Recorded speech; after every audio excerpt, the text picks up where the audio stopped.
Part 1. Chapter 1. "He's not here," the desk sergeant said. "So where is he?" "Out on a call." Fox stared hard at the man, knowing it wouldn't do any good. The sergeant was one of those old-timers who reckoned they'd seen it all and faced most of it down. Fox glanced at the next name on his list. "Haldane? Sick leave. Michelson? Out on the call with D.I. Scholes."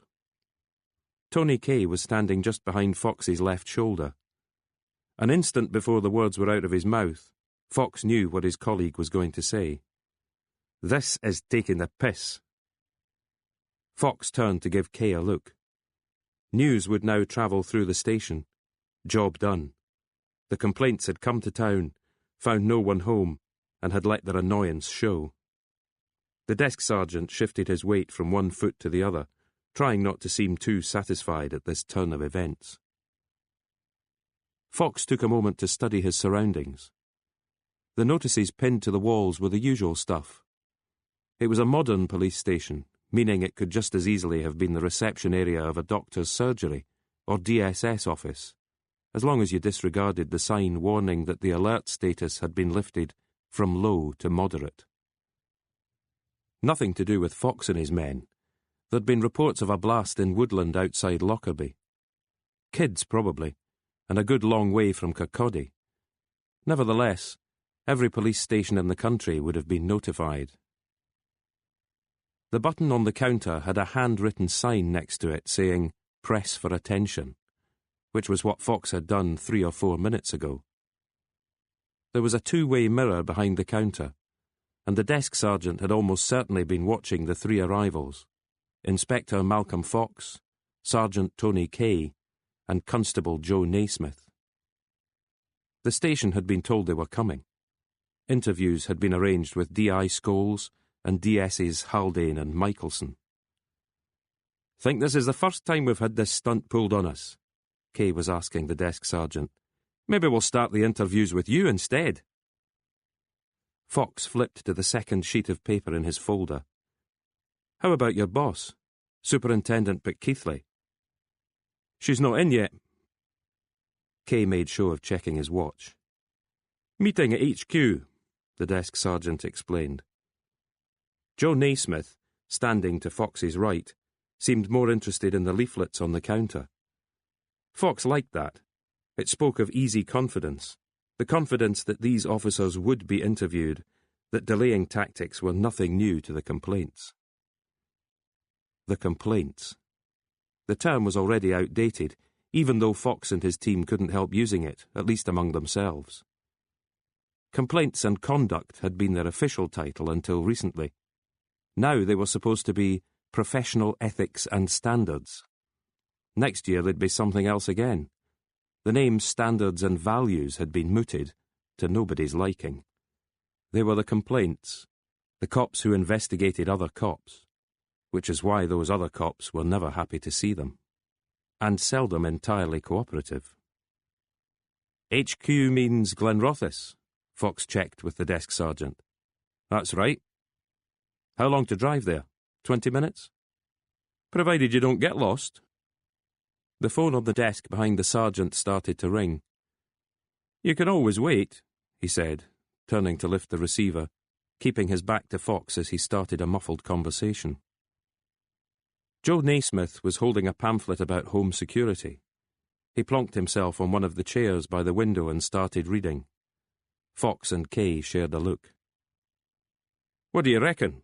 Kay asked at last. "Whole town's out there waiting to be explored." Kirkcaldy, a coastal town in Fife. Kay had driven them there in his car. 40 minutes from Edinburgh, most of them spent in the outside lane. As they had crossed the Forth Road Bridge, they'd discussed the long queue of traffic on the opposite carriageway, heading into the capital at the start of another working day. "Coming over here, stealing our jobs," Kay had joked, sounding his horn and giving a wave. Naismith seemed to be the one with the local knowledge. "Linoleum," he'd say, "used to be what Kirkcaldy was famous for. And Adam Smith." Who did he play for? Kay had asked. He was an economist. What about Gordon Brown? Fox had added. Kirkcaldy, Naismith had confirmed, nodding slowly. Now, standing in the police station's reception area, Fox weighed up his options. They could sit and wait, growing restless, or he could phone his boss in Edinburgh with a complaint of his own. His boss would then call Fife HQ, and eventually something would happen, the equivalent of a wee boy running to his daddy when the big kid's done something. Or... Fox looked at Kay again. Kay smiled and batted Naismith's leaflet with the back of his hand. "Break out the pith helmets, young Joe," he said. "We're heading into the wild." They parked the car on the seafront and stood for a few moments, staring out across the Firth of Forth towards Edinburgh. "Looks sunny over there," Kay complained, buttoning his coat. "Bet you wish you'd worn more than a donkey jacket." Joe Naismith had become inured to comments about his latest designer buy, but he did turn the collar up. There was a fierce wind blowing in from the North Sea.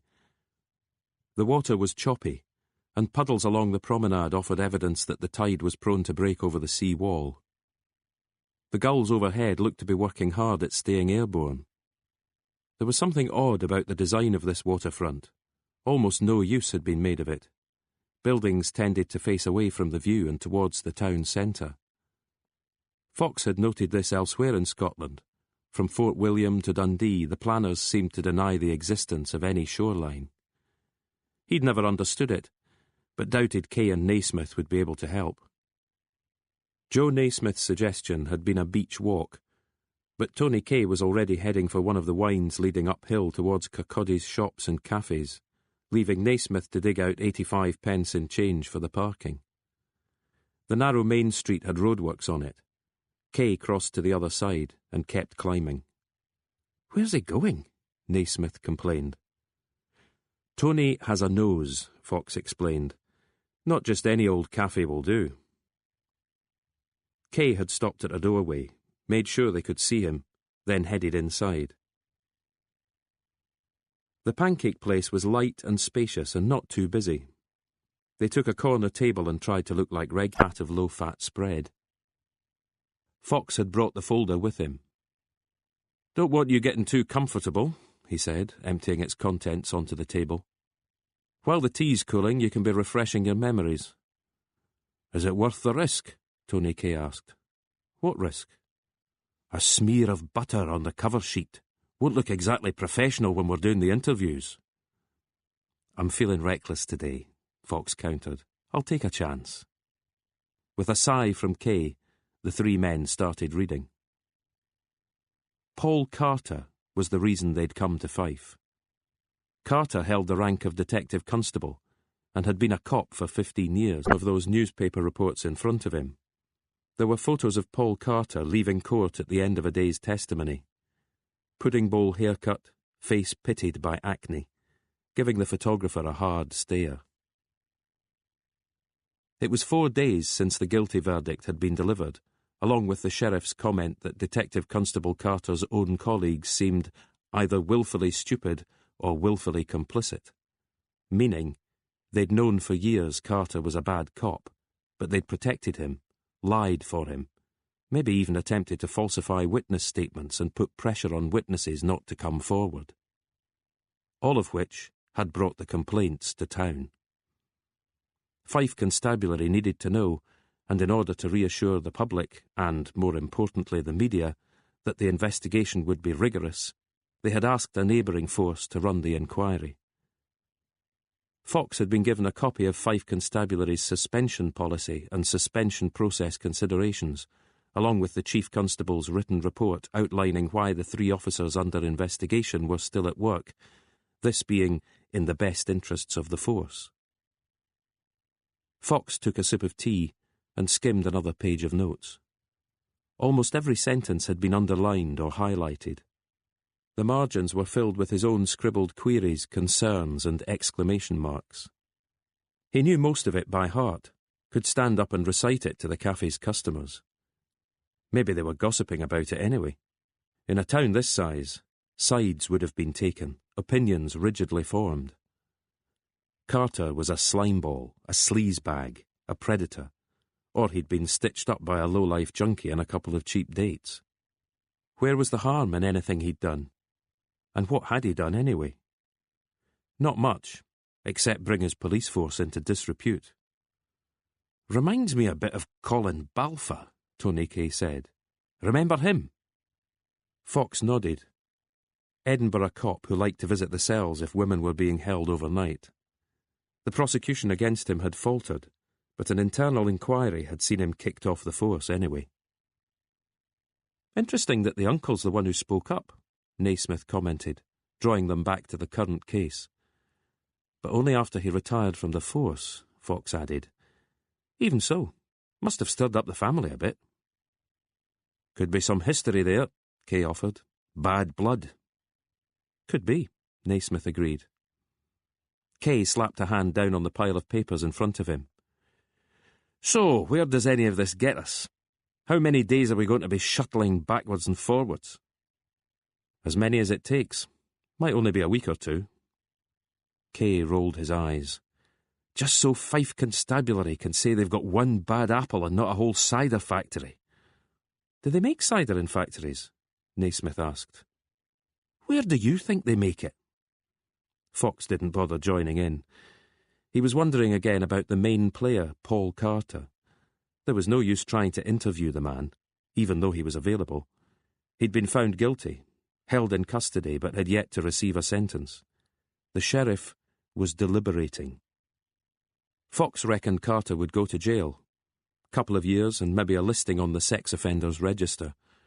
He was almost certainly talking to his lawyers about an appeal. Yes, he'd talked to his legal team, but not to the complaints. The man had nothing to gain by grassing up his mates at the station, the ones who'd stood by him. Fox couldn't offer him any kind of deal. The most they could hope for was that he would let something slip, if he talked at all, which he wouldn't. Fox doubted anyone would talk, or rather, they'd talk, but say nothing worth hearing. They'd had plenty of warning this day was coming. Scholes, Haldane, Michelson. The sheriff had singled them out for their conflicting or confused testimony, their muddying of the water, their memory lapses. Their immediate boss in CID, Detective Chief Inspector Laird, had escaped criticism, as had a detective constable called Forrester. "Forrester's the one we should be talking to," Kay said suddenly, breaking off from his argument with Naismith. "Why?" "Because her first name's Cheryl. My years of experience tell me that makes her a woman." "And?" "And if one of her colleagues was a sex pest, surely she'd have had an inkling. Surrounded by blokes circling the wagons when the rumours start flying, she's got to know something." Kay rose to his feet. "Who's for a refill?" "Let me check first." Fox took out his phone and found the number for the station. Chapter 2. Detective Inspector Ray Scholes ran a hand through his short black hair. He was seated in the station's only interview room. Fox had offered him any location he liked, as long as it had a table and 4 chairs. And a socket, Joe Naismith had added. The socket was for the electrical adapter. Naismith had set up the video camera and was now just about finished with the audio recorder. There were 2 microphones, one pointed at Scholes and one centred between Fox and Tony Kay. Kay had his arms folded, a scowl on his face. He'd already told Scholes how much they'd enjoyed his little ruse. "I don't call official police business a ruse," Scholes had shot back at him. "On the other hand, this almost certainly qualifies as a waste of time." "Only almost," Malcolm Fox had responded, busying himself with the paperwork. "All set," Naismith was now telling them. "Happy to start?" Fox asked Scholes. Scholes was nodding when his phone sounded. He answered it by identifying himself as Ray Scholes, public enemy number 1. Sounded like his girlfriend on the other end, asking him to pick up something for dinner, but she knew about the complaints.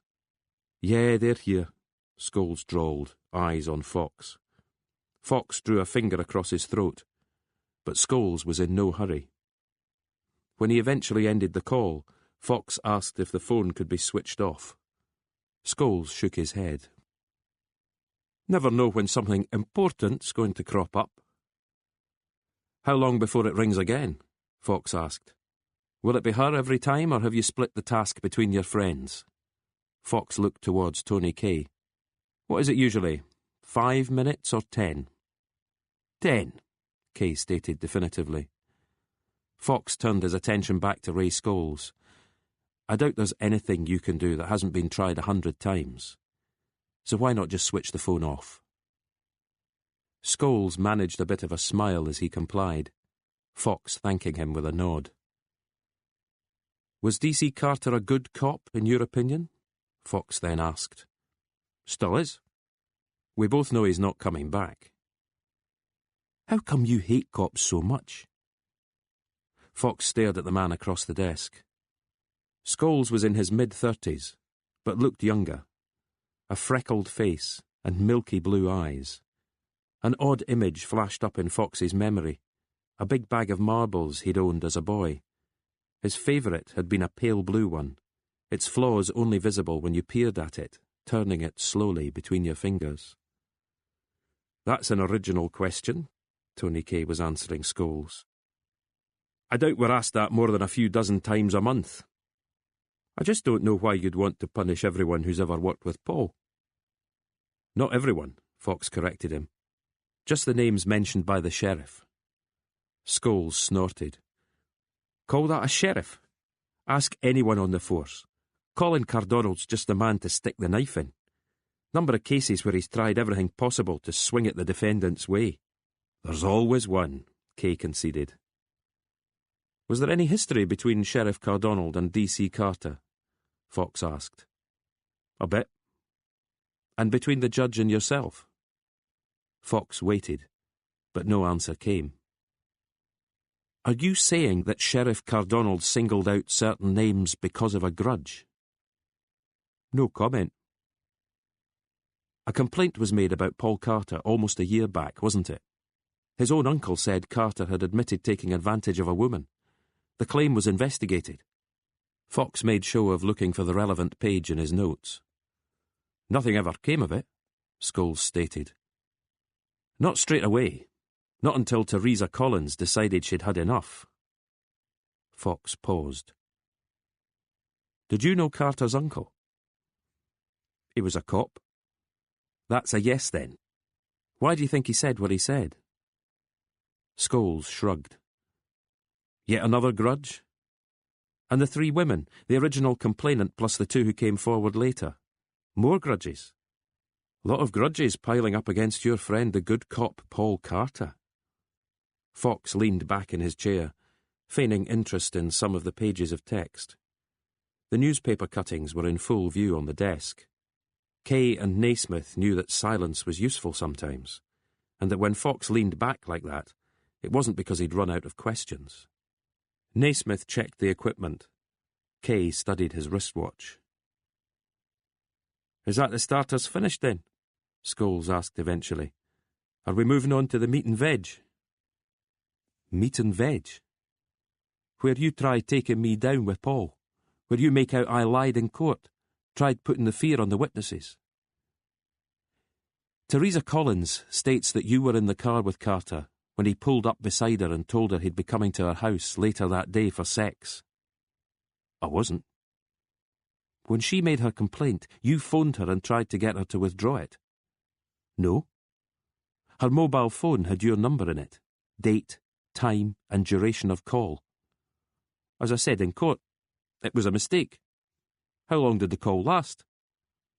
18 seconds. Right. Soon as I realised, I hung up. Why did you have her number? It was on a bit of paper on one of the desks in the office. You got curious, so you called the mystery number. That's it. Tony Kay was shaking his head slowly, making evident his disbelief. So you deny telling her to... Fox glanced at his notes again. Back the fuck off. Yes. Did you spend time with Carter when the 2 of you were off duty? Few beers now and then. And clubs. Away days to Edinburgh and Glasgow. It's no secret. That's right. It all came out in court. Scholes snorted. Cops stick together and like a drink now and then. Hold the front page. Carter was a DC, you're a DI. So? So, he'd never been promoted. Lowest rank in CID and he'd been a cop as long as you. Not everybody wants promotion. Not everybody merits it, Fox stated. Which was it with Paul Carter? Scholes was opening his mouth to answer when the interview room door opened. There was a uniformed woman there, with epaulets at the shoulders, dark skirt falling to just above her knees. Ray behaving himself? She gave a nervous laugh, and Fox could see that the past few weeks had left their mark on her. She probably saw herself as captain of a tight ship, and now the structure had been damaged from within. "We were only just getting started," Tony Kay said, not bothering to disguise the complaint. "Funny, I thought we were on to cheese and biscuits," Scholes countered. "D.I. Scholes does actually have to be at another meeting in 5 minutes," Keithley said. "Procurator Fiscal has a case to prepare." Scholes wasted no time getting to his feet. "Gentlemen, it's been a pleasure." "How soon can we have him back?" Fox asked Keithley. "Mid-afternoon, probably." "Unless the Fiscal has other ideas." Scholes had switched his phone back on and was checking for messages. "Couple of missed calls?" Scholes looked at Fox and smiled. "How did you guess?" Keithley seemed to be wondering the same thing. "Can I have a word in my office, Inspector Fox?" "I was about to suggest it," Fox answered. A minute later, Kay and Naismith were alone together in the interview room. "Do I pack it all up?" Naismith asked, his hand resting on the tripod. "Better had. Can't trust Scholes and his crew not to come in here and wipe their cocks over everything." "Sit down," Keithley instructed from behind her desk. Fox stayed standing. The desk was empty. There was another at a right angle to it, and this second desk boasted a computer and busy-looking in tray. The window had a view onto the car park outside. There were no knickknacks on the sill, no photos of loved ones. The walls were bare except for a no-smoking sign and a year planner. "Been here long?" Fox asked. "Few months." "And before that?" He could see she was annoyed. Somehow he was the one getting to ask the questions. But politeness demanded an answer. "Glenrothes." "HQ." "Wouldn't it be quicker just to look at my file?" Fox raised both hands by way of apology, and when she nodded towards the chair, he decided not to refuse a second time. "I'm sorry I wasn't here this morning," she began. "I was hoping the two of us might have had this discussion before your work began." It sounded like a prepared speech, because that was what it was. Keithley probably had friends at HQ in Glenrothes, and had gone there for a bit of advice on dealing with the complaints. Fox could have written the script for her. Most cases, someone up the chain of command would invite him to their office and tell him the same thing. "This is a good crew here. We've got work to do. It's in nobody's interest that officers are kept back from their duties. Naturally, no one wants a whitewash. But all the same." "So if any concerns could be brought to me in the first instance—" Colour had risen to Keithley's cheeks. Fox wondered how elated she'd been when promotion had come, when she'd been offered her own station to run. And now this. She'd been told what to say, but hadn't had time for a rehearsal. Her voice drifted off, and she started to clear her throat, almost bringing on a fit of coughing. Fox liked her all the better for this apparent awkwardness. He realised she'd maybe called in no favours, but had been summoned to Glenrothes. "Here's what you have to get through to him, Superintendent." "Can I get you a drink?" he asked. "Some water?" But she waved the offer away. He leaned forward a little in his chair. "For what it's worth," he said, "we'll try to be discreet. And quick. That doesn't mean we'll be cutting corners. I promise you we'll be thorough. and we can't give you any tip-offs. Our report goes to your chief constable. It's up to him what he does with it." She had managed to compose herself. She was nodding, her eyes focused on his. "We're not in the business of making waves," he went on. This, too, was a speech he'd made many times, in rooms much like this. "We just want the truth. We want to know procedures were followed and no one thinks they're somehow above the law. If you can help us get that message across to your officers, that would be great. If there's a room we could use as a base, so much the better. It needs to be lockable, and I'll need all the keys. I'm hoping we'll be out of your hair in a week." He decided not to add, "or two." "A week," she echoed. He couldn't decide if this was coming as good or bad news to her. "None of the women working here?" he pressed. "What? Gossip in the toilets? Warnings of wandering hands?" "Nothing," she stated. "Never any doubts?" "None," she said firmly, crossing to the door and holding it open for him. Fox took his time, gave her a little smile as he passed her. Kay and Naismith were waiting for him at the end of the corridor. "Well?" Kay asked. "Much as expected. Michelson might be around. Want him next?" Fox shook his head. "Let's go back into town. Grab a bite. Drive around a bit."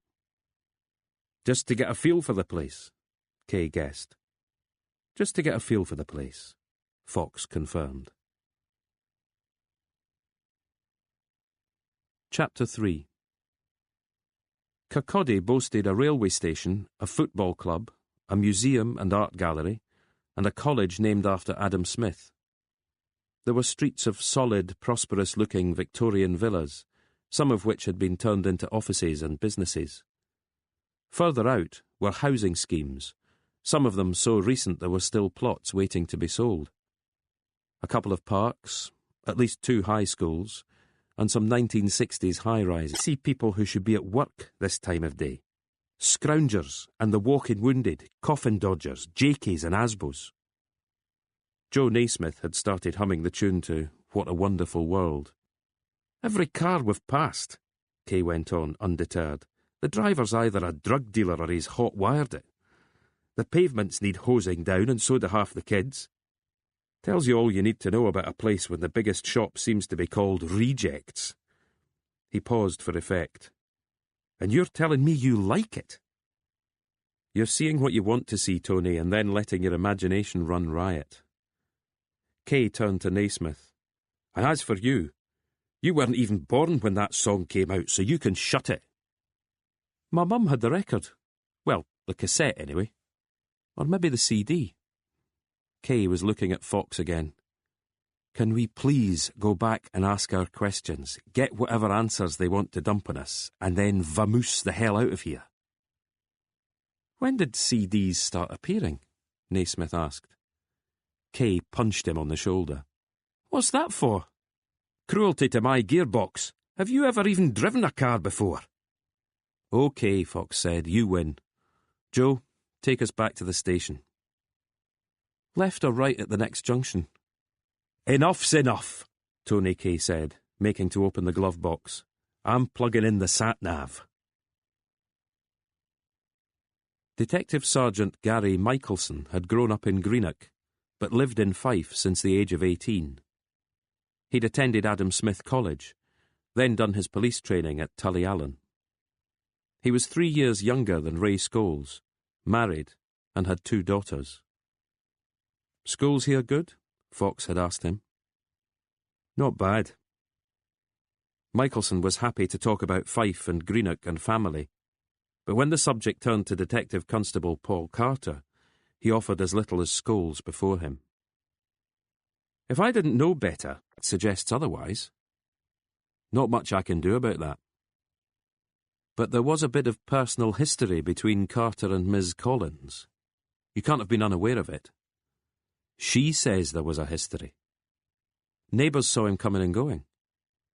Half of them known to us, by the way." "You're saying they're liars. What do you think?" "Doesn't really matter what I think. How about the missing page from your notebook?" Spilled coffee on it. Pages underneath seem fine. Not much I can do about that. So you keep saying. Throughout the interview, Fox knew better than to make eye contact with Tony Kay. Kay's infrequent contributions to the questioning showed his growing irritation. They were getting nowhere, and would almost certainly continue to get nowhere. Scholes, Michelson, and the allegedly flu-ridden Haldane had not only had plenty of time to choreograph their answers, they'd also already premiered the routine in the courtroom. Teresa Collins was lying, the other two complainants were chancers. The judge had helped the prosecution at every available turn. "Thing is," Fox said slowly and quietly, making sure he had Michelson's attention, "when your own force's professional standards team looked into the allegations, they reckoned there might be something to them. And don't forget, it wasn't Ms. Collins who started the whole process." He let that sink in for a moment. Michelson's focus remained fixed to a portion of the wall over Fox's left shoulder. He was wiry and prematurely bald, and his nose had been broken at some point in his life. Plus there was an inch-long scar running across his chin. Fox wondered if he'd done any amateur boxing. "It was another police officer," he continued, "Paul Carter's uncle. Are you calling him a liar too?" "He's not a cop. He's an ex-cop." "What difference does it make?" Michelson offered a shrug and folded his arms. "Battery change," Naismith broke in, switching off the camera. Michelson stretched his back. Fox heard the clicking of vertebrae. Tony Kay was on his feet, shaking each leg as if trying to get the circulation going. "Much longer?" Michelson asked. "That's up to you," Fox told him. "Well, we all still get paid at the end of the day, eh? Not in a rush to get back to your desk? Doesn't really matter, does it? You tidy up one crime, another 2 or 3 are just around the corner." Fox saw that Joe Naismith was going through the pockets of the equipment. The bulk of the traffic was heading into Fife, the bottleneck on the Edinburgh side of the Forth Road Bridge. Their destination was Police HQ on Fettes Avenue. Chief Inspector Bob McEwen was still in the office. He pointed to the battery charger next to the kettle and mugs. "Wondered about that," he said. "Wonder no more," Fox replied. The room wasn't large, because counter-corruption comprised a small team. Most complaints officers worked in a larger office along the corridor where professional ethics and standards handled the meat and potatoes workload. This year, McEwen seemed to be spending most of his time in meetings to do with restructuring the whole department. "Basically, writing myself out of a job," as he had put it himself. "Not that you should worry your pretty little heads." Kay had thrown his coat over the back of his chair and was seated at his desk, while Naismith busied himself switching the batteries in the charger. "2 interviews conducted," Fox told McEwen. "Both somewhat curtailed. I take it there was a bit of resistance." Fox gave a twitch of his mouth. "Tony thinks we're talking to the wrong people anyway. I'm beginning to agree with him." "Nobody's expecting miracles, Malcolm. The Deputy Chief Constable phoned me earlier. It takes as long as it takes." "Any longer than a week and I might run a hose from my car exhaust," Kay muttered. "It takes as long as it takes," McEwen repeated for his benefit. Eventually they settled down to review the recordings. Halfway through, McEwen checked his watch and said that he had to be elsewhere. Then Kay received a text. "Urgent appointment with the wife and a bottle of wine," he explained, patting Fox's shoulder. "Let me know how it turns out, eh?" For the next 5 minutes, Fox could sense Naismith fidgeting. It was gone 5 anyway, so he told his young colleague to bugger off. "You sure?" Fox gestured towards the door, and soon he was alone in the office, thinking that maybe he should have praised Naismith for his work behind the camera. Both picture and sound were sharp. There was a notepad on Fox's lap, but it was blank apart from spirals, stars, and other assorted doodles. He thought back to something Scholes had said, about the complaints wanting to drag everyone else down with Paul Carter. Carter was history. What reason was there to suppose Scholes and the others would keep breaking the rules? Of course they'd look out for each other, stick up for each other. But maybe a lesson had been learned. Fox knew he could put the investigation into cruise control, could ask the questions, log the responses, and no complaints, as the saying went. Fox used the remote to switch off the recording. All it proved was that they were doing what was expected of them. He very much doubted the bosses at Fife Constabulary HQ required further bad news. They just wanted to be able to say that the judge's comments had not been ignored. Scholes, Haldane and Michelson needed only to go on denying everything. And that meant Tony Kay was right. It was the other CID officers they should be talking to, if they wanted to be thorough. And what about Carter's uncle?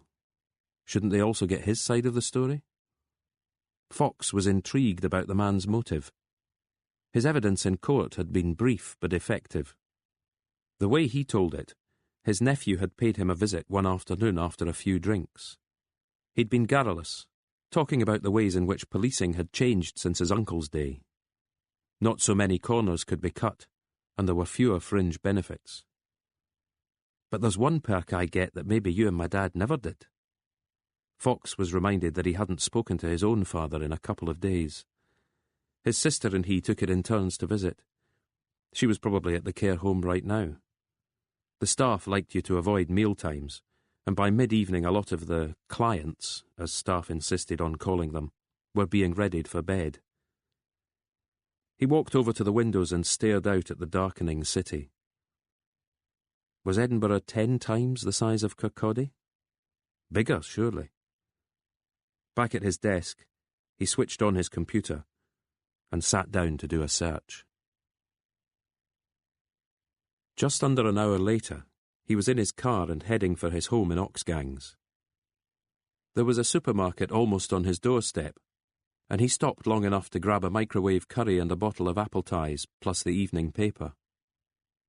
The story on the front page concerned a drug dealer who had just been found guilty and sent to jail. Fox knew the detective who had led the inquiry. He'd been the subject of a complaints investigation 2 years back. Now he was smiling for the cameras, job done. "How come you hate cops so much?" The question Scholes had asked. Time was CID could cut corners and be sure of getting away with it. Fox's task was to stop them doing that. Not forever and a day. In a year or two he would be back in CID himself, rubbing shoulders with those he had scrutinised, trying to put drug dealers behind bars without bending the rules, fearful of the complaints and coming to despise them. He had begun to wonder if he could do that, work with officers who knew his past, work what everyone regarded as proper cases. He stuffed the newspaper into the bottom of his basket, covered by his other purchases. The bungalow was in darkness. He'd thought of buying one of those timers that brought a light on at dusk, but knew this was no real deterrent to housebreakers. He had little enough worth stealing, TV and computer, after which they'd be looking around in vain. A couple of homes near him had been broken into in the past month. He'd even had a police constable on his doorstep, asking if he'd seen or heard anything. Fox hadn't bothered identifying himself as a fellow officer. He'd just shaken his head, and the constable had nodded and headed elsewhere. Going through the motions. 6 minutes the curry took. Fox found a news channel on the TV and turned the sound up. The world seemed to be filled with war, famine and natural disasters. An earthquake here, a tornado there. A climate change expert was being interviewed. He was warning that viewers needed to get used to these phenomena, to floods and droughts and heat waves. The interviewer managed somehow to hand back to the studio with a smile. Maybe once he was off air, he would start running around pulling out clumps of his hair and screaming. But Fox doubted it. He pressed the interactive button on the remote and scanned the screen. "One of the carers told me he didn't make it to the toilet in time this morning. They've put him in a pad." Fox closed his eyes. "And sometimes he forgets my name or what year it is. He has good days too, Jude. How would you know? Just because you pick up the bills doesn't mean you can walk away. Who's walking away? I never see you there. You know that's not true. I visit when I can. Not nearly enough. We can't all lead lives of leisure, Jude. You think I'm not looking for a job? Fox squeezed his eyes shut again. Walked into that one, Malk. That's not what I meant. It's exactly what you meant. Let's not get into this, eh? There was silence on the line for a few moments. Jude sighed and began speaking again. I took him a box of photographs today. Thought maybe the pair of us could go through them. But they just seemed to upset him. He kept saying, they're all dead. How can everyone be dead? I'll go see him, Jude. Don't worry about it. Maybe the thing to do is phone ahead, and if the staff don't think it's worth a visit that day. That's not what I'm saying. Her voice rose again. You think I mind visiting him? He's our dad. I know that. I was just... He paused, then asked the question he felt was expected of him. Do you want me to come over? It's not me you need to go see. You're right. So you'll do it? Of course. Even though you're busy. Soon as I'm off the phone, Fox assured her. And you'll get back to me. Tell me what you think. I'm sure he's fine, Jude. You want him to be. That way he's not on your conscience. I'm putting the phone down now, Jude. I'm putting the phone down and heading out to see Dad. Chapter 4. The staff of Lauder Lodge, however, had other ideas. It was 9:30 when Fox got there. He could hear a TV blaring in the lounge. Lots of people coming and going. Looked like a shift changeover.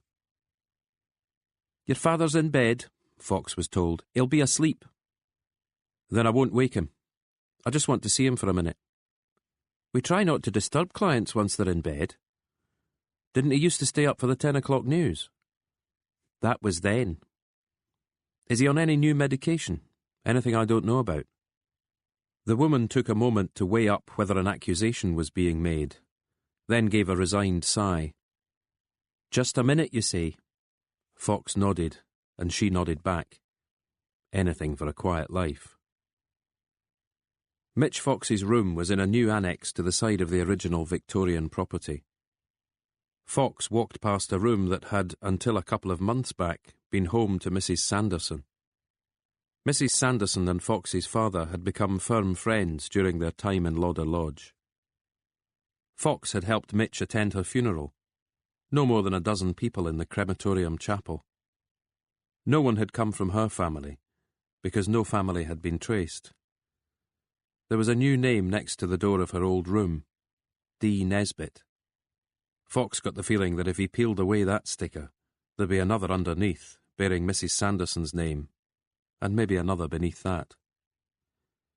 He didn't bother knocking on his father's door, just turned the handle and crept in.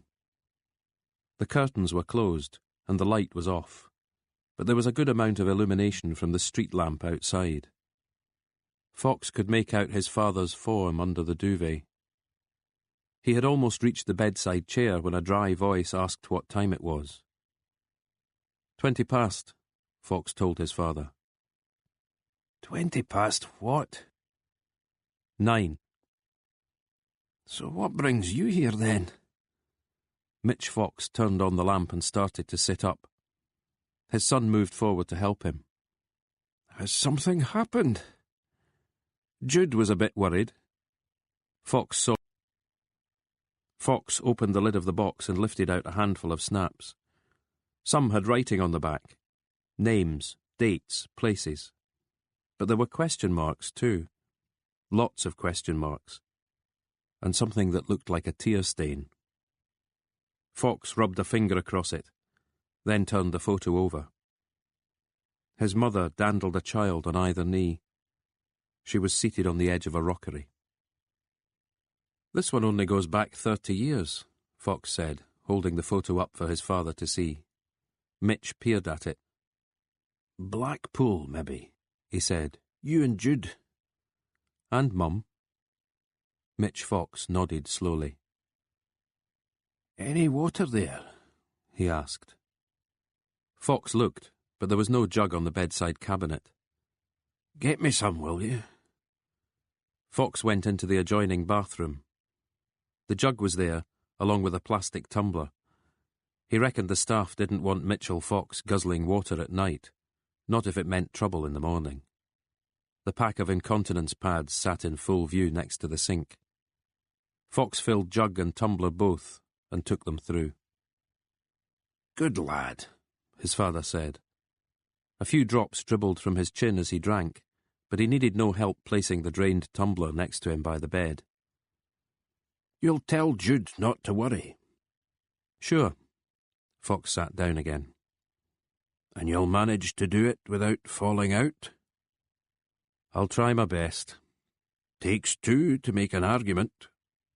You sure about that? I think Jude could have a pretty good go in an empty room. Maybe so, but you don't always help. Is this you and me arguing now? Fox watched his father give a tired smile. Want me to go so you can get back to sleep? I don't sleep. I just lie here waiting. Fox knew what the answer to his next question would be, so he didn't ask it. Instead, he told his father that he'd just spent a fruitless day over in Fife. You used to love it there, Mitch told him. Where? Fife. When was I ever in Fife? My cousin Chris. We used to visit him. Where did he live? Burnt Island. The beach, the outdoor pool, the links. How old was I? Chris died young. Take a look, it should be in there somewhere. Fox realised that his father meant the shoebox, so they lifted out the contents onto the bed. Some of the photos were loose, others in packets along with their negatives. A mixture of colour and black and white, including some wedding photos. Fox ignored the ones of him and Elaine. Their marriage hadn't lasted long. There were blurry snaps of holidays, Christmases, birthdays, works outings, until eventually Mitch was handing a particular shot to him. That's Chris there. He's got Jude on his shoulders. Big, tall, strapping chap. Would this be Burnt Island then? Fox studied the photograph. Jude's gap-toothed mouth was wide open. Hard to tell if it was laughter or terror at being so high off the ground. Chris was grinning for the camera. Fox tried to remember him, but failed. Might be his back garden, Mitch Fox was saying. How did he die? Motorbike, daft laddie. Look at them all. Mitch waved a hand across the strewn photographs. Dead and buried and mostly forgotten. Some of us are still here, though, Fox said. And that's the way I like it. Mitch patted the back of his son's hand. Did I really love it in Fife? There was a park up near St Andrews. We went there one day. It had a train we all sat on. There might be a photo if we look hard enough. This is a joke, right? It's what's on offer, the desk sergeant said. He looked every bit as pleased with this morning's outcome as he had done the day before, when informing them that none of their interviewees were available. The door locks and the key's yours if you want it. It's a storeroom, Joe Naismith stated, switching on the light. 40-watt bulb, Tony Kay said. We might as well bring torches. Someone had placed 3 rickety-looking chairs in the centre of the small room, leaving no space for a desk of any kind. The shelves were filled with boxes, old cases identified by rolling smirks. No way I'm parking myself in there, Kay said with a slow shake of the head. I'd look like the bloody janitor. Joe's right, though. It's somewhere to store the gear between interviews. Any way we can speed the process, Malcolm? How do you mean? You and me. We could take an interview each, be done in half the time. The only people we need on tape are Scholes, Haldane and Michelson. The others are just chats, aren't they? Fox nodded. But there's only one interview room. Not everyone we're talking to is based at the station. Fox stared at Kay. You really do want this over and done with. Basic time management, Kay said with a glint in his eye. Better value for the hard-pressed taxpayer. So how do we split it? Fox folded his arms. Got any favourites? I fancy a word with the uncle. Kay considered this, then nodded slowly. Take my car. I'll try Cheryl Forrester. Fair enough. What do we do with Joe? They turned to watch as Joe Naismith pushed open the door at the end of the corridor, the heavy black bag slung over one shoulder. We toss a coin, Kay said, holding out a 50-pence piece. Loser keeps 'em. A few minutes later, Malcolm Fox was heading out to Kay's Ford Mondeo, minus Naismith. He adjusted the driver's seat and reached into the glove box for the sat-nav, plugging it in and fixing it to the dashboard. Alan Carter's postcode was in the file, and he found it after a bit of hunting. The sat-nav did a quick search before pointing him in the right direction. He soon found himself on the coast road, heading south towards a place called Kinghorn. Signposts told him the next town after this was Burnt Island. He thought again of his father's cousin Chris. Maybe the motorbike had crashed on this very stretch.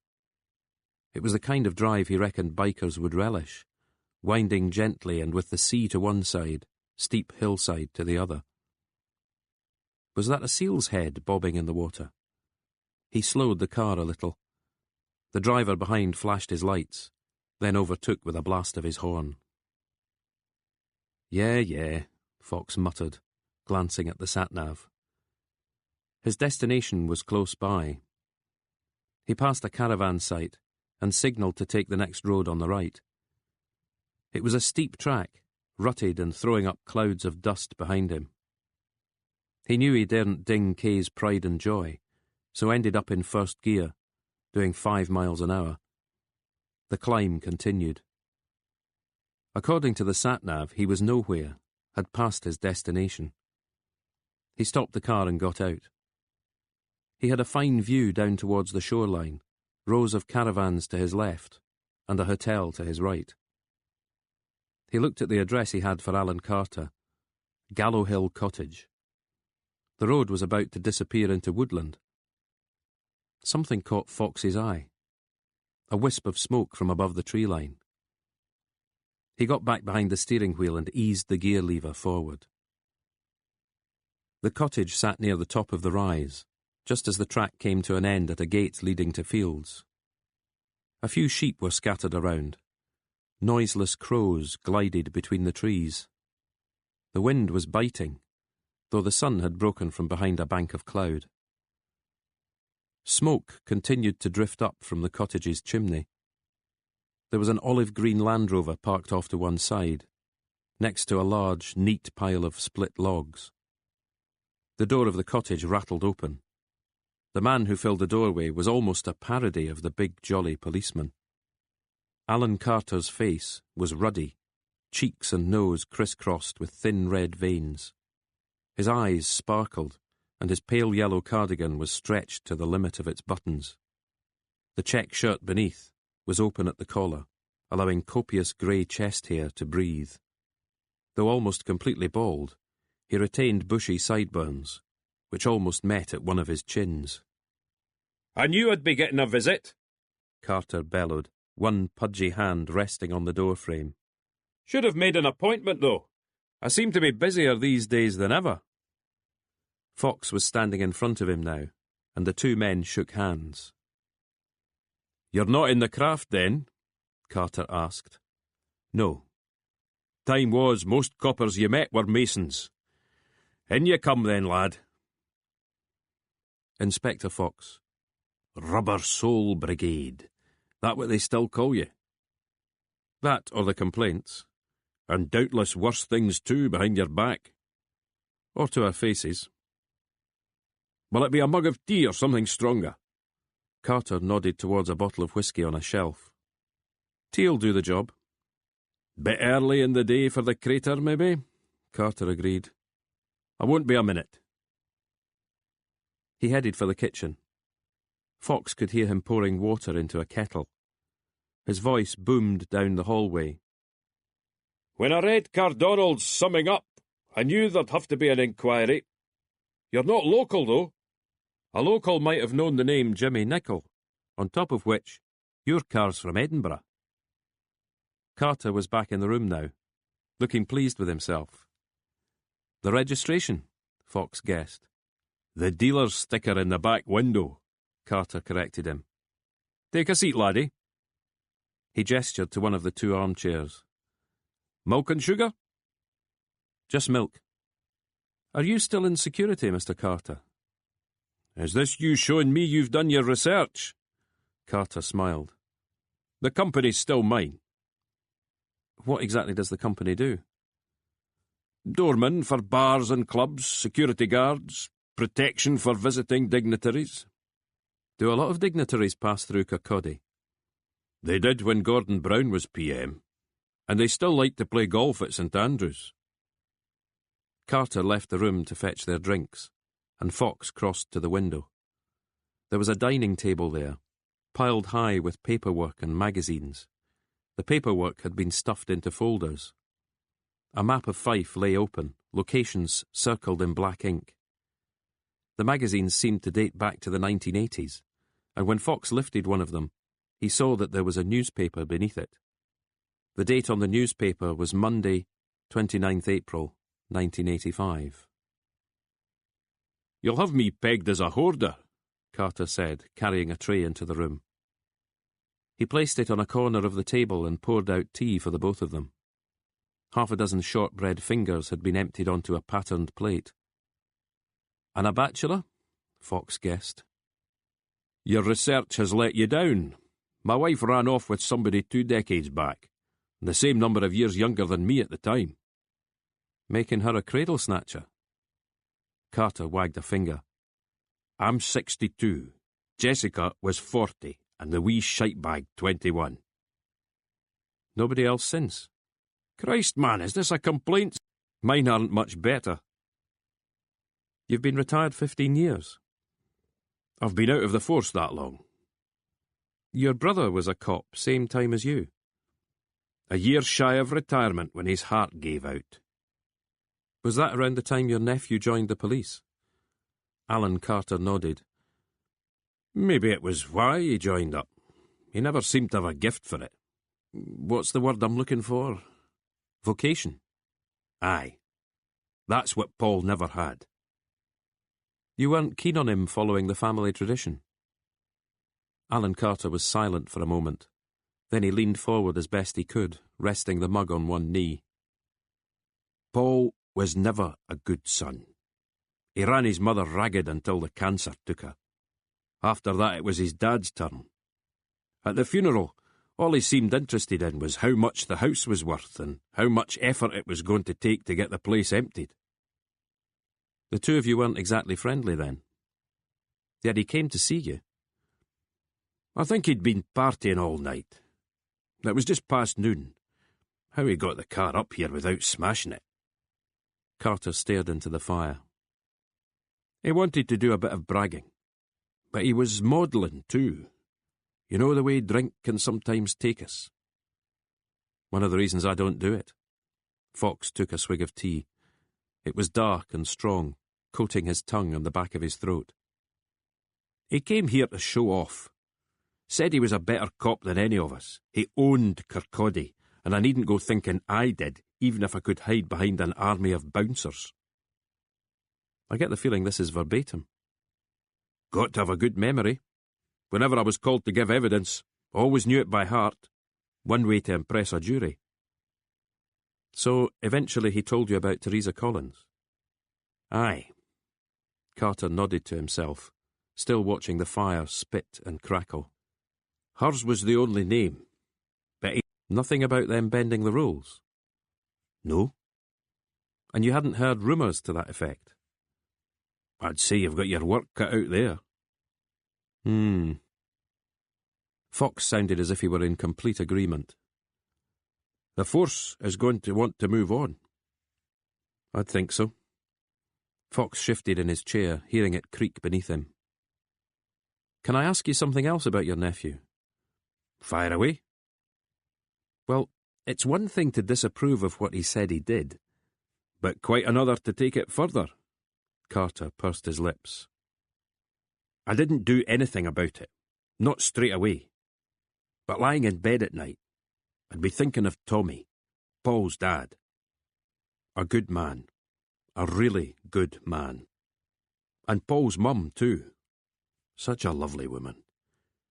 I was wondering what they'd be thinking. Then there was Teresa Collins. I didn't know her, but I didn't like the way he'd talked about her. So I had a quiet word. And this quiet word was with Superintendent Henderson. He's not there anymore. Retired, I seem to think. It's a woman called Keithley nowadays. Carter nodded. It was Henderson who really started the ball rolling. Nothing happened, though. Alan Carter seemed in no rush to see him go, but he had nothing keeping him there. Nothing but the warmth of the fire and companionable silence. A long way from Edinburgh, isn't it, Inspector? Carter said quietly. These are the backlands, where things tend to get fixed on the quiet. You regret what's happened to your nephew? All that media exposure? I doubt anything's happened to him. Carter tapped the side of his head. Not in here. He's in jail, though. That's tough on the family. I'm the family, all that's left of it. Carter paused. Macaroni cheese, that's my downfall, eh, Jimmy? The dog's ears pricked up at mention of its name. Fox had paused next to the dining table. If I was to describe you, Fox began, I'd say you were orderly. Coats on the rack, boots laid out in a row.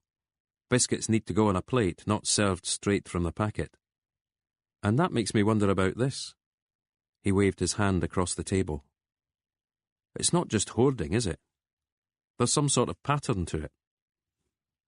A bit of historical research. 1985? There or thereabouts. Late April, maybe. Go on, then. Tell me what happened. In April 85? Fox tried to think. In the end, he gave up. Dennis Taylor beat Steve Davis at the snooker, Alan Carter said, leading the way to the door.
Chapter 6.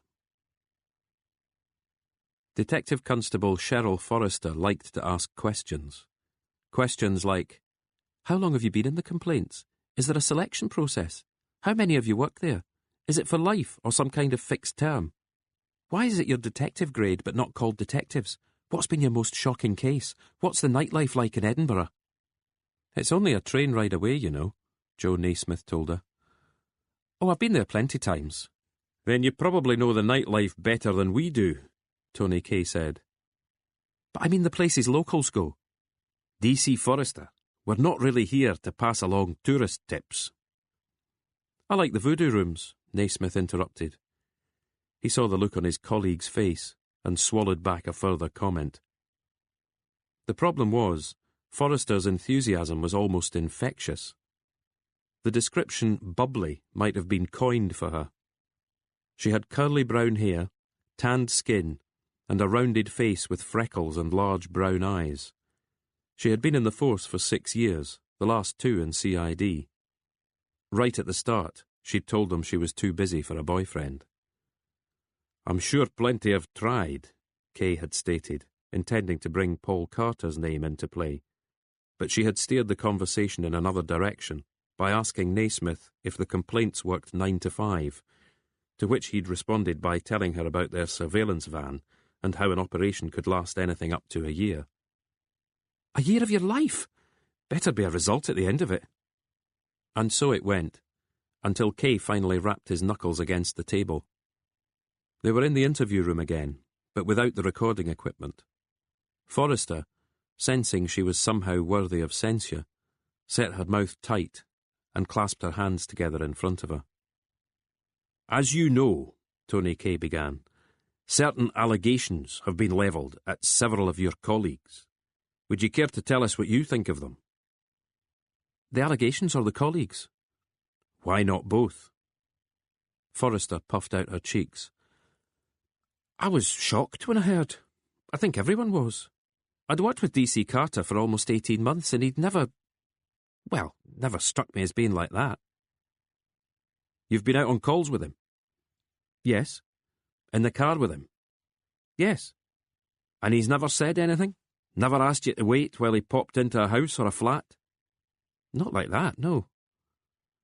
Police stations are terrible places for gossip. I can't say I've ever heard anything. She stared at Kay with her wide, innocent-seeming eyes.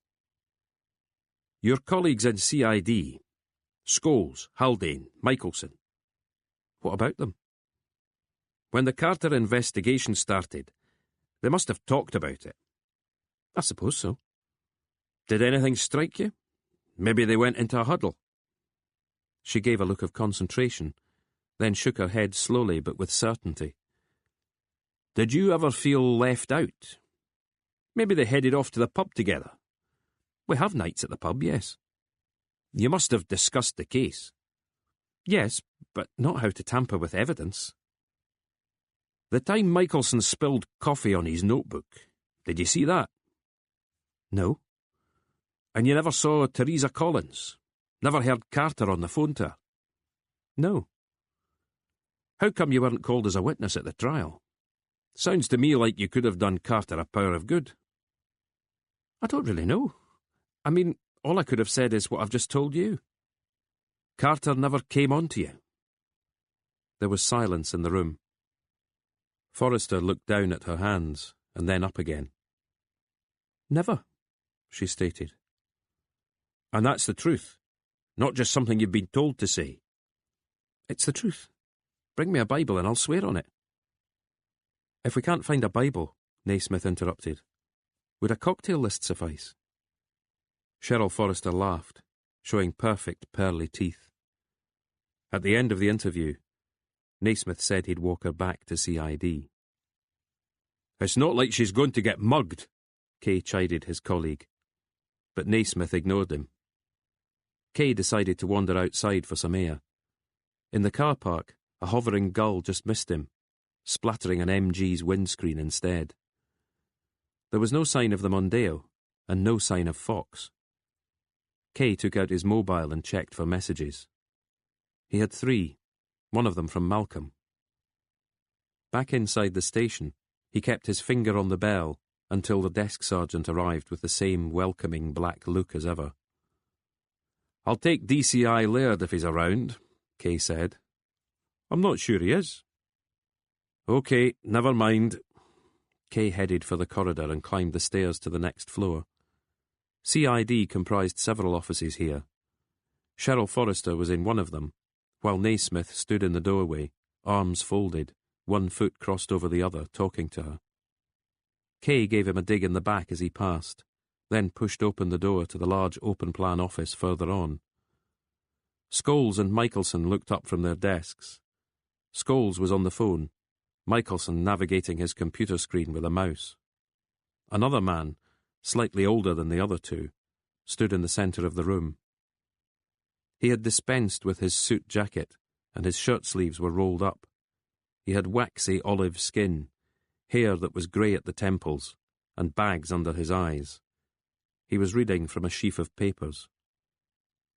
"Detective Chief Inspector Laird?" Kay held out his hand. Laird had yet to make eye contact. He added a couple of words to the margin of one sheet, then pocketed his pen. "You're Fox," he drawled. "Sergeant Kay," Kay corrected him, withdrawing his hand. "Where's Fox?" "Probably off getting a second opinion on Haldane's flu."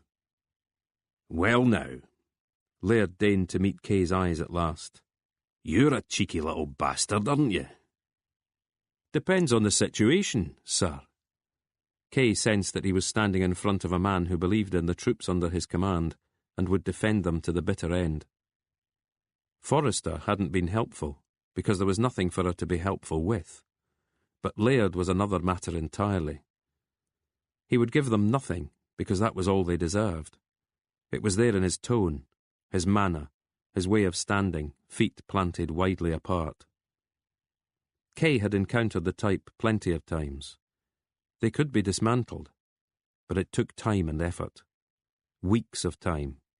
Unceasing effort. Fox's message had been, "Ask Laird why Pitkeithley was brought in." It was a reasonable question, and Kay knew why it was best not to ask Pitkeithley herself. Quite simply, she probably wouldn't know. She hadn't known the station at all until she was shipped there. Laird had served under the previous regime. He was an old hand.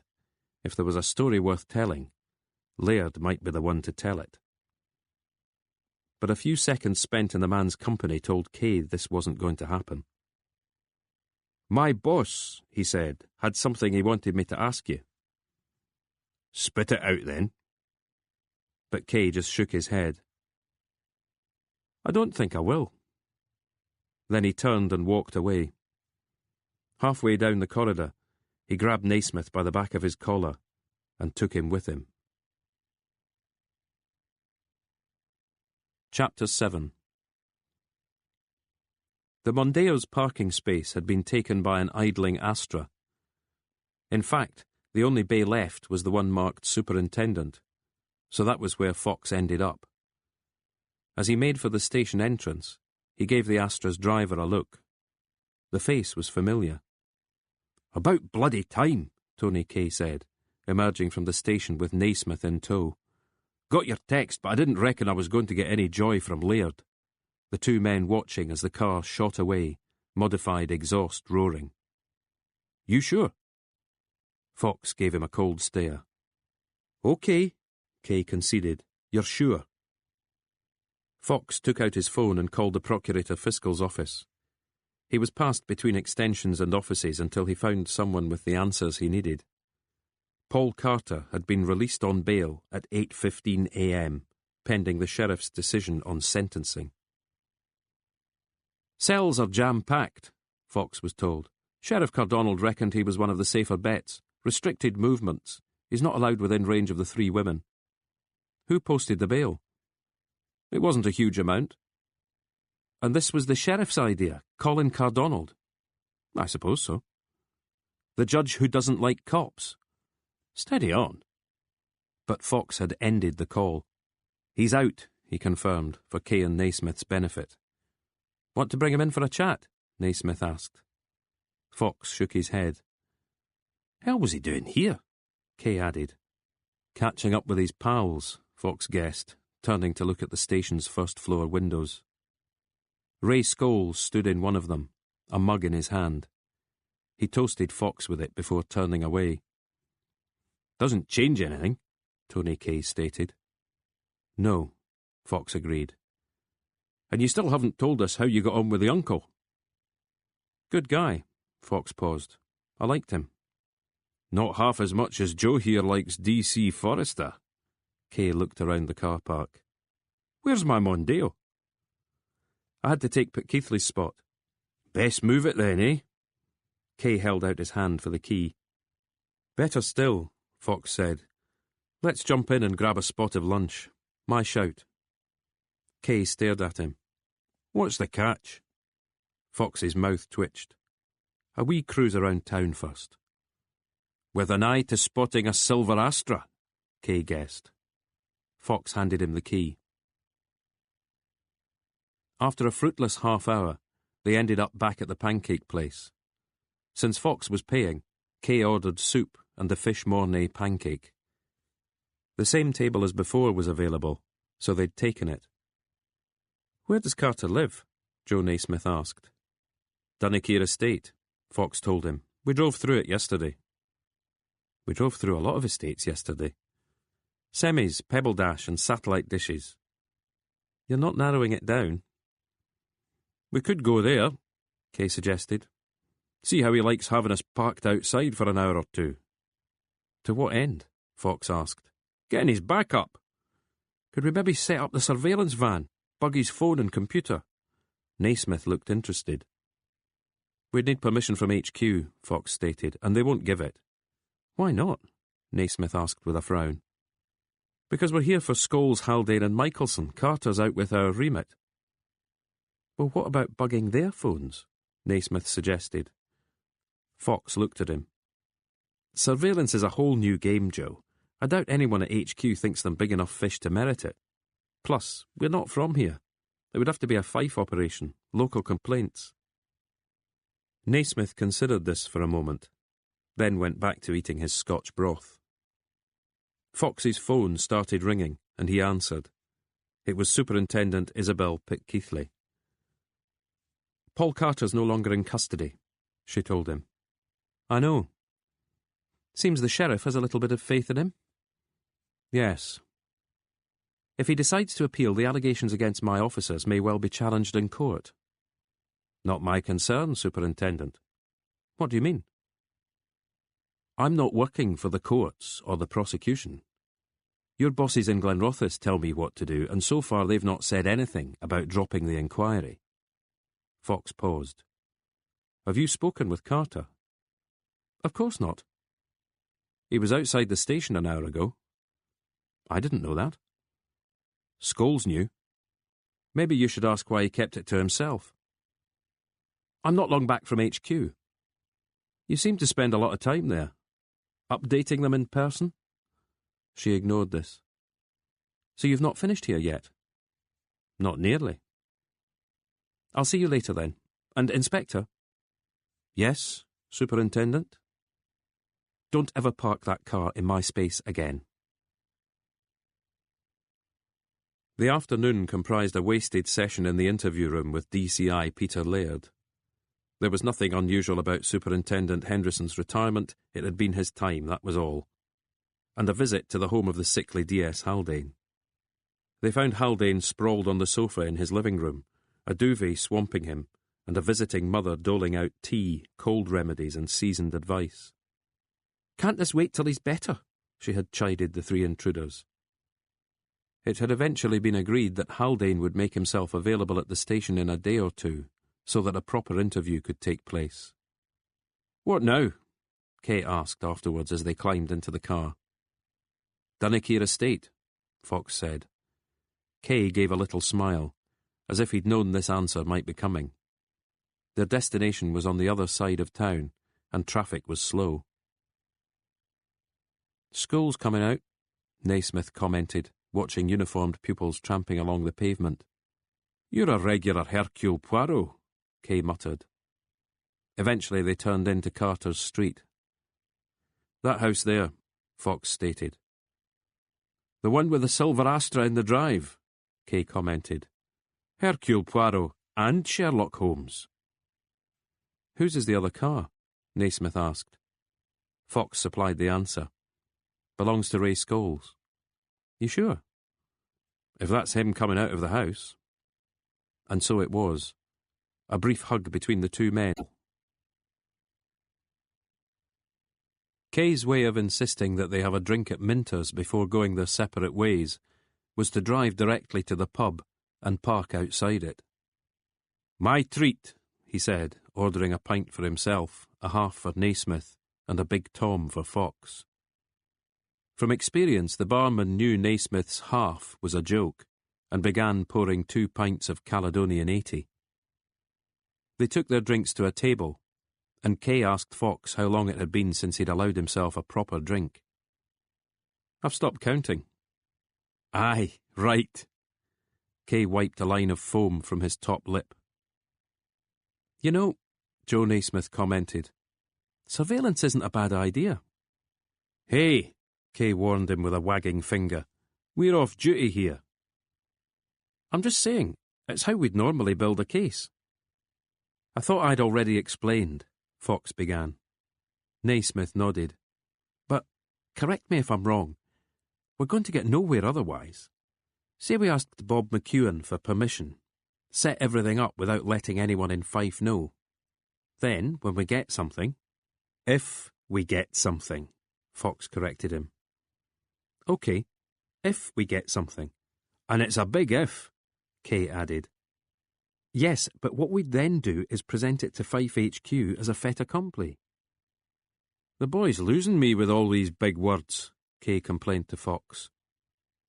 "What makes you think McEwen would agree to it in the first place?" Fox asked Naismith. "We'd ask him nicely." Kay snorted. "Oh, aye, he's a sucker for a kind word." "Like I said," Fox told Naismith, "it'd have to be a Fife call." "So where's the harm in asking them? You must know somebody on the complaints over there." Fox hesitated for a moment before nodding. "I doubt we're in their good books, though. We're working what should be their patch."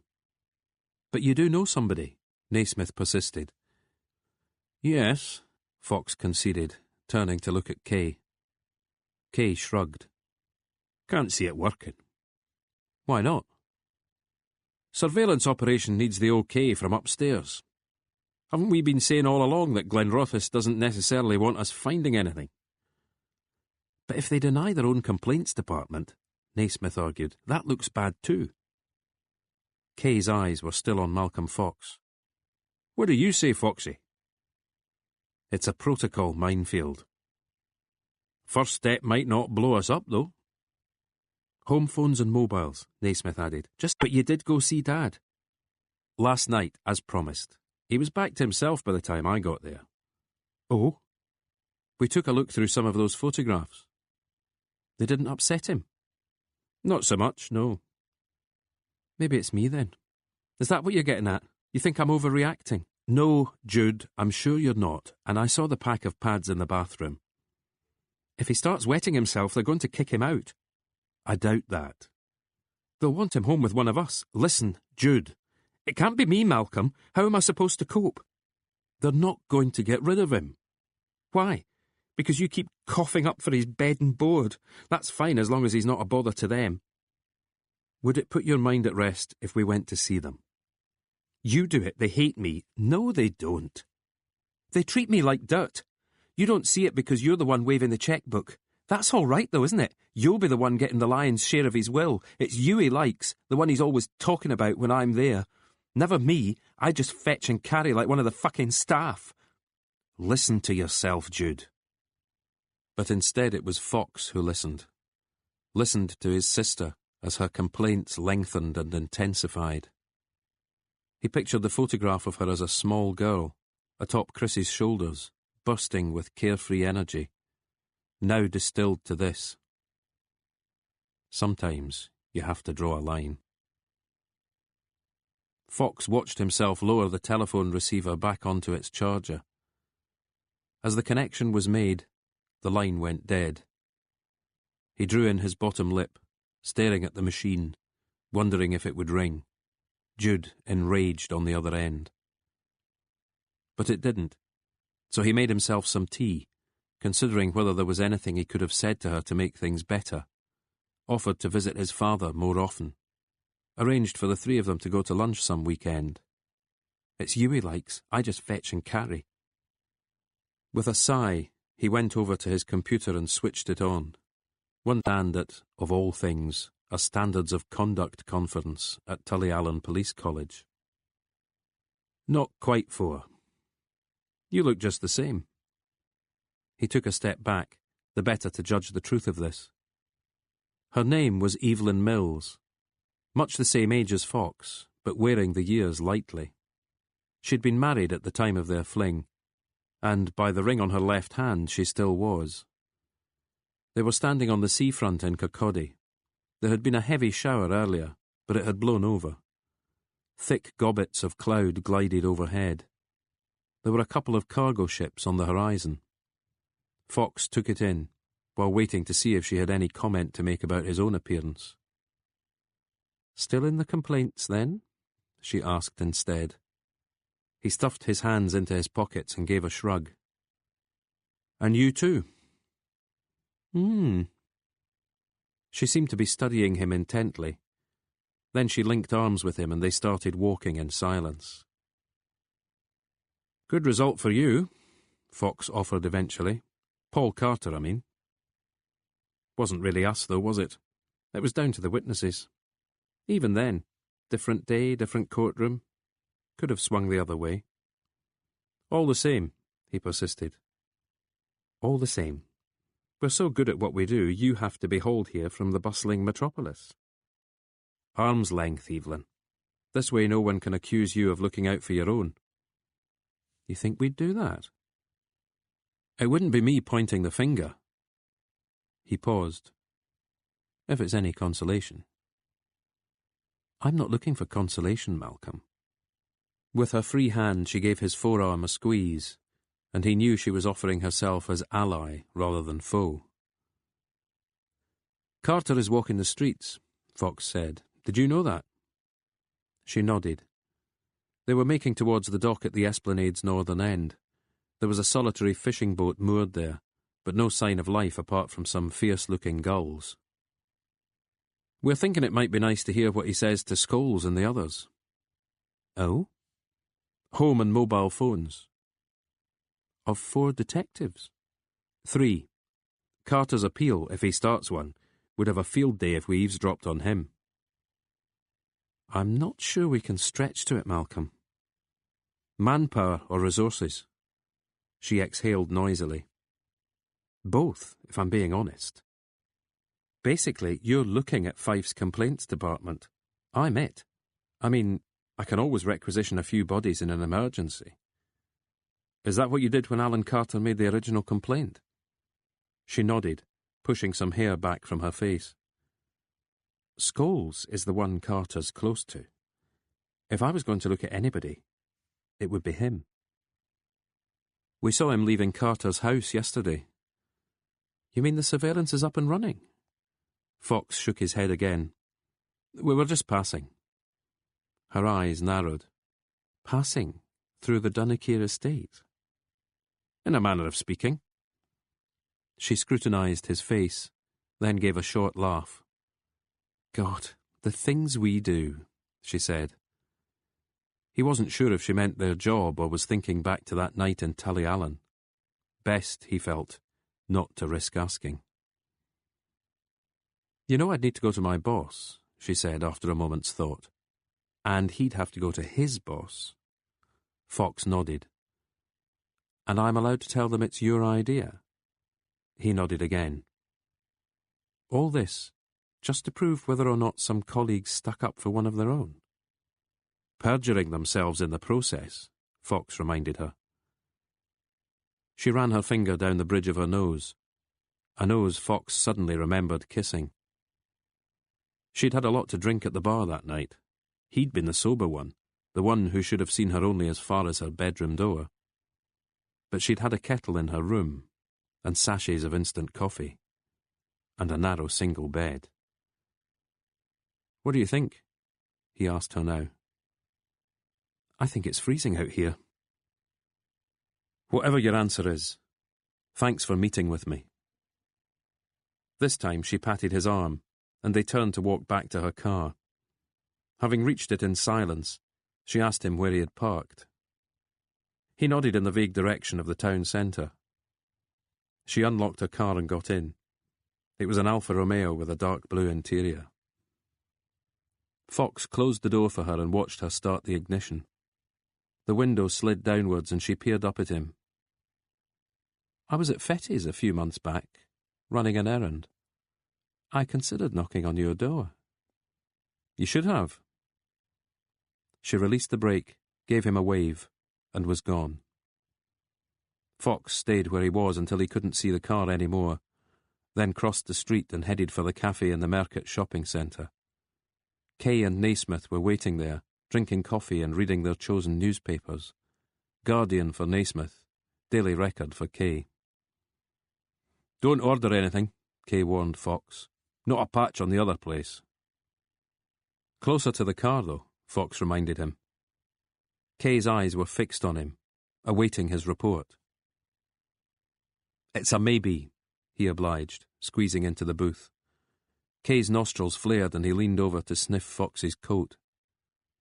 "Chanel number 5, unless I'm losing my touch. Your contact's not a bloke, then." "Now who's Hercule Poirot?"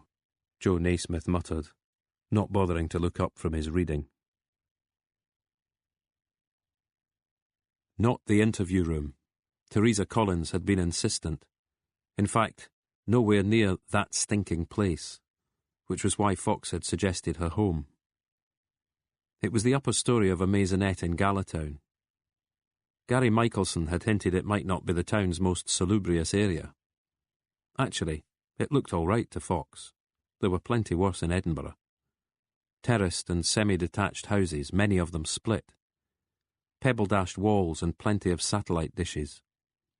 Young mothers, some pregnant again, pushed their baby buggies while talking into their phones. A few teenage lads in baseball caps scowled as the Mondeo drew to a halt curbside and made intuitive grunting noises as the three men stepped out. Fox pressed the bell marked Collins. "It's open!" a voice yelled. Fox turned the handle and started climbing the steep flight of stairs. Someone on the ground floor was hosting a party. "M&M," Naismith stated. "Just sounds like noise to me," Tony Kay muttered. Teresa Collins was seated in an armchair in her uncluttered living room, dangling one leg over the side and with a lit cigarette in her mouth.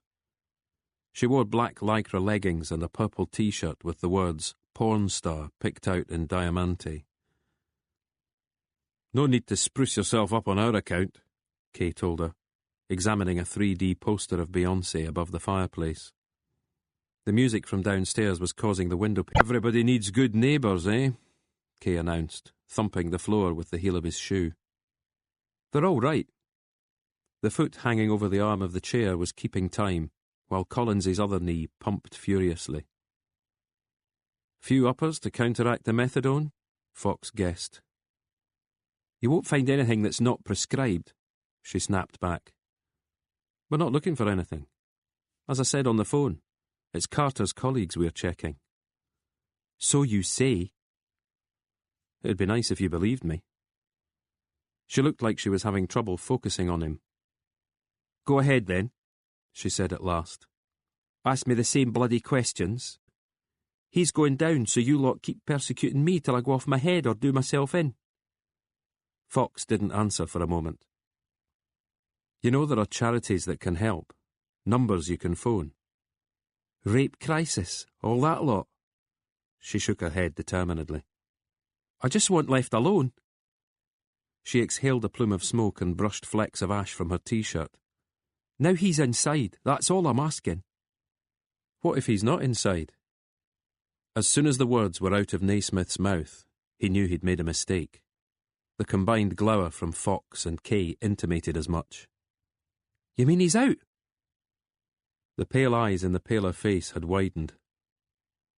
You should have been told, Fox said quietly. He's... Collins got to her feet and padded over to the window, staring down onto the street. He's been warned not to come within half a mile of you, Fox tried to reassure her. If he does, he's back inside pronto. Well, that's just dandy, she said, voice heavy with sarcasm. Carter's bound to stick to that, isn't he? Law-abiding prick like him. She spun away from the window. What if I say it's all a lie? I made it up to get him into bother. Then you'll be the one under lock and key, Fox cautioned her. He placed his business card on the arm of the chair. My number's there. Any sign of him, call me. You're here to threaten me, Teresa Collins stated, pointing a trembling finger. 3 of you, that's intimidation enough. Plus your story about him being out. This is me being told, isn't it? Scholes and Haldane and Michelson, and now you 3. I can assure you we're... I'll go to the papers, that's what I'll do, I'll scream blue murder. Will you calm down, Teresa? Fox had his hands held up in a show of surrender. He took a step forwards, but she had spun round again and pulled the window open. Help! She screamed. Somebody help me! Fox saw that Kay was looking at him, waiting for a decision. I'll call you, Fox told Collins, raising his voice in the hope she might hear. Later, when you've had a chance to... He signalled to Kay and Naismith that they were leaving. The neighbours upstairs were looking down at them from the landing. She's hysterical, Fox explained, starting his descent.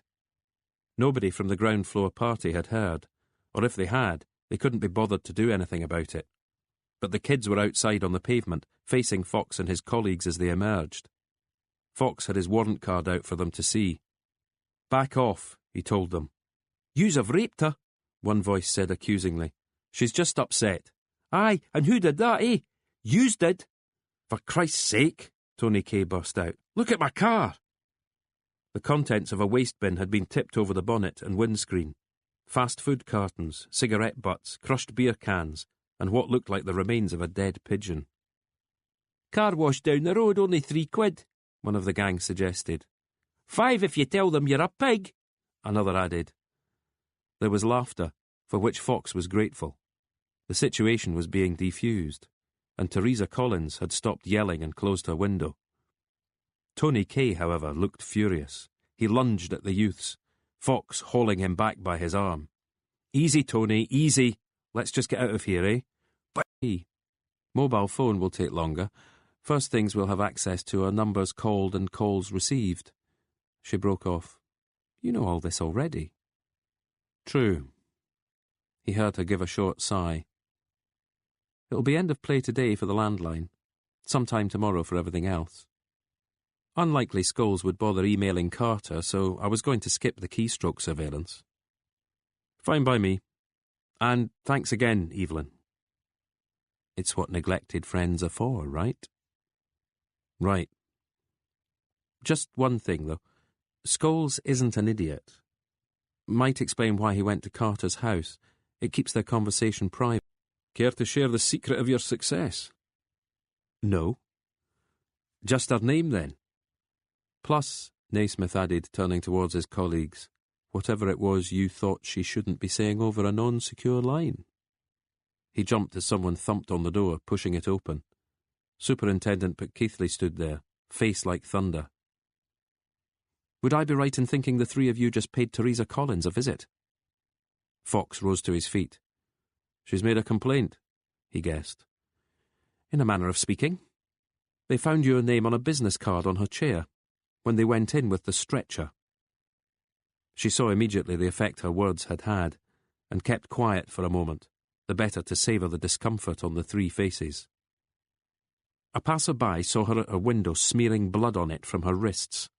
He called the paramedics. All 3 men were standing now, eyes on Keithley. Kay was the first to speak. Is she...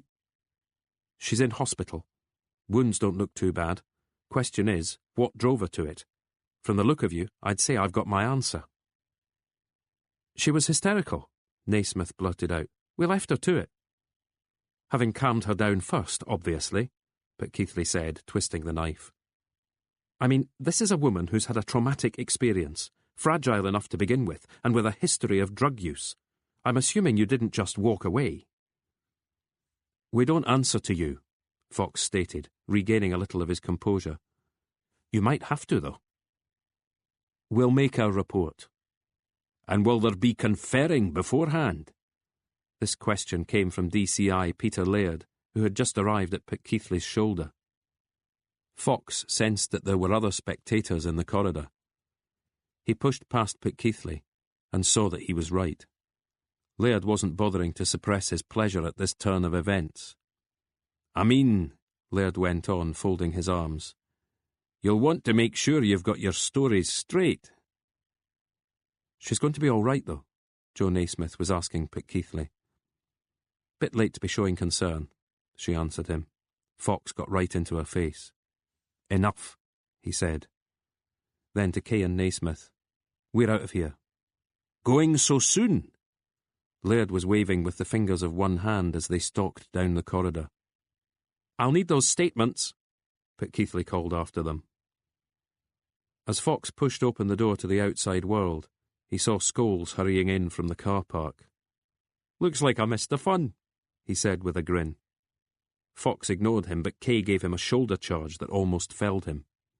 Scholes didn't react. His laughter followed them to the Mondeo. Where to? Kay asked. Home, Fox stated. They didn't say anything for the first few miles. It was Naismith who broke the silence. Poor woman. Kay just nodded. Reckon we should have stayed. Kay looked to Fox, but saw he wasn't going to answer. He was staring out of the passenger side window, forehead almost touching it. I can't see that we did anything wrong, Kay announced, trying for more certainty than he felt. We were the ones making her frantic, so we left. But it was me, wasn't it? Telling her Carter was out. Wasn't our job to keep the facts from her, Joe?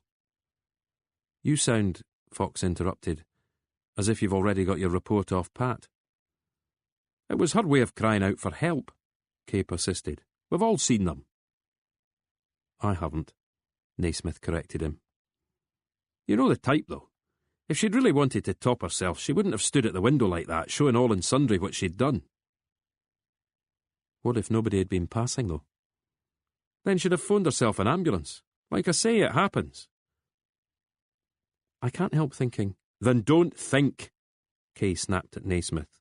Let's just get back to civilization and write up what happened. He looked towards Fox again. Come on, Malcolm, back me up here. She could have snapped any time. Just our bad luck it happened when it did. We could have tried calming her down. In case you've forgotten, she was screaming fit to burst. 2 more minutes in there and every nut job in the neighbourhood would have had us cornered. Kay kneaded the steering wheel with both hands. I can't see that we did anything wrong, he repeated. Fox saw that they were on the M90 again and had already passed Inverkeithing. I need you to do me a favour, he said quietly. What? There's a lay-by just before the bridge. Pull in and let me out. You going to be sick? Fox shook his head. What then? Just pull over. Kay signalled to move into the inside lane, saw the signpost for the lay-by, and signalled again. It was an area for large loads to stop, preparatory to being escorted to the other side of the estuary. Fox got out of the car and felt the fast-moving stream of traffic attempting to suck him onto the carriageway. There was a pavement, though, and it led to a walkway that crossed the road bridge. You're kidding, Kay called out to him. I need some air, that's all. What the hell are we supposed to do? Wait for me on the other side, as near to the old toll booths as you can get. Want me to come with you? Naismith asked, but Fox shook his head and slammed shut the door, turning his collar up. He had walked 30 or 40 yards before a break in the traffic allowed the Mondeo to pass him with a single toot of its horn. Fox waved at it and kept walking. He had never crossed the Forth Road Bridge like this before. He knew people did it all the time, joggers and tourists. The noise from the carriageway was punishing, and the drop to the Firth of Forth seemed vertiginous, but Fox kept going, drawing in lungfuls of fumy air. There was a dog walker coming from the opposite direction. She wore a scarf tied tightly over her hair, and offered him a nod and a smile, neither of which he returned with any degree of success. To his left, he could see the rail bridge, much of it under wraps for maintenance. There were islands down there too, and over to the right, the port of Rosyth. The wind was ripping at his ears, but he felt it was as much as he deserved. Kay was right, of course, a cry for help rather than a serious effort. But all the same. They'd dropped a bomb on her with the news of Paul Carter, then simply walked away. No call to social services or whoever else might willingly check on her. A neighbour, a relative in the area. No, they'd cared more for their own skins than that bloody Mondale. Fox hadn't encountered too much violence or tragedy during his years on the force. A few drunken fights to break up when he'd been in uniform, a couple of bad murder cases in CID. Part of the appeal of the complaints had been its focus on rules broken, rather than bones, on cops who crossed the line but were not violent men. Did that make him a coward? He didn't think so. Less of a copper? Again, no. But it was in his nature to avoid confrontation, or ensure it didn't well up in the first place, which was why he felt he had failed with Teresa Collins. Every moment of his time with her could have been played differently, and with a better outcome. Fox rubbed his hands down either side of his face as he walked. His pace was quickening, the wind growing more biting still as he reached the halfway point. He was in the middle of the Firth of Forth now, steel cables holding him aloft. He was depending on them to do their job and not suddenly snap. Without knowing why he was doing it, he broke into a run, jogging at first but then speeding up. When had he last run anywhere? He couldn't remember. The sprint lasted only a few tens of metres, and he was he asked. "Joe here got worried you might be going to jump," Kay explained. "So we went round the roundabout, crossed back over into Fife, did the same at the other end, and here we are." "Nice to know you care." "It was Joe, remember? I'd have left you to it." Fox smiled, got in and fastened his seatbelt. "Thanks anyway," he said. "Nice walk?" Naismith asked from the back seat. "Cleared my head a bit." "And?" Kay asked. "And I'm fine." "We could have sworn we saw you jogging." Fox gave Tony Kay a hard stare. "Do I look the type?" Kay smiled with half his mouth. "Wouldn't have said so." "Then I wasn't jogging, was I?" "That's your version of events, Inspector." Kay glanced at Joe Naismith in the rear-view mirror. "We'll always have ours. But in the meantime, can I assume we're headed back to base?"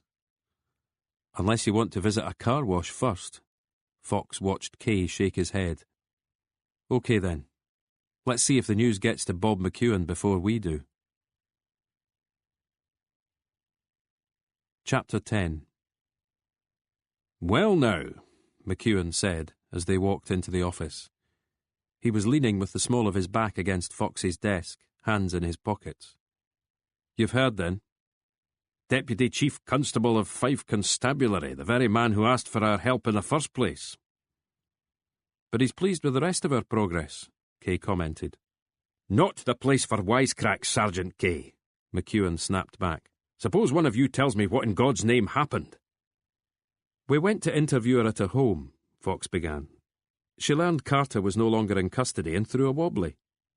We decided our presence wasn't helping," Kay added, "discretion being the better part of valour and all that." "What state was she in when you left?" "She was a bit shaky," Naismith decided to answer. "A bit shaky?" McEwen echoed. "Not the screaming abdabs neighbours claim to have heard." "She did do some shouting," Fox conceded. "About police intimidation?" "She misread the situation, sir." "Sounds to me like she wasn't the only one." McEwen pinched the bridge of his nose, screwing his eyes shut. He spoke without opening them, This gives them a bit of ammo. You know that. Does the deputy want us replaced? I think he's weighing it up. She wouldn't agree to be interviewed at the station, Bob, Fox explained calmly. We had to go to her. McEwen opened his eyes again, blinking as if to regain some focus. You told her Carter was out. That was my fault, Naismith admitted. McEwen gave a little nod of acknowledgement. Well, he said, best get your side of the story down on paper and we'll see what Glenrothes thinks. Anything else I should know? Fox and Kay exchanged a look. No, sir, Fox stated. News of the surveillance operation on Scholes could wait. One little bombshell at a time was probably enough for the boss. Later, Fox went to the canteen for coffee, and remembered when he got there that he'd not had anything since breakfast. Egg and cress sandwiches were all that remained of the lunch offerings, so he added one to his tray, along with a Kit Kat and a Golden Delicious. When his phone rang, he thought about not answering, but checked the display and recognised the caller. "Hiya, Evelyn," he said. "Ouch," Mills said. "You've heard, then?" "Not much else being talked about here. Local press seem to be onto it too. You know how that lot will twist it." "They can try." "Did she seem suicidal?" "No more than any of us." Fox wiped melted chocolate from his fingers onto a napkin. "Are you still going to be able to help?" "Will you still be around for me to help?" That was the problem right there. Every story had a number of sides. Your version might differ from everyone else's. Back in Collins's flat, had they been pragmatic, cowardly, or callous? Others would decide the truth of it, and that might not be the truth at all. "Malcolm? I'm still here. Do you want someone to talk to? We could meet for a drink." "I don't drink." "Since when?"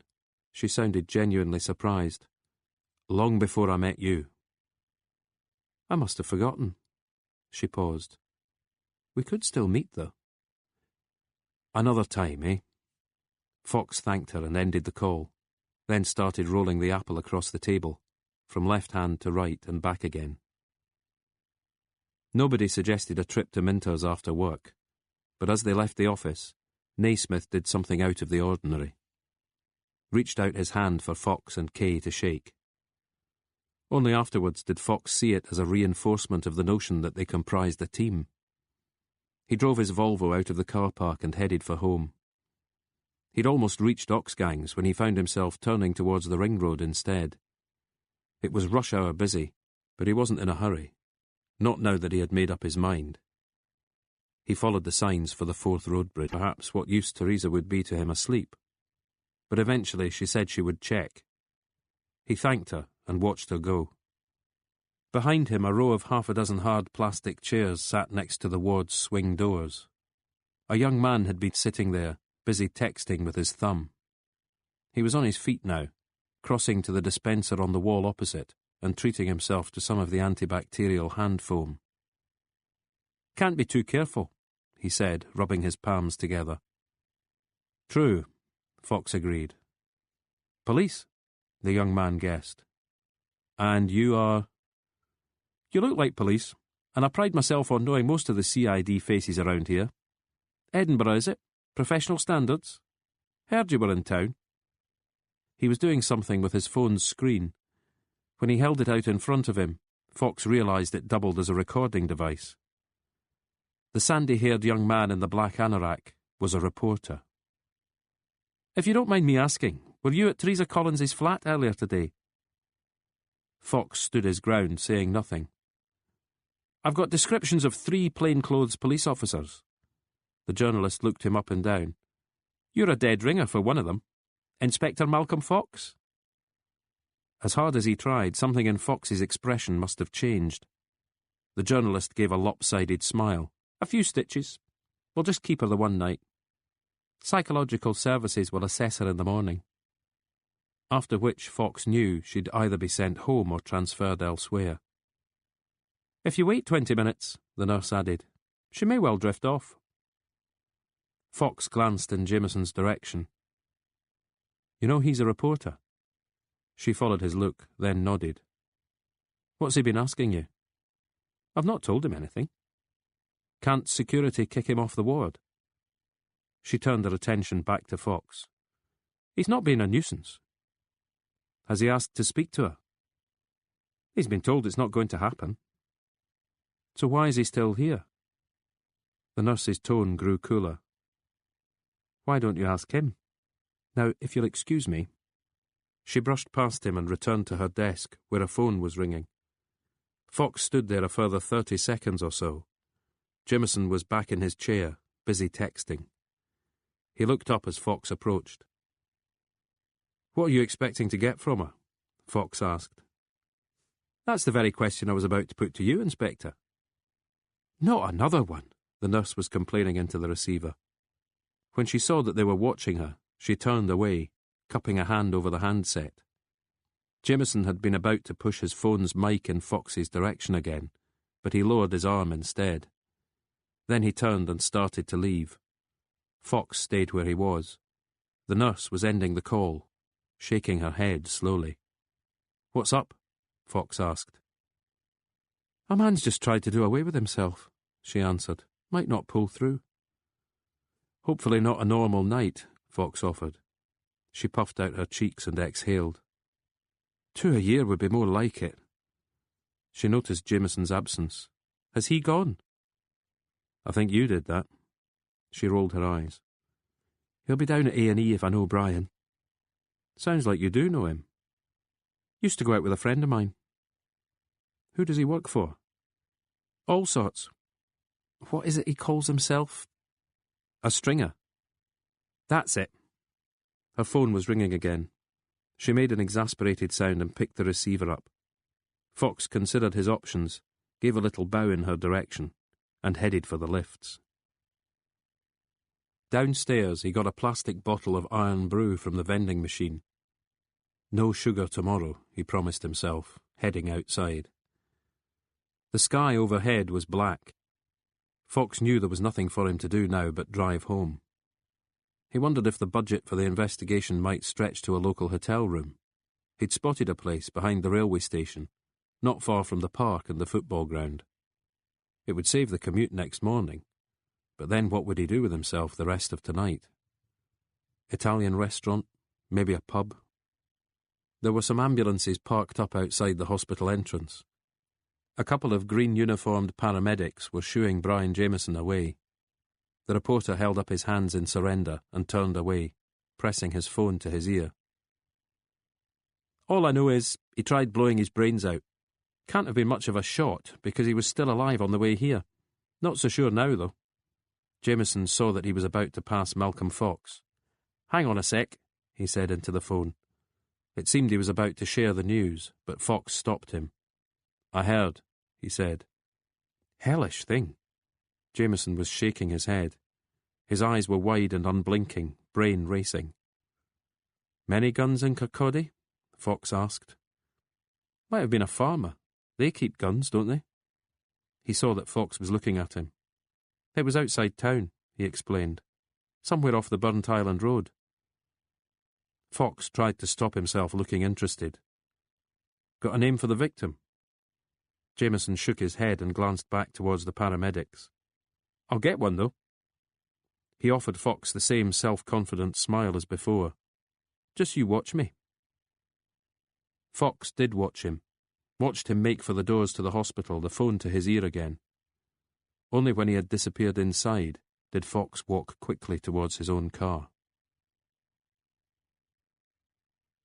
The police cordon was at the junction of the main road and the track to Alan Carter's cottage. Fox felt acid gathering somewhere between his stomach and his throat. He cursed under his breath, pulled in to the side of the road and got out. The parked patrol car had its roof lights on, strobing the night with a cold electric blue. The solitary uniform was trying to tie crime scene tape between the posts either side of the track. The wind had whipped one end of the roll from his grasp, and he was fighting to control it. Fox already had his warrant card out. Inspector Fox, he told the uniform. Then, Before you do that, I need to get past. He returned to his car and watched the uniform move the patrol car forward, leaving space for Fox's Volvo to squeeze through. Fox offered a wave and started the slow climb uphill. There were lights on in the cottage, and just the one car outside, Carter's own Land Rover. As Fox closed the door of the Volvo, he heard a voice call out, "What the hell are you doing here?" Ray Scholes was standing in the doorway, hands in pockets. "Is it Alan Carter?" Fox asked. "What if it is?" "I was out here yesterday." "Regular bloody Jonah then, aren't you?" "What happened?" Fox was standing directly in front of Scholes, peering past him into the hallway. "Had a good go at topping himself." "Why would he do that?" "If I lived out here I might do the same." Scholes sniffed the air, looked at Fox again and relented, turning and heading indoors. Fox himself hesitated. "Don't we need—" He looked down at Scholes's feet. "Not a crime scene, is it?"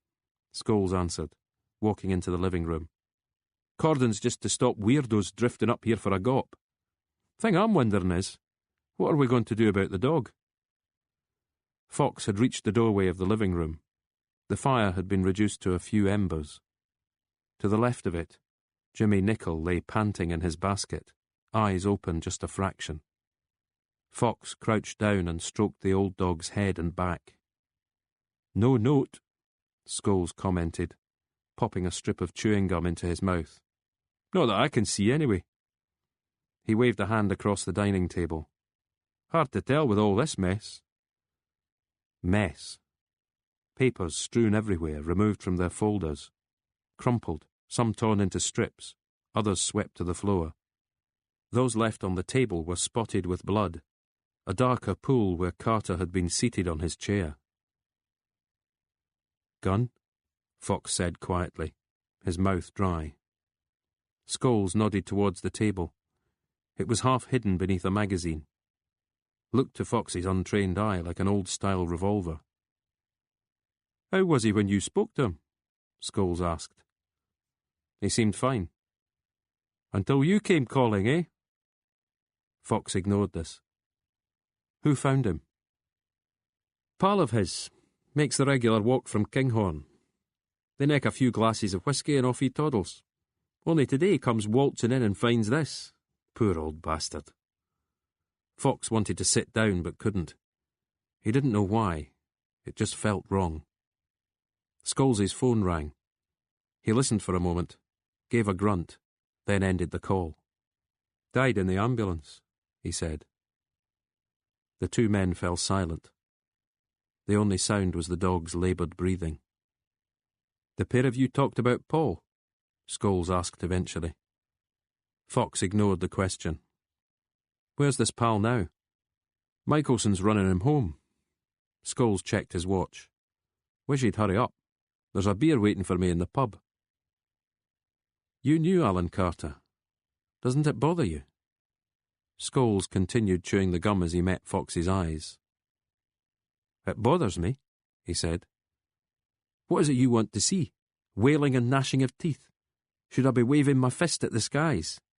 He was a cop." He paused. "Then he wasn't. And now he's dead. Good luck to him, wherever he is." He was also Paul Carter's uncle. That he was. And the first complainant. Maybe that's why he did it. An overwhelming sense of guilt. We can play the amateur psychology game all night if you like. Except here's my lift. Fox heard it too. Engine noise as a car approached the cottage. "What are you going to do?" he asked. "Just shut the place up?" "I wasn't planning on bunking down. We've had a look and seen what's to be seen. Uniforms can take it from here." "And next of kin?" Scholes shrugged. "Might even be Paul." "Have you told him?" Scholes nodded. "He'll be here." "How did he sound when you told him?" There was silence in the room as Scholes stared at Fox. "Why don't you just piss off back to Edinburgh? Because if I were you, I wouldn't be here when Paul arrives."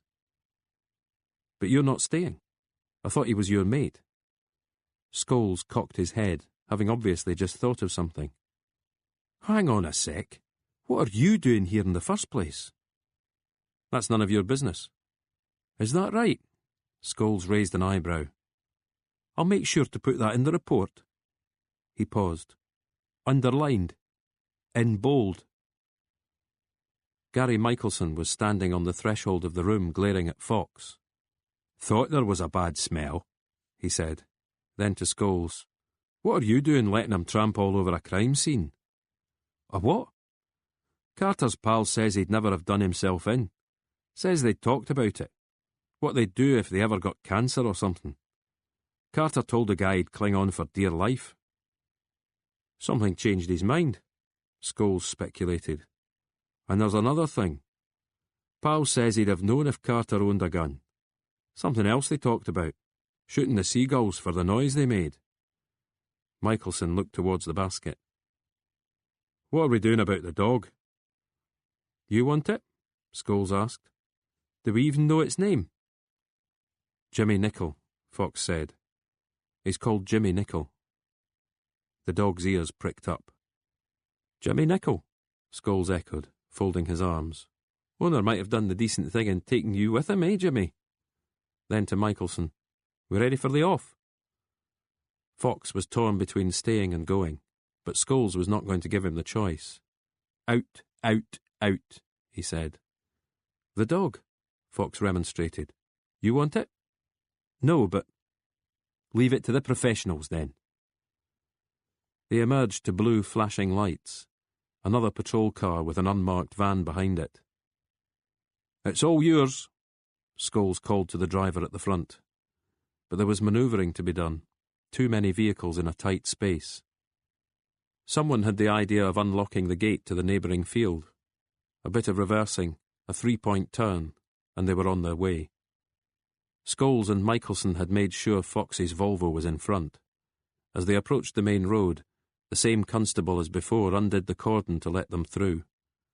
There was a white scooter parked next to his car. Brian Jameson sat astride it, 1 foot on the tarmac for the sake of balance. He was on his phone again, pausing as he recognised the driver of the Volvo. Fox kept his eyes on the road ahead, Scholes and Michelson tailing him for the first couple of miles, just to make sure.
Part 4.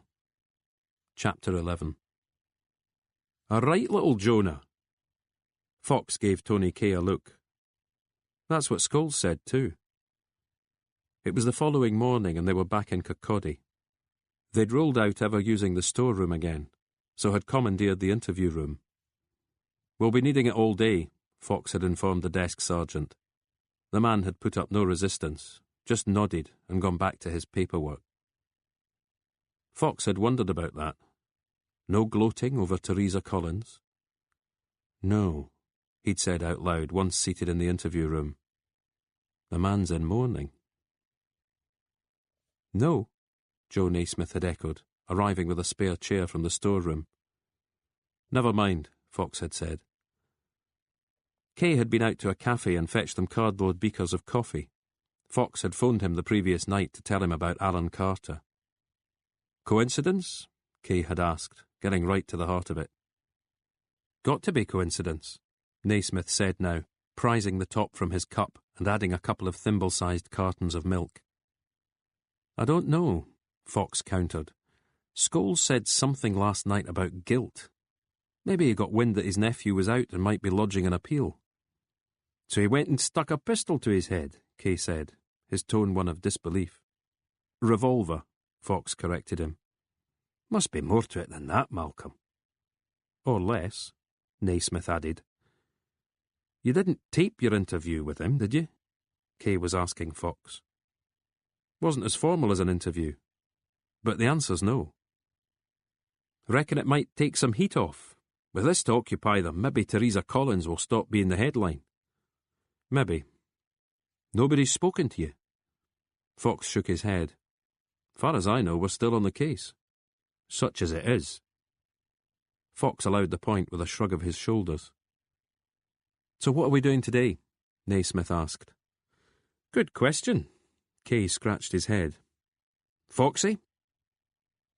There are 2 more victims we could talk to. Fox wasn't managing to sound enthusiastic. The drunken lassies. Kay sounded keener. That's a point. What about the surveillance? Naismith added. Might be up and running, Fox conceded. Or we just sit in here all day scratching our arses, Kay offered. Have a pack of cards in the Mondeo somewhere. There are heaps of questions still to ask D.I. Scholes, Naismith reminded them. We'd hardly started when we got called away. That's true. Fox finished his coffee, trying to locate any flavour at all in the final mouthful. And DCI Laird needs another going at, Kay added, even if he gives us hee-haw. I hate to mention it, Naismith added, but we're not really finished with Teresa Collins either. Leave her for now, Fox cautioned. Scholes then? Kay was making to rise to his feet. Want me to fetch him? I'll do it, Tony. You finish your drink. But as he headed for the stairs, Fox saw the unmistakable shape of Ray Scholes walking in the other direction. He was with a stooped, elderly man, his hand resting lightly across the man's shoulders. They were headed for reception. Scholes didn't see the visitor out, though, just pointed him in the right direction before turning to head back to his office. He saw Fox and slowed his pace, jutting his chin out. I keep thinking you're going to bring me bad luck, he said. Maybe I am. We need you in the interview room. Scholes shook his head. Not now. Might be a bit of movement on Alan Carter. What sort of movement? Fox couldn't help asking. Never you mind. Having said which, Scholes headed for the staircase. Fox watched him, then turned and made for reception. The visitor had yet to leave. He was talking with the desk sergeant. My name's Fox. Sorry, I don't know yours. Teddy Fraser? You're the one who found Mr. Carter? Fraser nodded solemnly. Fox noticed that he wore a thin black tie with his threadbare shirt. Mourning again. A bad, bad thing, he muttered to himself. You've just been seeing D.I. Scholes? Aye. I only met Mr. Carter the one time, but I liked him. He was hard to dislike. Did you walk here this morning, Mr. Fraser? I like walking. It's not that far. Busy road, though. There are a few shortcuts. Must have been a shock, finding Mr. Carter. A shock? Fraser gave a short, cold laugh. You might say that. What I mean is, I didn't really know him, but he seemed fine in himself. Fraser nodded again. There was nothing wrong with him. The DI's saying they're checking his health, in case the doctor had given him bad news. But he'd have told me, wouldn't he? No secrets between us. You'd known one another a long time. We were at school together. 2 years between us, but we were in the team. Fox didn't like to say that Fraser looked a lot positioned when I found him. Had I moved anything? And had you? I picked up the phone and dialed 999. But Mr. Carter wasn't dead, was he? As good as. You tried rousing him? He was breathing. Not conscious, though. But a gun? Alan never owned a gun. And the door unlocked. He shook his head vigorously. Kept it locked, even if he knew I was expected. If he heard me, he'd be at the door waiting, but otherwise I had to knock, and Jimmy Nicol would start barking. The door wasn't locked. No barking when I knocked. Thought they must be out on a walk, even though the dog could only manage a few yards at a time without its back legs giving way. So I was expecting the door to be locked. He seemed to remember something. In fact, it wasn't even closed properly. That's right. When I knocked, it opened a wee bit. I suppose, Fox said, playing devil's advocate, if he'd planned to do what he did, he might leave the door open so he could be found. Fraser considered this notion, but then dismissed it with a snort. You know I'm looking after Jimmy Nicol. It's the least I could do. Alan doted on that hound, and you're telling me he wouldn't have taken Jimmy to a vet's before doing away with himself? He screwed up his face. Can I ask you something else, Mr. Fraser? I'm Teddy, son. Everybody calls me Teddy. I was just wondering what he was working on. All those papers on his table. Ancient history. 1985's not that ancient. To some people it is. I'll prove it to you right here. Fraser paused, readying himself to gauge Fox's reaction. He clasped his hands together, then mentioned a name. You've got me, Fox conceded after a moment. Who's Francis Vernal? You'd do better finding out for yourself. Why was Mr. Back inside, the desk sergeant was lying in wait. Come here, you, he said from the other side of the desk. Fox walked up to him. You've not been pestering Teddy, I hope? He gave as good as he got. I take it you know him. Donkey's years. And you knew Alan Carter, too. Served with him. The desk sergeant puffed out his chest. One of the old school. I got the same feeling the one time we met. I'm sorry. The muscles in the sergeant's face twitched. I don't even know your name. Fox apologised further. Robinson. Alec Robinson. Fox held out his hand, and after the briefest of hesitations, Robinson took it. Pleased to meet you, Fox said, causing the man to smile. Sorry if I seemed to give you such a hard time, the sergeant responded. You know what it's like. I've had worse, trust me, Fox paused. But can I ask you this? Did you see much of Alan Carter in his later years? Not really. Maybe at the football or a reunion. He liked to keep busy though, eh? Built that company of his from scratch. Robinson sounded impressed, so Fox nodded his agreement. The day I saw him, he was still busy, he informed the sergeant. Oh? All that work he was doing on Francis Vernal. Robinson's face stiffened.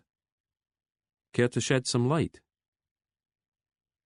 I'm not the one to talk to, Robinson eventually confided. Then who is?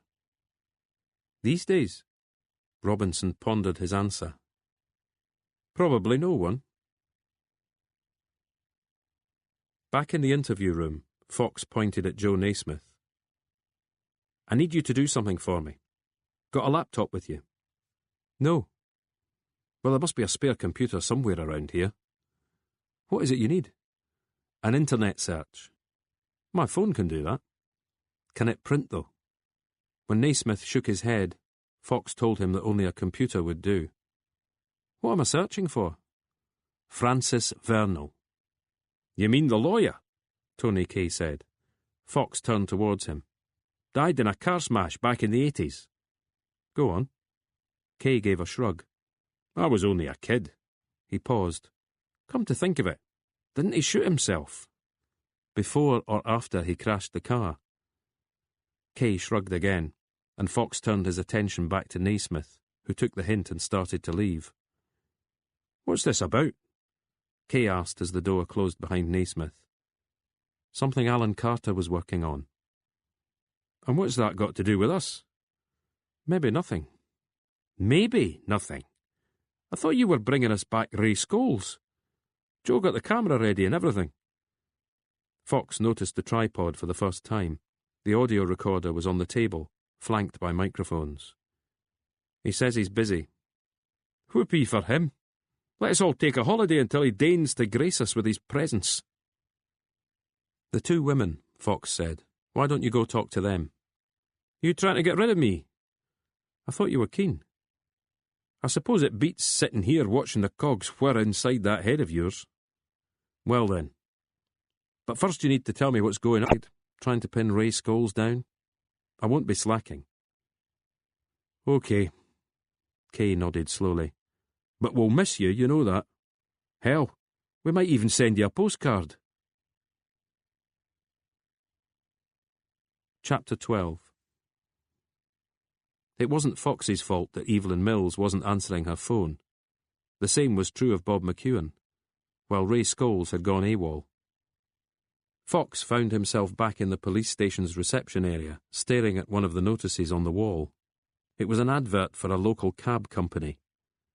5 minutes later, he was in the passenger seat of a dented white Hyundai. The driver was... Fox's fingers brushed a small plant pot balanced on the outside ledge. He lifted it and saw a key lying there, either a spare or left by the police. He unlocked the door and went inside. Jimmy Nichols' basket was no longer in the living room. Fox wondered if he should have asked Teddy Fraser how the dog was doing. Didn't pets often pass away soon after their owners? The room smelled of wood smoke.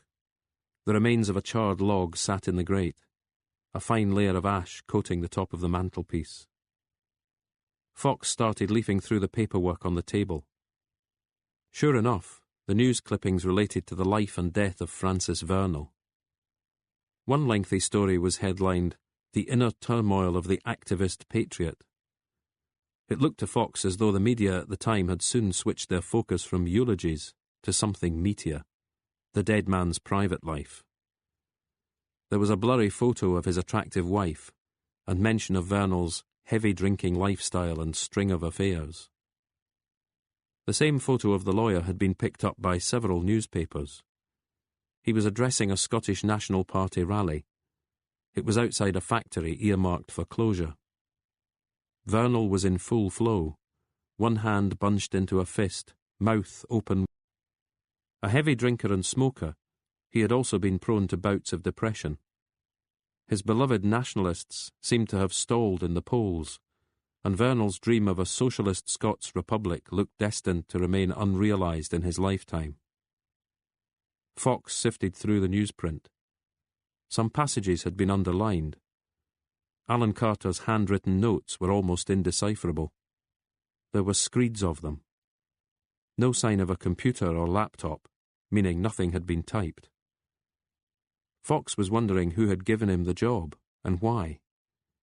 Suddenly, a photo caught his eye. Another rally, but taken longer ago. Vernal in his early 20s by the look of it. A bit more hair on his head, and slimmer around the chest and stomach, but still with mouth wide open and fist clenched. There was another young man standing next to him, and Fox was stunned to find he recognised him. It was Chris, his father's cousin Chris, looking just the same as in the photo where he was carrying Jude on his shoulders. Fox lifted this picture from the table and stared at it. It had been clipped from the Fife Free Press. There was no date, and only a few lines of explanation. An SNP picnic on the links at Burnt Island. The noted Edinburgh lawyer Francis Vernal gives the speech of the afternoon, with Chris Fox standing at his side, laughing and leading the applause. Fox paced the room a couple of times, the photo still in his hand. Then he folded it into his pocket, looking around him as if fearing someone might have noticed. There was a telephone on a chest of drawers behind the door, and he crossed over to it. An address book sat next to it. It was open and had been turned over. Fox lifted it and saw that it was open at the page for surnames beginning with C. Paul Carter's name was there, home and mobile numbers listed. Fox flipped through the book, not sure what he thought he would find. A few business cards fell out, and he stooped to pick them up. One was for an Indian restaurant, another for a garage. But the third belonged to a man called Charles Mangold. He was senior partner in a firm of solicitors called Mangold Bain, with an address in Edinburgh's New Town. Fox jotted the details into his notebook, then tapped his pen against the telephone receiver and stared at the C page again. 3 names there, one with a thick line through it, probably meaning the person was no longer part of Alan Carter's life, because they weren't close. Hadn't Alan said as much himself? But Paul, soon after his release from custody, had felt the need to phone his uncle. Fox wondered why. He looked around the room again. Where had the mess come from? Had something made Alan Carter angry, so that he swept papers from the table onto the floor? Or had someone else done it? Fox flinched at the sound of tapping on the window. It was the cab driver. Fox gave him a nod to let him know he was just coming. The man lingered, taking in the scene. Fox replaced the address book, made sure he was leaving the room as he had found it, the one borrowed photograph aside, and went outside. His driver was apologising.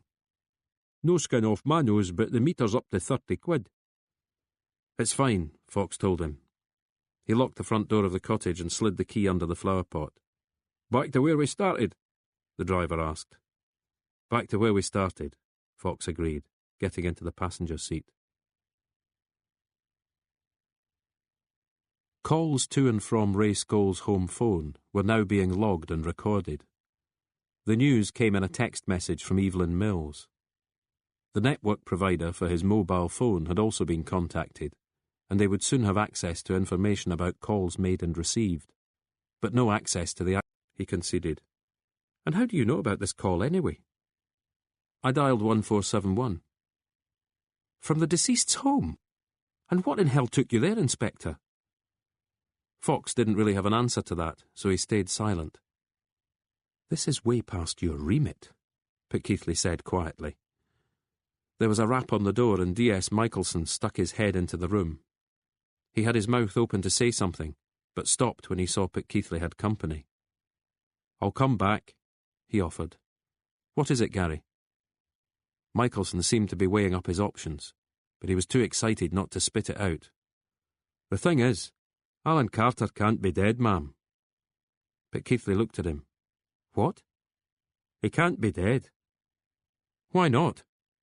It was Fox, rather than Keithley, who asked the question. "Because the gun he used doesn't exist. It hasn't done for 20-odd years. "You're not making any sense." Michelson produced a sheet of paper. Fox couldn't tell if it was a fax or the printout of an email. The detective approached Keithley's desk and handed it over. She took her time reading it through. Then she looked at Fox. "We'll finish our little chat later." She was rising to her feet. Michelson accompanied her out of the room, Fox following for the first few steps until she stopped him. "Not your remit," was all she said, before continuing in the direction of the CID suite. Michelson looked over his shoulder, giving Fox a huge, cold smile of satisfaction. Fox pursed his lips and watched them go. Then he had an idea. It took Alec Robinson a while to answer the desk buzzer. Fox could guess why. "Have you heard?" Robinson said. "Some of it," Fox hedged. "I'm surprised how quick it all happened." Robinson nodded his agreement. "Not that many guns in Fife," he explained. "The register was put on computer last year. Can't think why they backdated it, but they did." Fox still wasn't sure he understood. 20-odd years, he prompted. "Like I say, we don't take many firearms off the street." "No, but when you do." Fox was still feeling his way. "Broken up, melted down. That used to be the way. Once or twice a year, when there were enough to make it worthwhile." It was Fox's turn to nod. "And this gun's on record as having been disposed of?" Robinson stared at him. "I thought you knew." "Only some of it." Fox folded his arms. "So how come it suddenly turns up in Alan Carter's cottage? Could he have swiped it?" Robinson shrugged. "Not sure he was ever on the detail. Guns weren't kept here anyway. Glenrothes, I think." Fox exhaled noisily. "It's a mystery," he said. "That's what it is," Robinson agreed. Then, eyes on Fox. "Don't tell me there'll be another inquiry now. That's all we bloody well need." Chapter 13. "Very nice girls," Tony Kay said. "Very," Joe Naismith agreed. They were back in the interview room, the three of them seated around the table with beakers of tea. "Hairdressers. Though Billy's a senior stylist and Becca's not quite got there yet. Lucky it was quiet in the salon. We were able to grab 20 minutes in the privacy of the tanning booth. Don't worry, though, it wasn't switched on." "Becca looked like she'd spent some time in there," Naismith added. "Good figure on her, too, if that's not being sexist." Fox could see his two colleagues had enjoyed themselves. "She'd like to give modelling a try," Naismith informed him. "Cut to the chase," Fox muttered. "Well," Naismith began, but Kay took over the story. "Night out. Started with the whole team from the salon. Few casualties after suddenly reappears and repeats the offer. Any and all charges dropped if they'll scratch his back. No dice." "Billy told him her boyfriend was a bouncer," Naismith got the chance to say. "As if that would cut any ice with Carter." Fox rubbed his chin.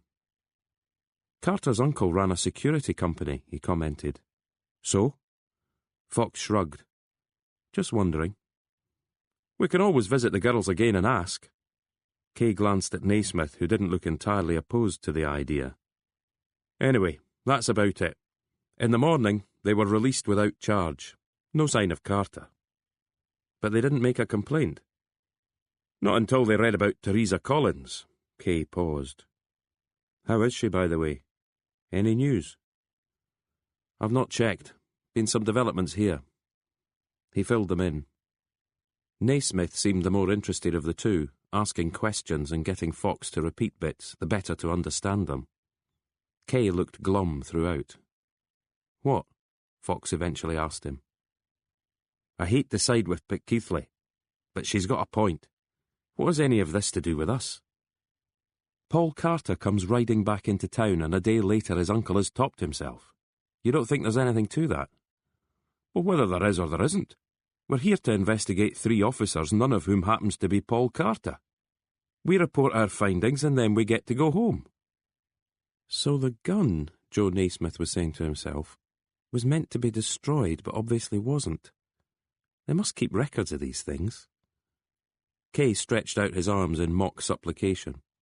"This is not our case," he said, laying equal stress on each of the words. "It just isn't." "It might connect to our case," Fox told him. "Little bit of digging, you never know."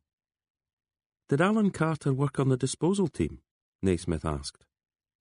"I'm sure CID are looking into that," Kay said, "because that's the sort of thing CID do. We, on the other hand, are the complaints." The door opened.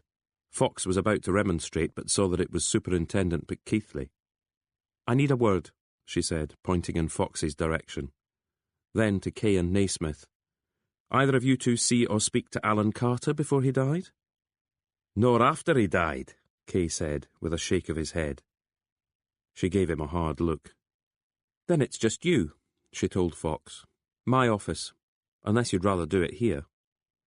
Fox told her he preferred her office. She turned away and he got up to follow. She was already seated behind her desk when he arrived. She told him to close the door, and when he made to sit down, she ordered him to stay on his feet. She had a pen in her hand, which she studied as she spoke. You may just have been the last person who saw Alan Carter alive, Inspector. That means CID would like to ask a few questions. Hardly feasible when I'm running an inquiry into 3 of them. Which is why I'm asking instead. She paused. Always supposing you've given me a clean bill of health. He didn't answer, causing her to look up at him. She narrowed her eyes and returned her attention to the pen. Why did you visit him? He made the original complaint about Paul Carter. That hardly connects him to Scholes, Haldane and Michelson. Oh, and by the way, Haldane's feeling a lot worse since your little home visit, so thanks for that. Again, Fox chose not to comment. So what did you talk about with Alan Carter? How did he seem? I liked him. He wasn't evasive, was a welcoming host. Troubled in any way? I wouldn't have said so. Fox paused. There's something else, isn't there? Someone in forensics seems to have been watching CSI.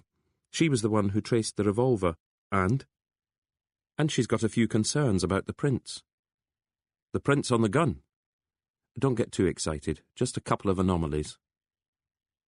Fox thought back to the scene. Ray Scholes already there, stuff strewn on the floor, the revolver half hidden below a magazine. He remembered Alan Carter moving around the room, making tea, handing him a mug. Carter was right-handed, he stated. What? Why was the gun lying to the left of him? His head was slumped against the table and the gun was to the left, not the right. She stared at him. Not one of the anomalies? He guessed. No, but Keithley conceded, writing a note to herself. What then?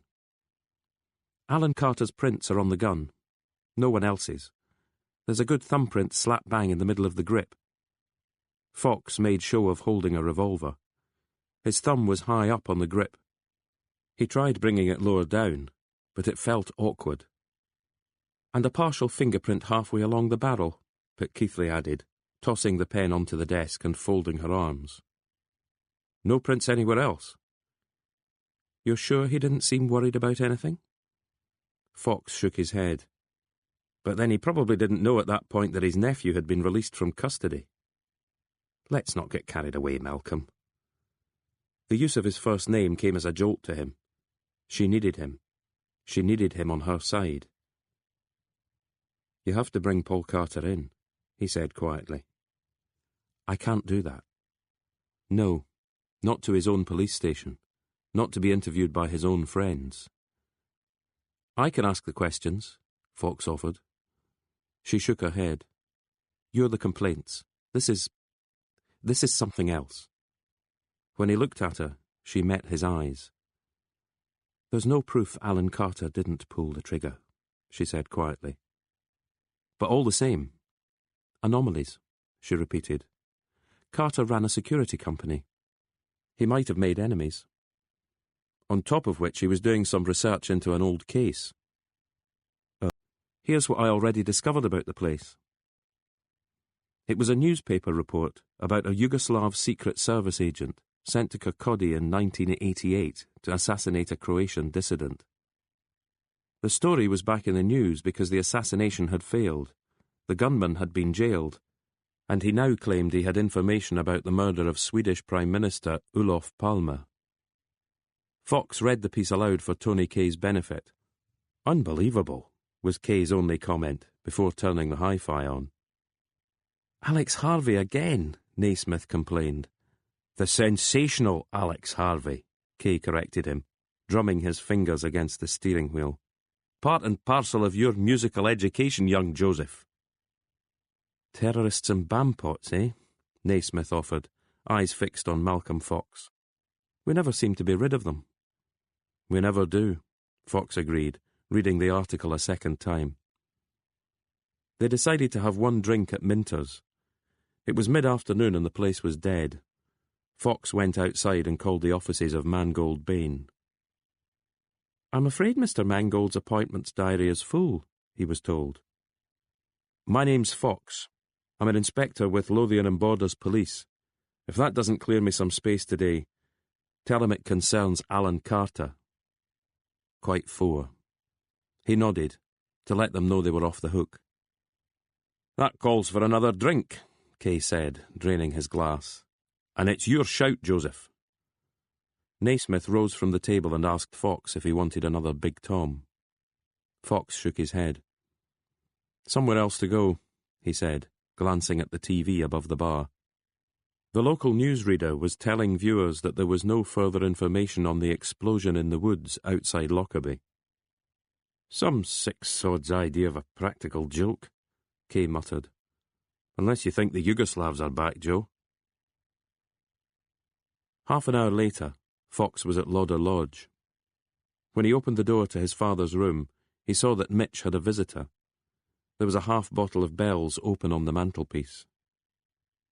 "Hiya, Dad," Fox said. His father looked sprightly.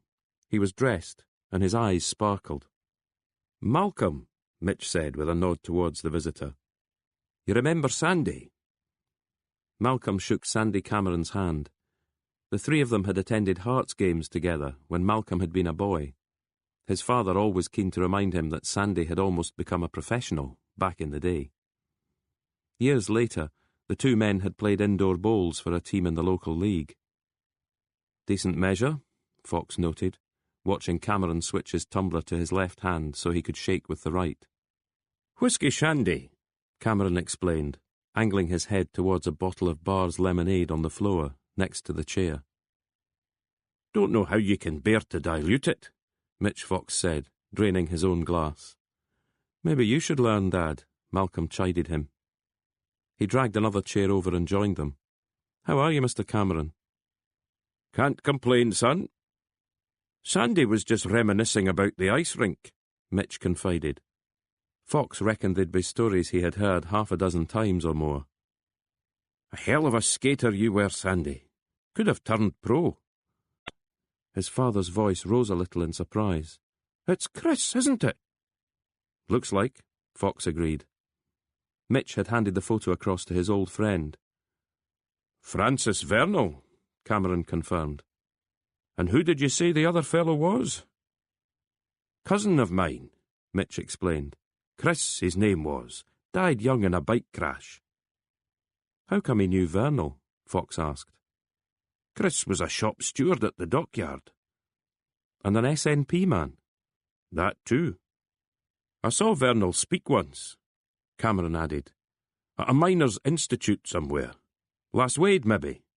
Firebrand is the word that springs to mind." "I don't really remember him," Fox admitted. "I was in my teens when he died." "There were rumours at the time," Cameron went on. "His wife—" "Bloody tittle-tattle," Mitch said dismissively. "Selling papers is all it's good for." He looked at his son. "Where did you find this?" "There's an ex-cop in Fife. He was interested in Vernal." "Why?" "I'm not sure."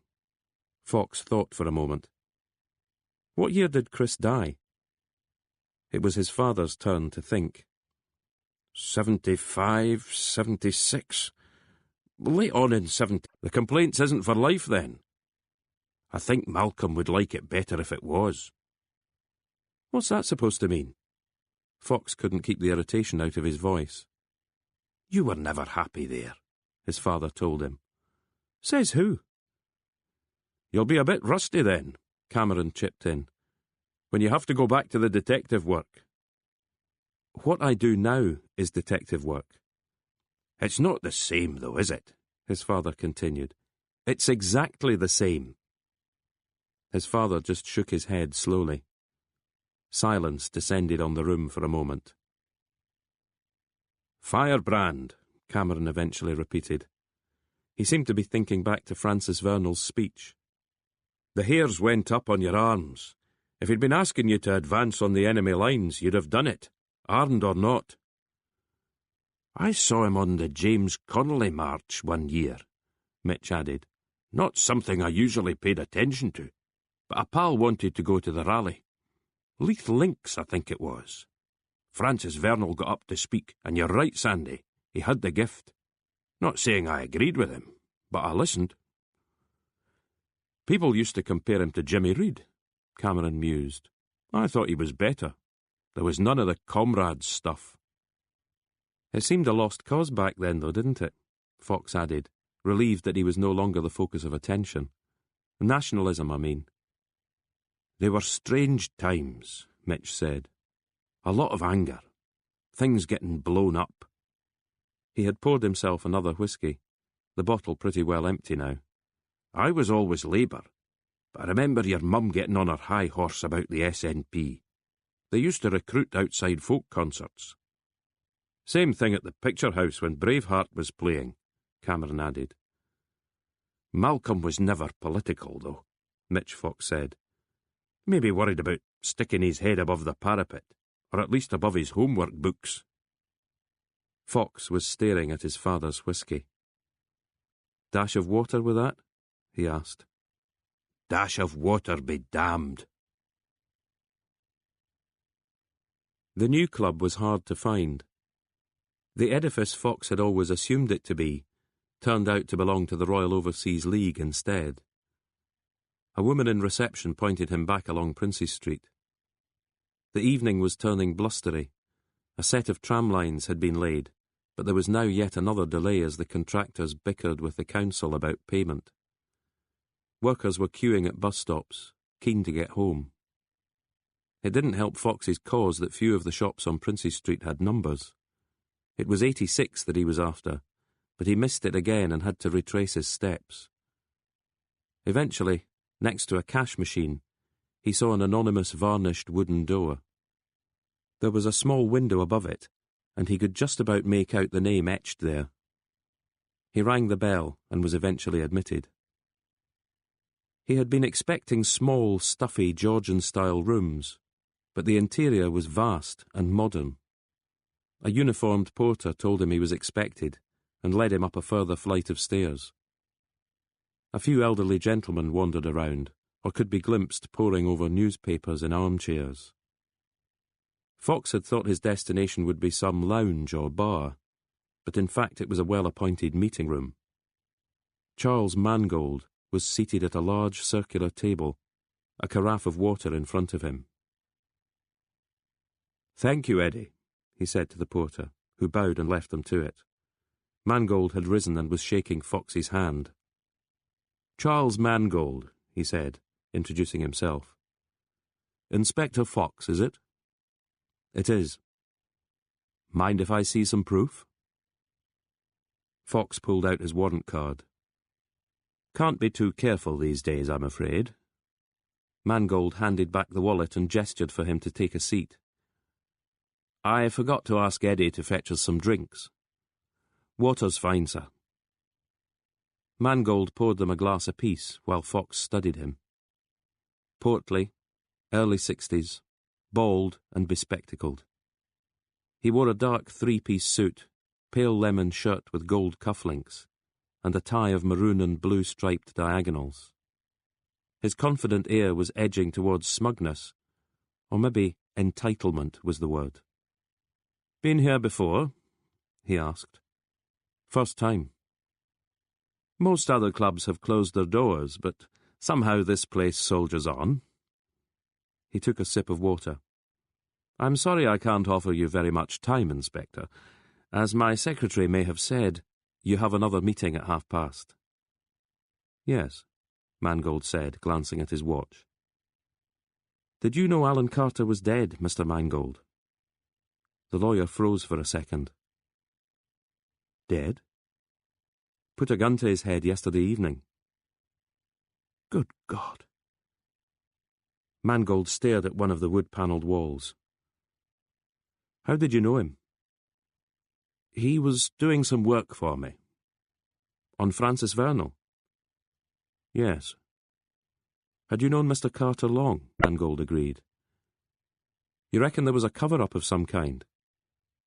The truth's what I've been after, Inspector. 25 years on. Why the wait? Mangold bowed his head a little, as if to acknowledge the acuity of the question. Imogen isn't well, he said. Vernal's widow. 6 months or a year from now, I doubt she'll be with us. And I know the papers will dredge it up again. The stories that she drove him to it. Yes. You don't think she did? Of course not. Did you work alongside Mr. Vernal? For a long time. Friend of his or friend of his wife? Mangold stared hard at Fox. I'm not sure I can let that insinuation pass. Then don't. Look, I'm sorry Alan Carter's dead, but what precisely does it have to do with me? You'll be wanting to take charge of all his research material. Might have to get used to a few blood spatters, mind. Fox looked to be readying himself to rise from his chair and leave. Francis Vernal was murdered, Mangold blurted out. And no one's done anything about it. If I didn't know better, I'd say officers at the time went beyond willful negligence. Meaning? Meaning they were involved. By the time they found out he'd been shot, his car had been removed from the scene itself trampled over, obliterating any evidence. Took them a full day to find the gun. Did you know that? It was lying on the ground, 20 yards from where the car had stopped. Mangold was talking rapidly, as if needing to put the words out there. Francis didn't own a gun, by the way. Papers from his briefcase strewn around nearby. Car's back window smashed, but not the windscreen. Things missing. What things? Cigarettes, for one. He smoked 40 a day. And a £50 note he always carried, the fee from his first case. Mangold ran a hand across his head. Then he looked up at Fox. You're not what I expected. Not at all. In what way? I thought I was going to be warned off. But you're too young to have been part of it. And your warrant card says professional standards. That means police corruption, yes? It means complaints against the force. Mangold nodded slowly. Francis Vernal should be a story, Inspector. So many holes in the original investigation. Was Carter making any progress? A little. Mangold thought for a moment. Not much, he conceded. A lot of the players are no longer with us. I doubt he would have taken the job if Gavin Willis was still alive. Gavin Willis being Alan's mentor. He was a DI at the time Francis died, and he led the inquiry. Only 10 years or so older than Alan, but Alan definitely looked up to him. Mangold leaned forward a little, as if readying himself to share a confidence. Did Alan tell you about the cottage? No. It belonged to Gavin Willis. When he died, Alan bought it. That's how close the two men were. Fox gave the slightest of nods and allowed Eddie to show him back down the staircase. Just inside the front door, a new arrival was handing his overcoat to a porter while discussing the weather. He glanced towards Fox, as if to check whether he warranted some greeting. In the end, the curtest of nods was all Fox got. "Will you be in your usual spot, Sheriff Cardonald?" the porter was asking. "I'll bring you your drink." "Usual spot," Cardonald agreed. Fox paused to watch him head for the stairs. Sheriff Colin Cardonald, the man whose decision had put Paul Carter back on the streets. He hadn't felt like another takeaway or microwave meal, so had treated himself to a restaurant in Morningside, an Italian place with plenty of fresh fish on the menu. The evening paper kept him occupied for about 10 minutes, after which he tried not to look as if he was interested in the other diners. Really, he was thinking. Trying not to, but thinking all the same. About Ray Scholes and Paul Carter. About Paul Carter and his uncle. About Alan Carter and Charles Mangold. Charles Mangold and Francis Vernal, Vernal and Chris Fox, Chris and Mitch, Mitch and Fox himself. The complaints. He had been diligent and scrupulous, never a shirker. He had put in the hours, been commended for his error-free paperwork and ability to lead a team. No egos and no heroes. He hadn't been unhappy. He had learned much and kept out of trouble. If a problem arose, he either dealt with it or ensured it was moved elsewhere. Ideally suited to complaints and conduct, his reviews eventually started concluding. But was that altogether a good thing? Or was it CID's way of telling him he didn't fit in there? Too scrupulous, too willing to sidestep problems. When he caught his waiter's eye, he told him he was finished. Not as hungry as I thought, he offered by way of apology. Back at the house, he switched on the TV and found multiple channels of dross. The news was focusing on a royal engagement and not much else. Fox lasted 10 minutes, then went in search of his computer. He knew he could wait until morning. Joe Naismith would stick to his word, but all the same, he typed Francis Vernal's name into the search engine and clicked on the first of 17,250 links. Half an hour later, a text came in from Tony Kay. "Copycat blast, Peebles this time, bloody kids." Fox couldn't think how to reply, so turned his attention back to the computer screen instead. Copycat, bloody kids. As usual, Tony Kay was seeing what he wanted to see. Fox wasn't so sure. Part 5. Chapter 15. There was a lay-by near the spot where Francis Vernal's car had left the road. A small cairn had been erected, with a plaque on it commemorating a patriot. Someone had even left a bouquet of flowers. The flowers were shriveled. Could be they dated back to the anniversary of the crash. Mangold's work, maybe, on behalf of himself and Vernal's widow. Fox had brought his own car over to Fife this morning, leaving the M90 and skirting Glenrothes, heading for what was known as the East Nuke. Little fishing villages popular with landscape painters and caravanners. London Links and Ely, St Monans and Pittenweem, then Anstruther, pronounced Ainster by locals.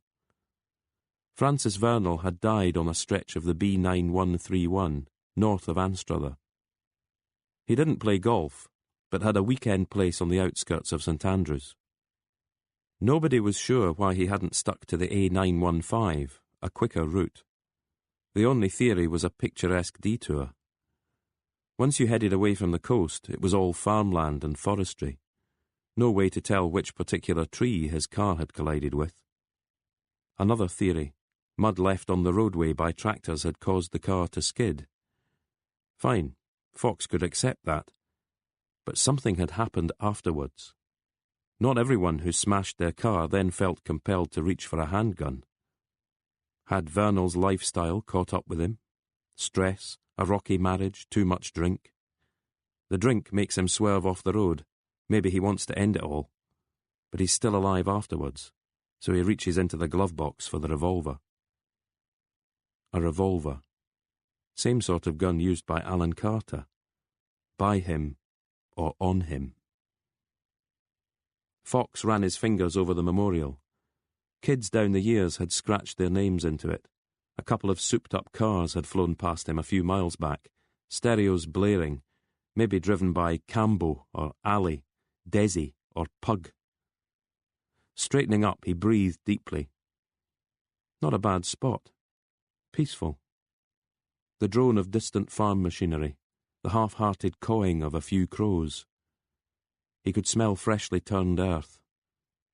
A trudge around the vicinity provided no further clues. No one had left a bouquet resting against any of the trees. None of the news reports had been able to provide a photo of the car in situ, and even the few monochrome pictures of the site were speculative, apparently. Mangold was right. The Volvo had been removed and taken to a local junkyard before any forensics could be done. The early newspaper reports didn't even mention suicide. It was a tragic accident, robbing the country of a bright political talent. The obituaries had been plentiful, but sticking to the same anodyne script. A book had been published a few years later, and half a chapter had been dedicated to the mystery death of political activist Francis Vernal.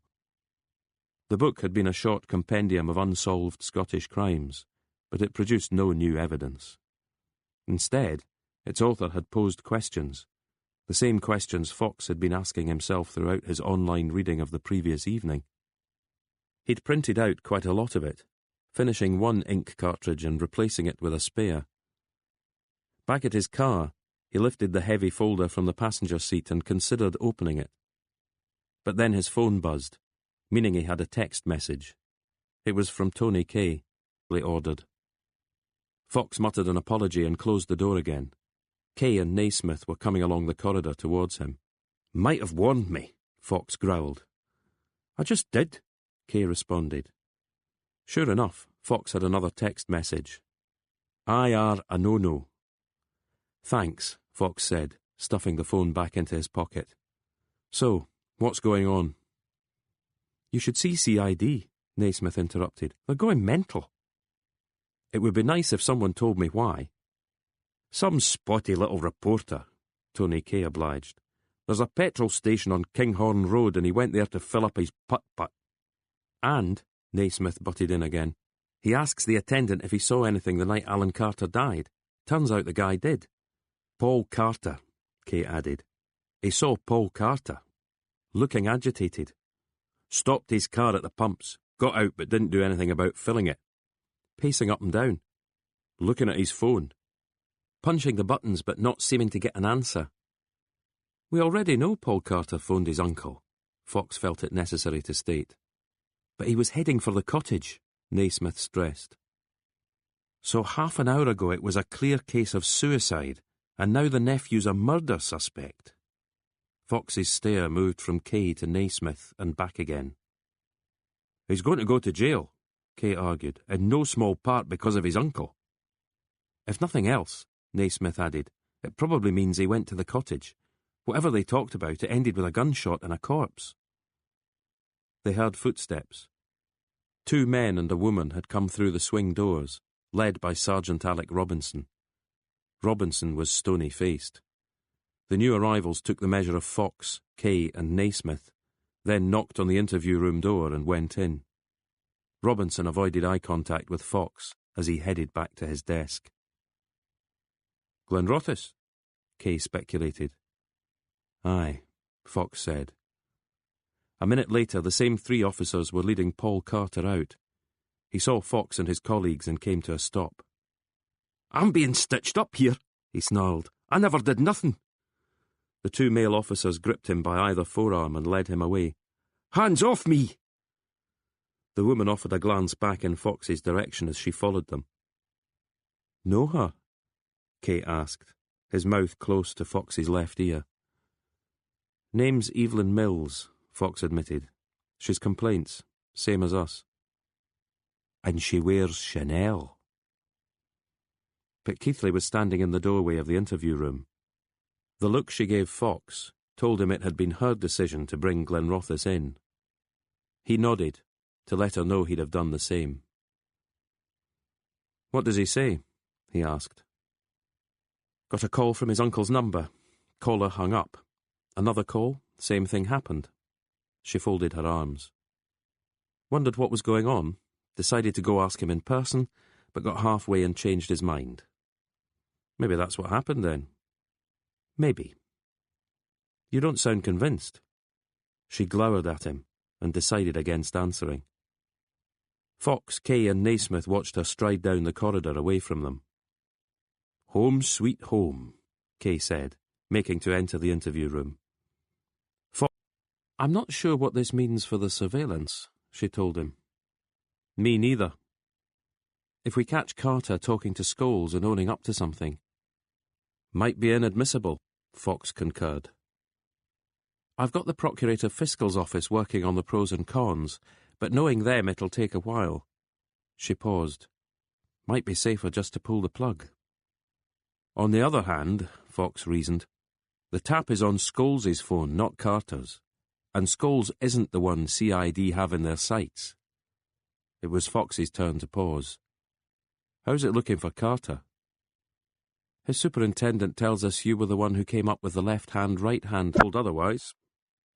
Malcolm, you realise you're a witness. We'll need to ask you about Alan Carter. No problem. Scholes is already stirring things. Oh? Says you were on the scene pretty fast. Not half as fast as him and Michelson. Difference is, they'd been called to the cottage. I'm happy to answer any questions, Inspector Mills. See you soon then, she said, ending the call. Fox relayed everything to Kay and Naismith, then told them he was stepping outside for a breath of air. Across the other side of the car park, Brian Jameson was standing next to his scooter. There was a woman alongside him, with some sort of recorder slung over one shoulder and headphones clamped to her ears. She was holding a microphone in front of Jameson. Local radio was interviewing local stringer. Fox walked over. Jameson had already spotted him and was telling the woman who he was. The microphone swung towards him. I need a word, Fox told Jameson. Inspector, the young woman said, can I just ask you for a comment on the arrest of Paul Carter? Fox shook his head and then angled it into the car park, knowing Jameson would follow. That way he would look important, and Fox got the feeling he'd want to look important in front of his colleague-cum-competitor. We saw him being lifted, Jameson was saying as he caught up with Fox. Is that him off to Glenrothes? What made you go into the petrol station?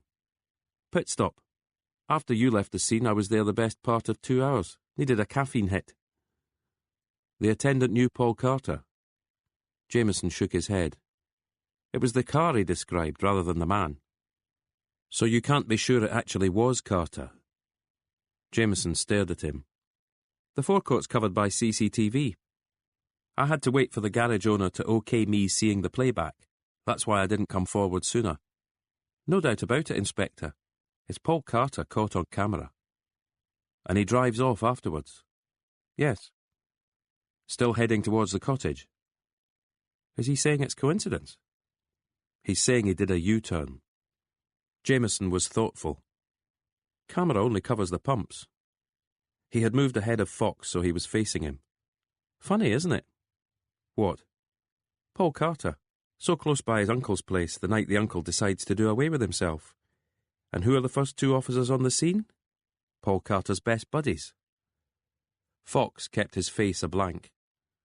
What made you think to ask the attendant if he'd seen anything suspicious? Jameson gave a twitch of the mouth. Maybe a hunch. Hunches have got me where I am today. You're a regular Quasimodo, Fox agreed, heading for the police station's back door.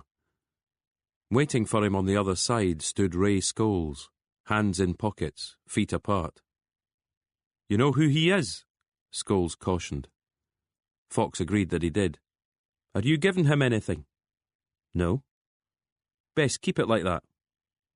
Fox made to move past, but found his way blocked. I need to show you something, Scholes said. It was the screen of his phone. Fox took it from his hand and peered at the message. It was from Paul Carter. Get Fox for me, 5 minutes. The phone started vibrating. Fox looked at Scholes. That'll be for you, Scholes told him. I don't want it. Scholes said nothing and wouldn't take the phone back when Fox offered it to him. The call ended, the two men staring at one another. It rang again immediately. Point made, Scholes said. You can answer it now. Hello, said Fox. It's Carter. I know. Listen, I've pulled a few stunts in my time, I admit that, but not this, never this. What do you want me to do about it? Fuck's sake, Fox. I'm a cop, aren't I? You were. And someone's trying to frame me. So? So somebody's got to be on my side. There was anger in the voice, but fear too. Tell that to Teresa Collins. Fox's eyes were boring into Scholes's. "You want me to own up?" Paul Carter was saying. "Every time I crossed the line or even thought about it." "Why did Alan Carter die?" "How should I know?" "You didn't go to see him?" Fox's voice hardened. "If you try lying to me, I can't help you." "I swear I didn't." "Did you send anyone else?" He was still looking at Scholes, who stiffened and bunched his fists, to get back to Scholes. "Well?" Scholes asked. Fox seemed to be weighing up his options. Then he shook his head, squeezed past Scholes, and headed for the interview room. But Scholes wasn't giving up. "Alan Carter had enemies," he said. "Some he made on the force, others afterwards. The Shafiqs. They owned a string of shops and businesses. Had a run-in with some of Carter's boys. Bad blood there." Fox stopped and held up a hand. "You can't just go throwing names around." "Bombs going off in Lockerbie and Peebles. We could play the anti-terrorism card. Keep them in custody till they talk." Scholes saw the look on Fox's face. "Oh, aye," he said with a sneer. "I forgot. It's racist to lock up anyone with a funny name." Fox shook his head and moved off again. This time, Scholes didn't bother following. He called after him instead. "When he texted me wanting to speak to you, I sent a message straight back. Told him he was wasting his time. A real cop's what he needs, and that's not you, Fox. That's nothing like you." His voice dropped just a fraction. "A real cop's what he needs," he repeated, as Fox shoved open the swing doors.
Chapter 16. "Anyone else we should be talking to?" Tony Kay asked. The three of them were perched on the sea wall, eating fish and chips from the wrappings. Across the water, a ray of sun picked out Berwick Law. Far to the right they could make out Arthur's Seat and the Edinburgh skyline. Tankers and cargo vessels sat at rest in the estuary. It was lunchtime, and the gulls were flapping around looking interested. "Haldane might be worth another shot," Fox suggested. "Really?" Kay asked. "What do you think?" "I think a murder inquiry might be about to happen, and we'd be better off elsewhere. Last thing Fife Constabulary is going to need is us running around, trying not to barge into their murder team." "True," Fox admitted. "Yet I can't help noticing we're still here." Kay tossed a morsel of batter into the air, watching a gull swoop and snatch it, its friends readying to gang up against it. "So tell me what else we could add to the sum of our knowledge." "There's the surveillance," Fox offered. "But that's not our operation." "Scholes, Haldane and Michelson. We've hardly scratched the surface with them." "You're clutching at straws, Malcolm." This time a salted chip spun into the sky, dropping to the ground and being pounced on by 4 of the gulls. "All right, I give in." Fox turned towards Naismith. "Joe, tell the man why we can't go home just yet." "Francis Vernal," Naismith said on cue. It had been evident to Fox from first thing. Naismith had been reading the same online articles, rumours and suppositions as Fox, and he was hooked. Taken for granted at the time that it was suicide, media hardly touched it. No rolling news or internet back then. But Vernal had told friends he thought he was being watched, that his office and house had been broken into, nothing taken, just stuff put back in the wrong place. "So who was watching him?" Kay asked. "Spooks, I suppose." "And why would they be interested in him?" "I hadn't realised how wild things were in the mid-80s, Naismith said, licking vinegar from his fingers. "You had CND demos, Star Wars summits." "Star Wars?" "Not the film. It was a missile defence thing. Reagan and Gorbachev. Cruise missiles were on their way to Britain. The Clyde was being picketed because of Polaris. Friends of the Earth were protesting about acid rain. Animal rights, Hilda Morell." Naismith paused. "You remember her, right?" "Let's pretend I don't," Kay said. "Pensioner, but also an activist. Tam Dael," Naismith broke off. "The MP," Kay stated. "I'm not completely glaikit." "Well, he had a theory she'd been killed by MI5. They'd been paying a private eye to keep tabs on her." "I'm not hearing anything about Francis Vernal." Kay was scrunching the greasy wrappings into a ball. "Early 80s was also a hotbed of nationalism," Fox informed him. "Isn't that right, Joe?" Naismith nodded. SNP weren't doing well in the polls, and that led some nationalists to look towards Ireland for inspiration. They reckoned a few explosions might focus London's attention. Explosions? Letter bombs were sent to Mrs. Thatcher and the Queen, plus Woolwich Arsenal, the Ministry of Defence, and Glasgow City Chambers. That last one on a day Princess Di was visiting. All these splinter groups, Seed of the Gale, SNLA, Scottish National Liberation Army, Fox explained for Kay's benefit. Scottish Citizen Army, Dark Harvest Commando. That last one, they took a wee trip to Grunyard. Naismith paused again. "Enlighten me," Kay muttered. "It's an island off the west coast, infected with anthrax in World War II. "Germans?" Kay speculated. Naismith shook his head. "We did it ourselves. Planned to drop anthrax over Germany but wanted to test it first." "After which Grunyard was uninhabitable," Fox added. "They took it off the maps to stop people finding it." "But the Dark Harvest Commando went there and lifted some of the soil, then started sending it to various government agencies." "Francis Vernal was involved," Kay speculated. A few years after he died, one reporter filed a piece. He said Vernal had been paymaster for the Dark Harvest Commando. "Did he have proof?" "Information was harder to come by back then. Remember that book Spycatcher? These days it would be on the net. No way a government could stop people reading it." Naismith looked up at Fox, and Fox nodded to let him know he'd done well. Naismith smiled and pushed a hand through his hair. "I really got into it," he said, sounding almost embarrassed at his own enthusiasm. "Even found some clips of a TV show, Edge of Darkness." "I remember that," Kay broke in. "Big American CIA guy with a golf bag full of guns." "It was about the nuclear industry," Naismith elucidated. "Catches the paranoia of the time." He shrugged. "Seems to me, anyway." "How much did you find out about Dark Harvest Commando?" Fox asked him. "Virtually nothing." "Same here. For one thing, almost nobody ended up in court. For another, it just seemed to fade away." Fox nodded slowly. "Polaris and Acid Rain," Kay mused. "Seems like ancient history." He slid from the sea wall and held the ball of rubbish above a bin. "See what I'm doing here?" He tossed it in. "That's what we should be doing with all of this." He brushed his hands together. "You really think so?" Fox asked. "I know so. We're not CID, Malcolm. None of this adds up to anything we should be part of." "I'm not so sure." Kay rolled his eyes. "Did Alan Carter kill himself?" Fox asked quietly. "Maybe," Kay stated after a moment. "If he was murdered..." "His nephew's looking good for it." Paul's adamant it wasn't him. The car could pass under it. The gate to the field was open. The field itself emptied of livestock and now useful as a temporary car park. 2 unmarked cars, 1 patrol car, and 2 white vans. A suited, shaven-headed veteran was talking into his phone beside one of the unmarked cars. His eyes were on the new arrivals as they parked and got out. Fox offered him a nod and started walking towards the cottage. He could see figures moving around inside. At least 2 of them were scene of crime, dressed in regulation hooded white overalls, hands and feet covered so they wouldn't contaminate the locus. "Bit late for that," Fox muttered, thinking of the number of people who had traipsed in and out since the body had been found. "Hey, you!" The man with the phone was approaching from the field. He had a loping gait, which caused him to slip on some mud and nearly lose his footing. From the look on his face, Fox surmised this wasn't the first time it had happened. "It's treacherous," Fox commented. The man ignored him, using his phone as a pointer. "Who are you?" "My name's Fox." Fox reached for his warrant card again. "Inspector, Lothian and Borders." "So what brings you here?" "How about some ID first? Can't be too careful." The man gave him a hard stare, but eventually relented. His name was Brendan Young. He was a detective sergeant. "Glenrothes," Fox guessed.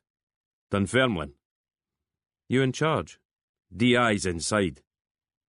"Not now, he isn't."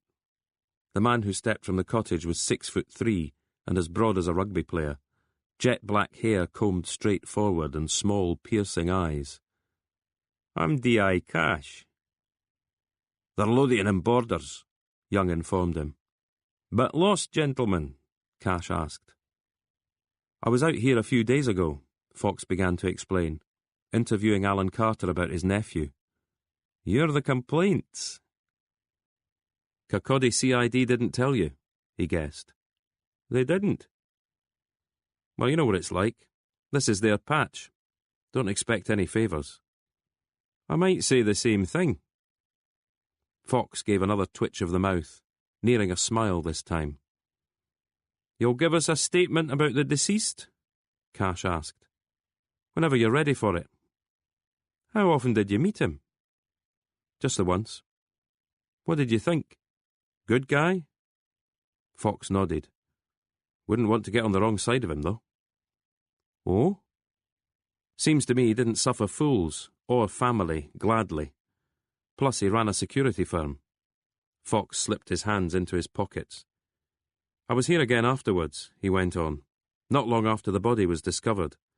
The papers on the table had been disturbed, strewn about the place." "Anything taken?" "Couldn't say." He paused. "You know what Carter was working on?" "I get the feeling you're about to tell me." "Lawyer called Francis Vernal. Died in suspicious circumstances. gunshot. Reckoned suicide at the time. About 30 miles from here. Francis Vernal? That was back in the 80s. Fox shrugged. One of the overalled figures was emerging from the cottage. She removed her hood and overshoes. "Which one of you?" she asked. "Me," Malcolm Fox replied. He followed her to one of the vans. She climbed into the back and found everything she needed. The portable scanner, however, refused to work. Flat battery, Fox guessed. She had to resort to the backup of ink and paper.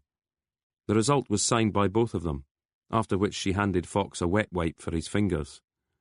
This was followed by a DNA swab of the inside of his cheek and the plucking of a couple of hairs from his head. "I can't afford many," Fox complained. "Need to get the route," she explained. After everything was sealed into pouches, she locked the van. "Sorry about that," she said, heading back to the cottage. "When was the last time you had your prints taken?" Naismith asked. "Been a while." Fox saw Cash watching them from the living room. The DI gave a little wave, as if granting them permission to leave. Naismith, however, had started walking in the direction of the Land Rover. "Bit of quality," he said, peering in through the driver's side window.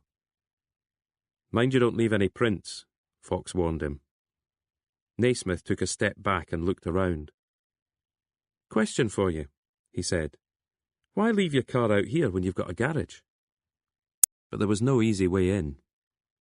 "Give me a sec," Fox said, walking back down the slope again. There was no one in the hallway of the cottage, so he moved briskly past the living room door and found the small kitchen.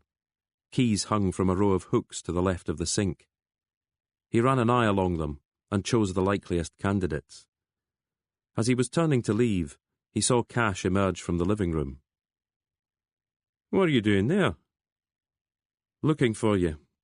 Fox slipped the keys into the inside pocket of his jacket, removing a business card at the same time. "So you can reach me to arrange that interview," he explained, handing it to Cash. Cash looked at it, then back at Fox. "I know you're all excited," he said in an undertone. "Not normally getting to play with the big boys and all that. But I need you to bugger off now." "Understood," Fox said, managing his best to look and sound humbled in the presence of a murder squad detective. Cash escorted him to the front door and looked to left and right. "Where's that work experience kid of yours?" "Call of nature," Fox explained, nodding in the direction of the trees. He walked towards his car, opened it and got in. Cash was at the window again, watching. But after a couple of moments he turned away, and Fox got out of the car, heading back to the garage. The second key unlocked the padlock, and they were in. Naismith had been right. A tarpaulin was draped over what looked like another vehicle. There was dust everywhere. A workbench boasted rusty tools. Homemade shelves had buckled under the weight of old paint cans. There was an electric lawn-mower for the patches of grass to the front and rear of the cottage. Along with the rolled-up extension cable, it was the newest thing visible. Naismith had lifted a corner of the tarp. "Not exactly roadworthy," he commented. "More what you'd call a write-off." Fox went to the other end of the vehicle and lifted another corner. The car was a maroon Volvo 244. It seemed fine until he lifted the cover further. There was no glass in the rear window. "Give me a hand," he said. Together they pulled back the tarpaulin.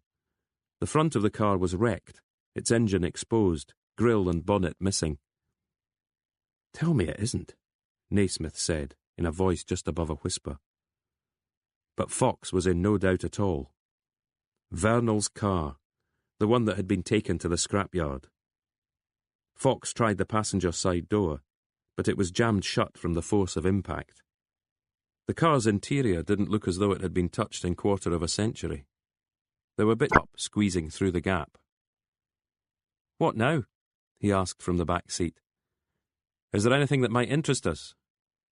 Naismith felt beneath the front seats, then stretched between them and opened the glove box. He found the paperwork for the car and handed it to Fox, who stuffed it into his pocket. Half a set of spare bulbs and a few sweet wrappers, Naismith reported. But that's about it. Fox could hear voices down at the cottage. They'd be wondering why his car was still there while he wasn't. Out you come then, he said. He helped pull Naismith through the opening. They were standing side by side, Naismith slipping his jacket back on, when the garage door shuddered open. Cash and Young were standing there. What do you think you're doing? Francis Vernal's car, Fox stated. Cash stared at the Volvo, then at Fox again. How do you know? Make, model, colour, Fox explained. And damage, Naismith added, pointing to the engine casing. I want the pair of you out of here, Cash growled, pointing a finger of his own. Just leaving, Fox told him. Cash and Young stayed with them until they'd reached their own car, then watched as they did a 3-point turn and drove slowly back. Chapter 18. Having dropped Naismith outside the library, Fox headed for the police station. Rain had started gusting against the windscreen. He turned on the wipers. The drops were huge, sounding like sparks from a fire. He thought back to that day in Alan Carter's cottage, the two of them seated either side of the fireplace, mugs of tea and an old dog for company. What could have been cosier or more domestic? Yet Carter was a man who had built up a security company from nothing. That spoke to Fox of an inner toughness, maybe even ruthlessness. Then there was the evidence of his old friend Teddy Fripp. Some of the pages were stuck together. At the back were sections to be filled out after each regular service. The lawyer had owned the car from new by the look of things. 3 years he'd been driving it prior to the crash. 8,500 miles on the clock at the time of its last trip to the garage. The service centre's stamp was from a dealership on Seafield Road in Edinburgh, long since relocated. There were some loose folded sheets in a clear plastic pocket attached to the inside back cover of the book, dealing with work done to the car and parts replaced. Fox unlocked the driver's side door, tossed the logbook onto the passenger seat, and headed towards the station. He was halfway across the car park when his phone rang. It was Bob McEwen. Sir, Fox said by way of introduction. Malcolm? McEwen's tone caused Fox to slow his pace. What have I done this time? I've had Fife on the phone, the deputy chief. He wants to pull us out. He wants to pull you out. Fox stopped walking. Kay and Naismith can keep doing their interviews and prepare the report. But Bob, CID called his office, apparently furious with you. Because I told them their job. Because you went barging into a potential crime scene. Because instead of leaving when told, you found somewhere else to stick your nose in. I went there to assist. McEwen was silent for a moment. Would you swear to that in court, Malcolm? Fox didn't answer. And would you have Joe Naismith back you up? All right, Fox relented. It's a fair point. You know better than anyone. We have to stick to the rules. Yes, sir. And that's why you're coming home. Is that an order or a request, Bob? It's an order. Do I get to kiss the children goodbye first? They're not children, Malcolm. They'll do fine without you. Fox was staring at the station's back door. I'll let them know what's happened, McEwen was saying. You'll be back here in an hour, yes? Fox switched his gaze to the sky above. The shower had passed, but another was on its way. Yes, he told Bob McEwen. I will, yes. When Fox walked into the complaints office, there was a note waiting for him from Bob McEwen. Another bloody meeting. Keep your nose clean. Fox noticed a couple of supermarket carrier bags sitting on the floor next to his desk. They were heavy. He lifted a box file from one and opened it. A photograph of Francis Vernal in full oratorical flow stared up at him. Below it lay a sequence of stapled sheets, some half covered in scribbled post-it notes. The second box file seemed to comprise more of the same. There was no covering letter. Fox phoned down to reception and quizzed the officer there. "Gentleman dropped them in," he was told.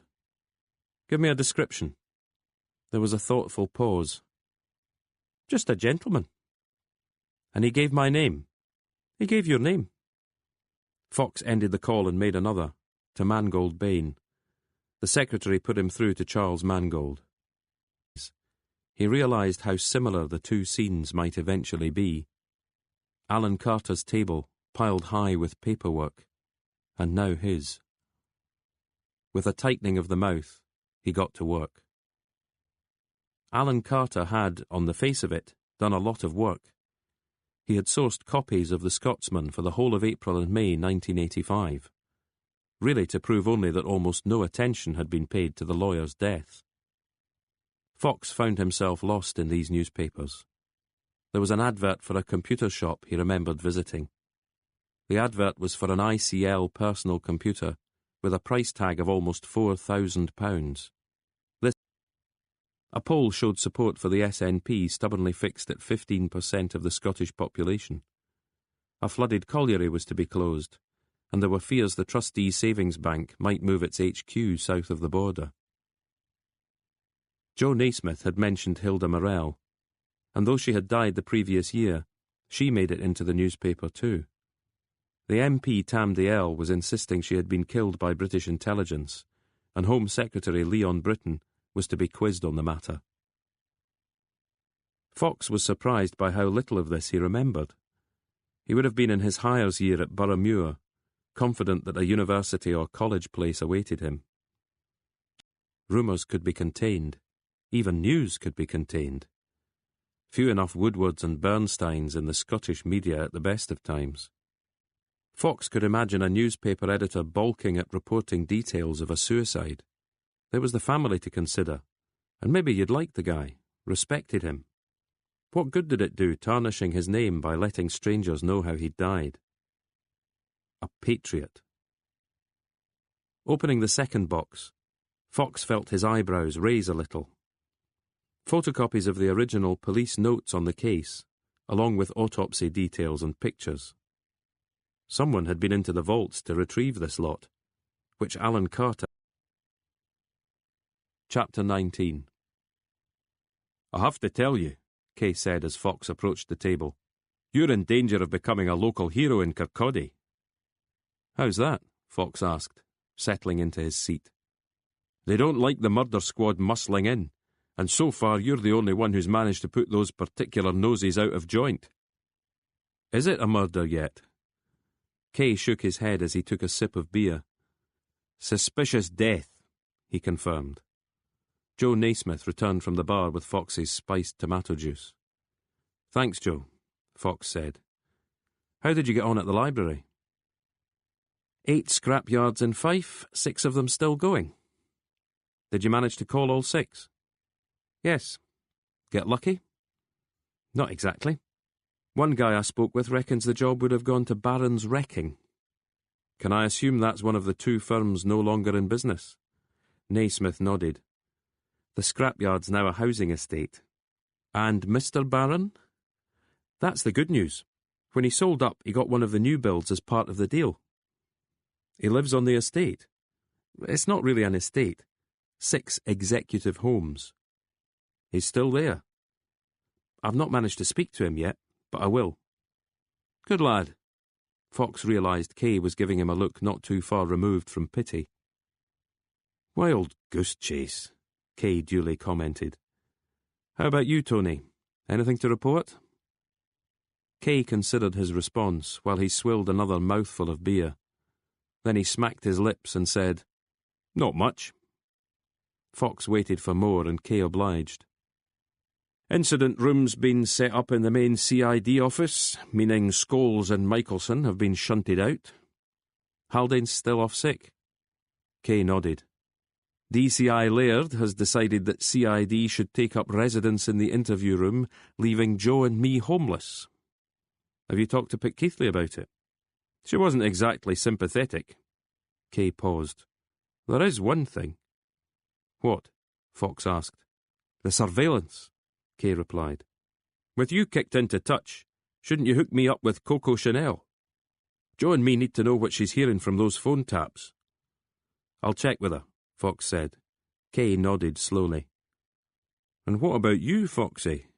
Got enough to keep you busy? I'll manage. I don't doubt it. Kay had finished his drink and was rising to fetch another. Fox shook his head, and Naismith said he'd just have a half to top up his own pint. Once Kay had gone to the bar, Naismith leaned over towards Fox. Do you need me for anything? Just keep doing what you're doing. Naismith nodded. I was thinking about the gun, he added. Whose gun? The one used to kill Francis Vernal. What about it? Where did it come from? I've been wondering that myself. How outrageous would it be if... Fox finished the sentence for Naismith. It turned out to be the same gun. Fox considered this. Pretty outrageous, he decided. Any way to find out? Maybe. Want me to... Fox shook his head. You're doing fine as it is. The Carsticks. Fox nodded slowly. Let's see if there's a case first, though, eh? The internet has his widow as a prime candidate. Nice-looking woman, bit younger than him. Came from a rich family. Naismith paused. Still alive? For now. Worth talking to? Maybe. Fox wasn't sure Charles Mangold would like that, but all the same. Kay was returning with the drinks. Naismith moved back to his original position. Look at the pair of you, Kay chided them. Like kids plotting something and not wanting the grown-ups to know. He placed the fresh glasses on the table. What do you reckon? Should we make a night of it, it being Friday? I'm heading back, Fox demurred. Me too, Naismith added. Kay sighed, shook his head more in sorrow than in anger, and lifted the pint to his mouth. Pair of sodding kids, he muttered to himself. Off you go then. And remember to do your homework. We will, Naismith said with a smile. One last thing, though, Kay added with a wag of his finger. Don't bother to wait up for Daddy. Once home, Fox sent a text to Evelyn Mills and sat down at the table again. There was some unopened mail on the windowsill. He hadn't opened it because it comprised a bank statement and a credit card bill, and neither would be good news. Fees at the care home had risen twice in the past year. Fox didn't begrudge them. Well, maybe just a bit. More than once he'd considered asking Jude if she couldn't look after their dad. It wasn't as if she had a job. He could pay her, make it worth her while, and he'd still be better off. He wasn't sure why he kept chickening out. Plenty of hints for her to take, or she could always make the offer herself. Instead, she just nagged at him. Doesn't it look suspicious, me phoning you of an evening? She snorted. I get calls all the time. Freddie's used to it. Freddie, her husband, presumably. A mysterious text, on the other hand. I should have thought of that. Anyway, I'm here now, so what can I do for you? Wondered how the surveillance is going. Nothing to report. She paused. Who do I report to anyway? You've heard then. D.I. Cash can be like that. You know him. By reputation. Tell me he's on your radar. She gave a little laugh. He's never crossed the line, Malcolm. Not yet, at any rate. Pity. Fox rubbed a hand across his forehead. To answer your question, I suppose Tony Kay is your contact now. Let me give you his number. He did so, then asked if it was okay to give Kay her name and number. Sure, she said. How's the Alan Carter inquiry shaping up? Slow going. Kirkcaldy hasn't exactly thrown a welcome party. Evelyn, I need to ask you another favour. You want me to put in a word? See if they'll let you back? Not that, no. But I'm interested in the gun. Oh? So I'm wondering if I can talk to someone about it. And you want me to arrange it? You don't ask much, do you, Malcolm? I'm sorry. A name and maybe a contact number, that's all. And what do I get in return? She sounded almost coquettish. Fox stared at the paperwork in front of him. What do you mean? Just my little joke. She laughed again. You needn't sound so scared. It's not that, Evelyn. What then? Nothing. Did you really have that bad a time at Tullyallen? I had a great time at Tullyallen. I wish I could remember more of it. But she had already ended the call. Part 6. Chapter 20. It's not the same gun, I promise you that. Her name was Fiona McFadgen, and she was, as Mill's text had put it, Fife's ballistics person. She was based at the Constabulary HQ in Glenrothes. It had taken Fox a while to find the place. Too many roundabouts and a shortage of signposts. McFadgen didn't work in the main building.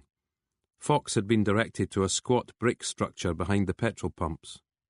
A uniformed officer was filling the tank of his squad car. Aye, that's Fiona's lair, he assured Fox. McFadgen had to come and unlock the door for him. She wasn't wearing a white coat and seemed quite happy in her windowless space. Against one wall stood an array of building materials, from brick to wood, pockmarked with bullet holes. A glass-fronted cubicle contained a white-painted wall speckled pink. McFadgen had explained to Fox that they used it to confirm blood spray from a gunshot. And what exactly is it that you shoot? Fox asked. Anything from watermelons to pig's heads. My uncle's a butcher, which is handy. She was a young, vibrant woman, and she took him on a quick tour of her domain. An assistant sat at a computer. She introduced him as Paul, and he waved a greeting without looking up from the screen. Much gun crime in Fife? Fox asked. Not really. We were set up as a kind of experiment. Carpet's always about to be pulled from under us, budgets getting squeezed, etc. McFadgen had no desk as such. She seemed content to perch on a stool at a narrow counter which ran the length of one wall. There was a coffee pot, and she poured for both of them, while Fox tried to make himself comfortable on the spare stool before deciding to stand instead. Thanks again for seeing me, he said. She nodded her head once and lifted the mug to her lips, cupping it in both hands.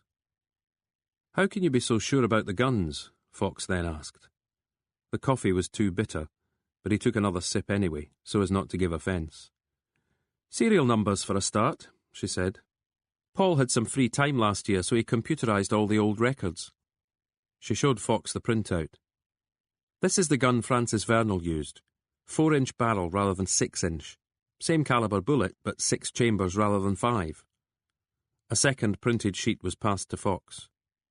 The revolver used to kill Mr. Carter. Fox studied the details. Different gun, he agreed. Says here the gun from the Vernal shooting was destroyed. She nodded. Happens to all the weapons we confiscate. She handed him a third sheet. It was a detailed list of weapons from Fife and Tayside constabularies sent to be melted down. There weren't many. The revolver found on Alan Carter's table should have been destroyed in October 1984. The one found near Vernal's car had suffered the same fate a year later. Have you got a history for both guns? Fox asked. We can only do so much, McFadgen apologised, blowing across the surface of her coffee. Be in a file somewhere, Paul called out. Probably at the National Ballistics Lab in Glasgow, buried deep in the archives. So you don't know where they came from in the first place? McFadgen shook her head. The revolver found in Alan Carter's cottage. How do you think it got there? Somewhere between the lock-up and the furnace it took a walk. Fox nodded his agreement. Has that happened before? Guidelines are pretty strict. Lots of checks and balances. Not a regular occurrence, then. Fox studied the sheets again. Someone pocketed it, he guessed. Seems likely. I mean, it could have been dropped or mislaid. She saw the look on his face. OK, that's not so likely. she admitted. Do we know who was on the detail? Whose job it was to dispose of the weapons? Over the page, she said, motioning for him to flip to the final sheet. Ah, he said, because there was a name there he recognised. Detective Inspector Gavin Willis. Yes? McFadgen prompted. Fox tapped a finger against the paper. D.I. Willis, he explained. Alan Carter worked under him. Bought his house when Willis died. Might explain it, Paul said, swivelling round in his chair to face them. Gun was in the house. Carter found it and kept it. Making it more likely that he took his own life, McFadgen added. Or at least that the revolver was lying around for someone else to use, Fox argued.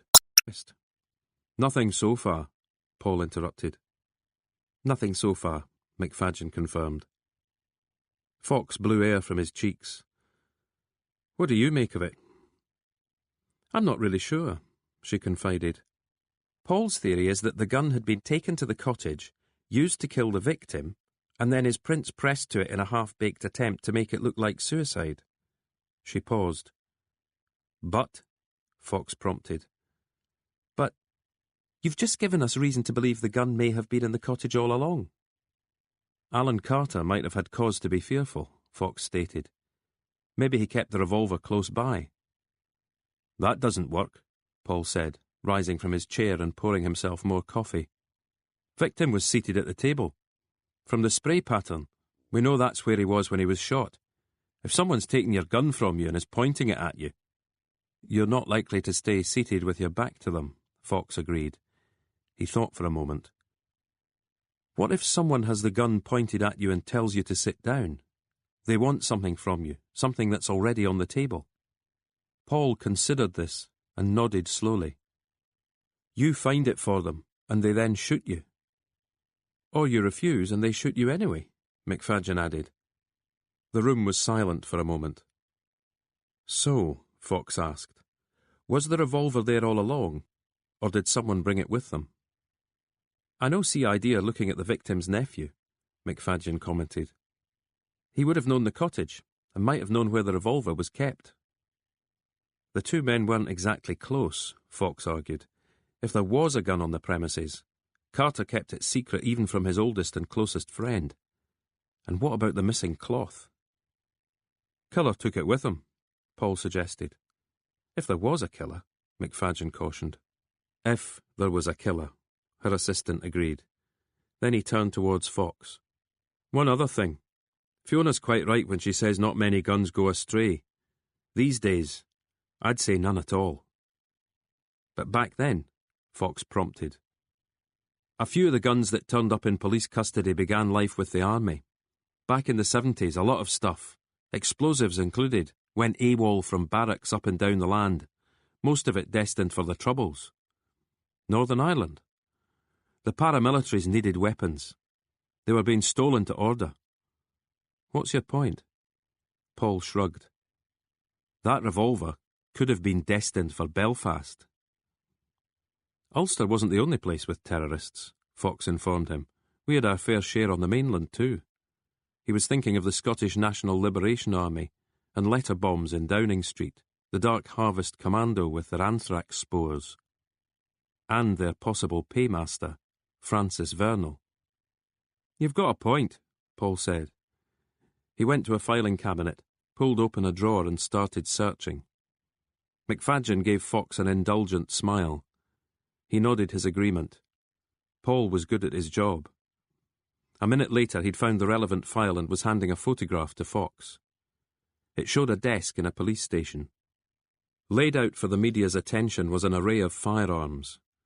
The dozen or so rifles were tagged. The pistols, revolvers and ammunition were in sealed evidence bags. Fox read the label on the back. 1980 Scottish Republican Socialist League Trial. He nodded at Paul. Another splinter group to add to the list, he commented. Some of these would have come from the army. From break-ins at barracks. Fox looked at him. Inside jobs. All it takes is a few sympathisers, a blind eye turned, a key handed over.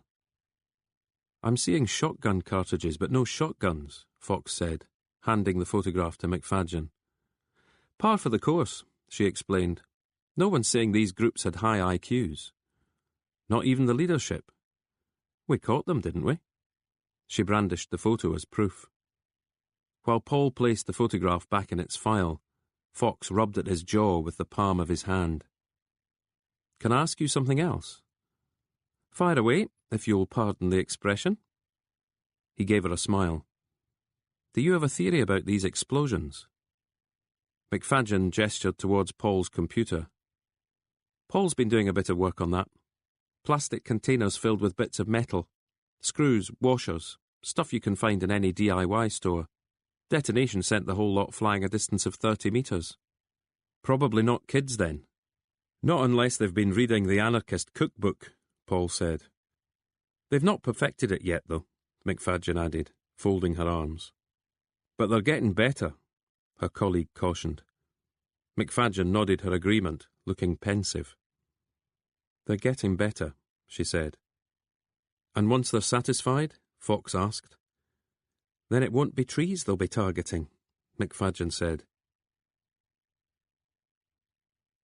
Fox thought long and hard about a detour to Kirkcaldy, maybe a snack at the pancake place with Kay and Naismith, but weighed up the risks and decided against it.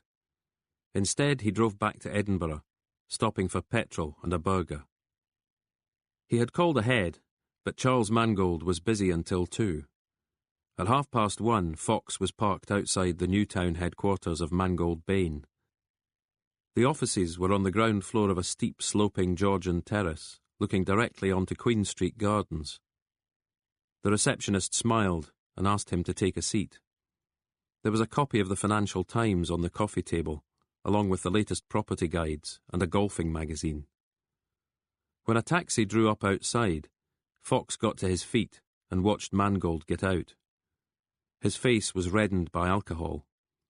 As he came inside, he spotted Fox immediately and offered his hand. Good weekend, Inspector? I did a lot of reading. Anything interesting? Actually, a bit of a page-turner. Mangold seemed satisfied by this answer. Coffee, please, Marianne, good and strong, he barked to the receptionist. Fox shook his head to let her know he wouldn't be needing any. Mangold was already leading the way through the door to the right of reception. They entered what would have been the hallway of a private house at one time. There was an unused fireplace and a grand staircase leading up. Another door at the foot of the stairs took them into what Fox guessed would have been a sitting room. Fireplace with antique mirror above it, intricate cornicing and seal. Checked his watch. Did Marianne say? She told me I could only have 15 minutes. Fox followed Mangold's lead and seated himself at the polished oval table. But that only holds if I'm working for you, which I'm not. I'm a police officer, and this is a police matter, which means I take as long as I need. There was a knock, and the coffee arrived, along with a bottle of water and 2 glasses. The receptionist asked Mangold if he wanted her to pour. Yes, please, Marianne. They waited until she'd gone, closing the door behind her. Mangold was gulping at the coffee, eyes closed. Can't drink like I used to, he explained, and I do have a very full afternoon. Then I'll get to the point. 2 points, actually. Fire away. I want to talk to Imogen Vernal. Impossible, Mangold said with a flutter of one hand. Next point, please. If I don't see her, I'll drop off these 2 box files at the front desk, and that's the last you'll hear from me. Mangold stared hard at Fox, pushing out his bottom lip. What is it you need from her? He asked. What is it you think you're protecting her from? I've already told you. She's very sick. I don't want her to be made to feel even less comfortable. Mangold paused. Second point, he commanded, reaching into his pocket for a voluminous handkerchief. Not until we've dealt with the first. It has been dealt with, Mangold stated, wiping around the sides of his mouth. I want her take on things, Fox decided to explain. I want to hear her talk about her husband. I can tell you about Francis. You weren't married to him, though. I knew him as well as Imogen did. Fox didn't bother responding to this. Instead, he moved to item 2. All these groups of the time. The SRSL, SNLA, Dark Harvest Commando. I forget the Gallic one. Sean nan Gael. That's it. Seed of the Gael. How close was Vernal to them? I only know what I've read. Imogen can't help you there. None of those rumours ever reached her. But you heard them? Of course. And believed them? I asked Francis a few times. He would just dismiss the suggestion with one of his looks. What's your feeling, though? Mangold took a sip of coffee while he considered the question. Was he an active paramilitary? No, I doubt that. But there are ways in which he could have helped. Legal advice? Possibly. Replied with a lopsided smile.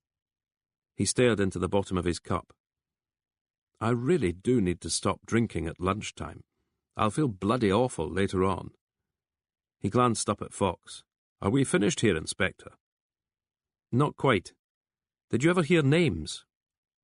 Names? Members of these various groups. MI5 would know more about that than me. But they're not here right now. Mangold conceded the point and furrowed his brow in thought. No names, he said at last. Any of Vernal's friends seem a bit out of place? We met all sorts, Inspector. You'd visit a couple of pubs and end up in the company of vagabonds and cutthroats. Never knew if you were going to wake up with a tattoo or an infection, or not wake up at all. Fox managed the smile he felt was expected of him. How about your own politics, Mr. Mangold? Unionist now. But back then? Broadly the same. Funny, you were such good friends with a dyed-in-the-tweed nationalist. Fox paused. Or is that where Mrs. Vernal comes in? I'd rather she didn't come into it at all, Mangold said quietly. But she must, Fox insisted, dropping his own voice a little. Mangold looked suddenly tired and defeated. He held up his hands in surrender, then slapped them down against the table. I'll see what I can do. He paused, staring down at his cup again. More coffee, I think. Thank you for your time. Fox started to get up. But just remember, you came to me. Yes, Mangold said, with almost a trace of regret. Oh, one other thing. Mangold had risen and was facing Fox. Did Alan Carter ever mention the car to you? Mangold seemed confused. What car? Francis Vernal's Volvo. No, I don't think so. Why do you ask? No reason, really, Fox said with a shrug. But inside he was thinking, what else did he keep from you? And why? Mangold stayed in the room, Fox insisting that he could see himself out. He stopped at the receptionist's desk. She looked up from her work and smiled. Marianne, isn't it? Fox inquired. She added a nod to her smile. Something I've always meant to ask Charles and somehow keep forgetting. Yes? The firm's name, Mangold Bain. Is there still a Bain? It was Vernal Mangold, she explained. Ah, yes, until poor Francis died. He tried his best to sound like one of Mangold's oldest clients. You're too young to have known him, of course. Of course, she agreed, looking slightly put out that he could mistake her for someone of that vintage. So, Mr. Bain, he prompted. There's never been a Mr. Bain. It's a maiden name. Mr. Vernal's widow, Imogen, Fox guessed. She's a partner of some sort. Not that, no. Mr. Mangold meant it as a kind of memorial, I suppose. Wouldn't it have been more...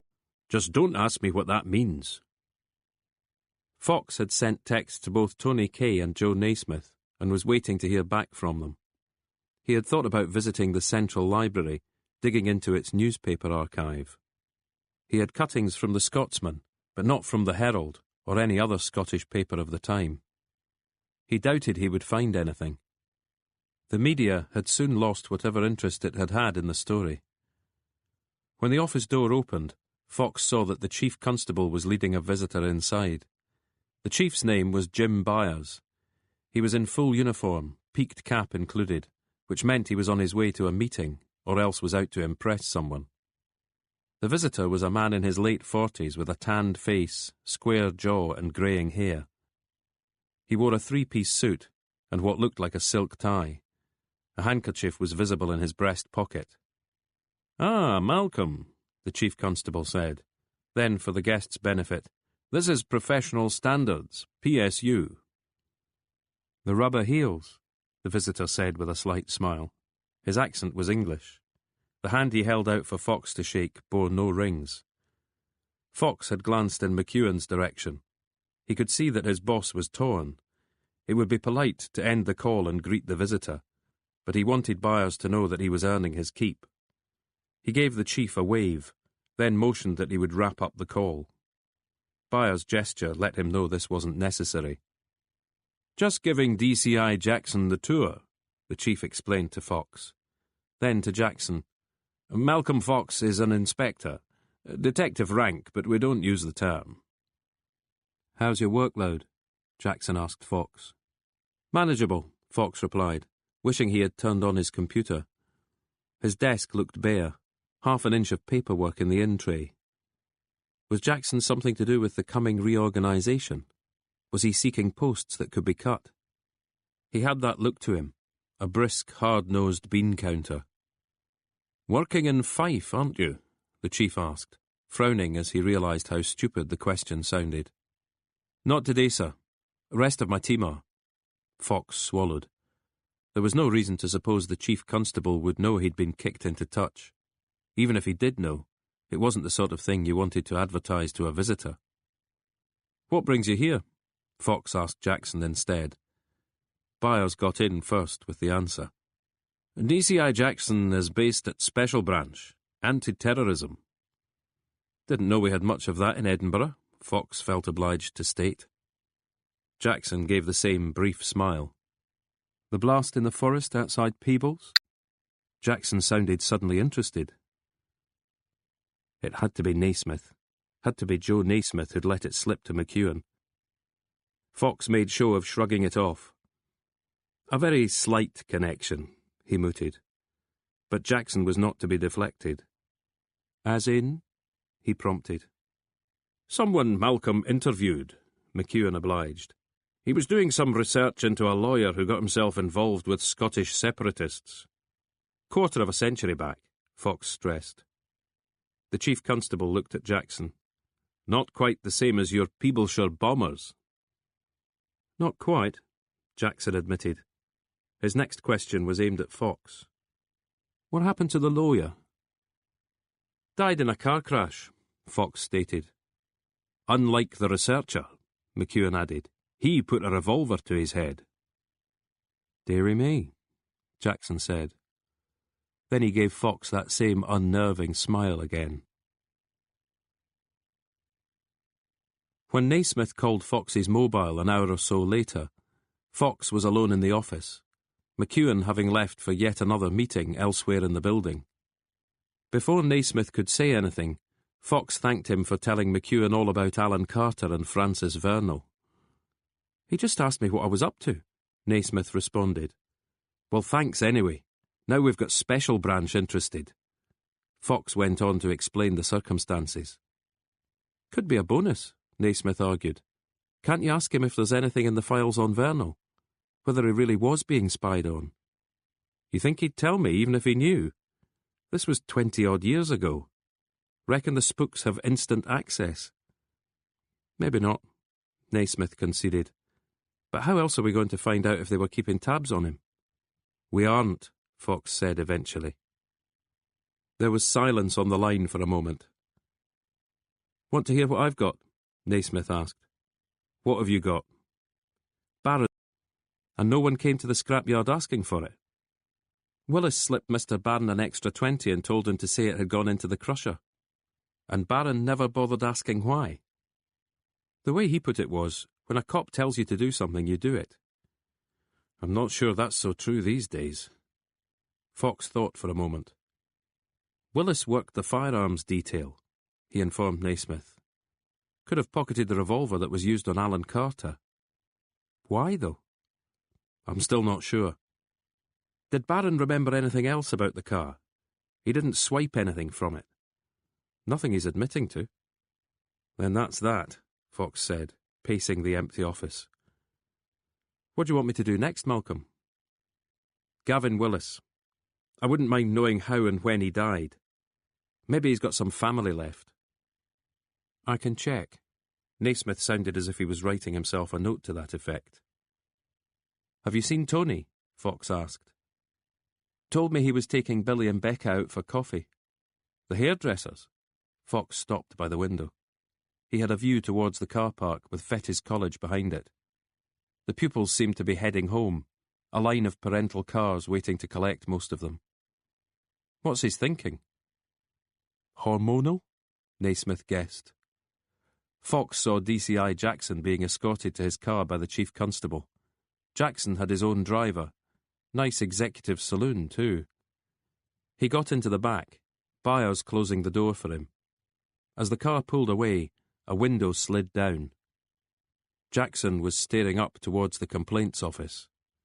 There was no way he could see Fox standing there, but Fox backed away all the same, though he wasn't exactly sure why.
Chapter 22.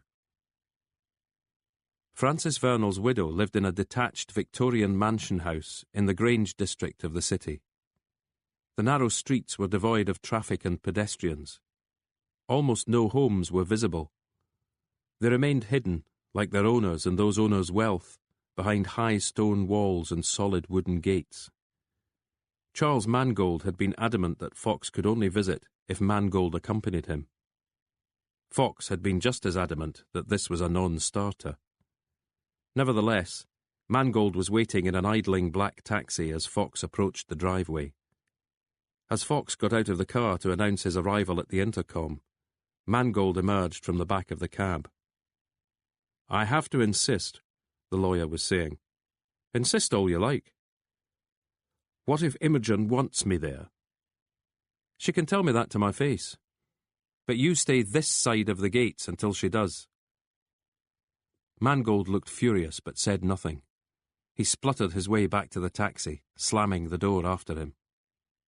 Fox told the intercom he had an appointment. The gates swung back on themselves with a motorized hum, and he returned to his car. It was a long, winding driveway with thick shrubbery to either side. Fox emerged into a gravelled parking area in front of the two-storey gabled house. It was dusk, birds roosting in the well-established trees. He locked his car from habit only. The front door to the house was open, a woman in her 30s standing there. She introduced herself as Eileen Carpenter. "I look after Mrs. Vernal." "Her nurse, you mean?" "And other things besides." The hall smelled musty, but had been dusted. Carpenter asked him if he wanted some tea. "Please," he answered, following her into the drawing room. It boasted a huge bay window. Imogen Vernal's chair had been placed so that it faced the garden to the side of the property. "You'll forgive me if I don't get up," she said. Fox introduced himself and shook her hand. Her ash-blonde hair was thin and wispy, and there were lesions on her cheeks and forehead. Her skin was almost transparent, the veins showing. Fox reckoned she couldn't weigh more than 7.5 stone. But her eyes, though tired, were lively enough, the pupils dilated by recent medication. There was a dining-room chair to one side of her, and Fox seated himself.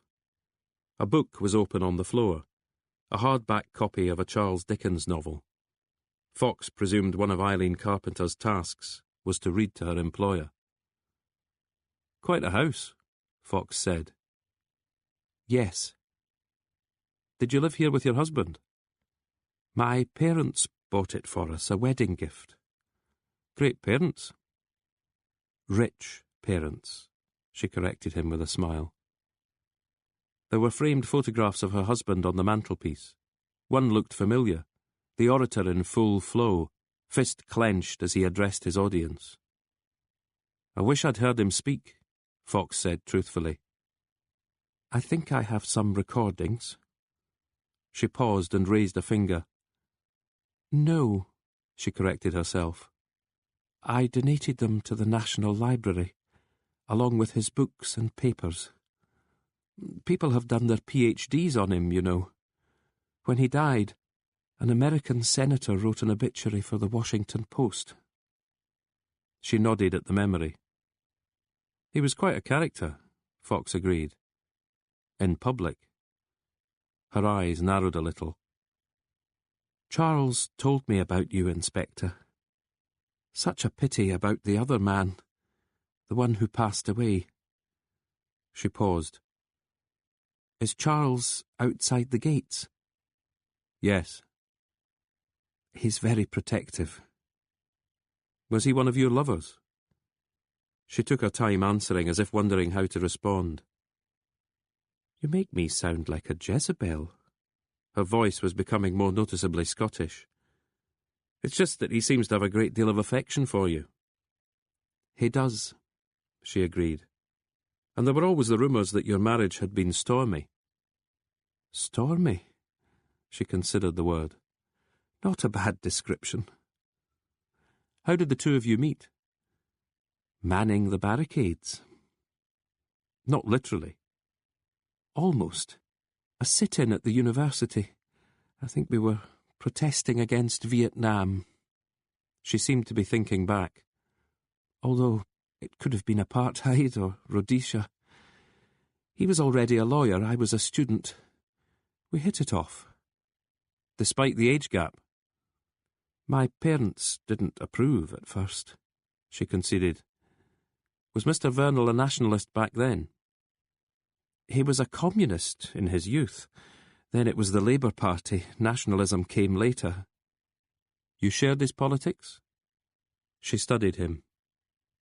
I'm not sure what it is you want from me, Inspector. I just felt we should meet. She was still mulling this over when Eileen Carpenter arrived with a tray. The teapot was small, and there was just the one bone china cup and saucer. It was loose-leaf tea, accompanied by a silver strainer. Fox thanked her. She asked her employer if anything else was needed. We're fine, I think, Imogen Vernal replied. You might want to let Charles know. Then, for Fox's benefit, he'll be waiting for her to send him a message. A little colour was rising to Carpenter's cheeks as she left the room. She's not a spy, exactly, Imogen Vernal told Fox, but Charles will keep fussing. Fox poured tea for himself. You know why he hired Alan Carter? He asked. To clear up my husband's murder. You're sure in your own mind that it was murder? Pretty sure. Did you say as much at the time? I don't recall the newspapers mentioning it. To be quite honest with you, I was a little bit afraid. Fox accepted this. But all you have are suspicions. No actual evidence. No more than you'll have gleaned, she conceded, placing her hands on her lap. And suicide? Not an option. Francis was too much of a coward. It's something I've been thinking about recently. I told them I was coming off the chemo and everything else. It was too much. There's morphine for the pain, but you can still feel it, just beyond the cotton wool. Suicide had to be considered, but that particular course of action takes a certain bravery. I'm not brave, and neither was Francis. He wasn't ill, was he? Strong as an ox. Despite the cigarettes? Yes. Had there been a falling out? No more so than usual. That stormy relationship again? Stormy rather than rocky. Has anyone used the word firebrand in connection with him? She watched as Fox nodded his reply. I'd be disappointed had they not. That was Francis, you see. In his life, his work, his politics, he didn't care if you were for him or against him, so long as you had fire in your belly. There's a cairn near where he died. Charles had it placed there. And the yearly bouquet? From me. Fox leaned forward a little. Who do you think killed him, Mrs. Vernal? I don't know. The period leading up to his death, had he been worried about anything? No. He thought he was being watched. That pleased him. It meant he was getting to them. Who? The establishment, I suppose. And how was he getting to them? His speeches, his power to change people's minds. The polls suggest he wasn't changing too many minds. She dismissed this with a toss of her head. Everyone he met, he had an effect on them. She paused and watched Fox bring out the photograph of her husband with Chris Fox. Do you know this man? He asked her. No. His name's Chris Fox. He died in a motorbike crash a few years before your husband. It happened near Burnt Island. She considered this. Not so very far from where they killed Francis. You think there's a connection? Not really. He shares your surname. He was my father's cousin. She looked at him. Did he know Francis well? I've no idea. Fox studied the picture again before returning it to his pocket. He took another sip of tea. I've heard break-ins mentioned. Yes, here and at the office. 2 in as many weeks. Reported to the police? She nodded. No one was ever caught. Was much taken? Money and jewellery? None of your husband's papers? No. Did Francis ever discuss breaking the law himself? How do you mean? She seemed to be focusing on the view from the window, even though it was now dark and the garden was invisible. He was said to be close to certain groups. He never spoke about it. But it's not exactly news to you. He knew a lot of people, Inspector. I dare say 1 or 2 wanted to take the struggle that bit further than the law of the time would allow. And he would have supported that view? Perhaps. Do any names come to mind? She shook her head. You're thinking, she said, that political friends sometimes turn into foes. But if Francis had enemies, real enemies, I mean, he kept them to himself. But you know he supported paramilitary groups. Mr. Mangold seems to think you'd no inkling. Charles doesn't know everything. Fox took another sip of tea and placed the cup and saucer back on the tray. The room was silent for the best part of a minute. He got the feeling that when she was left alone, this was how she sat, calm and still and waiting for death, staring at her reflection in the window, the rest of the world lost somewhere beyond. He was reminded of his father. I don't sleep.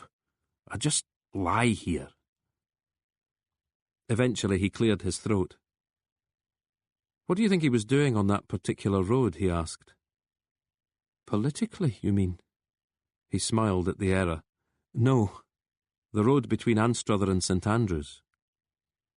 It was the weekend, she said, her voice fading a little. He often spent weekends in Fife. On his own? Not with me. He knew from her tone what she meant. Other women, he suggested. She gave the slightest of nods. Many? I've no idea. He used the weekend house. I suppose so. She looked down at her lap and brushed something from it, something Fox couldn't see. And Anstruther? He prompted, waiting her out. Eventually she gave... She was studying politics and philosophy.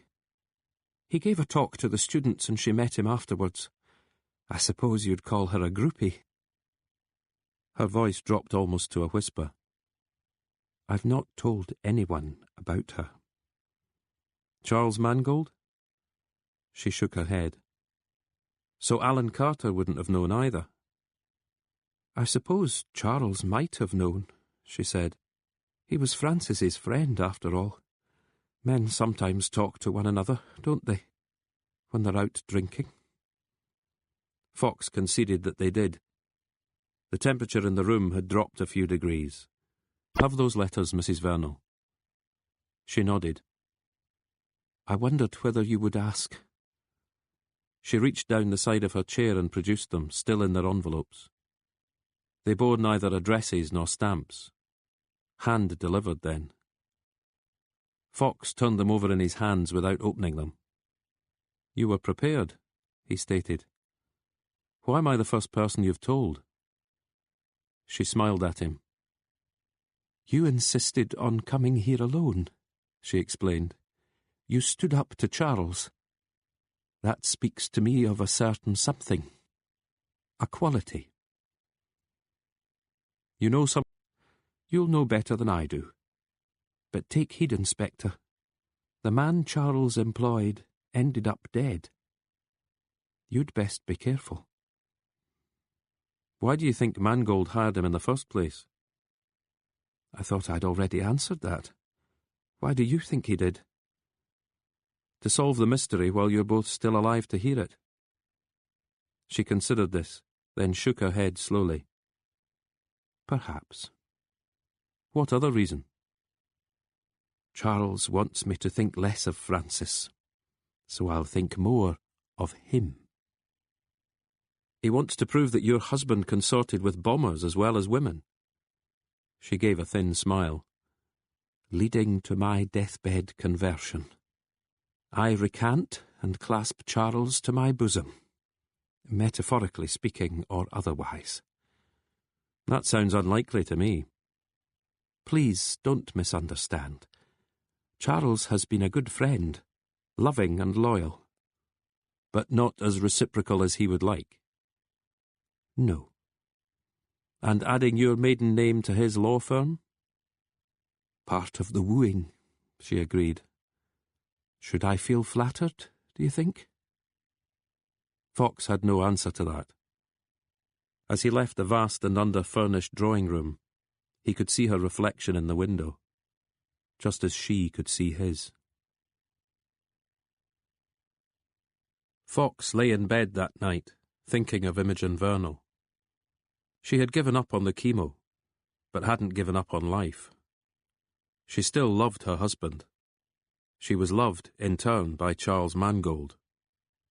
He wondered whether the widow was rich, an inheritance from her parents, money left by her husband, or whether Mangold was paying for Eileen Carpenter and everything else. He thought of his own father, fighting hard against dementia, regular visits from son and daughter, trips to the seafront at Portobello, ice cream on his chin until a handkerchief could be produced. The letters from Alice Watts to Francis Vernal were more like essays, lengthy, discursive, political. There were moments of emotion too, but no purple prose, no drawings of hearts pierced by arrows, and no rows of kisses at the end. Fox couldn't tell if Vernal had ever written her letters of his own. It was obvious he was a regular visitor to Anstruther, but the letters were not dated.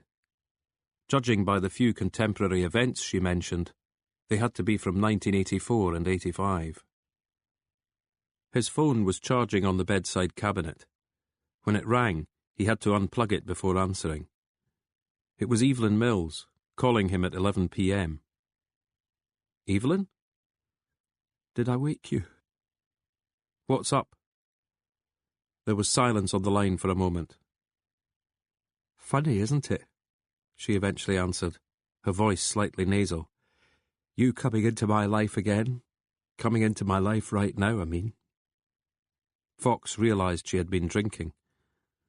Things are a bit shaky at home. No, not really. She seemed to recall the lateness of the hour. I should have waited till morning. It's fine. Freddie's a lovely man, you know. I'm sure he is. If you met him, the two of you would hit it off. Everybody likes Freddie. That's good. There was more silence on the line. I've forgotten why I was calling you, she admitted. Maybe just for a chat. No, hang on. I remember now. Paul Carter's been talking to Scholes. Oh? He seems scared and not sure who to trust. He as good as asked Scholes if he'd had something to do with the uncle's death. What did Scholes say? Told him he was off his head. They seem to be talking freely. Nothing to suggest they think there might be a tap. Have you told this to Kay and Naismith? Not yet. Should I be giving them the recording? They're the ones on the ground. He paused. Any news from the Alan Carter inquiry?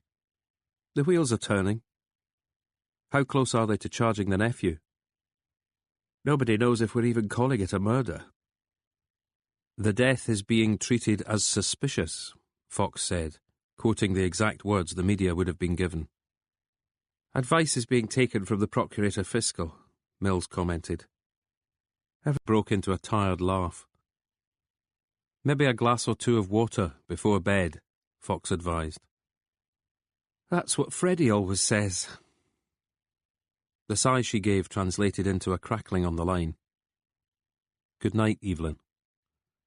Night-night, Malcolm. He plugged the phone back into its charger and lay down again, head against the pillow, eyes closed. The bedside lamp was on, but he liked it that way. When he got up in the morning, he would switch it off before opening the curtains. He placed his hands behind his head and opened his eyes to stare at the ceiling. He would drift off to sleep eventually. He always... "Kids with fireworks," Kay said. "I'd bet the house on it. Suits the spooks to act as though it's serious. Keeps punters worried, and them in their cushy little jobs." "Since when did kids put together nail bombs?" Fox countered. "You saying we've got to start watching out for a tartan jihad?" Kay rolled his eyes. "As if we didn't have enough on our plates." "Maybe the Dark Harvest Commando are back," Naismith added.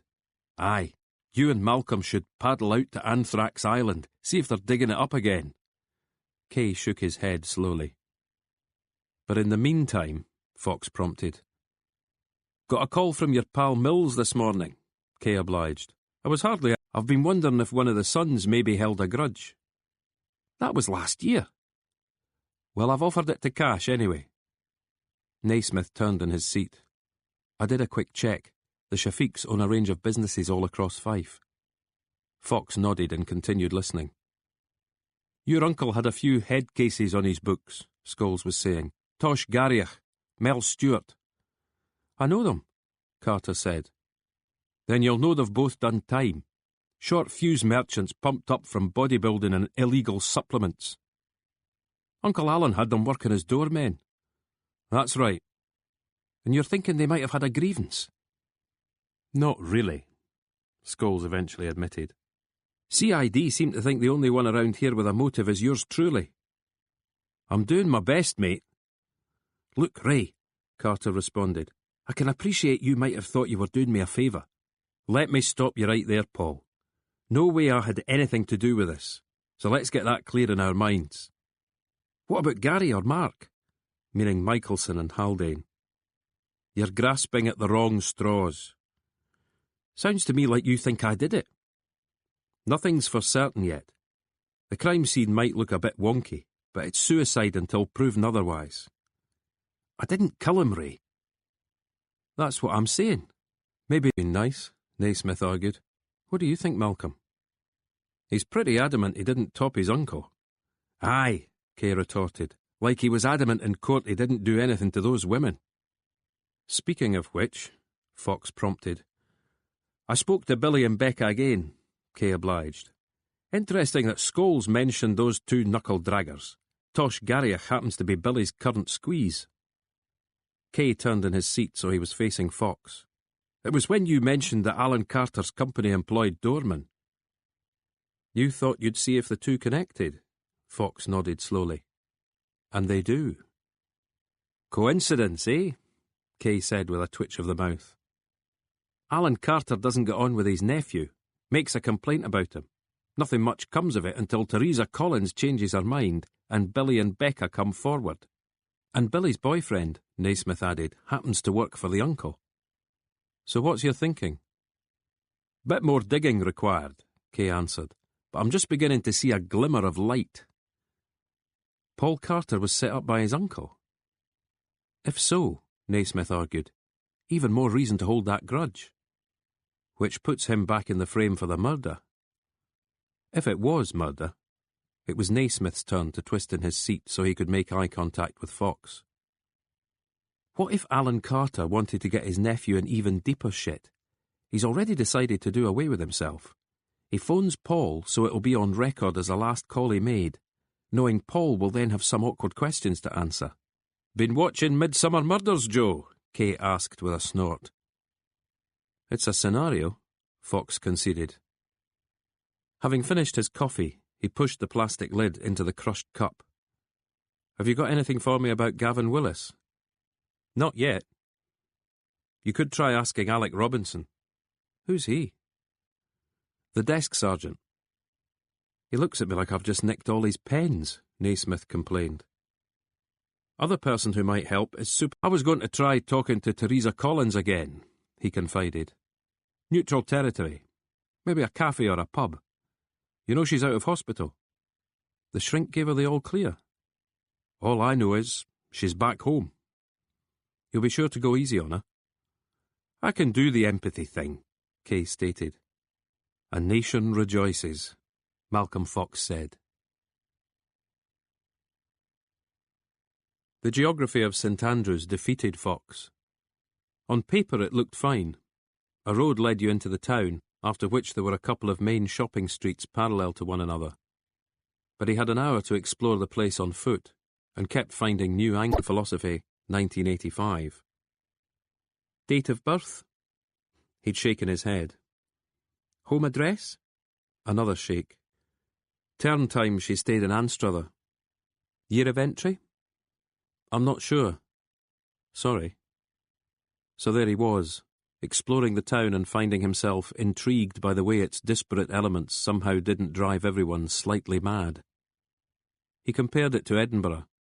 Students, tourists and residents all finding space and creating the place in their own image. He had passed up an elegant glass box of a restaurant on the seafront for a tuna melt panini in the cafe attached to the bar theatre. He had Sorry, the female assistant said, entering briskly by the same door as Fox.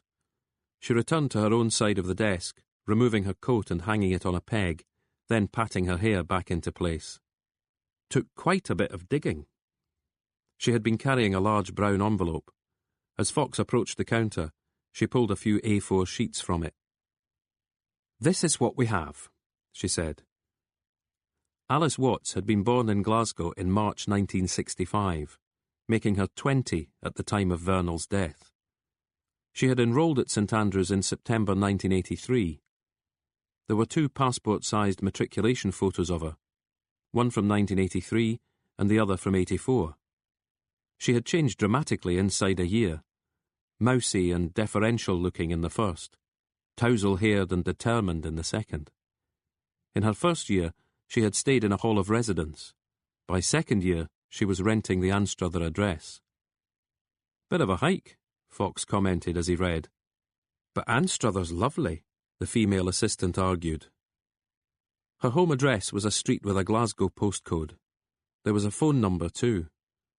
Fox flicked to another sheet and saw that it listed her exam passes along with progress reports from relevant members of staff.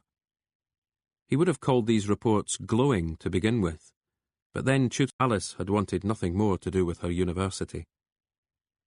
Never heard from again, the assistant said, then leaning towards Fox and dropping her voice.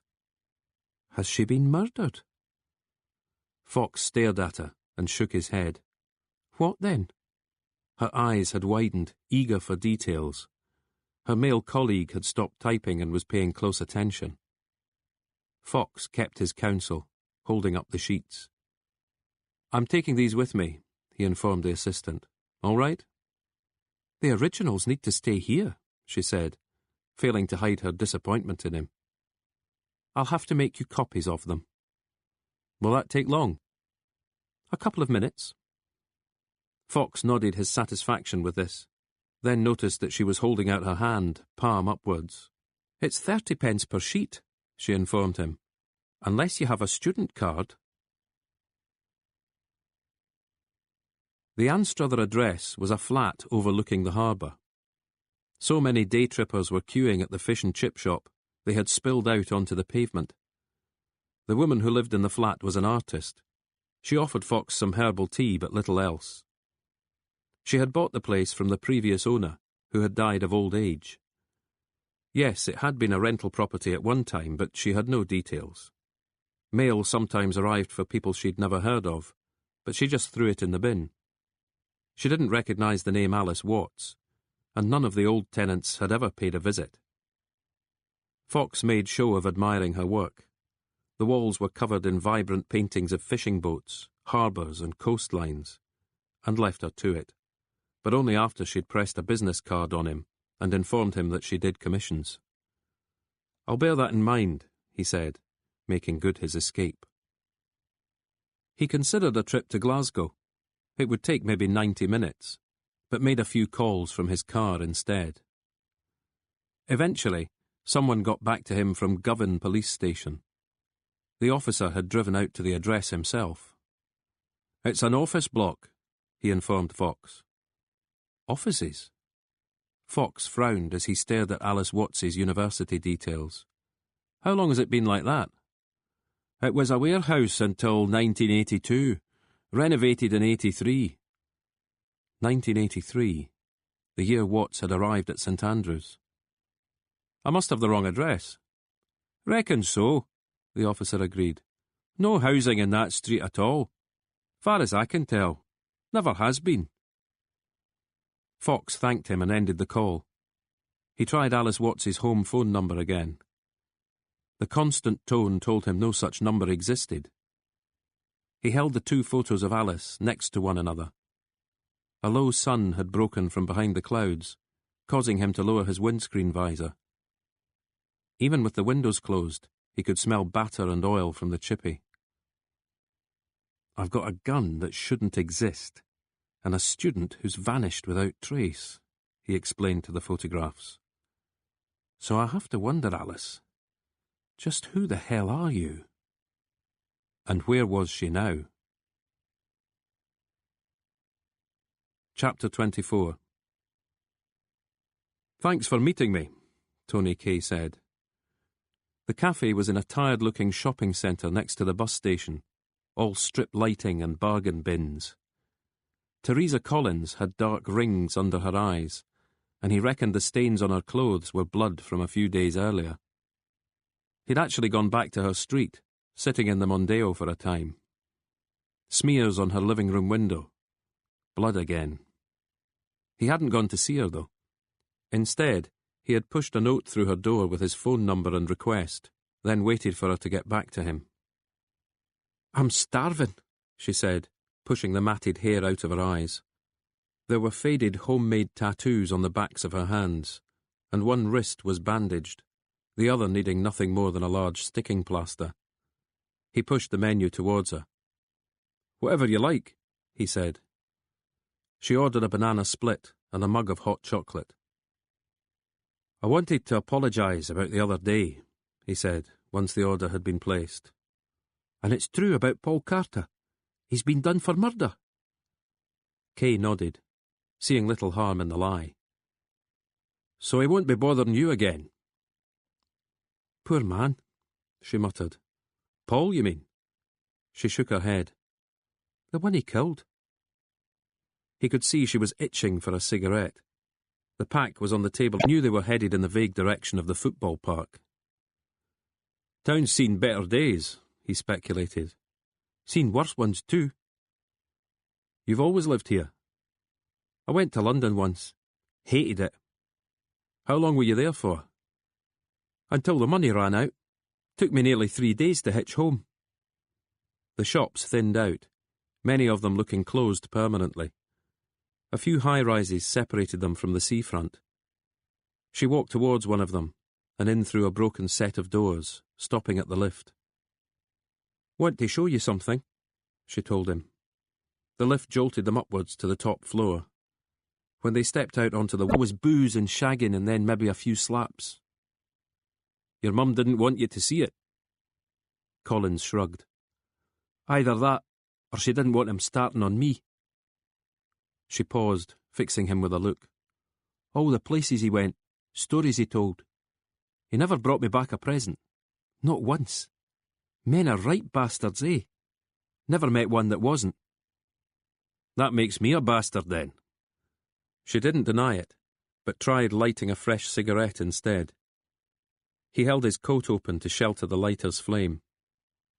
Thanks, she said, leaning over the wall of the walkway, exhaling a stream of smoke. What is it you want? She asked, struggling to push the hair out of her eyes. I'm just curious. She waited for him to go on. You didn't take your original complaint against Paul Carter very far, but then later on you did. What changed your mind? I couldn't let him get away with it. That line sounds rehearsed. So what? I've said it often enough. You think somebody paid me, is that it? His eyes narrowed a little. Hadn't crossed my mind, he said quietly. She turned away from him, wrapping her arms around herself, cigarette tightly held between thumb and forefinger. Nobody needed to pay me, she said. I did it because it had to be done. But did you talk to anybody? Is that what you're getting at? He took a step closer, remembering what she'd said back in the cafe. Poor man. Paul's uncle, Alan Carter. She was staring up at the sky. The wind had caught her hair again, wrapping it around her face, so that it seemed to be muffling her. Alan Carter, Kay persisted. She pushed up onto her toes and flung out her arms again. For a second, he thought she was going to launch herself into the void. He went as far as stretching out a hand towards her. She had her eyes squeezed shut, a child readying to fly. They all say things like that, she told him. They all want to look after you. Kay wondered if it was just the breeze forcing a tear from her eye. But they all change, she said quietly, allowing him to lead her away from the dream of escape. Joe Naismith took one look at the desk sergeant and thought better of it. Ever since the murder squad had arrived, the man had looked ready to explode. His station, his fiefdom. Not anymore. Detectives in uniforms swarmed through reception, toting equipment or with questions and demands. They needed chairs, desks and electrical adapters for their incident room. They hardly acknowledged him, or gave him the time of day. No, Naismith doubted he'd get anything from Sergeant Robinson. But that didn't matter. He had another plan. The CID rooms were chaotic, but he found Cheryl Forrester in a corner, watching the activity with excited eyes. She saw him, and he gestured towards the corridor. By the time she reached him, he was loading coins into the drinks machine. "Buy you a can of something?" he offered. "Sprite," she said, squeezing closer to him as two detectives jogged past. "How are you bearing up?" he asked, handing her the chilled drink. "Great," she said. "Do you need me for more questions?" "Sort of." He realised they were going to get no peace in the corridor, so led her towards the stairwell. She asked him if he didn't want anything to drink for himself. "I ran out of change," he admitted. She smiled and offered him her opened can. He took a sip and handed it back. "All very mysterious," she said, studying her surroundings. "I'm after a favour," he conceded. "You won't remember a detective called Gavin Willis." "I've heard the name." "Died a long time back," Naismith told her. "But presumably you knew Superintendent Henderson." "Of course." She took a slurp from the rim of the can.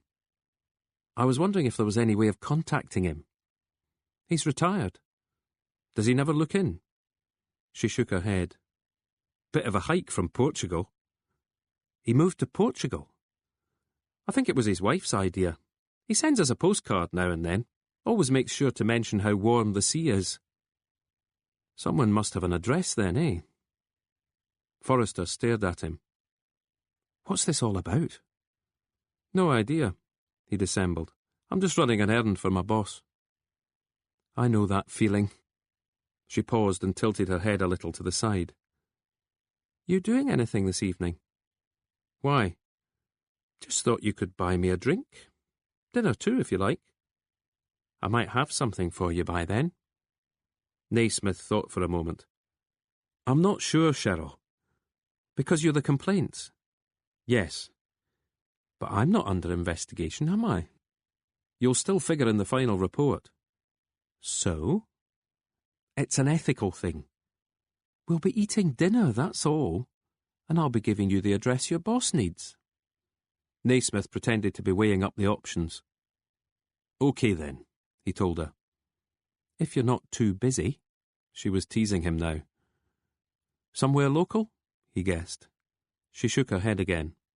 "Smashing wee place in North Queensferry." "Why there?" "It's where I live."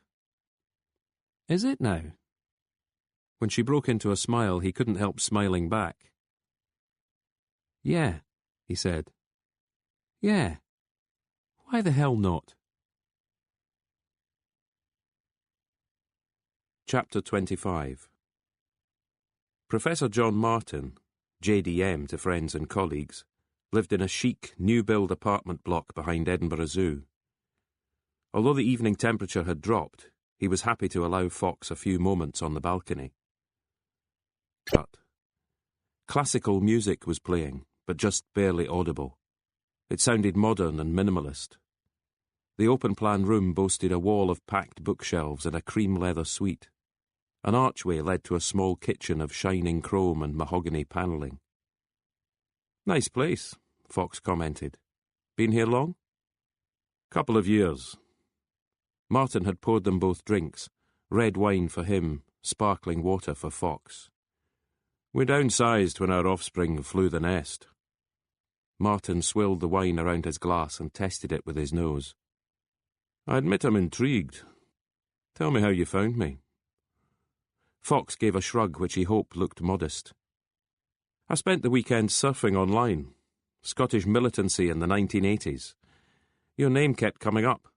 When I saw you'd written a book on the subject—" "Been out of print for years," Martin stressed. "It was my doctoral thesis." Fox reckoned that would be about right. Martin could only be in his mid-40s, tall, toned and handsome. Fox had spotted a tennis racket in the hall, and a photo of Martin with some trophy he'd won. The book had been published in 1992. "Written in the late 80s, Fox speculated. "Finished in 1990, Martin confirmed. "You've still not explained how you found me." "Your online biography said you taught at Edinburgh University." Fox gave another shrug. "But before calling them, I thought I'd try the telephone directory." Martin chuckled. "Easy when you know how." He raised his glass in a toast. "But I need to confess, I've probably forgotten a lot of that book. My specialism has shifted in the years since." "Scottish politics," Fox reeled off. "Constitutional procedure, Parliament and protocol." Martin offered up another toast. "Probably a wise move on your part," Fox concluded. "Not so many paramilitaries about these days." Martin smiled. "The lesson of Northern Ireland. Bring your terrorists into the fold. They end up wearing suits and running the country."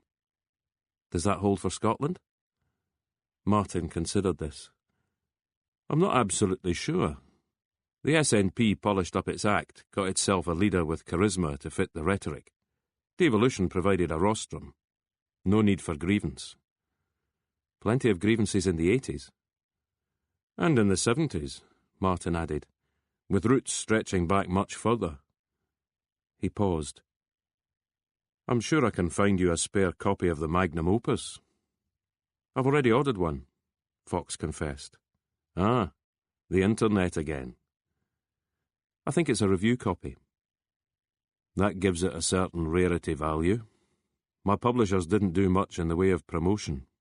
Professor Martin paused. "Is it to do with the bombs?" "Sir?" "Peebles and Lockerbie. Surely no one thinks the SNLA and its ilk are back." "One of my colleagues asked much the same thing. But I doubt anyone's looking in that direction. It's certainly not the reason I'm here. I want to ask you about Francis Vernal." Martin took a sip of wine and was thoughtful.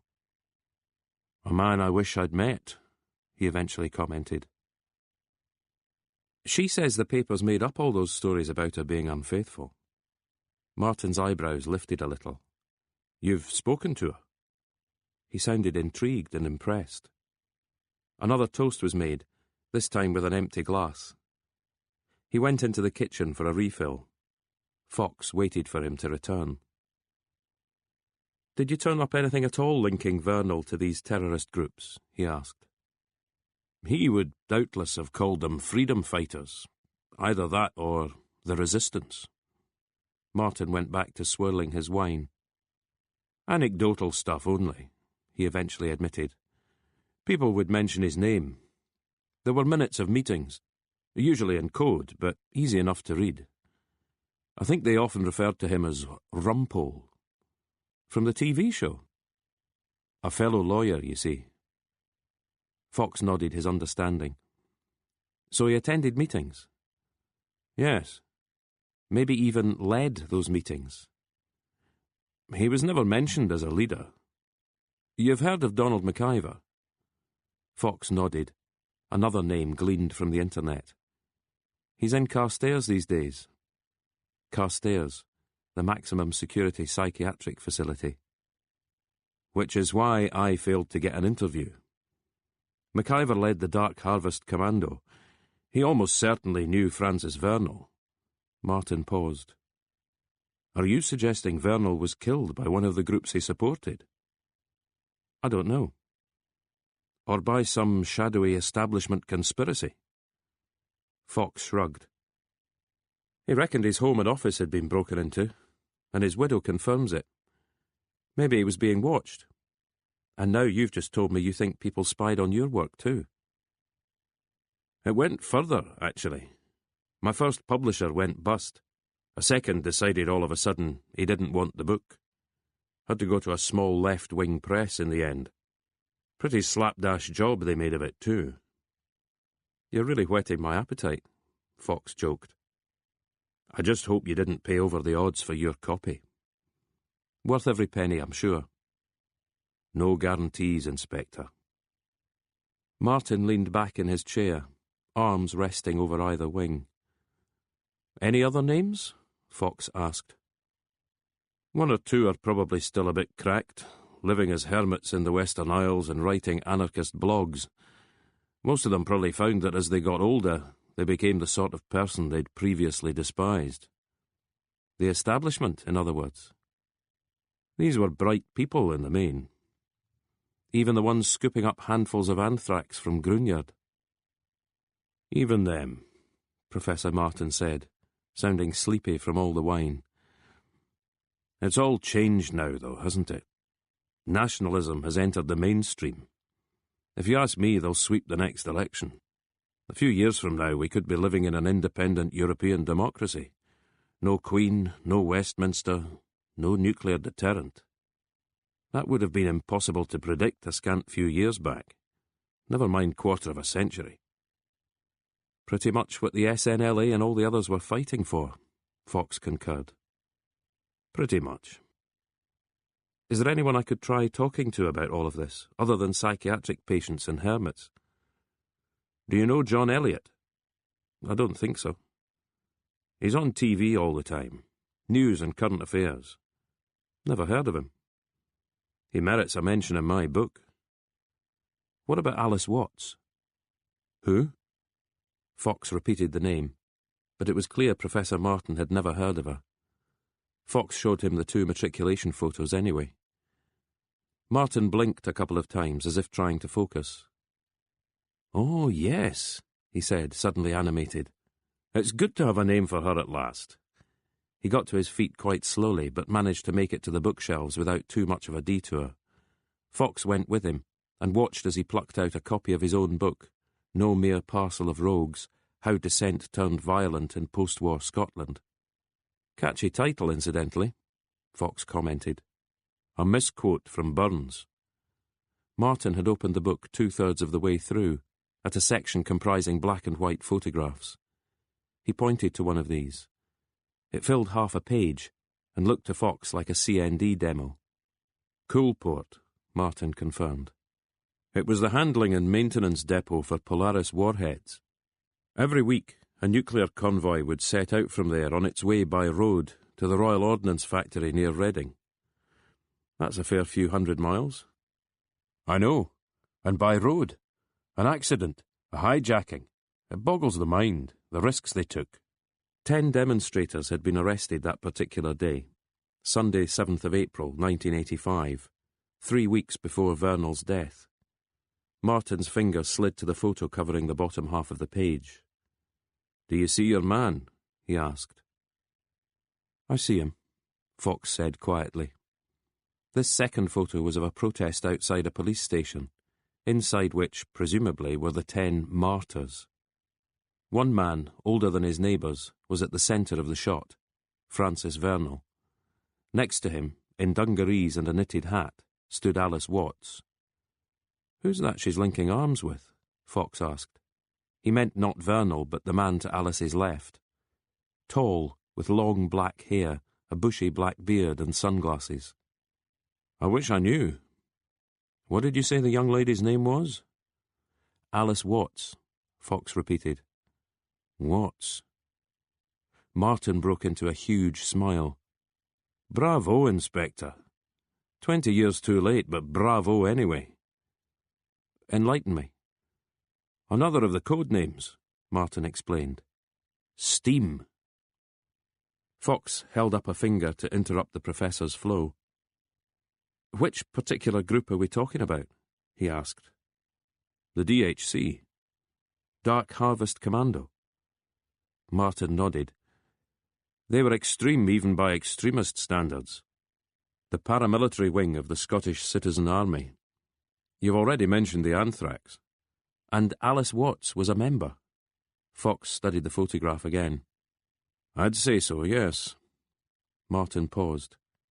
"Is that important, Inspector?" "What if I told you she was also Francis Vernal's lover, and that she disappeared almost immediately after his death?"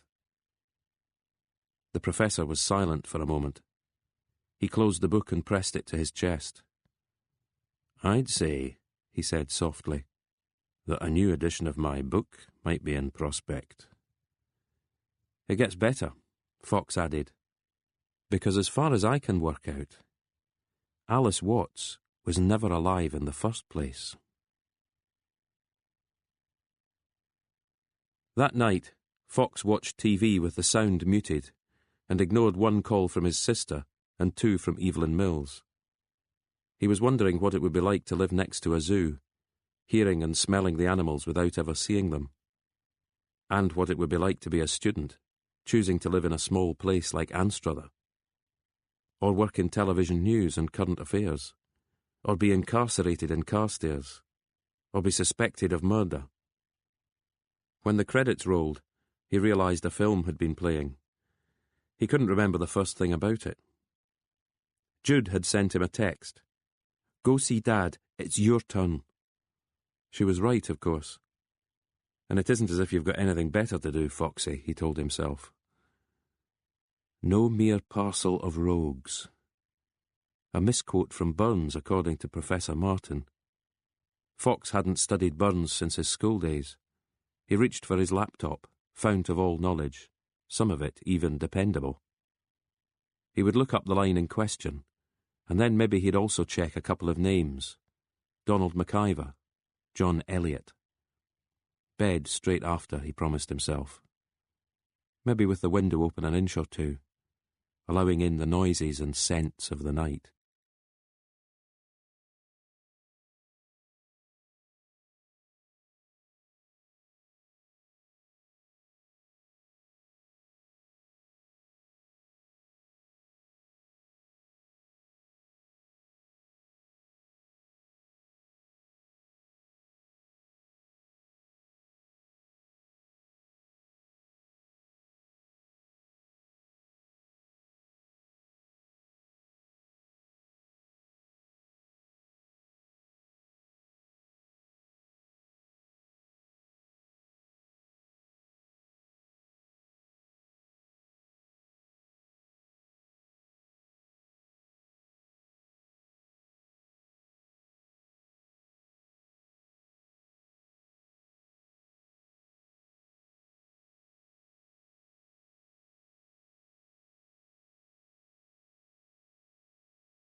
Part 8. Chapter 26.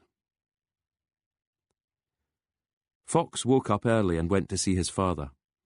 There was a bench in the garden of Lauder Lodge, and Mitch fancied sitting there, so Fox got him wrapped up, and one of the staff provided a travel rug for his legs. But Mitch drew the line at a hat and scarf. Any more swaddling and I'll be fit for a pharaoh's tomb. The garden's high walls gave protection from the North Sea's gusts. The gardener looked like he'd be checking in as a guest sometime soon. He nodded a greeting, then carried on with his work. I was never one for gardening, Mitch told his son. Mum had the green fingers, Fox agreed. If I'd had my way, I'd have turned the whole lot into a patio. Remember that time I was hanging from the clothes rope? It snapped and I bounced off the nearest flagstone. Your mum phoned me from the hospital. 3 stitches, was it? Fox rubbed at the crown of his head. 5, he corrected his father. Mitch smiled. Know what your mum said when she called? She told me she'd have a job getting the blood out. Fox remembered. A striped bath towel wrapped around his head to staunch the wound. He hadn't seen it again afterwards. Mitch watched as his son tried stifling a yawn. Late night? A bit. Business or pleasure? Take a guess. Work's all well and good, Malcolm, but there's got to be more to life. Still, it explains why I haven't seen you in a few days. Jude's been visiting, though. Saturday and Sunday. Your absence was noted. I was busy. Not just avoiding us, then? No. Fox shifted on the bench. We always seem to end up fighting, though. You and your sister? Mitch nodded slowly. I think she's annoyed that the money for this place is coming out of your pocket. I don't begrudge it. They've hiked the fees again, though, haven't they? It's not an issue. Maybe Jude thinks it is. Fox offered nothing more than a shrug. How's Fife? Mitch asked after a lull. I was in St Andrews. Went to a caravan there once, when your mum and me were winching. Had to make sure her dad never found out. Mitch looked at his son. What's so funny? I just don't hear people say winching these days. What do they say? Dating, I suppose. Fox paused. Did we ever go to St Andrews? As a family, I mean. Maybe for a day. Do you think you remember it? Fox shook his head. I just seem to have forgotten quite a lot. Join the bloody club. I remember that the caravan was pale green, but I couldn't tell you what I had for dinner last night. Mitch watched his son try to swallow back another yawn. I've got pills in the bathroom. You should sneak a few out with you. I might do that, Fox said, only half joking. Jude was looking through the shoebox again. I don't know if it's for my benefit or hers. Both, maybe. Plenty memories in there. No photos of the caravan, though. He paused. We had some good holidays. Could be that's what Jude's looking. Was still smiling when the tea tray arrived. By the way, Mitch said, I'm sorry about the other day, teasing you in front of Sandy. Is that what it was? Teasing? I could see you were hurt, but we both know you're good at your job. That's not what you were saying, though. You were wondering whether I'm cut out for life outside the complaints. I've been asking myself the same thing. Well, I'm sorry I said it anyway. Don't worry about it. Gives me a bit of ammo next time Jude tells me I'm your favourite. You are, though. You know that. Fox looked at his father. Do you say the same to Jude when I'm not around? Off to Fife? He guessed. Kay gestured in Fox's direction. How soon till we get our pal back? Not my decision. How near are you to being able to make a comprehensive report? Nobody's admitting anything, Kay told him. McEwen's focus moved to Naismith. Is that true, Joe? Yes, sir. You don't sound too sure. Nobody's admitting anything, Naismith echoed, and the tap hasn't... He stopped abruptly, winded by Kay's elbow finding his kidneys. "What tap?" McEwen asked quietly. "We're about to lift it, Bob," Fox explained, walking towards his boss. "I didn't authorise any surveillance." "It was a Fife call," Fox stated.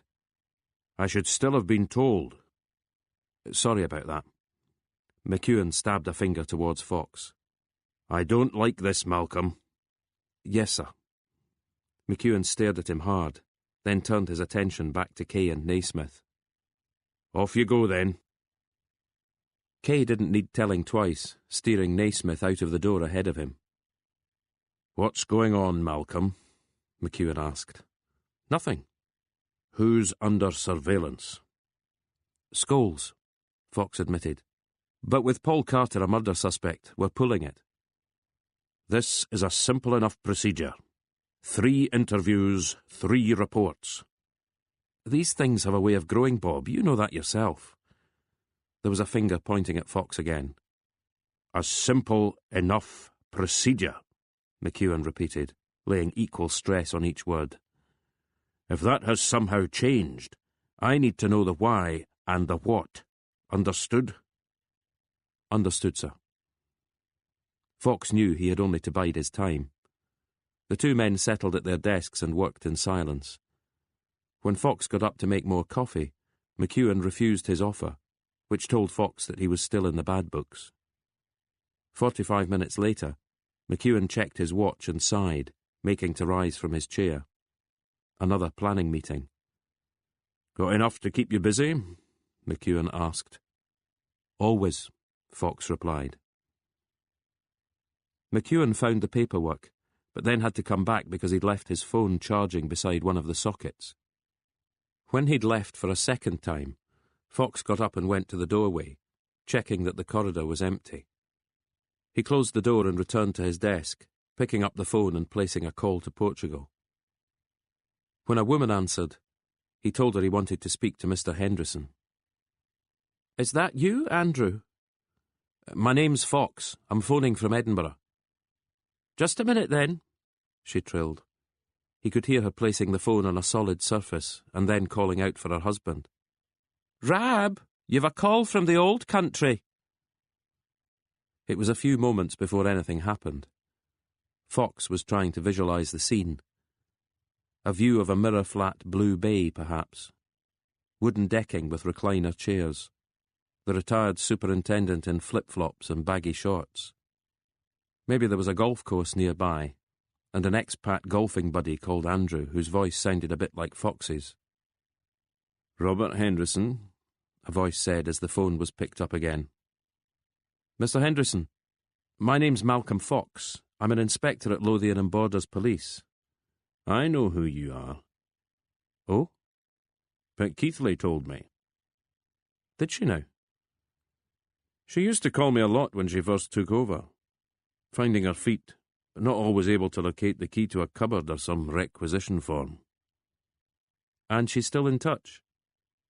"She wanted to let me know about Alan Carter." "You knew him then?" "A little. He was CID and I wasn't. You'll know yourself there's a tribalism there." Plot answered his own question. "Of course it is. You want to know if CID really did cover up for Paul. Maybe you think it went beyond CID. The whole station, eh?" "Not at all, sir." "I don't need to speak to you, you know."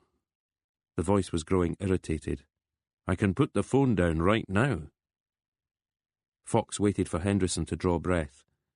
When he did, Fox uttered a name and waited again. "What?" Henderson said, bemused by the switch. "Gavin Willis," Fox repeated. "I was wondering what you could tell me about him.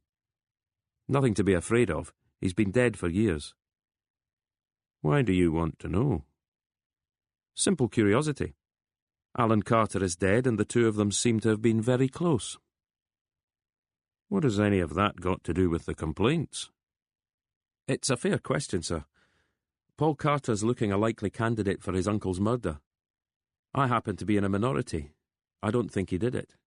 So I'm trying to build up a picture of Alan Carter's life, hoping it might help me understand why he died. Henderson spent some time mulling this over. Yes, he said at last. I can see that. The thing is, I barely knew the man, and never as a serving officer. How then? There were get-togethers sometimes. Reunions, I suppose you'd say. Though it might just be a few drinks one night after work. What was he like? A big, no-nonsense guy. The sort of cop we used to treasure. Knew everyone in the town, and if something happened he'd have a pretty good instinct who was to blame. Graffiti on a wall or a stone through a window. More likely than not, justice would be dispensed on the spot. Fox thought of a phrase Alan Carter had used. The backlands, where things tend to get fixed on the quiet. A slap around the ear, he guessed. As and when needed, and no bleeding heart liberals to cry foul. We'd be better off if that was still the case. Is that why you emigrated? Wife wanted a bit of sun on her face, Henderson explained. But you have to admit, policing's got a lot harder. We're more accountable, Fox countered. Being the complaints, you'd think that a good thing, of course. Fox didn't want to get into an argument, so instead he asked how close Willis had been to Alan Carter. Like teacher and star pupil. From the minute Alan joined CID, Gavin was there to see him right. Did they work together on the Francis Vernal case? Henderson took a moment to place the name. The lawyer. Smashed his car and topped himself. That's the one. What case are we talking about? I just meant the crash site, collecting evidence and what have you. I've no idea. Did you know anything about the deceased's car? What is there to know? Willis seems to have salvaged it from the scrapyard. It's been sitting in his garage all these years. News to me, Inspector. Now that I've told you, what do you think? I'm retired. I don't think anything. Bit of luck, wasn't it, sir? You leaving the force just as all this was about to break? All what? Paul Carter, you mean? For starters, Alan Carter came to you and you decided to take it to your own complaints people. Yes. No thought of brushing it under the carpet? Alan wouldn't hear of it. He wanted an inquiry. Or he'd talk to the newspapers. Even so, the local complaints didn't get very far, did they? Not until that woman changed her mind. Teresa Collins? Yes. Why do you think she decided to speak up? I've no idea. Alan Carter can't have been too happy when the original investigation drew a blank. There was silence on the line, interrupted only by a crackle of static. Is there anything else? Henderson's voice eventually responded. When did Gavin Willis die? 1986. Towards the end of January. Keeled over in the street one day. Heart attack. And Alan Carter snapped up the cottage? What if he did? Henderson waited, but Fox had no answer worth giving. Are we done? He answered. So you wouldn't have had many dealings with CID? Not many. Probably didn't know Willis and Alan Carter too well. There were times we worked together. Door-to-door inquiries, scouring the area for a missing person. And nights in the pub, eh? Not just nights. Not back then. Fox nodded his agreement. Lunchtime sessions. They were being phased out by the time I signed on the line. Robinson was looking at him. How long have you been in the complaints? A few years. You like it? Maybe I want to make sure the force is on the side of the angels. Vernal's car tucked away in a garage next to the cottage. Oh, aye. Have you any notion why Willis would have hung on to it? Let everyone think it had been scrapped? Robinson shook his head. Or why Alan Carter would have left it there? Another shake of the head.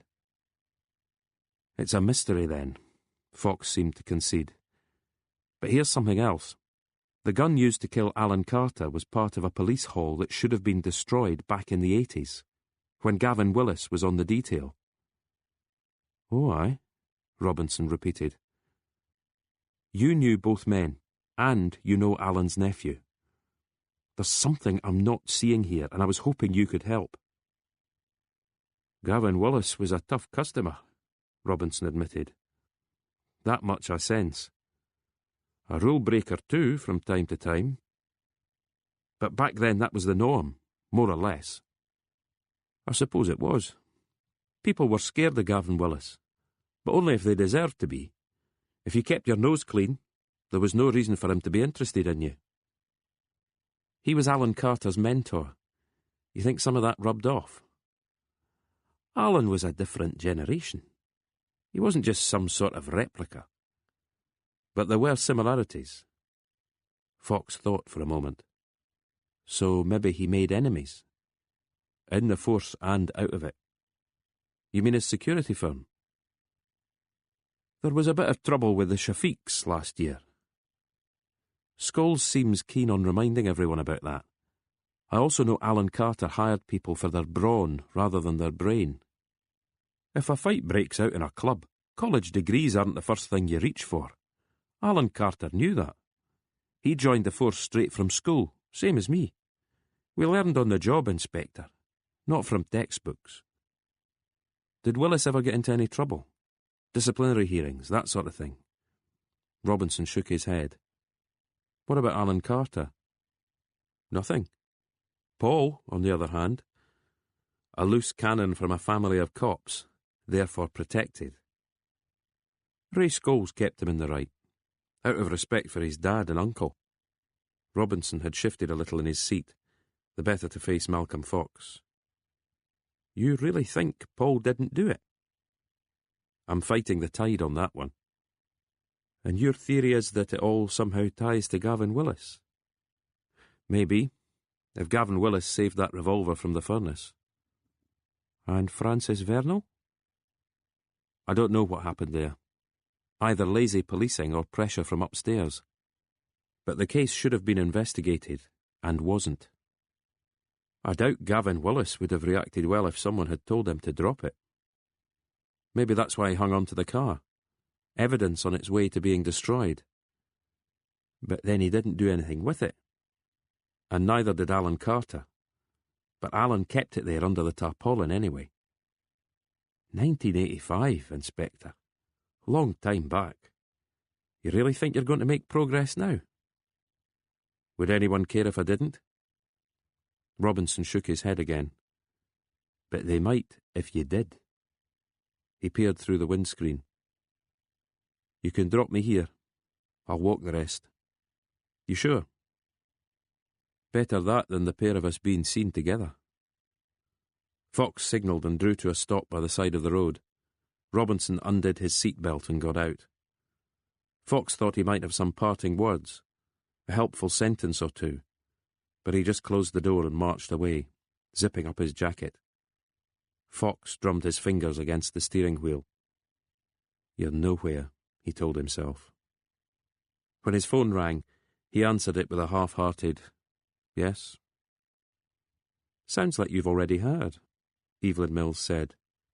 Heard what?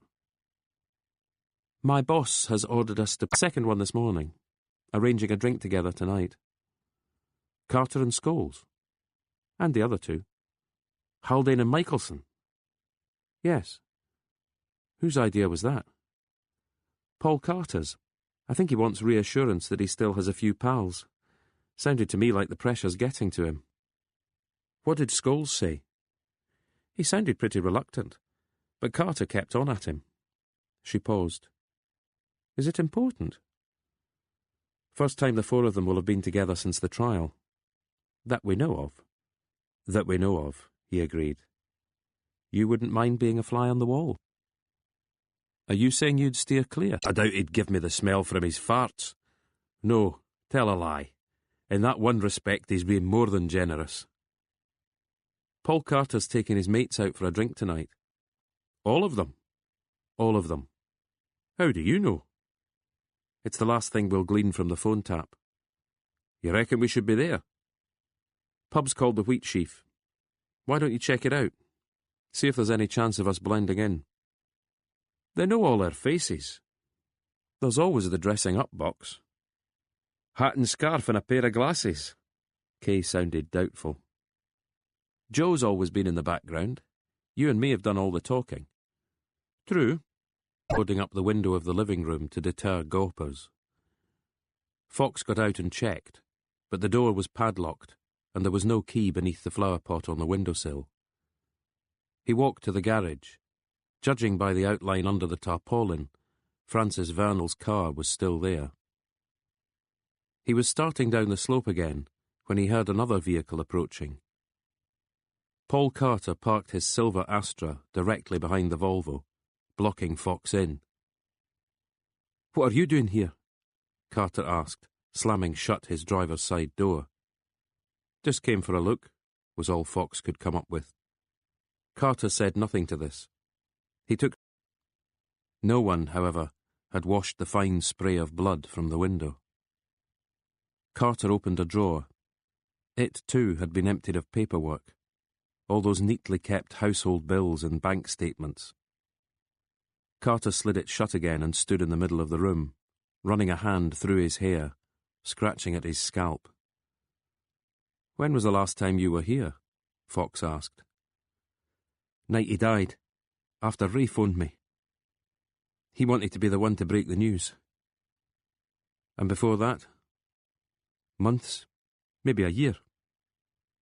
He said you came here drunk one day, spouting off about stuff. My dad used to say he was cack-handed." He found a join in the paper and slid a finger underneath, tearing it. "Cack-handed's just about right." Without uttering another word, he left the room and started climbing the stairs. After a few moments, Fox followed. There were 3 rooms in the eaves, 2 bedrooms and a bathroom. "Look at this," Carter said. He was showing how wallpaper, badly fitted to the ceiling in the main bedroom, was falling off. Then he knocked against a skirting board with the heel of his shoe, showing that nails were missing. The door didn't close properly, and the knob was loose. Same thing your uncle presumably did when he got hold of it. Rip it up and start again. When he first bought it, my dad dragged me along a few times. Dad found it hilarious, the way Uncle Alan thought he was tarting the place up, when he was actually making it worse. Carter seemed caught for a moment in the memory, but shook it away. "Maybe I should torch the place and collect on any insurance." "Are you sure you should be telling me that?" Carter managed a smile. He looked washed out. The interviews had taken their toll. Maybe the whispers and stares around town had too. "Thing is, I liked him when I was a kid, and I thought he liked me." "I forget. What was his wife called?" "Aunt Jessica." You always had to get it right. If you tried Jess or Jessie, she'd be quick to correct you. Turned out she'd been seeing someone behind Uncle Alan's back. That was the end of that. "Did you really make your parents' lives a misery?" "Plenty of nippers do." "But after you'd stopped being a nipper?" Carter shrugged and moved from the bathroom to the small spare bedroom. This was used for storage, boxes and suitcases piled high. "Bonfire," he muttered again, before turning towards Fox. "I wasn't so different from anyone else. If he told you I was some sort of monster, he was lying." "He grassed you up," Fox stated quietly. "Then maybe he's the monster. You ever considered that?" "I have, actually." Paul Carter had not expected this. He studied Fox, eyes unblinking. Fox noted a slight nervous tremor just below one eye. Carter, conscious of it, pressed a finger to the flesh, as if this would cure it. "Know what they do to cops in jail?" he asked quietly, before answering his own question. "Course you do." You put cops away all the time. Just the ones that deserve it. You think I deserve it? Carter's voice was rising. For asking one sad wee slut for half an hour of her oh-so-precious time? Why did the other two women come forward? Carter banged the heel of one hand against the wall. The whole building seemed to shudder. I don't know, he cried out. She must have told them to. She didn't know them. I never did anything to those two. Never even tried. This time he took a swipe at the wall with his foot, cracking the plaster. Remember, this is your place now, Fox cautioned. I don't want it. Carter ran his hand across his head again. I'm sick of all this. I want my life back. Any minute now that judge could make his mind up, or Cash could charge me with murder. Some choices, eh? He looked at Fox. But what's the point of telling you? You don't give a damn. He shouldered Fox aside and descended the stairs 2 steps at a time.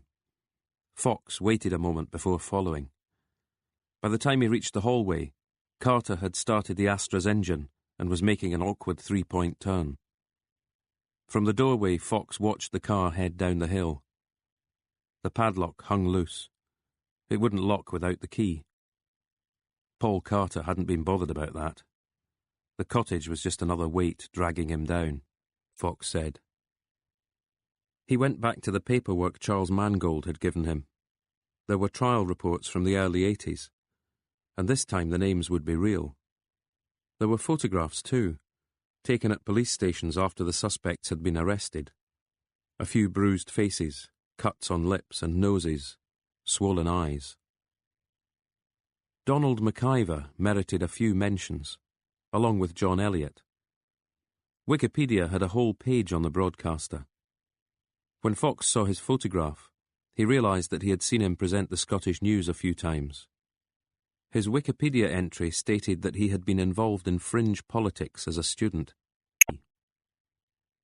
When 6 o'clock came, he turned on the TV, but it was someone else presenting the day's headlines.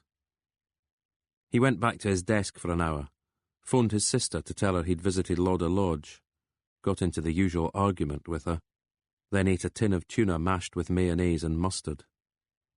At 8:30, his phone rang. It was Tony Kay. "Tell me," Fox said.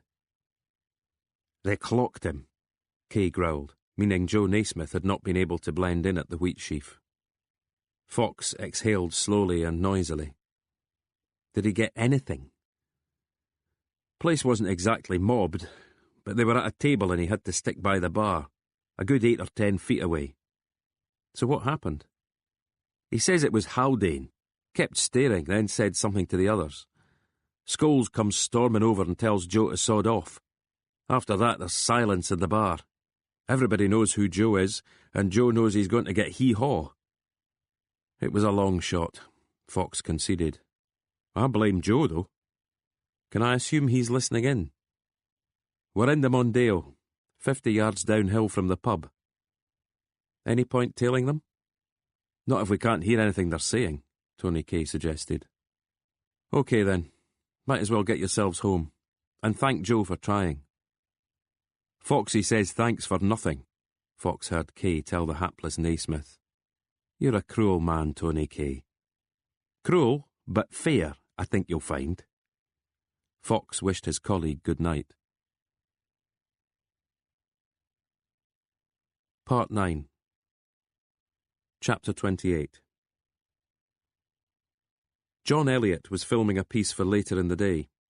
The upside was, Fox didn't need to drive into the centre of Glasgow. The downside, he was on a trading estate on the outskirts. For some reason, a modern black slab of a hotel had been placed there, and Elliott when he was eventually able to shake the presenter's hand. "Better a fan than the abuse I'd get on Sauchiehall Street after closing time. Let's sit here." Elliott nodded towards a banquette in the open-plan bar. "So," he said, slapping his palms against his knees, "my nefarious past catches up with me." "It's no secret, is it?" "My whole life is public property, Inspector." A waiter came over to ask if they needed anything. Elliott ordered mint tea, then changed his mind to sparkling water. Fox was nursing half a cup of lukewarm coffee. "Are you still interested in politics?" he asked, when the waiter had retreated. "The question is, was I ever? You nearly went to prison." Elliot nodded slowly. "But even so, how much of it was posture? I mean, students back then, we didn't always think too clearly about the reasoning." "What was it then? A way to pick up the opposite sex?" Elliot gave a lopsided smile. "Maybe." He wriggled in his seat, making himself more comfortable. "That court case. It was ridiculous, really. We were made to look like the Mujahideen, but we were just kids playing games." His eyes widened slightly, perhaps hoping Fox would share his incredulity. "Hijack a government car. Hold the minister to ransom." He shook his head. The ransom, incidentally, consisting of a referendum on Scottish self-government. How harebrained is that? You doubt it would have worked? Of course it wouldn't have worked. People were laughing at us during the trial. They'd sit in the public gallery and their shoulders would be heaving as we explained the tactics. The prosecution went on about planning, but, as we pointed out, this amounted to a couple of nights in the pub and a few doodles on the back of a napkin. Might explain why none of you went to jail. Our university didn't even bother, you really think? You've got me pegged as some sort of sleeper agent. Fox returned Elliot's smile. Not at all. But you're a public figure. It's good PR to play down a militant past. Maybe make light of it, turn it into an after-dinner routine. That's probably true. And they were very different times. They were. Plus, as far as I can tell, the Dark Harvest Commando had a seriousness of purpose. If you'd just been along for a laugh, I doubt they'd have tolerated you. Elliot's face darkened a little. The DHC was too much for me, he confided. You went to a few of their meetings, though. A few. So you knew Donald McIver? Poor Donald. They got him eventually. Even managed to have him certified after he attacked another prisoner. He's in Carstairs now. Ever thought of visiting him? No. Elliot seemed surprised by the question. He must have been close to Francis Vernal, though. I can't believe anyone's finally paying attention to that, Elliot said. In what way? We all knew Francis had been assassinated. MI5 had him on their hit list. When he died, nobody seemed bothered.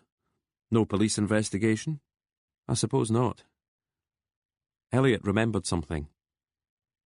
There was one meeting where things got a bit heated. Hawkeye needed money for something. Francis went outside and came back in with a wedge of fivers and tenors. Where was this? A pub in Glasgow. We used the back room sometimes. Spit and sawdust and patriot songs. The money must have been in Vernal's car, then? I suppose so. The car saved from the scrapyard by Gavin Willis. Had he taken it back to his garage to strip it? If so, how had he known about the money? And if there was money to be found, what did he do? It had finished his water. The equipment had been packed away, the crew heading for their vans. I need to go, he apologised. You really think you can get to the truth after all this time? I'm not sure. Reckon anyone out there really wants to hear it, Inspector? Fox didn't bother answering this. He reached into his pocket instead and produced Professor Martin's book. Ever seen this? He asked. I've heard of it, Elliot stated, taking it from Fox and flipping through its pages. You've never wanted to read it? Archaeology doesn't interest me. Fox took the book back from him, found the photo of Vernal and Alice Watts outside the police station, and held it open for Elliot to see. Do you remember her? He asked. No. You don't recognise her from the meetings? Elliot shook his head. Is it important? She seems to have had some sort of relationship with Mr. Vernal. I'd like to talk to her about it. I wish I could help. Her name back then was Alice Watts. Elliot tried to place it but failed. Back then, he prompted. Fox didn't say anything, but when he went to close the book, Elliot took it from him, still open at the photograph. 7th of April 1985. Were you there that day? In a manner of speaking. I was one of the ones they arrested, but we were out again by late evening. But you don't recall seeing Alice Watts? Elliot shook his head again. Nice to see Hawkeye again, though.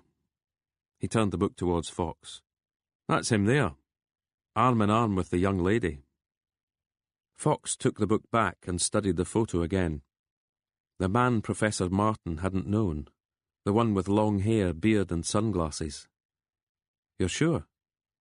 Fairly sure. One of the production runners was standing in front of them, lining that he'd told Fox as much as he could. You're the first terrorist I've ever met, Fox told him. I hope I've lived up to expectations.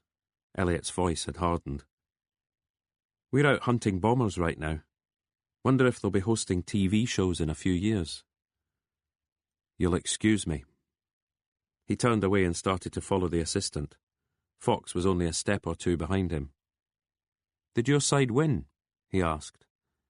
Elliot paused and seemed to give the question some consideration. The assistant started to say something, but he silenced her with a gesture. We're closer than ever to an independent Scotland, he told Fox. Maybe that process started when the government in London had to acknowledge our existence. Sounds to me like you've still got a few political bones left in your body, Mr. Elliot. I'm not allowed to take sides, Inspector. Bad for the public image. The assistant was actually tugging at Elliot's arm. With a slight bow of the head in Fox's direction, he allowed himself to be led away to the waiting van. Fox's phone rang. He was staring at the photograph as he answered. Paul Carter's dead, Tony Kay's voice informed him. What? Happened sometime last night. They pulled him from the harbour early this morning. Drowned. Body's gone for autopsy. Christ on a bike, Tony. Quite so. Do we know anything else? Not much. Fox was remembering his last meeting with Carter, remembering too that Joe Naismith had seen him even more recently. The wheat sheaf, Fox commented. Suppose I'd better let someone know we were there. When I saw him at the cottage, he seemed pretty wrung out. Suicidal, though. I wouldn't have said he was the type. Me neither. You know, Malcolm, just for once, I'd like a nice clear-cut death. Are you in Kirkcaldy? Station's a bit subdued. Does the incident room know? Yep. What about Scholes? Haven't seen any of that lot yet. You better talk to D.I. Cash. Let him know about last night. OK. Will the autopsy be at the hospital? Far as I know. Then I'll see you there. Cash might not like it. Mood I'm in. That'll suit me fine. Just so long as I can have a seat ringside, Tony Kay said. Bring a pair of white gloves and I'll make you referee. Fox ended the call and headed out to his car. Chapter 29. Always in the basement, Joe Naismith commented as they walked along the windowless corridor. All three were rubbing antibacterial foam into their hands. Path labs, autopsy suites. You want them in the car park? Tony Kay shot back. So everyone can see the cadavers. Time was, Fox stated, the public liked a post-mortem exam. That's because the public, as we all know, are sick and twisted. Kay pushed open another set of doors, and almost wished he hadn't. Well, well, D.I. Cash drawled. The gang's all here. Come to check out your handiwork? He turned towards D.S. Brendan Young. Nothing the rubber heels like better than hounding a man to his death. While all you were doing was accusing him of murder, Fox countered. How long did the questioning go on? 9, 10 hours at a stretch? Cash stabbed a finger towards Fox. I seem to remember sending you to the wilderness. And I was quite happy there. But we've got a bit of news we need to share. Cash slid his hands into his pockets and went up on his toes. This'll be good, he told Young. First we need to hear what the autopsy says. Join the queue, Young muttered, checking the time on his phone. On cue, the door-marked examination suite swung open. The pathologist was suited and booted and looked impatient. How many of you want to watch? We only have 3 sets of scrubs. Naismith looked relieved to hear it. Kay stared dolefully at Fox, knowing rank was about to be pulled on him. 5 minutes later, Fox, Cash and Young were inside, listening to the hum of the extractor fan and the pathologist chivying his assistant. We're a man down, but it can't be helped, he told Cash. Fox knew that Scots law required corroboration, meaning 2 pathologists should have been present. We can always put him in the fridge until tomorrow. But Cash shook his head. Let's get on with it. Paul Carter was laid out on the metal table. Water was still seeping from him, being diverted to the table's drainage channels and from there into pails beneath.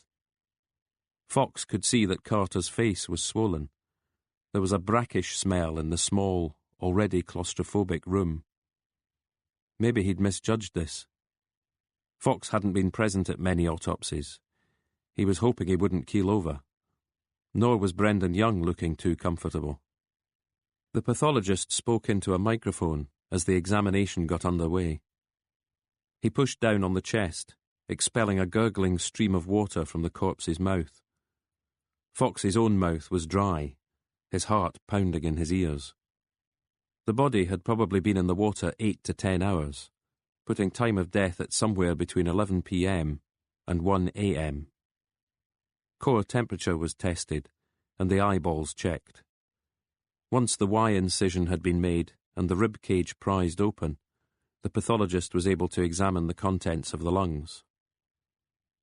No doubt in my mind that he drowned, he said, whether he fell in or jumped. He made a gesture that could have been a shrug. As the examination continued, organs removed and weighed, Brendan Young shuffled back until he was resting against the wall, eyes all but closed. Fox stood his ground, though he was concentrating with his ears rather than his eyes. Nose is broken, the pathologist said, almost to himself, as he peered closely at the face. Maybe the body took a pounding against the sea wall, Cash offered. Not much wind last night. Doubtful there was enough of a swell to cause an injury like that.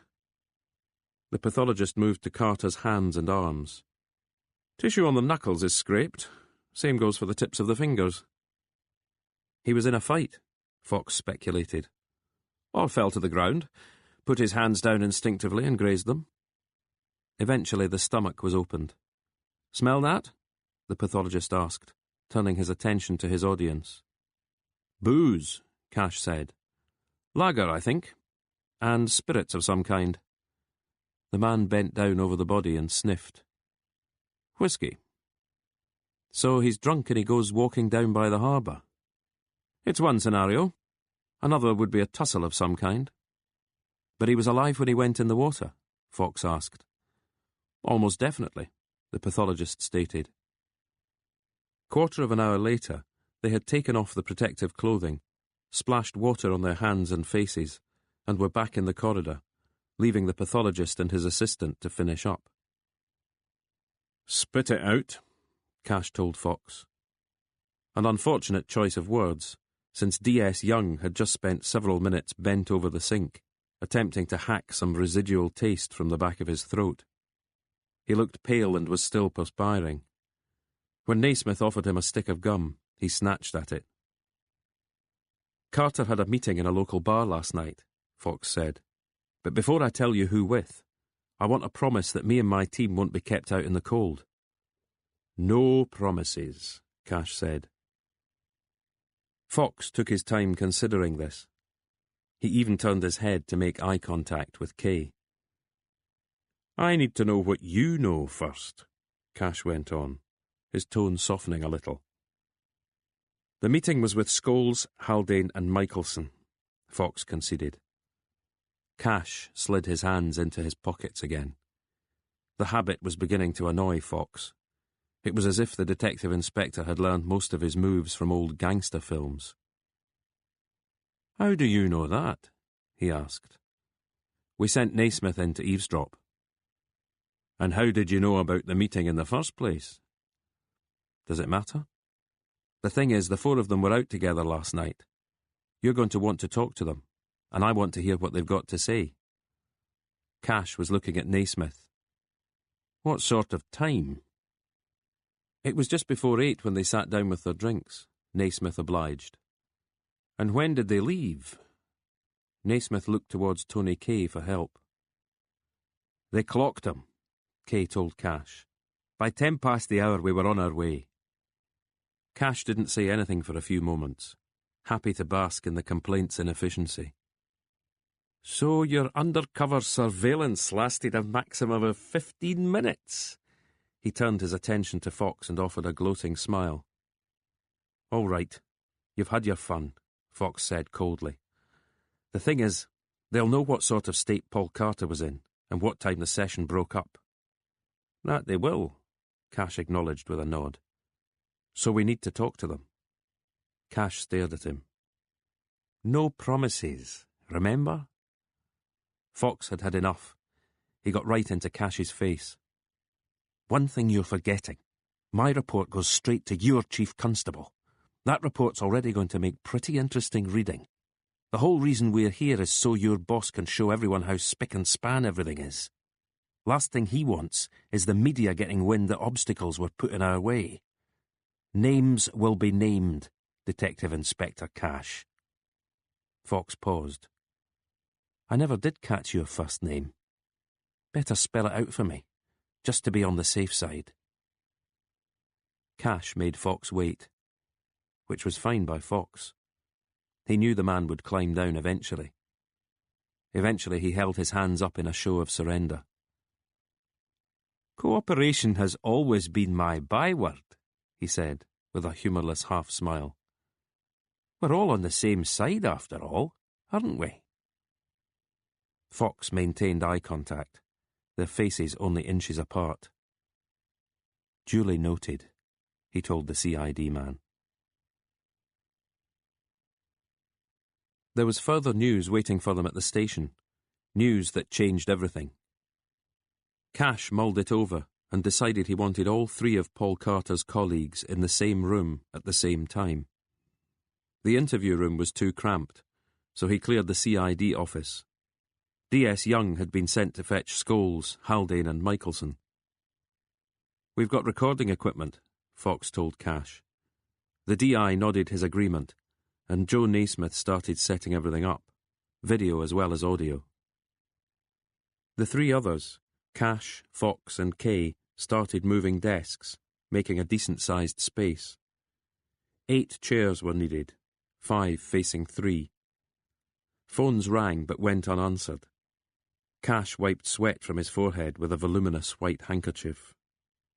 "You 3, he explained to Fox, "are here to listen." "Until advised otherwise," Fox agreed. The door opened and 4 figures trooped in. Haldane and Michelson looked dazed, Scholes wary.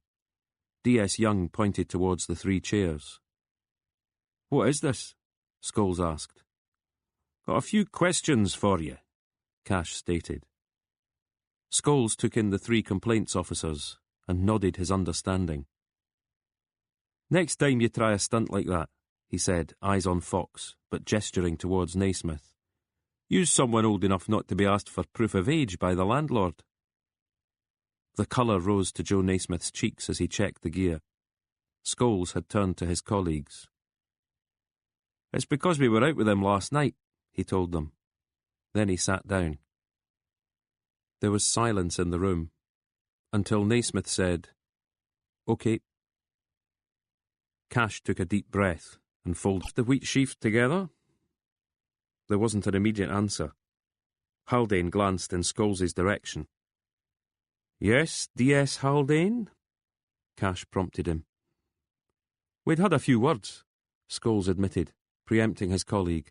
Bit unsettling to find you're being tailed. He gave Naismith a hard stare. Paul was on his high horse about it. And after a few drinks, he did have a bit of a temper. It wasn't that, Haldane blurted out. It was just such a bloody headache listening to him drone on. Droning on, was he? The complaints, the court case hanging over him, then his uncle and the finger of blame. Poor bastard was cracking up, Scholes commented. So you had words in the pub? Cash asked. Scholes nodded. We left him to it. He was still there. We had work the next day. Cash nodded slowly. I gave the manager a bell. He reckons it was close to 11 when D.C. Carter staggered out of there. Manager guesses he'd had about 6 pints and 3 nips by then. He paused, unfolding his arms and pressing his hands together. So how do you think he ended up in the water? Does it matter? Scholes glared at Cash. What's this got to do with us? Scholes asked. You tell me. I will then. The answer is nothing. We left Paul in the pub, went back to our cars and drove home. You weren't over the limit? Of course not. We're the law, aren't we? And you went your separate ways, meaning none of you can vouch for the others, unless you have psychic powers. Michelson snorted and shook his head. This is fucking unbelievable, he announced, pointing a finger at Fox. That lot'll stop at nothing to see us flush down the pan. Your wife will vouch that you were home before 10? Cash asked. Absolutely. How about you, D.S. Haldane? I went round to my mum's. Left her place just after 11. Night owl, is she? She nodded off for a bit. The news does that to her. Cash nodded. Which brings us to you, D.I. Scholes. I really can't believe I'm hearing this. Scholes looked calm enough, but he only just had his emotions under control. When he spoke, it was as if his voice was trying to rid itself of a straitjacket. Paul was our mate. Now you're saying one of us smacked him. You're saying he was so scared of us, he ran into the sea. Scholes actually laughed, arching his head back. I'm waiting, Cash said, sounding as if he had all the time in the world. Scholes stopped laughing. You might as well lock me in the cells, he stated. All I did was drive to Milnathort to see my girlfriend. She was out, so I came back to town. Didn't see or speak to anyone. He stared at Cash. So I must have done it, mustn't I? Only if you can't think of anybody else. D.C. Carter couldn't have been the most popular character in Kirkcaldy. Scholes seemed to give this some thought. You're right, he conceded. And here I am in a room with the people who probably hated him the most. He pressed his hands together in imitation of Cash and leaned in towards him. Going to charge me, or what? Don't give them the satisfaction, Ray, Michelson said. This interview is over. Cash got to his feet, checked the time, and announced it out loud for the benefit of the recording. Scholes remained seated, eyes on Malcolm Fox. I'm sorry about Paul, Fox told him. Fat lot of good that does anybody, Scholes replied.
Chapter 30.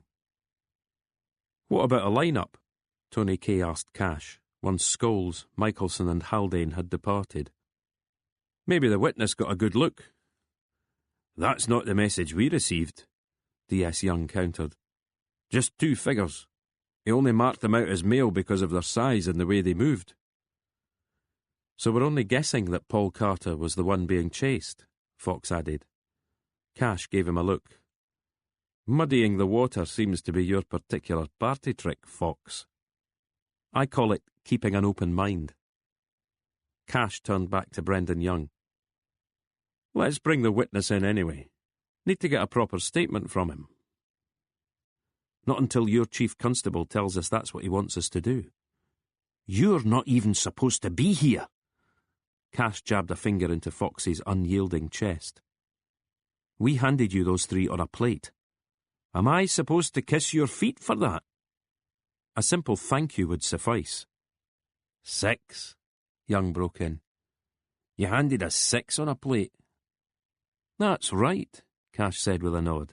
I forgot you 3 were there last night. Just Naismith and me, Kay corrected him. That true? Cash asked Fox. I was at home in Edinburgh. Anyone with you? No. Cash turned his attention towards Kay and Naismith. Then we'll start with the 2 of you. He walked over to the video camera. How does this work, son? Naismith looked to Fox for instruction. You've made your point, Cash, Fox stated. The hell I have. This has got to be done by the book. Don't tell me the complaints wouldn't agree. There's a local copper lying on a slab, and here I am with 2 witnesses who saw him the night he died.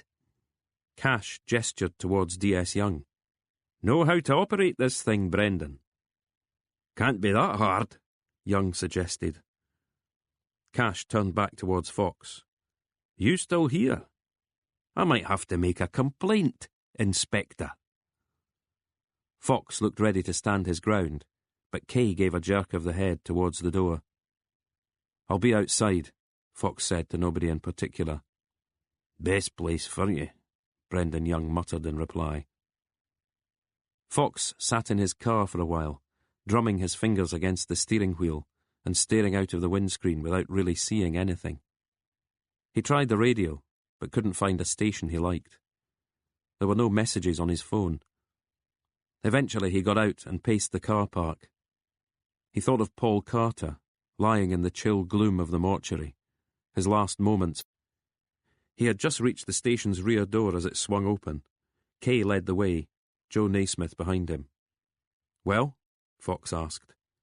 He pissed us about as long as he felt able to, Kay reported. Not sure he quite bought Joe's story, but then neither did I. I drove to North Queensferry, Naismith explained to Fox. To see his squeeze, Kay added. Did Cash ask for her name? Fox watched Naismith shake his head. That's just as well. We can't go giving him any more ammo. Any second now the bosses are going to decide we're more trouble than we're worth. Home sweet home, Kay answered, rubbing his hands together. Just the one should do it. And mine seems to be closest. Indeed it was. He'd parked it in Superintendent Keithley's bay again. The door was still unlocked. Didn't look as if anyone had been there since Fox's last visit. So who gets it? Kay asked, as practical as ever. He was examining the cottage like a prospective buyer. Paul Carter seems to be the only family, Fox answered, pushing open the door. I'd have the Land Rover, Joe Naismith added. Rather that than the house. Can you imagine being shown round? Kay was following Fox into the living room. The selling agent trying to avoid the obvious. Should we even be in here? Naismith asked. It's still a crime scene, isn't it? One that's been picked clean, Fox reassured him. He was studying Tony Kay. For all his faults, Kay had a true cop's instinct. Fox wasn't expecting revelations. He was hoping Kay might reinforce a few theories he himself had. Alan Carter was seated here, he explained, touching the back of the solid wooden chair. Paperwork in front of him. everything he'd discovered about Francis Vernal's death. Everything? You sure about that, Malcolm? Everything we know about. He let his killer in. According to Carter's best friend, the door was usually kept locked. No signs of a break-in? Fox shook his head. Someone he knew, then. Which brings us back to the nephew. The papers had been moved, swept to the floor. Deceased could have done that himself, Kay commented. Annoyed about something? Fit of temper? Naismith was resting his backside against the arm of Alan Carter's fireside chair. Why leave the dog? He asked. Good question, Kay replied with a nod. An animal-loving assassin? There was no grievance against the dog, Fox said. As far as they were concerned, Naismith added, Alan Carter had to die. Kay gave a grunt that sounded like agreement. So what had he turned up? He asked Fox. The Vernal case, you mean? Fox considered his answer. Not a whole lot, as far as I can see. That might be a dead end, then. And we're back to the nephew again. Kay did a circuit of the room, opening drawers, studying ornaments, even crouching down in front of the fireplace and peering at the ash and dead cinders in the grate. He got to his feet, sniffed, and made for the kitchen, after which all three... Cash! That would make a hell of a bump in any patch of wallpaper. Maybe it wasn't money then, Fox speculated. Kay had caught on by now. He knew Fox was using him as a sounding board, and acknowledged as much with a wink. The car? Joe Naismith asked. Much better hiding place. Yes, Fox agreed. But the car was in the garage, right? Kay said. So why tear the cottage to pieces? Maybe Alan Carter didn't know about the car, Naismith replied. Not straight off. Maybe, Fox conceded. You want to come back here with some tools and start stripping the place, Kay offered. He watched Fox shake his head. Because you think if anything was here, Alan Carter found it. This time Fox shrugged. Kay took another of his little tours, opening drawers and cupboard doors. We're all cops here, he commented. Where would we hide something? In full view, Naismith suggested. That might actually work, so long as it was the likes of Cash and his stooge looking for it. How about you, Foxy? Under the mattress. Maybe a loose floorboard. Kay stared at him. At least Joe's got a bit of imagination. There are acres of farmland and hundreds of trees out there. Could be anywhere. Kay considered this. Seems to me Paul Carter's still the obvious candidate. He paused. Can we go home now? Fox met his colleague's stare. I'd like it if you took a look at the garage first, he requested. And then we can go home. Maybe, Fox hedged. The key to the garage's padlock was back on its hook in the kitchen. It seemed that nobody from CID had been particularly interested in the rusting wreck. Naismith and Fox removed the tarpaulin, while Kay looked at the tools and paint cans on the cobwebbed shelves. Removed from the crash site before anyone could really examine it. Fox hesitated for only a moment. Spooks, he said. Vernal was being followed, office and home broken into. His friends in the Dark Harvest Commando were scaring the powers that be. They assassinated him. Why? He was a threat, Naismith offered. Was he, though? Kay asked Fox. Fox considered the question. At most, he handled the money. Nobody seems to think he led any group. Then who did? Donald McIver. Have you spoken to him? He's in Carstairs. Fox paused.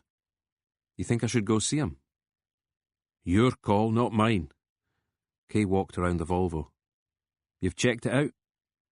I did, Naismith replied. Climbed in and had a rummage. Find anything? No. The logbook, Fox corrected him. Look in the boot?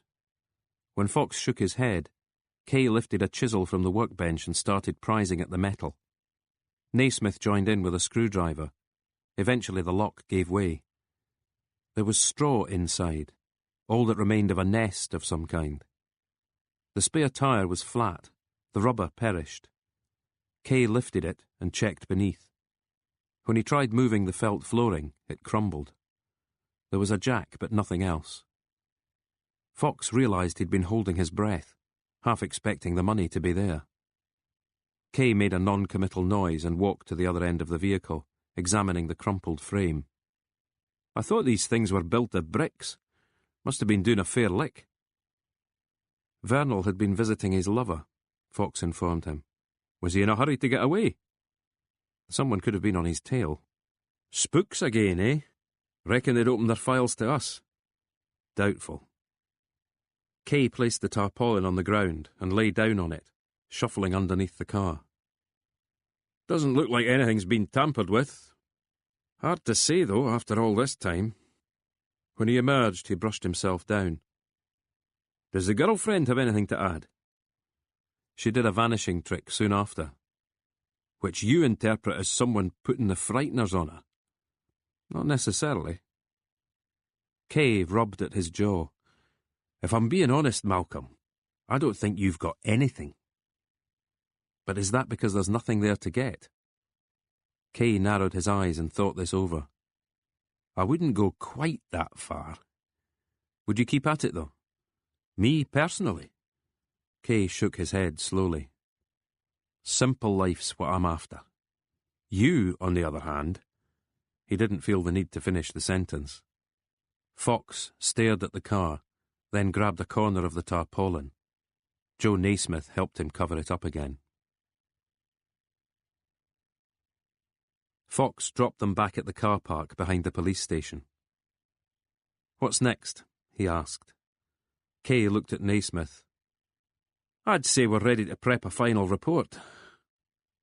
"I might have a couple of supplementary questions," Naismith countered. "And would those be for the fragrant DC Forester?" Naismith tried his hardest not to let the colour rise to his face. Kay chuckled and slapped him on the back. "How about you?" he asked Fox. "Cash doesn't want me anywhere near here." "The perfect excuse to go back to your archaeological dig?" "Something like that." Kay nodded, then slung an arm around Naismith's shoulders.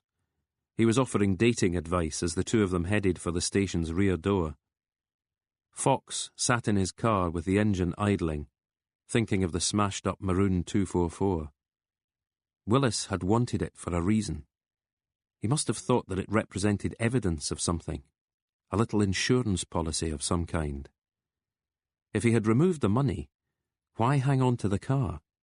And how could he have known about the money in the first place? Unless he had ties to the Dark Harvest Commando. Close ties. A member? A sympathizer? Fox looked down at the floor in front of the passenger seat. The 244's logbook was lying there. He reached down and picked it up. What was it Naismith had said? In full view. And Tony Kay. That might actually work. A lot of the pages had stuck together. Fox tried separating them, but they tended to tear. He ran his fingers over them, feeling for anything hidden inside. At the back was the clear plastic pocket containing MOTs and service invoices. These weren't in the best of health either, called Hawk, presumably short for Hawkeye. The sums added up to almost £1,200. Looked to Fox as though there had been 3 or 4 different deliveries, totalling 12 weapons and numberless rounds of ammo, 2 revolvers, 2 pistols, a shotgun and 7 rifles. Fox ran a finger across the word Hawk. Whether member or sympathizer, here was evidence that Gavin Willis had definitely been a supplier, dealing with the man called Hawkeye, who would then use the guns in his armed robberies. Willis must have told Alan Carter, and Carter didn't want his mentor's reputation sullied. Nobody could ever know. Even he have destroyed it? Come to that, wouldn't he also have rid himself of any gun he found? Yes, ripping up the cottage and destroying whatever he deemed incriminating. Willis's reputation had to be upheld. Tony Kay's words rang in his head. I don't think you've got anything. Not strictly true, compadre, Fox said determinedly. Part 10. Chapter 31. Nothing happened for a few days. The complaints were back in their office in Edinburgh. Kay and Naismith were writing up their report for Fife Constabulary. The message had come through. With the death of Paul Carter, no further action was to be taken. Just give the bosses in Fife whatever you've got, Bob McEwen had explained. Alan Carter's body had been released, but not his nephew's. Carter's wish had been for cremation, ashes scattered on the rosebeds outside the crematorium building. Fox attended the ceremony. Teddy Fraser led the tributes, and sure enough, when the minister failed to mention Alan's football prowess, Teddy put him right with mention of the 29-goal season. Jimmy Nicholl was there too, Teddy carrying the compliant dog with him to the podium, refusing offers of help. The chapel was packed. Fox wondered if there'd be half as many at Paul Carter's funeral. Somehow he doubted it. The Fife Constabulary brass might feel they had to show willing, but a lot of the townsfolk would stay away. They knew the rumours.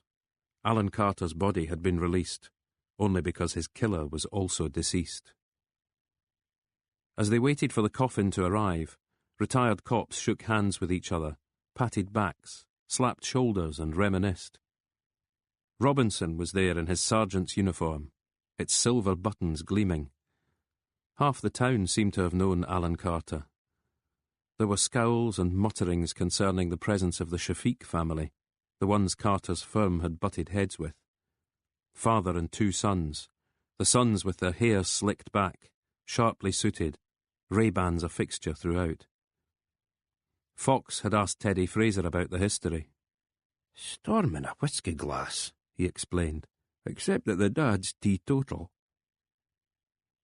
Scholes, Haldane and Michelson were in attendance too, but kept clear of Fox and the Shafiqs.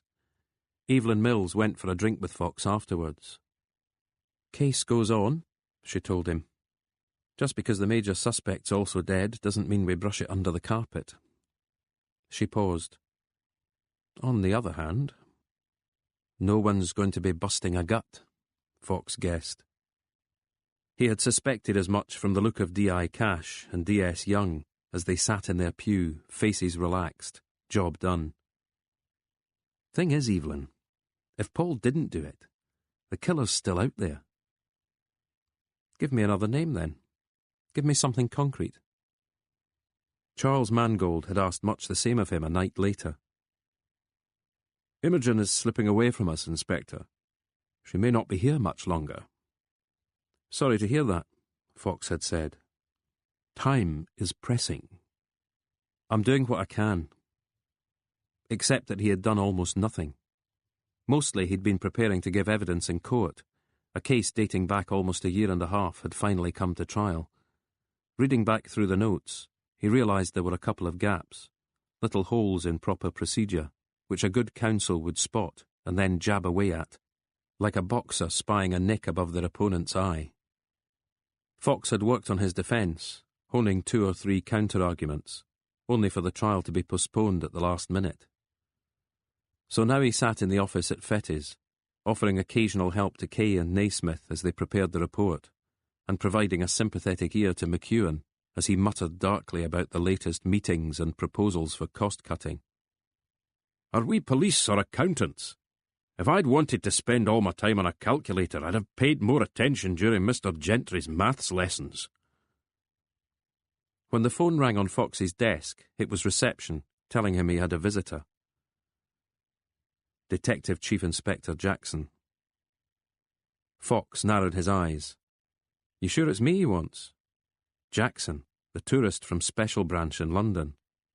"You're the only Fox we've got," the officer on the front desk said. "Want me to fob him off?"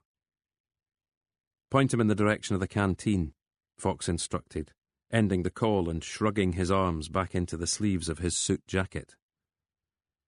Jackson was queuing at the counter, nothing on his tray as yet. Fox caught up with him as he stood in front of the till. "What can I get you?" Jackson asked. Tea, Fox said. 2 teas, Jackson told the server. Pot and 2 tea bags, she suggested. Perfect, Jackson responded with a smile. They went to a table by the window, sitting down so that they faced one another. What brings you here? Fox asked. Just passing. Jackson saw the look on Fox's face and gave another smile. No, not really. How are things going with Lockerbie and Peebles? Okay. Found your bombers yet? Jackson stared at him. They are out there, you know. I'd have thought you would understand that. How do you mean? The case you're working on. It was Fox's turn to stare. What about it? I was curious, so I did a bit of digging. You have to admit the internet is a real old viper's nest, isn't it? Half-truths and guesswork and theories from the outer limits. Plenty of conspiracies. Fox made show of agreeing. From what I hear, though, your researcher was killed by his nephew, some sort of long-held grudge. Jackson sipped his tea, peering at Fox above the rim of the cup. That's all right then, isn't it? Fox responded. Why was Alan Carter so interested in Francis Vernal? More to the point, why are you? Jackson shrugged, as if to concede that the question was fair. I spoke to a detective inspector. He tells me the lawyer's car's been found. Thanks, Cash. Supposedly went for scrap, Jackson continued, but someone decided to keep it. Fox made a non-committal noise.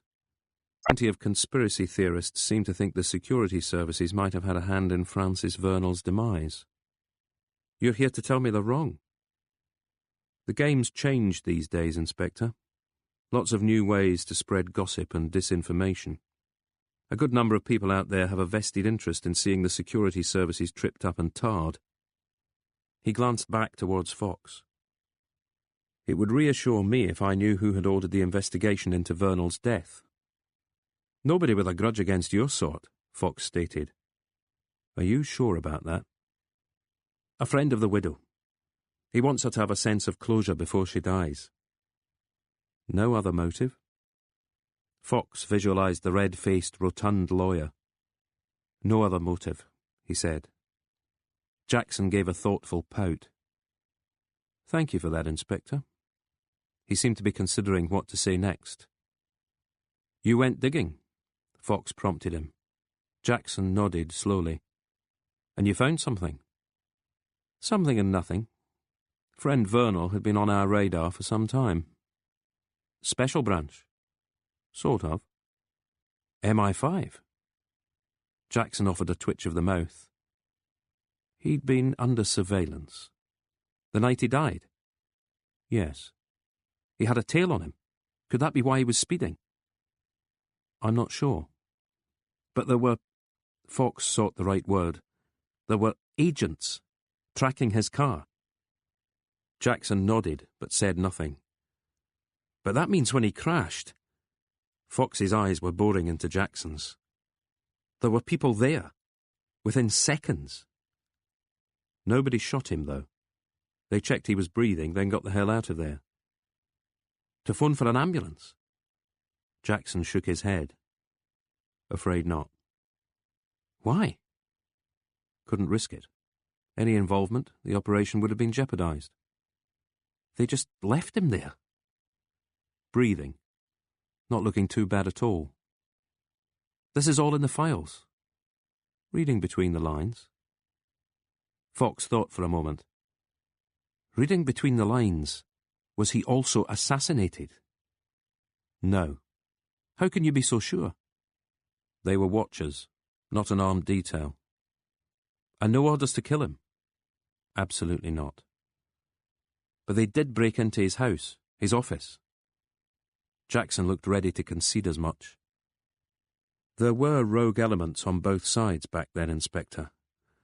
Let's remember that Vernal's friends were nothing short of terrorists. Bombs, guns and bank raids, those were his creed. He paused. I'm telling you this because we're on the same side, you and me. Fox stared at him. A car crash, an injured victim, and they just walked away. Jackson didn't respond to this. What? Fox persisted. They took a quick look first. Rifled the car, you mean? Fox saw he was right. Bloody hell! There was stuff missing. His cigarettes, a lucky £50 note. They were questioned about that. They didn't take anything. Did they turn up a revolver? Fox asked eventually. No. That was only found later. Yes, at some distance from the car. Fox thought for a moment. And you got all this from the files? Jackson nodded. Fox was wondering about the DHC funds, secreted somewhere in Vernal's car. The agents hadn't found the cash, had they? There was silence at the table for a few moments. Vernal and his friends wanted to bring us to our knees, Jackson stated quietly. Who killed him? Fox asked. We don't know. Can I talk to the men who tailed him? No. So much for being on the same side. What do you think they could add? Hard to say without speaking to them. Jackson leaned back in his chair. Do I get the name of the man who employed Alan Carter? Not from me, you don't. Many of these men went unpunished, Inspector. I dare say they're still out there, warmed by their past antics. He paused. They had plenty of help at the time, too. Fox wondered if Gavin Willis, supplier of guns, had been on the security service's radar. There was no way to ask Jackson without giving quite a lot away, so Fox concentrated on the beverage in front of him. Jackson's phone was switched to silent mode. It was vibrating as he lifted it from his pocket and studied the screen. I have to take this, he said, rising from the table. He walked towards the entrance to the cafeteria, his back to Fox. Fox watched the man's head dip as he listened to whatever the caller was telling him. His face looked grim as he ended the call and turned back towards Fox. I have to go, he said. Peebles? Fox guessed. Jackson shook his head. How long will it take me to drive to Stirling? This time of day, maybe an hour, a bit less if you're lucky. Another explosion, Jackson explained. His phone was vibrating again. I really have to go. He started walking away, answering the call. Mad buggers with bombs, Fox muttered to himself. Why did there seem no end to them? His own phone started to ring. When he answered, and the caller identified herself, he knew he had a journey of his own to make. Chapter 32. Organising this visit had taken several days, and more than a few phone calls. But now Fox was driving through the gates of Carstairs State Hospital, and there seemed to be a random sampling of mobile phones, a swab identifying traces of illicit substances. The queue shuffled forward. The faces were docile, if strained. One woman had brought her young daughter. The kid clung to her mother and sucked on a dummy she was probably a year or two too old for. Inspector? A woman was pushing past the queue. She shook Fox's hand and introduced herself as Gretchen Hughes. It's Dutch, she explained, as if to intercept a question she was always being asked. Thanks for getting back to me, Fox said. No problem. She went to a window and retrieved an ID badge for him. Fox reckoned the drill would be the same as at any prison, so handed over his phone at the same time. Donald doesn't get many visitors, Hughes was telling him. He gets some, though. Not in the past year. And before that? She studied him. She had short blonde hair and pale blue eyes. There was a plain gold band on her wedding finger, indicating the existence of a Mr. Hughes. That sort of information probably requires a formal request. Probably, Fox agreed as she led him past the queue. All he had asked for was a meeting with Donald McIver. But would Donald tell me? I doubt you could trust his answer. Is he a fantasist? She looked at him again and gave a wide smile. Have you been reading up on the subject? Fox was not about to admit that he had. No, not a fantasist, she decided to answer. But he has good days and bad. The medication keeps him on a fairly even keel. Any subjects I should avoid? Just be sure to call him Mr. McIver. I worked with him almost 2 years before we were on first name terms. How many inmates do you have? She made a tutting sound. Patience, Inspector. Please remember. A few moments later they arrived at the open doorway. Hughes tapped on the jamb with her knuckles. Donald? This is the visitor I was telling you about. She took a step back so that Fox could walk past her into the room. McIver was seated at a table. There was space for a single bed and some shelves. An antique map of Scotland had been blue-tacked to the wall. McIver was reading a newspaper. He had a stack of them on the floor next to him. He was marking words and phrases with a thick blue crayon. So far, he seemed to have underlined almost every paragraph of the page under scrutiny. There was a chair opposite him, so Fox eased himself down onto it. Do you want anything? Hughes asked. Fox started to shake his head, until he realised the question had been aimed at McIver. Nothing, the man muttered, still intent on his task. I'll just be outside, she said, moving away but leaving the door open. Fox studied McIver, trying to think of him as patient rather than inmate. The man was tall, maybe 6'3" or 4, and broad-shouldered. He had long grey hair reaching halfway down his back, and a grey beard that would have made a wizard proud. The eyes behind the SNP did when they got into power was, "Call that power?" McIver interrupted. The voice sounded as if it was being drawn from the bottom of a well.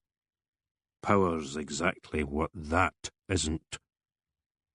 Fox waited for more, but McIver was back at work. What is power, then? He decided to ask. It's something you hold in both hands like a weapon, something you can choose to use to strike at your enemies' hearts. When you bring light to the deserving and cold darkness to everyone else, that's power. Fox was scanning the books piled on one shelf. Some names he recognised, some he didn't. I remember reading MacDiarmid's poetry at school, he commented. Christopher Murray Grieve. That was his real name. You knew him? We might have crossed paths. There were certain house in Edinburgh and Glasgow. Preachers and communists, gentlemen, philosophers. His voice drifted away and he stopped his work, staring at the page without seeing it. Finally, he looked up into the face of his visitor. Have we met before? Should I know you? No. Only the man was shot at point-blank range. No more than 4 weeks later they came for me. They'd been busy in the interim, planting evidence in my basement. All very impressive when they kicked the door down and came in dressed in their radiation suits. I was wearing pink, striped pyjamas. He was enunciating with care. What teeth Fox could see were blackened and uneven. Wouldn't even let me get dressed. And they knew exactly where to look for their evidence. You went to prison at first? Aye, but that wasn't enough for them. They could see I was prospering there. So what did Francis Vernal do exactly? Within the organisation, I mean. Francis was our one-man brains trust. A lot of hot heads that needed cooling. He was the man for the job. He looked after the finances too, didn't he? He was useful in many ways. The money came from hold-ups and robberies, Fox persisted. You used it to buy guns and explosives. A necessary evil. Did Mr. Vernal keep any guns in his car? McIver blinked a few times, as though waking from a nap. What are you doing here? Why all these questions? He looked down at the newspaper as if he had never laid eyes on it before. Burns said it best, you know. Bought and sold for English gold. He stabbed a finger against the artist's impression of the new bridge. That's what you're seeing here.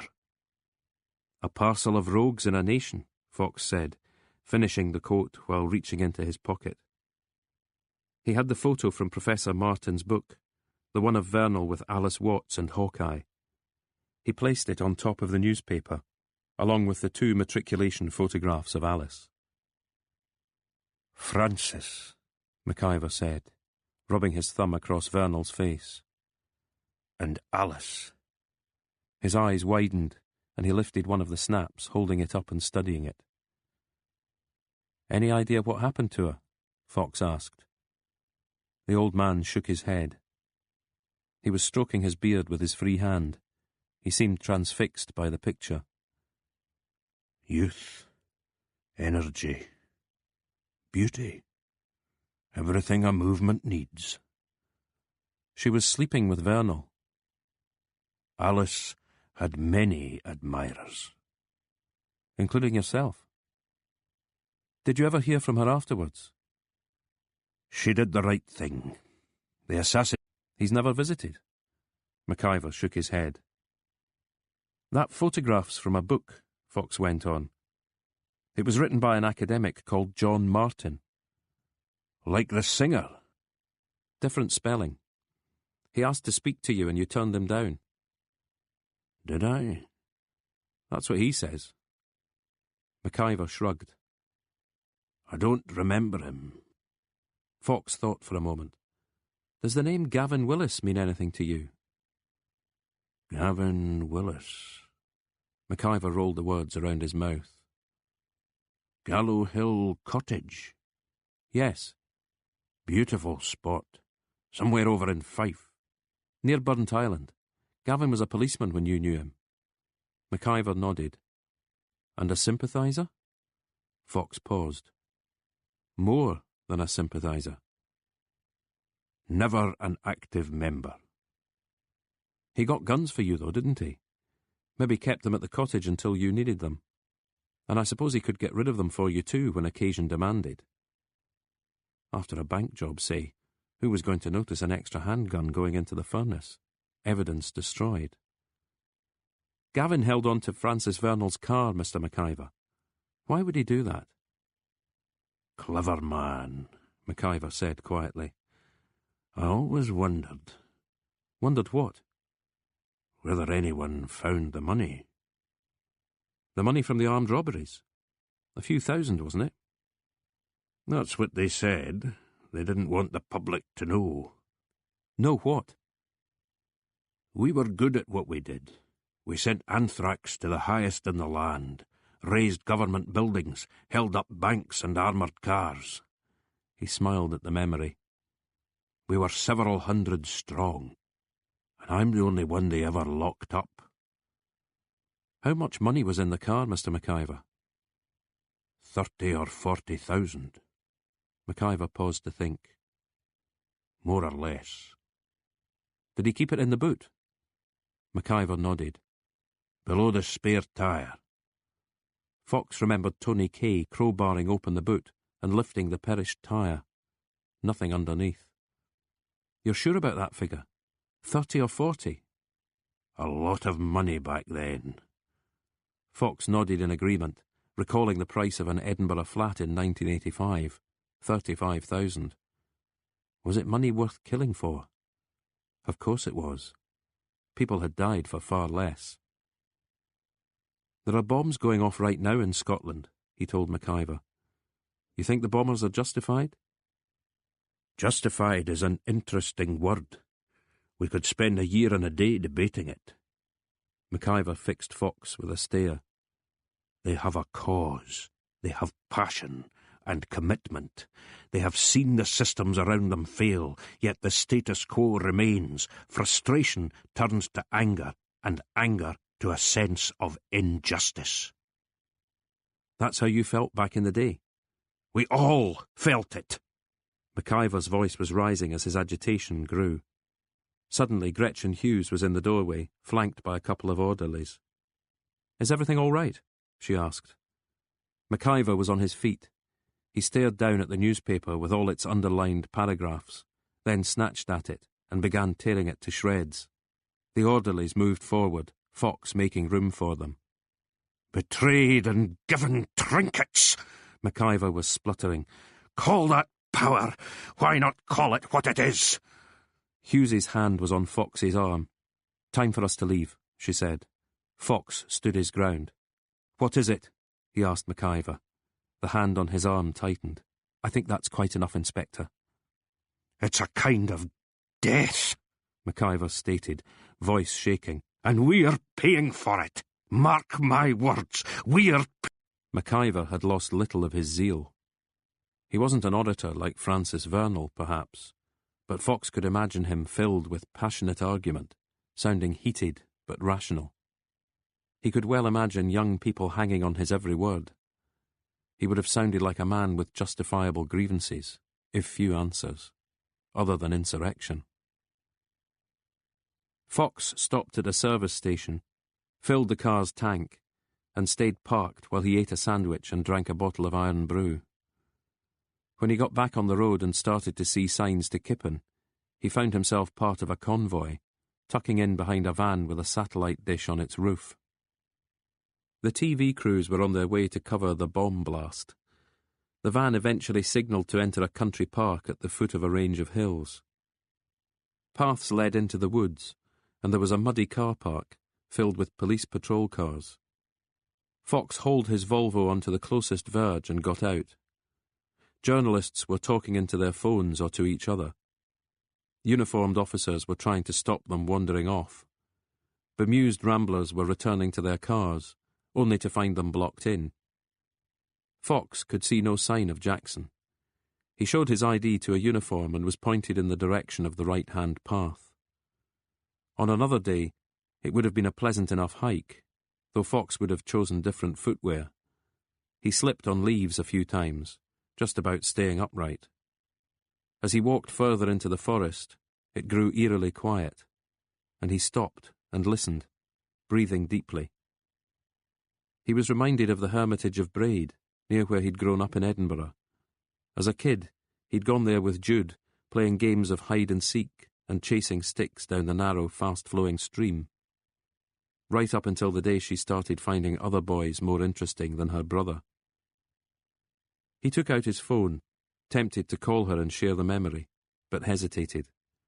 A couple of uniformed officers emerged from the path ahead. They asked to check his ID. "I'm not a reporter," he assured them, but they took a good look anyway. The one who handed the warrant card back looked like he had a question to ask. What's this got to do with the complaints? But Fox moved on before he got the chance. The climb levelled out, and he could see a clearing over to his left. Several figures had gathered there. Fox walked towards them, no one paying him any attention. Jackson, arms folded, was talking to a dark-haired woman. She wore a cream trench coat and green Wellingtons, and she too had her arms folded. Fox stood and waited for Jackson to notice him. It was the woman who turned her head first, narrowing her eyes a little as she tried to place the new arrival. Jackson turned to see what had caught her attention. He muttered something to her and tramped in Fox's direction. "What the hell are you doing here?" he asked, keeping his voice low. "Sorry," Fox apologised. "I would have called if I'd had your number." Jackson was trying to lead him out of the clearing, but Fox stayed put. There was a small crater that everyone else seemed interested in. Blackened foliage and strewn earth. Fox wondered for a second why the trees were glinting, then realised their bark was studded with shrapnel, bits of nails and nuts and bolts. "Looks like they got the quantities about right," he stated. Jackson had placed himself between Fox and the scene. "Look, I'll give you my number, we can talk later." It was just the one question, really. Jackson didn't seem to be listening. He handed Fox his business card. The address was New Scotland Yard, London. "Just the one question," Fox repeated. Can't it wait? Fox stared at him. Jackson sighed and folded his arms again. The Watcher team. Is that what you called them? The ones who rifled Vernal's car while he lay injured in the front seat. What about them? Did they leave their jobs soon after? Or maybe start buying flash watches and Italian suits? What are you talking about? I've just heard that there was 30 or 40 grand in that car. You think they stole it? Fox shrugged. It's a theory, and that means I may have to write it up. Look, write whatever the hell you want. I've told you what I found in the vaults. You've not told me their names, and I'm not going to. Are they still active? I've no idea. Over by the bomb crater, the woman cleared her throat. Jackson took the hint. You need to go, he told Fox. Who is she? She's the Chief Constable of Central Scotland, and right now I'm keeping her waiting. Didn't recognise her without her uniform, Fox said. I'll let you get back to it then. Jackson didn't need a second invitation. He strode towards the circle of investigators and mumbled some sort of apology.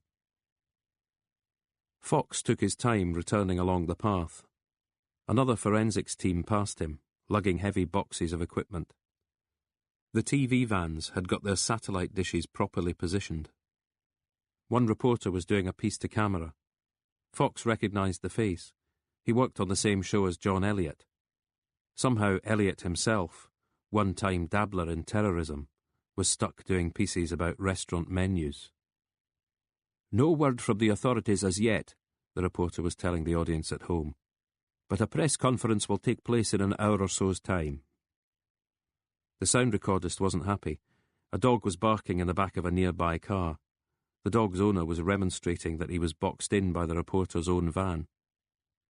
Middle of bloody nowhere, the cameraman complained, and there's still always something. A few cars had arrived after Fox and had parked behind him.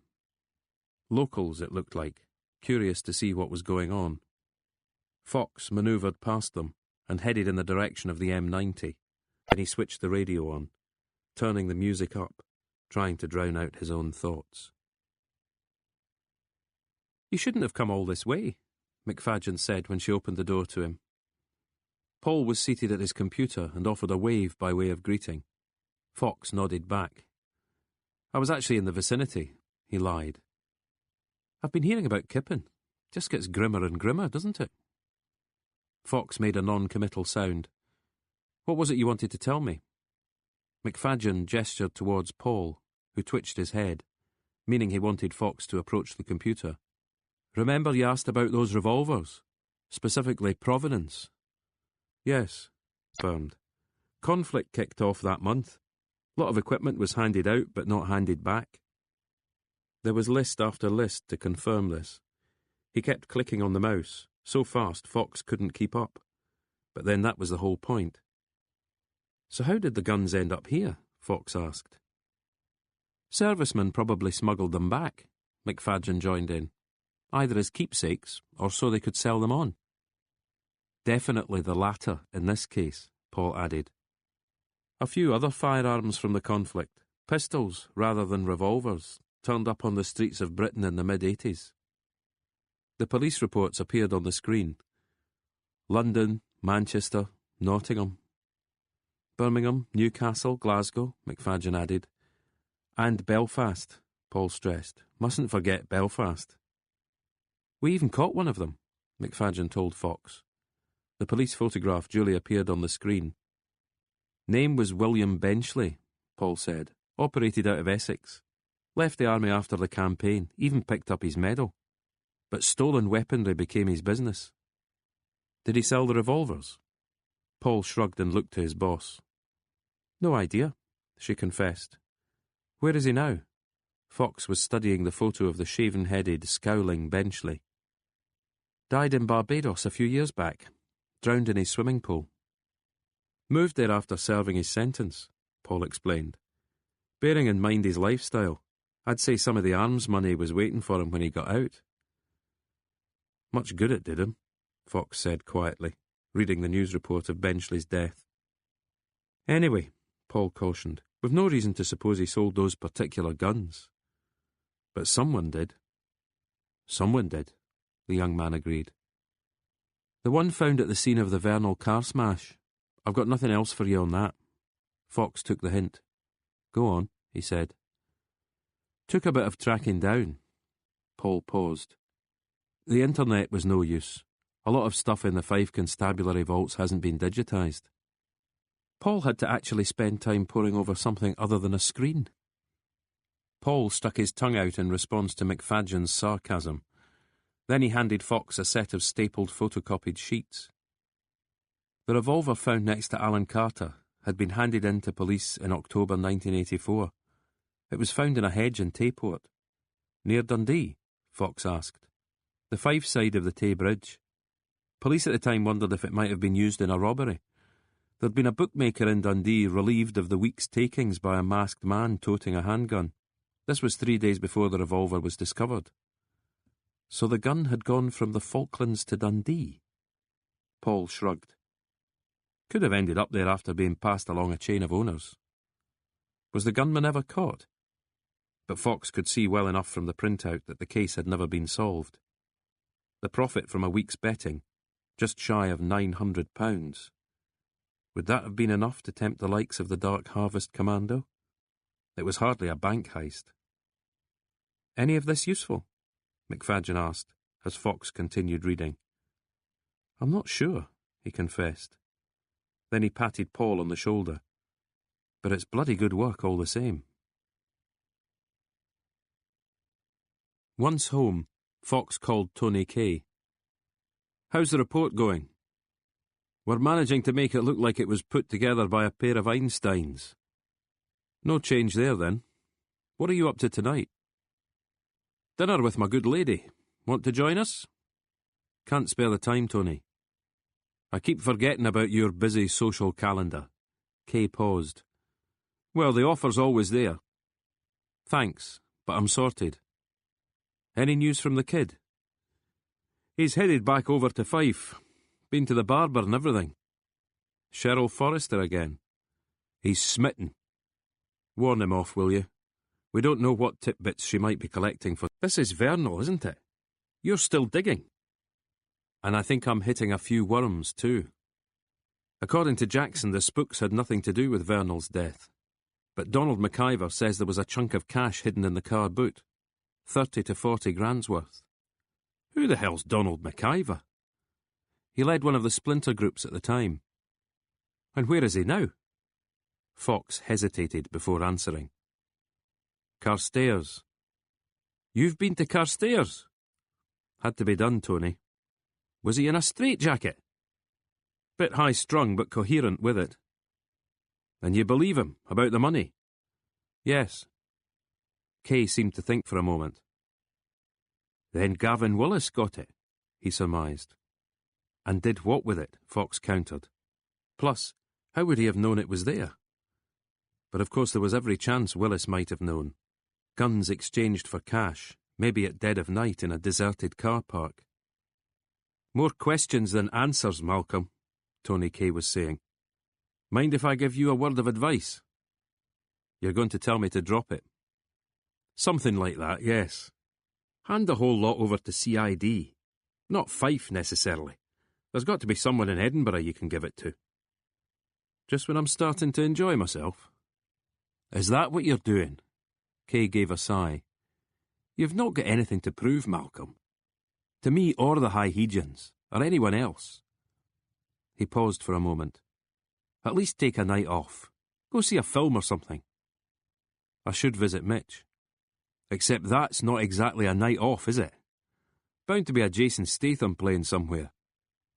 Lots of explosions and cars getting wrecked.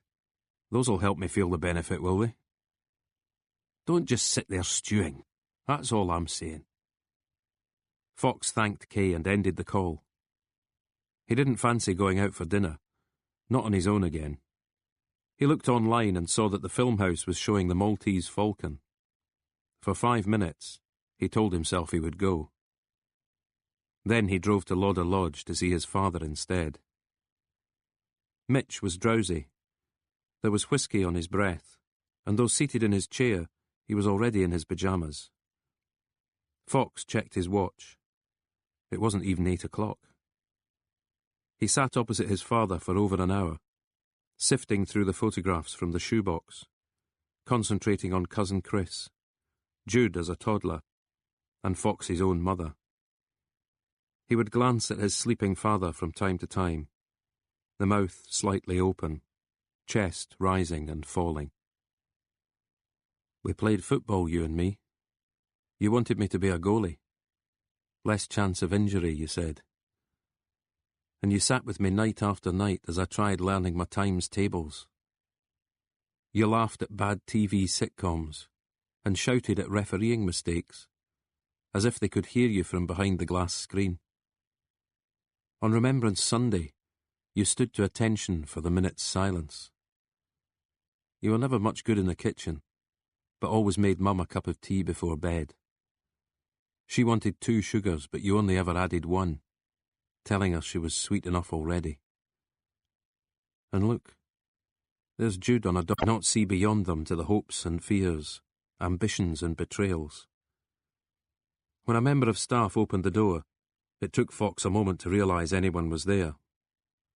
"We should be getting your father into bed," she said. Fox nodded his agreement. "I'll give you a hand," he said quietly. But she shook her head. "Regulations," she explained. "Got to stick to the script, or they'll have my head on a block." "Yes, of course," Fox replied, starting to put the photographs away. On his way home, he stopped at a fish and chip shop and bought a haggis supper, while he waited for a fresh batch things up.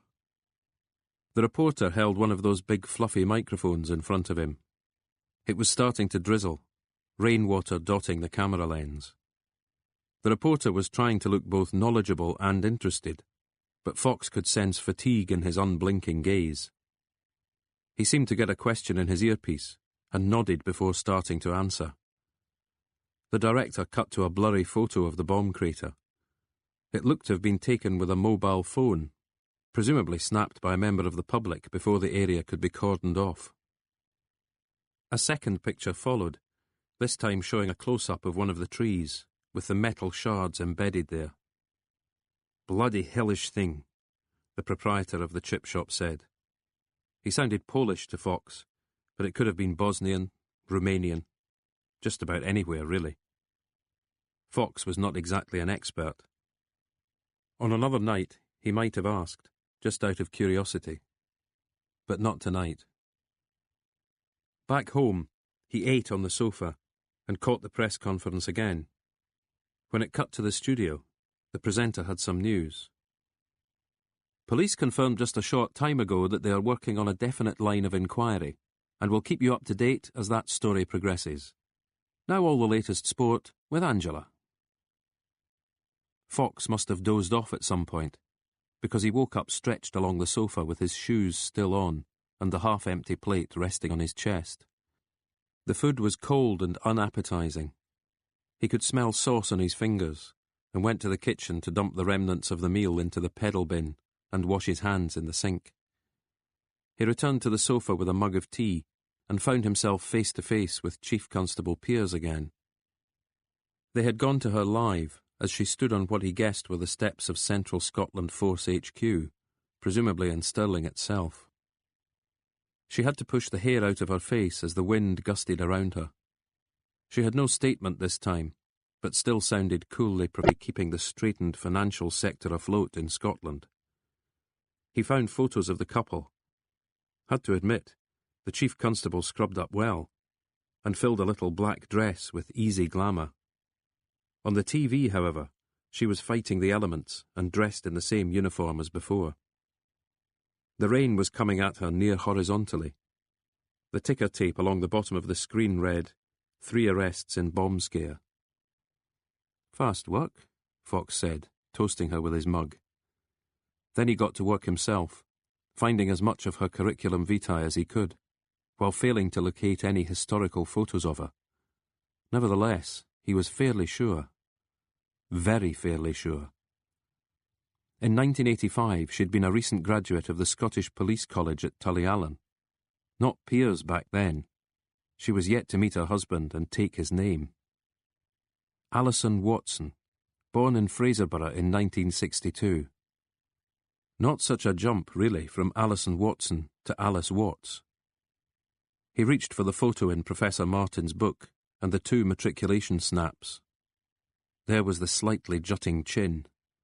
It was evident in some of the online photos too, at a film premiere, an awards dinner, a graduation ceremony, hand in hand with her husband. Fox pushed the computer aside and slumped back against the sofa, head arched towards the ceiling. What the hell do I do with this? He asked himself. And what exactly did it mean?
Part 11.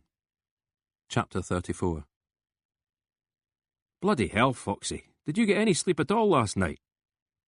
Not much, Fox admitted, as Kay dragged out a chair and sat down across from him.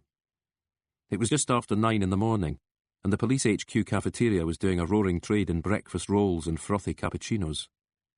Fox had a half-drunk cup of tea in front of him, alongside an apple he had yet to start. Kay's tray held a mug of coffee and a Tunnock's caramel wafer. Good dinner last night? Fox asked. Cost enough, Kay grumbled. Did you go out like I told you to? Fox nodded slowly. Whatever film you saw, Kay commented, looks like it was downer enough for both of us. He took a slurp of coffee, leaving a white milky mark on his top lip, and peeled the wrapper from the biscuit. Fox started at the beginning, more or less. First sighting of Alison Pearce in the flesh, then on TV, and then the connection and his findings and theories. Her photo's on page 1 of Metro today, Kay said, picking bits of caramel from between his teeth. 3 homegrown terror suspects in custody. Her brother was on the box this morning too, Fox added. He had watched from his sofa, having spent much of the night there, some of it busy at the laptop. Andrew Watson, 4 years younger than his sister. Short red hair, steel-framed glasses, a pudgy face with some traces of acne. Peely Wally, Mitch Fox would have said. He's only Justice Minister because everyone before him either screwed up or fell out with the great chieftain. By which, Fox knew, Tony Kay meant the First Minister. Handy to have him on your side, though, if you're a chief constable. Kay managed a rueful smile. You're really going to stand up and accuse her of being a terrorist? No. What then? A spy. Kay stared at him. A spy? He repeated. Infiltrating Dark Harvest Commando and God knows who else. And shagging Francis Vernal into the bargain. Kay took a deep breath. If that ever got out. Wouldn't do her reputation any good, Fox confirmed. So you'll be having a quiet word with her? I suppose so. Rather you than me. She's suddenly the face of equality in the police. Glass ceiling shattered. Nobody's going to want that to change. No, Fox agreed. Bloody hell, look what the cat dragged in. Kay smiled as Joe Naismith trudged his way towards the table, nothing in his hand but a can of some super-caffeinated energy drink. Naismith's eyes were bleary, and he had skipped a shave. Yeah, he commented, sitting down next to Kay. She's too much woman for you, young Joseph, Kay persisted. Maybe the description you gave me after you interviewed him. Garrius the doorman, Fox checked. The one who worked for Alan Carter's firm. That's him, Kay confirmed. Big tattoo of a thistle creeping up his neck. Shaved head, criminal record. He turned his attention back to Naismith. Did you let on to Forrester? Naismith shook his head. Kay and Fox shared a look. Decisions, Kay commented. But I like our choices better than yours, Foxy. Stirling. There were armed officers and security checks outside Central Scotland Police Force HQ, keeping the media at bay and on the lookout for terrorist sympathisers and demonstrators. Inside the main building, the alert status had been raised to critical. In all his years as an officer, Fox had never seen that before. After critical, there was nowhere else to go. Fox had been seated in reception for over half an hour. Around him there was a real buzz of anticipation. He got the distinct feeling this wasn't normally the case. Somewhere in the vicinity, the 3 suspects were being questioned. Outside, the TV broadcast vans had set up camp on the main road. Print journalists clustered in each other's cars. Foragers had been sent out, returning with pies and bridies, hot drinks and crisps. On his way in, Fox had spotted the news reporter from the previous day. He looked exhausted and exhilarated in equal measure, and was rubbing his hands together to keep warm, an as yet unneeded earpiece draped over one shoulder. A couple of uniformed officers in visored riot helmets, body armour strapped across their chests, had been placed at the entrance to the car park and were being filmed by cameramen who lacked anything more interesting to fill the time. Fox's request to the woman behind the reception desk had been clear and succinct. Need a word with the Chief Constable. My name's Fox. a shake of the head from the receptionist. Same thing at the half-hour mark. And then the journalists had arrived, camera crews in tow. They had to be allocated visitor passes and shown where the news conference was happening. Fox decided to queue up with them. The receptionist gave him a questioning look. "Thought it might pass the time," he explained. So he too filled in his details and was handed a pass and a laminate sleeve with a clip on the back. He fixed it to his jacket and followed the herd. The large conference room was bursting at the seams. Fox realised there was some sort of unspoken arrangement whereby the most senior journalists were saved seats at the front. His own TV reporter was there, next to the aisle. Chairs had been laid out in rows. Some looked to have been requisitioned from the canteen, others from offices. A young woman in plain clothes was handing out a press release. People got busy on their phones, texting the salient points to their newsrooms and studios. She gave Fox a look that told him she knew most of the media representatives, but not him. He just smiled and relieved her of another copy of the release. 3 arrests, no charges as yet. If needed, extra time in custody would be sought under the Prevention of Terrorism Act. Material found at the scene was being examined. Fox was still reading when the chief constable brushed past him and made her way down the aisle towards a table festooned with microphones. The cameras got busy, and the audience switched their phones to record mode. Alison Peers was flanked by her deputy chief constable and a DCI who had nominally been put in charge of the case. She cleared her throat and began to read from a prepared statement. Fox could smell her perfume. It lingered where she had pushed past him. Tony Kay would be able to place it, but Fox couldn't. He felt a hand touch his forearm.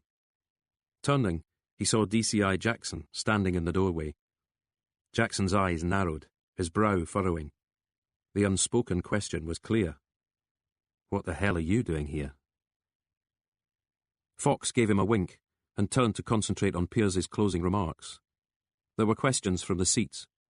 Again, Fox saw a hierarchy at work. If a hand went up from the front row, Pears would go there first. She had been well briefed, knew what would be asked, and had her answers ready. Were the suspects local? What nationality?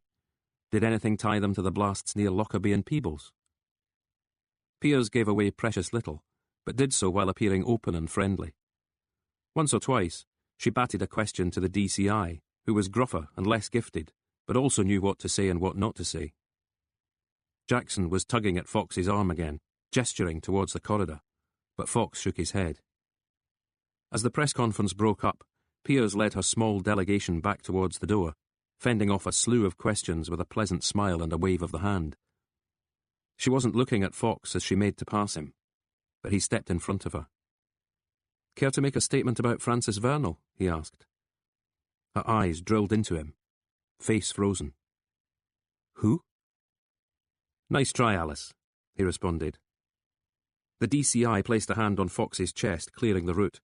Fox took a step back, apologising to the cub reporter whose toes he managed to squash. Pears was out of the room, stalking down the corridor.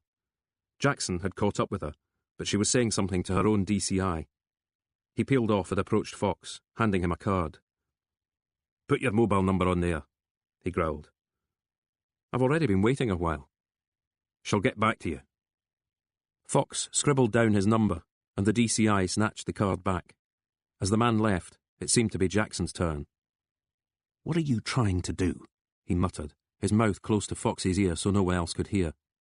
"You've got your case, I've got mine." "You're the complaints, not some fucking Simon Sharma." History seems to have a funny way of repeating itself. Jackson glowered at him. The journalists were comparing notes, or on their phones, or preparing themselves for their pieces to camera, but they kept glancing over towards the 2 men too, recognising at least one of them from the site of the Kippen explosion. "Leave it be," Jackson urged in a fierce undertone. "I need some time with her." "Why?" Fox shook his head slowly. "Maybe afterwards," he offered. "You're a bastard, Fox, really and truly." "Coming from you, I'll take that as a compliment." "Trust me, it's not meant as one, not in the slightest." Jackson turned and headed back down the corridor. The young woman who had handed out the press releases was ushering everyone from the room. She had been joined by an assistant, ensuring that no one wandered off on their own. Linda says she's not seen you before, the assistant informed Fox. Temporary assignment, he explained. Me too. I'm usually community liaison. She looked around her. Makes a change, I suppose. Fox nodded his agreement and followed everyone else back to reception. Alison Pearce had his number. All he could do was wait.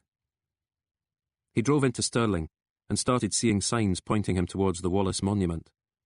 He could see it in the distance, a single Gothic-looking tower atop a hill. He tried to remember what he knew about Wallace. Like every other Scot, he'd watched Braveheart, won over by it. Stirling Bridge was the battle Wallace had won against the English invaders. Having no other plan, Fox kept following the signposts, eventually turning into a car park. A couple of single-decker buses sat idling, awaiting the return of their tour parties. Fox got out of the Volvo and wandered into the Legends Cafe. He was recalling more snippets of information about Wallace, mostly about his life's excruciating end.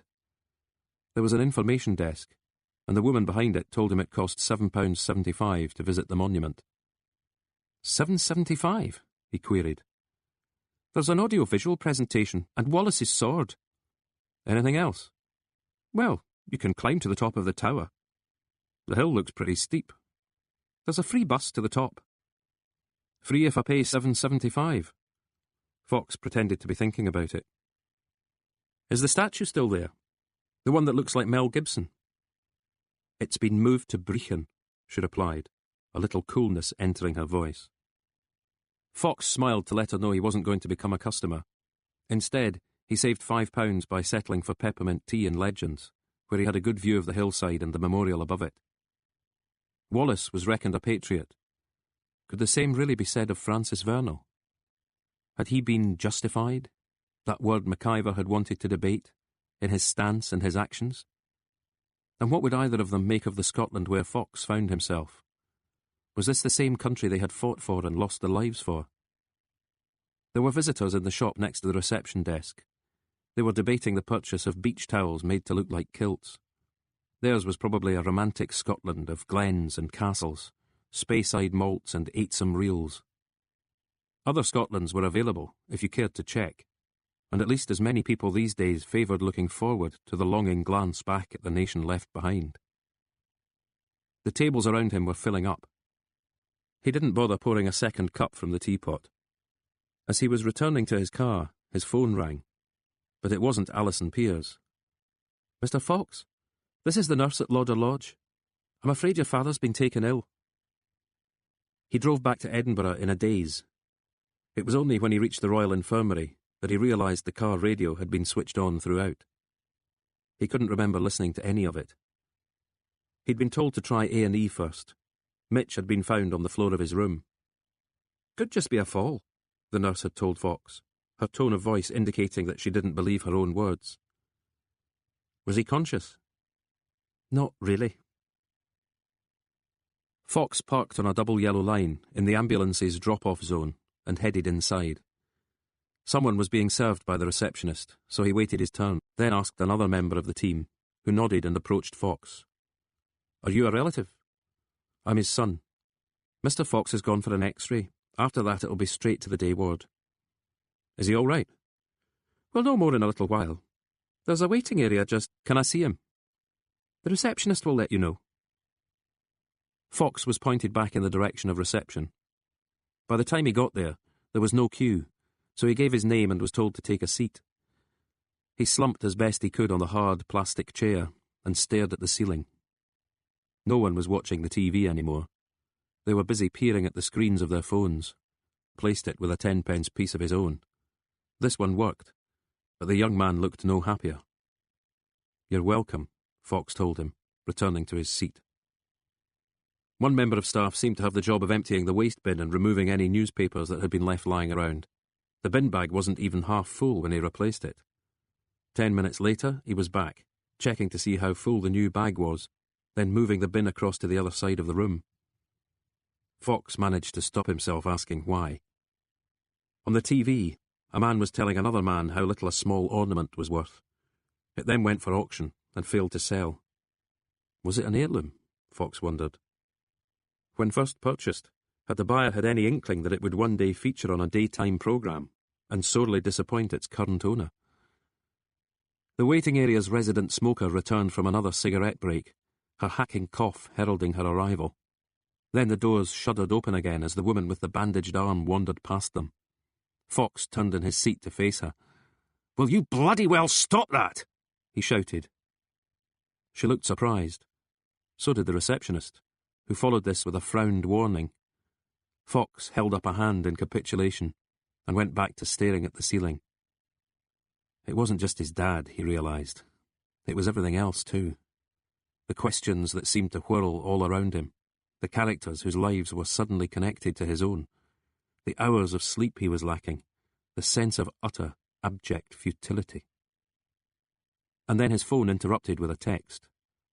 It was from a number he didn't recognise, and when he opened the message, it was an address, postcode, and time. The postcode was FK9, the time 7:15 p.m. Fox copied the postcode into his phone's map. The highlighted area took in Stirling University. Fox guessed that he was being around his bed. A machine was monitoring his heart rate. It gave a regular beep, creating a rhythm with the other machines nearby. "How is he?" Fox asked. "A doctor will be along soon." "But he's all right." "The doctor will have a word." A chair was provided for Fox's use. His father's eyes were closed, the bottom half of his face covered by a translucent oxygen mask. Fox went to squeeze his hand, but saw that there was a spring-loaded clip on one finger, linking it to the machine. He touched the wrist instead, finding it warm. He looked for any signs that his father might be about to open his eyes. There was a bruise on his forehead, and a bit of swelling, probably from the fall. "Dad?" Fox said, just loud enough for his father to hear. "It's Malcolm." No response. His fingers sought the pulse in Mitch's wrist. It beat a slow, steady tattoo in time to the machine. "Dad," he repeated. The staff seemed to be discussing something at the nurse's station. Fox wondered where his father's clothes were. He was wearing a short-sleeved hospital gown. One of the staff had broken off from the discussion to make a phone call. "We can't take any more admissions," he explained. "No spaces left." So it could always have been worse. Mitch could have been kept waiting on a trolley in a corridor. Fox wondered if there was some sort of hierarchy, and whether that meant things were serious. Could just be a fall. "I don't believe it." The voice came from behind him. He turned his head and saw Jude standing there, arms by her sides. Fox got to his feet. "They say he fell," he began to explain. "I don't mean Dad," she said, her voice shaking. "I mean you." It took Fox a moment to realise what crime he had committed. "Jude, I'm sorry." "It might be a stroke," the nurse said, "but we can't know that for sure yet." "A stroke?" Jude lowered herself onto the chair, gripping its sides with both hands. "He's already had an X-ray," Fox explained to his sister. "There'll be a doctor along in a minute," the nurse added. Fox nodded to let the nurse know everything was fine now, but when he made to squeeze Jude's shoulder, she shrugged him off. "Don't touch me," she said. So Fox stood there and watched as she leaned forward until her head was resting against the edge of the bed. Her whole body spasmed as she sobbed.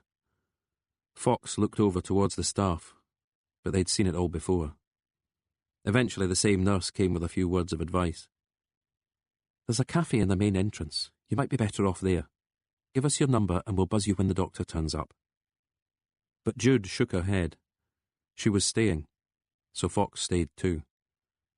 Another chair was found for him, and he placed it next to his sister.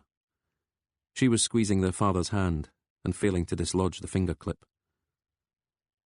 "They found him on the floor of his room," Fox explained quietly. "He hit his head when he fell." He paused, realising there was nothing else to add, apart from yet another apology. Jude wouldn't look at him. When she did lift her face from the bed, she focused on the machine instead.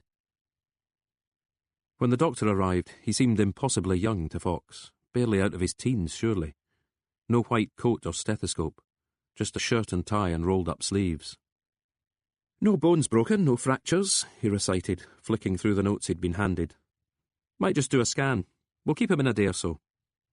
Someone mentioned a stroke, Fox said. It's one possibility. Fox had been expecting the doctor to shine a light in Mitch's eyes, or take his blood pressure and pulse, something like that, and both drinks duly arrived. Fox said sorry again, and this time Jude looked at him. You never think of me, either of you, she said. Not now, Jude. Leave it for later. Fox nodded towards Mitch. He might be able to hear. Maybe I want him to hear.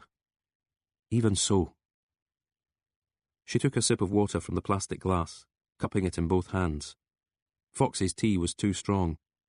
The only way to make it drinkable was to add both sachets of sugar. Look, he told his sister. I was in the middle of something when they phoned me. I wasn't thinking straight, even when I got here. No room in that head of yours for me, eh? Can we cut the martyr crap, Jude, just this once? He managed to hold her gaze, but only for a few seconds. You're some piece of work, Malcolm, she said, slowly and steadily. You really are. Better to be something than nothing, eh? He made the mistake of glancing at his watch. Somewhere you need to be? She asked. Always. Don't let family get in the way, will you? He was trying to calculate how long it would take him to get to Stirling. Would the evening rush hour slow him? Christ, you really are planning to up and leave. Jude's mouth stayed open. Whatever it is, it can't be more important than this. Just because you don't understand doesn't mean Dad wouldn't. And I'm supposed to just sit here. You'll do whatever you want to do, Jude, same as always, said the kettle to the pot. It was hard to disagree, so Fox didn't bother trying. He asked her if she needed money for the cafe. She kept him waiting for an answer before admitting that the taxi had cleaned her out. He placed a £20 note on the bed, next to where she was holding Mitch's hand. I'll be back later, he promised. A low brick wall separated it from its neighbours. There were fake shutters either side of each set of windows, and Palladian-style pillars flanking the front door. The gates had been left open for him, and the driveway was tarmacked. As Fox parked alongside a sleek Maserati and a small, sporty Lexus, the door opened. Fox recognised Stephen Pears from his photographs. The man beckoned towards him, as if welcoming a guest to a party. Alison's taking a phone call, he said. She'll only be a minute. Then he stretched out his hand for Fox to shake. He had good teeth and that tan, but was a stone or two heavier than necessary. His permanent 5 o'clock shadow could not disguise the double chin and jowls. Life, it seemed to Fox, was close to proving too much of a good thing for Stephen Pears. Find the place okay? He asked as he led Fox into a double-height hallway. Yes, thanks. A dog appeared at Pears's side, a Labrador with a glossy black coat. Fox reached down a hand to stroke its head. What's she called? He asked. He's called Max. Hiya, Max. But the dog had already lost interest in the visitor and was turning away. Fox straightened up. There were photographs lining the wall next to him. Fox recognised a number of celebrities. They were all pictured standing alongside Pears, smiling, occasionally shaking hands. Sean Connery, Fox commented, nodding towards one particular photo. Bumped into him and just had to get a snap. Looks like the new club, Fox commented. Pears looked surprised. Are you a member? Fox shook his head. You? He asked. It's nice and central when I want to impress people, Pears explained. Either in an effort to impress, or because Pears could well afford to waste the electricity. How's she bearing up? Watson asked his host. Your sister doesn't bear up, Pears chided him. She commands, she overcomes, she triumphs. And how is she triumphing tonight? Pears smiled into his glass. This is just the sort of thing she's been needing. Otherwise it's all meetings and number crunching. Watson nodded. I know the feeling. Fox was staring at the ice cubes in his drink. You all right there? Pears asked. Fine, yes. Sure? Sure. But something made Fox change his mind. My dad's in hospital. Just happened this afternoon." "Sorry to hear that," Piers said, while Watson made a grunting sound that could have passed for commiseration. "Shouldn't you be there? Alison can make a bit of space in her diary tomorrow." Fox gave a shrug. "I'm here now." Piers nodded, keeping his eyes on Fox. "Something serious?" he inquired. "They're doing tests." Piers smiled. "I meant your business with Alison. She's been a bit cagey, hasn't she, Andy?" "A bit." "It was that Scotland Yard bloke who mentioned your Lothian borders." "DCI Jackson," Fox guessed. "Left here half an hour ago," Piers stated. "I think he was keen to stick around." The Justice Minister was loosening his tie, undoing the top button of his shirt. "He said you've got some case in Fife." Fox nodded slowly. "Started off pretty straightforwardly," he admitted. "Then it got complicated." "The opposite of my business," Piers commented, getting up to refill his glass. He offered to do the same for Watson, but Watson shook his head. "I like taking complex things and turning them into something that's simple to understand and communicate. That way you sell it to people. Problem with the way finance was going the past 10 or so years, nobody could grasp any of it, so nobody questioned it. Back to basics, that's my motto." Watson looked as if he had heard this speech many times. He did everything short of roll his eyes. When the financier was seated again, he leaned forward towards Fox. "Is it anything you can talk about?" Piers asked. "I swear I won't breathe a word, though I can't vouch for the Justice Minister." "There was a CID officer misusing his position," Fox began. He felt a crushing tiredness all of a sudden, and had to grip the tumbler for fear he would drop it. "Then his uncle died. Looked like suicide, but it wasn't. CID seemed to have the nephew in the frame for it." "But?" Fox had Piers's full attention. "The nephew's dead now too. Someone chased him into the sea and he drowned." Piers sat back in his chair as if to think this through. Watson, however, was checking his phone for messages, apparently uninterested. "The uncle was doing some research into the death of an SNP activist called Francis Vernal," Fox went on. Watson stopped what he was doing. Now he was interested. "I know that name," he said. "He was in the news around the time I joined the party." "I thought you were still in a baby grow when you took the pledge," Piers teased his brother-in-law. "Not quite. I was in high school. One of our teachers was an SNP counsellor." "You underwent the indoctrination process." Piers swallowed some more whiskey. Watson grew prickly. "We all know your politics, Stephen." "I don't," Fox countered. Watson looked at him. "Take a wild guess. I'm even hearing rumblings of a peerage, now the Tories are in power down south. Cameron's stuffing them into the House of Lords like there's no tomorrow." Piers laughed and shook his head, while still seeming gratified. "I'll bet you 50 quid your boss will end up in the same place eventually. Maybe when he gets a drubbing at the next election." "That's not going to happen." "With the lead Labour have got." "We'll pick up votes from the Lib Dems. They hate what your lot have done to their party in Westminster." Piers seemed to think about this, then turned back to Fox. "What's your opinion, Inspector? Are you a political animal?" "I tried to keep my head down, sir." "One way of avoiding the shrapnel," Piers conceded. "But you've got me intrigued now. What has all this stuff about drownings and activists got to do with my wife?" "She was a student at St Andrews at the time Mr Vernal died. There's a theory she may have known him." "St Andrews?" Watson was shaking his head.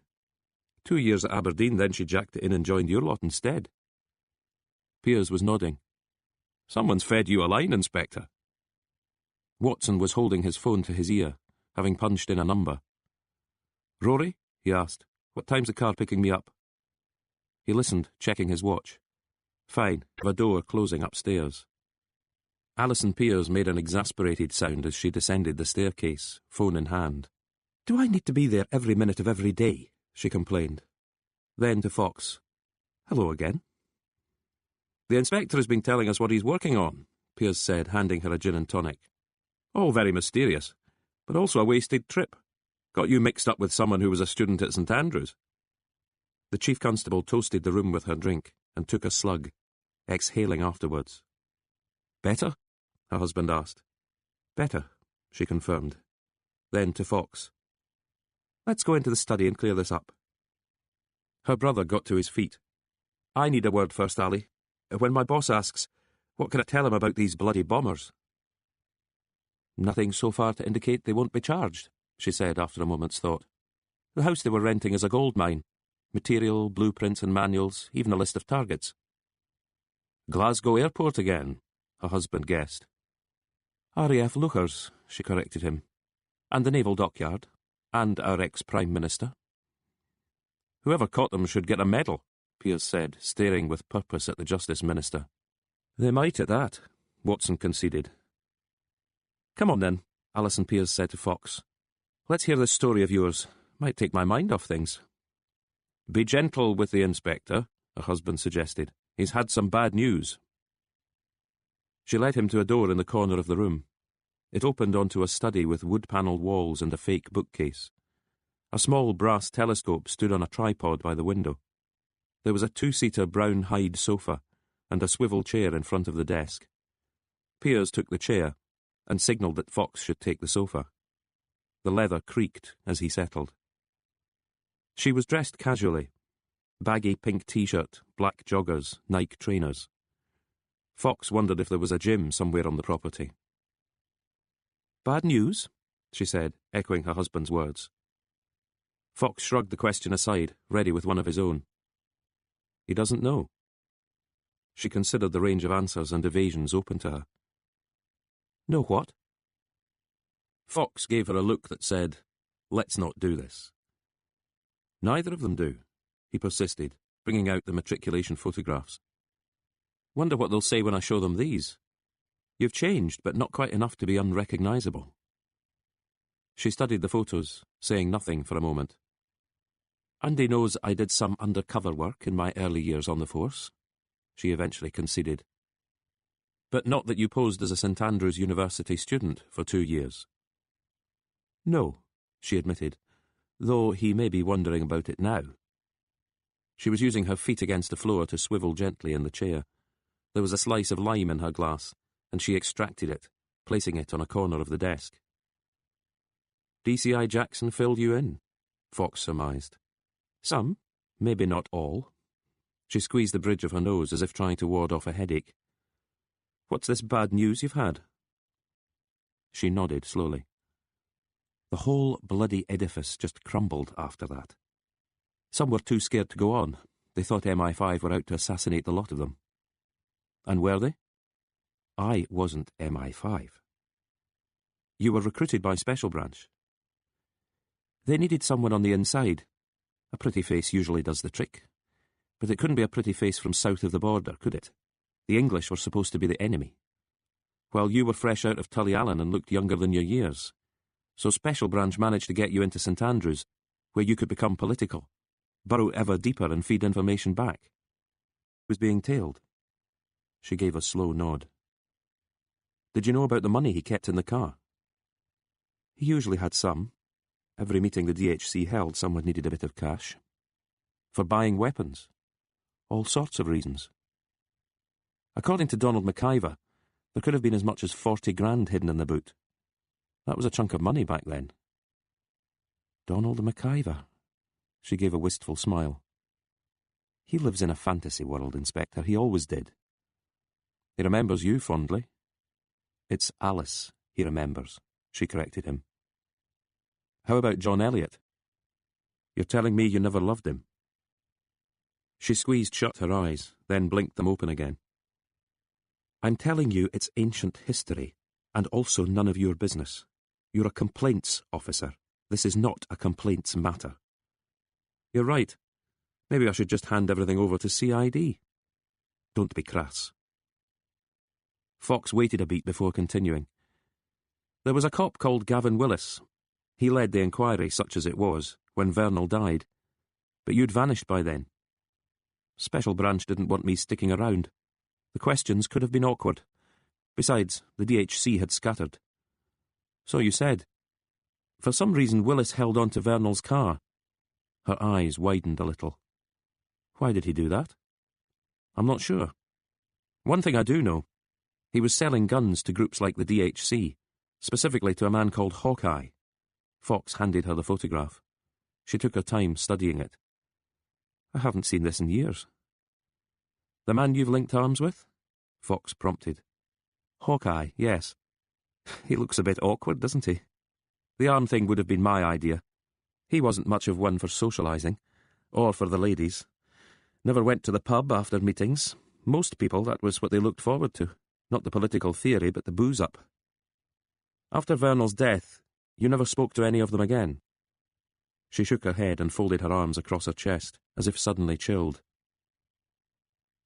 I was another person, she stated quietly. How do you think Francis Vernal died? I think he shot himself. Why? The drink? His marriage? The fear of discovery? He knew we were monitoring him. The two of you didn't argue that night? Not really. I think it annoyed him that all I ever wanted to talk about was the group. He said it was a madness in me. She unfolded her arms and studied the photograph again. He never twigged you were undercover? I don't think so. If he had? It might have led him to do something, I suppose. Did you ever see a gun in his car? Doesn't mean one wasn't there. That's a no, then. Fox paused for a moment.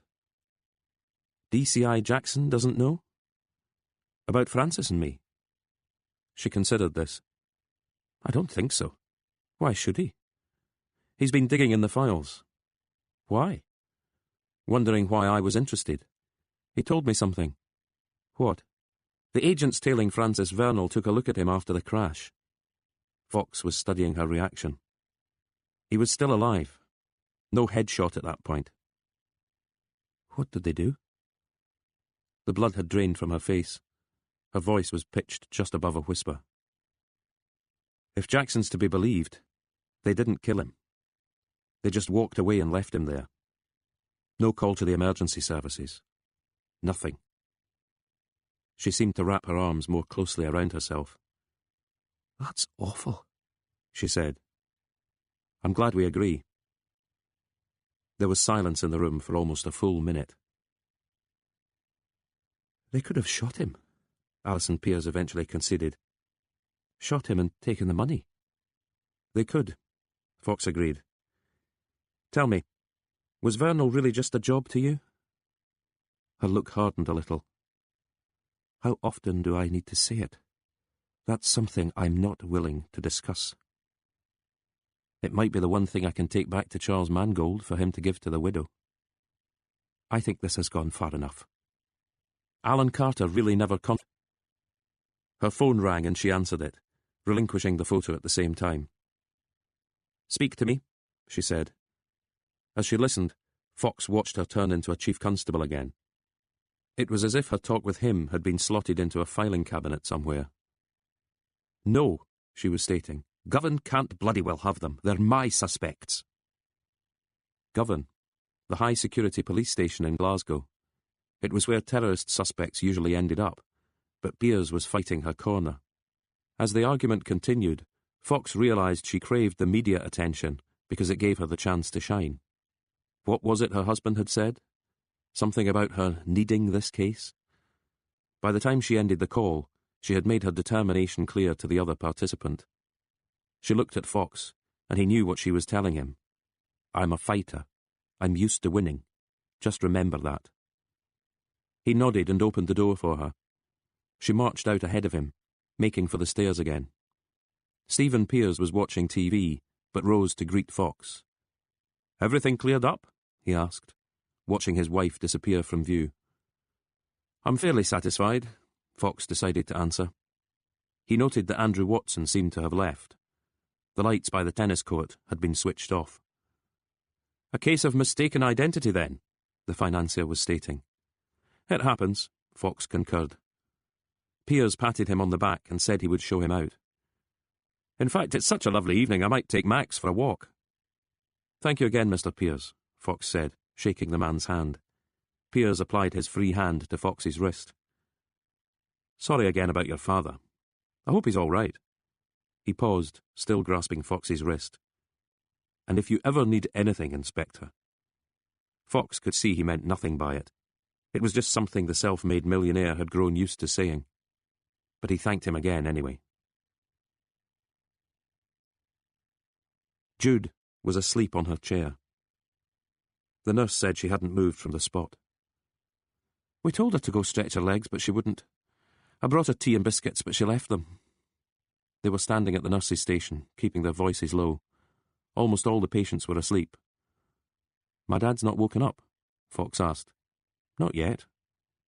What about the scan? CT's a bit backed up. It'll be tomorrow now. What's the drip for? Fox nodded towards the tube inserted into his father's arm. Need to keep his fluids up, the nurse explained. Do you want to rouse your sister, or will I do it? Fox had been informed on his arrival that there was a bed ready for his father on a proper ward. Orderlies would be coming to wheel the bed along to its new berth. I'll do it, he said. He walked up behind Jude and rested a hand against her neck. Her skin was cool. She inhaled, twitched, and jolted awake, giving a moan of complaint. They're putting him on a ward, Fox explained. Nothing we can do till tomorrow. Let me give you a lift home. I can manage. Sleepily, she pushed the hair out of her eyes. There's buses and a taxi rank outside. Be a lot quicker if I did it. He paused. Please, Jude. She focused on him and saw something in his eyes. For whatever reason, he needed to do this for her. She was giving a little nod of acquiescence as the orderlies arrived for their patient. The nurse made sure brother and sister had the ward details and a contact number. Fox thanked her and walked with Jude back along the corridor past the A&E desk. He didn't recognise any of the people waiting. The doors swung open, Jude sucking in lungfuls of the cold night air. I said, I'll see you in the morning. She closed the passenger side door and began walking up the path towards her house, with its curtainless front window and unkempt garden. Fox remembered a promise he'd made 3 or 4 months back. I'll help you tidy it, only take us a couple of hours. A couple of hours he had never quite found. Jude didn't glance back over her shoulder towards the car, didn't turn and wave. Once indoors, her lights went on, but she didn't come to the window. Fox put the car into gear and drove off. 20 minutes later, he was sitting outside another house. Nicer, more modern. No front garden for Tony Kay, just lots of lovely monoblocks so he could park his Mondeo off-road. Fox had just ended the call. He watched shadows moving behind the living room curtains. Then the curtains parted and Kay gestured towards him. But Fox shook his head. The door opened and Kay padded out in what looked like a pair of leather carpet slippers. His shirt was untucked, open at the neck. My place not good enough for you, he said, yanking open the passenger side door and getting in. Didn't want to disturb you. How's Hannah? She was fine till 5 minutes ago. Now she's wondering what she's done to offend you. Kay peered towards the house, as if expecting to see his wife scowling at a window. I've had a hell of a day, and I need to dump it on someone, Fox confided. Think you've had it hard? I spent about 3 hours on the phone to Cash, trying to persuade him to bring Tosh Garriach in for an interview. And? Tomorrow morning, first thing. Kay sounded proud of the achievement. What about the report? On your desk. McEwen likes it well enough. Has it gone to Fife Constabulary? Not without your say-so, Foxy. Then I'll look at it in the morning. Kay nodded, then fixed his eyes on Fox.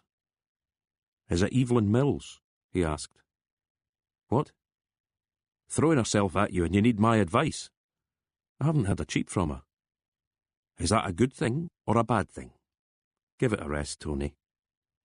Kay gave a low chuckle and patted Fox's leg, then shifted a little in the passenger seat, the better to face his friend. OK, he said. Small talk done and dusted. Time for you to spit it out. And I want every single gory detail. So Fox gave him the lot. Part 12. Chapter 36. Fox's alarm woke him at 7. His thinking, go to HQ, grab the report, and take it to the hospital with him.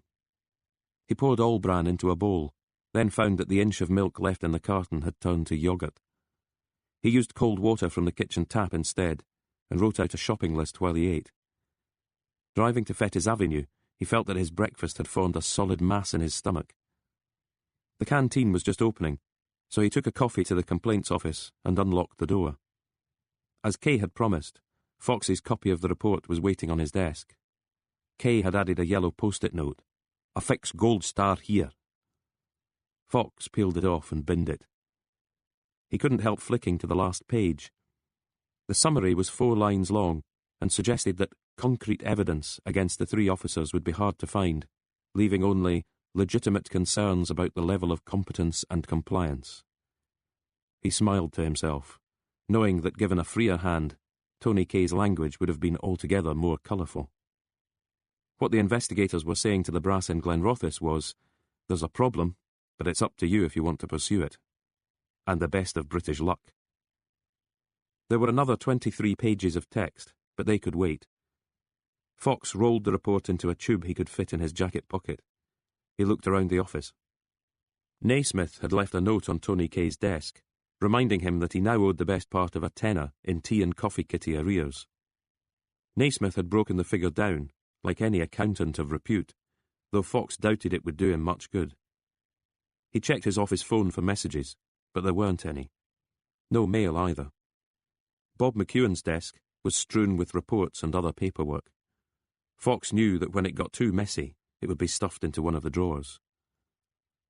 When he left the office, he locked the door again after him. No one except the complaints had access to the room, not even the cleaner. Once a week, Naismith shredded the contents of the various waste paper baskets and sent it off for recycling. Fox stared at the sign on the door. Professional Standards Unit. How professional was he being? By rights, he should be writing his own report, laying down everything he knew and suspected about the deaths of Alan Carter and Francis Vernal. The report could then go to CID. There's a problem. Up to you if you want to pursue it. "The very man!" a voice barked from behind him.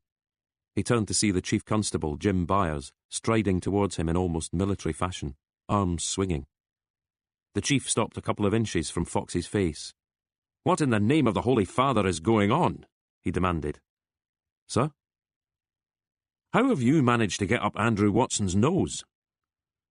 "I needed to discuss something with his sister." Byers glared at him. "I take it you mean Alison Pears, Chief Constable of Central Scotland Constabulary?" "That's the one." "Who happens to be a personal friend of mine, and who is also currently leading the highest-profile inquiry of her career." "So she probably doesn't need me sticking my oar in?" Fox nodded slowly. "Well, she answered my questions, so that's that." "What was it you were asking in the first place?" "Just a tenuous link to the death of Alan Carter." Byers rolled his eyes. "As tenuous as your connection to the whole bloody thing?" "Hard to disagree, sir," Fox conceded. "Well then." Fox removed the report from his pocket. "I've got our conclusions right here. Just need to check a few details before it goes to Fife Constabulary." "And that'll be the end of it?" "That'll be the end of it," Fox stated. "I can put Andrew Watson's mind at rest?" "Absolutely." Fox paused. "You can also remind him that his job title includes the word justice." "What's that supposed to mean?" the Chief Constable was asking, as Fox began to walk away. He drove to Jude's house. She wasn't answering her phone. He wondered if she'd maybe knocked herself out with some tablets or a few slugs of vodka. When he rang her doorbell, there was no response. He put his face to the living room window, but the place seemed deserted. He bent down at the letterbox and yelled her name. Nothing. No sign of life at her neighbour's house either, so he got back in his car and headed for the hospital. He was hitting the rush hour, and the traffic crawled. Then it took him a few minutes to find a bay in the car park. He entered the main concourse. The cafe and shop were doing good business, not just staff and visitors, but patients too, identifiable by name tags on their wrists. Fox was gasping for a coffee, but took one look at the queue and kept walking. As he'd suspected, Jude was seated by Mitch's bedside. "Thought I was collecting you," he complained. "Woke up early." She was holding her father's hand again. "He's still not come round?" She shook her head. There were 3 other beds in the ward, one of them vacant. Eldest sister was scowling at him. "What?" he asked. "Can't you throw some weight around?" she hissed. "What sort of weight?" "You're a cop, aren't you? Have a word with them. See if there's any way of jumping the queue. They're not the enemy, Jude. Not exactly putting themselves out either, though, are they?" She had barely finished when 2 attendants arrived. The nurse brought them over to the bed. "CT scan," she announced. "Thank you," Fox said again. "Can we go with him?" Jude asked, getting to her feet. "Best stay here," one attendant stated. "We'll have him back in no time." The man faces around him. He pushed it away. "I had a text from Cash first thing," Kay was saying. "Joe and me both get to sit in on the interview. We're supposed to keep our traps shut, but if there's something we think he's missed, we give him a sign and discuss it outside the door. You okay with that?" "You know me, Malcolm." Fox smiled to himself. "That's why I'm asking." "Nothing I like better than obeying an order, especially when there's a complete prick on the other end of it." Naismith made a comment from the car's passenger seat. "What's Joe saying?" Fox asked. "He's accusing me of getting too close to the beamer in front." "Outside lane," Fox guessed. 75, 80. And Making a phone call. just jump-starting young Joe's heart, so he's on his mettle in Kirkcaldy. "Let me know how it goes." Just you focus on your old man." Kay paused. "How's Jude coping?" "Not brilliantly." "What about you?" "I'm all right." "Nothing's more important than family, Malcolm." "So you told me last night." "Because it's true. Paul Carter and his uncle, Francis Vernal, none of them are coming back. Flesh and blood sometimes has to take priority." Fox watched Jude re-enter the building. She saw him, and he gestured towards the roll and coffee waiting for her. She shook her head and pointed in the direction of the ward, then moved off that way, quickly disappearing from view. "Let me know how it goes," Fox repeated into the phone. Then, "Are you playing Alex Harvey again?" "Got to keep reminding Joe that there's more to life than Lady Gaga," Kay explained, ending the call.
Tosh Garriach's lawyer wasn't sure about the presence of Kay and Naismith. "They are here to observe," D.I. Cash told him. The interview was being recorded, and Naismith cast a jaundiced eye over D.S. Young's efforts to set up the apparatus, even sighing once or twice, to Young's obvious annoyance. Tosh Garriach had pushed his chair back from the desk, the better to splay his legs.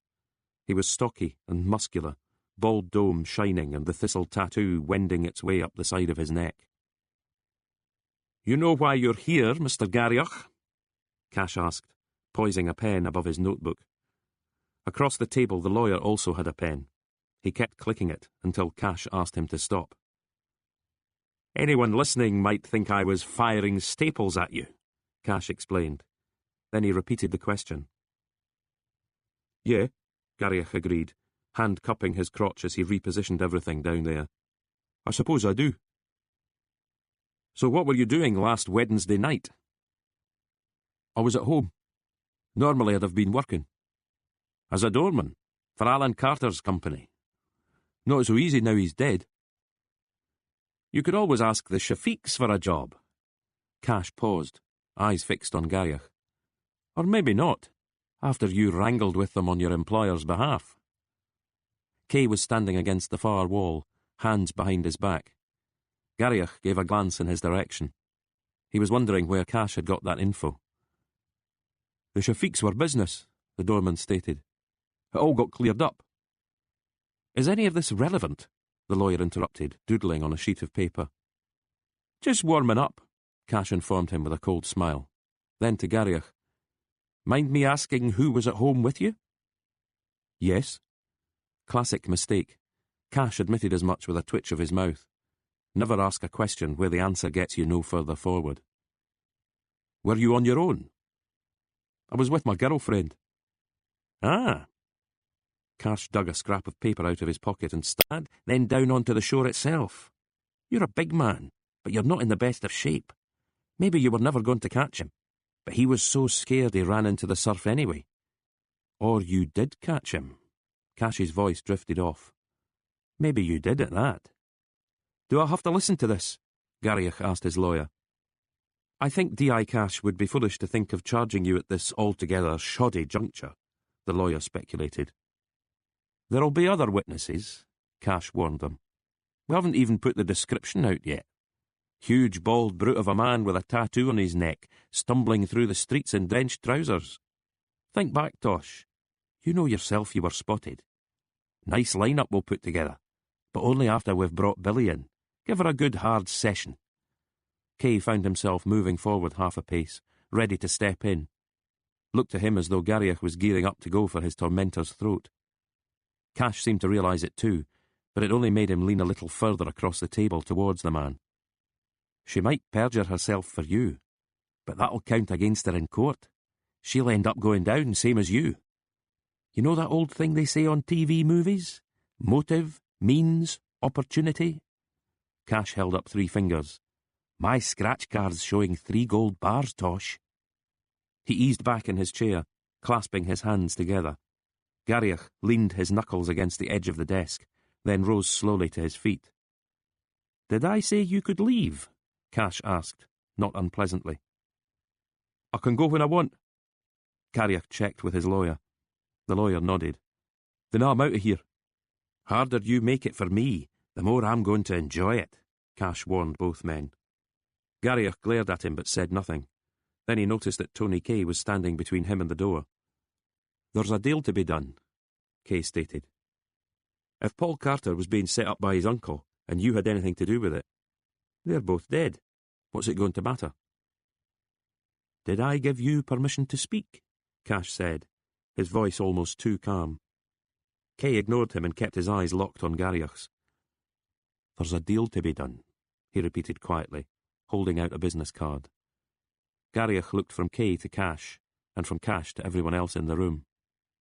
"Fuck the lot of you," he growled, pushing past Tony Kay and hauling open the door. But only after snatching the business card from Kay's hand. Chapter 37. At lunchtime, Fox drove home.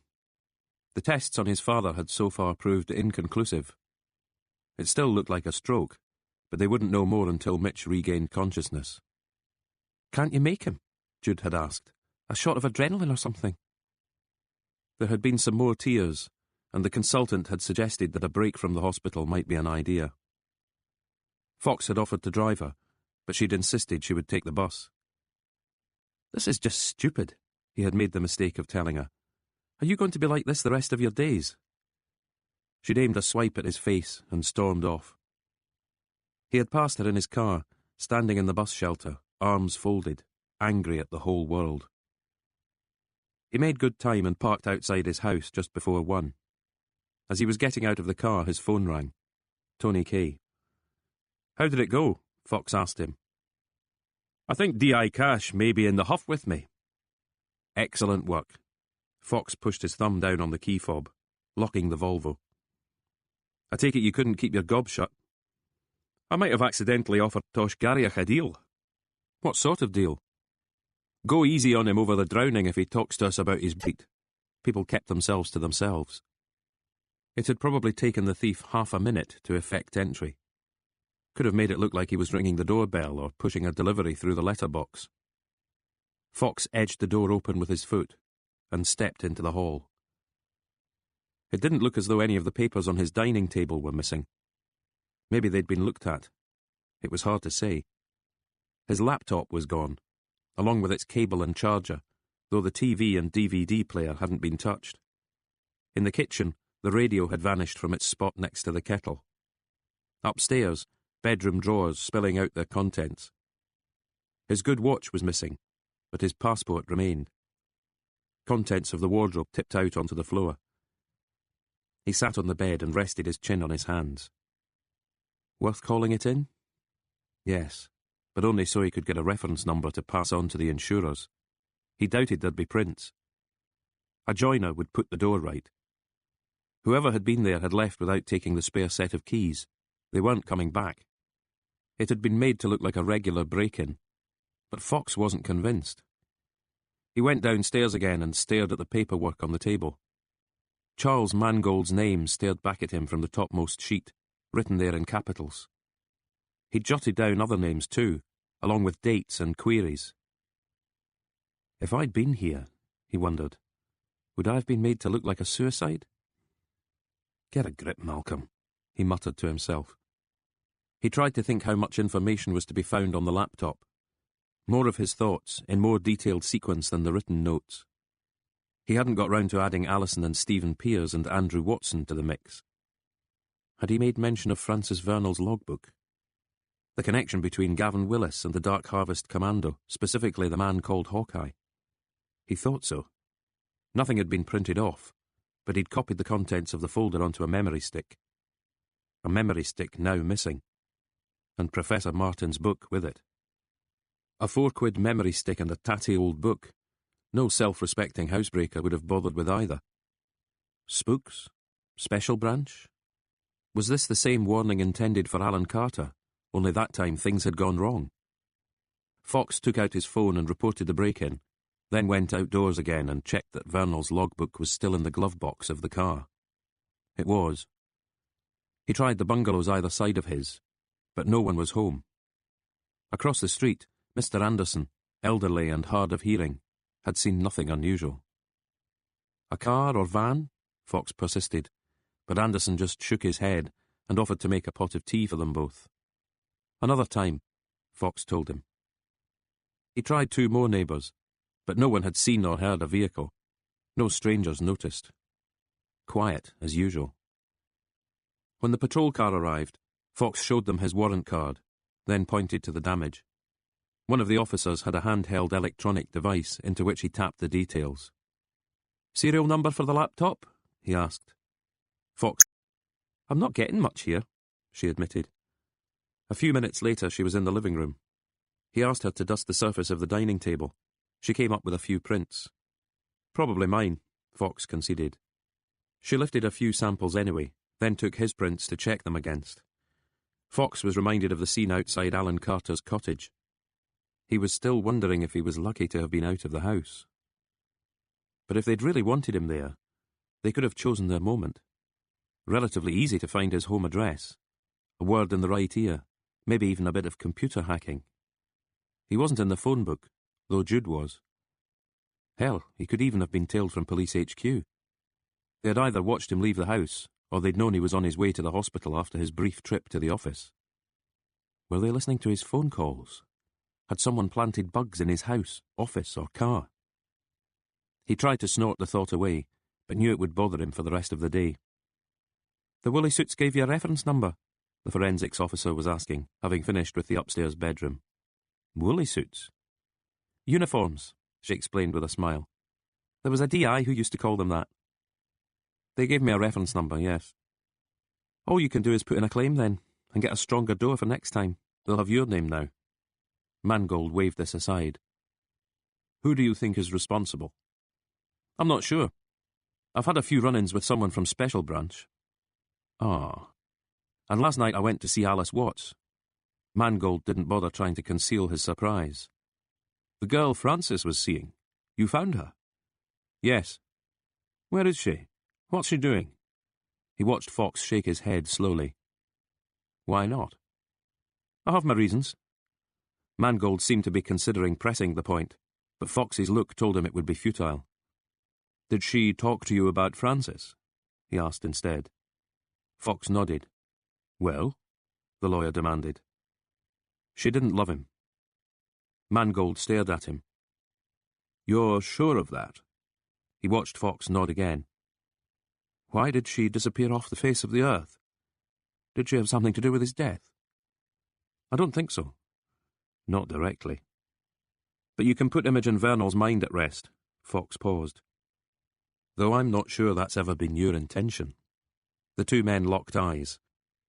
"I think what you really want is for the scales to fall from her eyes." "Is that so?"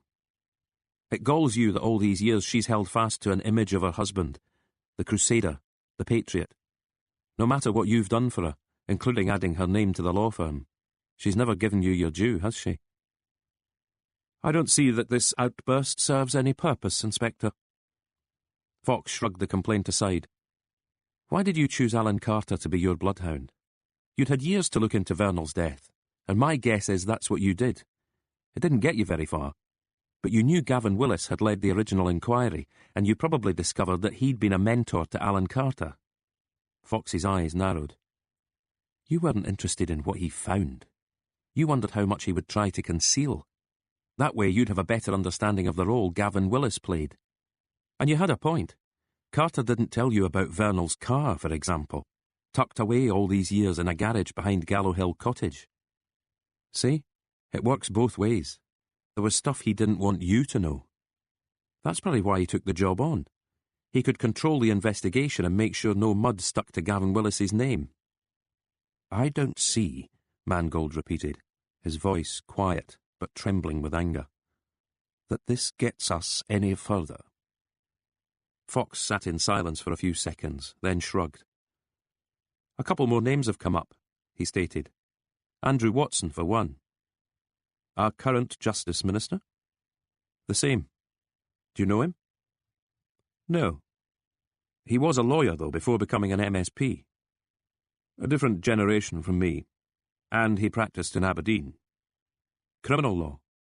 It was Mangold's turn to nod. "What has he got to do with Francis's death?" An eyebrow shot up. "You're after him to reopen the investigation? Would you like that?" "It would be a nightmare for Imogen. She might reach out for someone to hold her hand." The look Mangold gave told Fox the lawyer reckoned this a very cheap shot. "What's the other name?" Mangold asked. Fox shook his head slowly, as if to indicate that it wasn't at all important. "Just that I saw a photo of his brother-in-law. Stephen Pears, taken in the new club. He's a member. I thought it was mostly lawyers and judges." "A fairly wide spectrum," Mangold corrected him. "Is the Justice Minister a member too?" Mangold thought for a moment. "Do you know, I don't think he is." "Would Vernal have known Andrew Watson?" Fox asked. "Both lawyers, both keen nationalists." "Wouldn't Watson still have been at school when Frank died?" Mangold did the arithmetic in his head. Couldn't have been much more than 16 or 17. The age of idealism, Fox stated. Sort of age when you're open to ideas, too.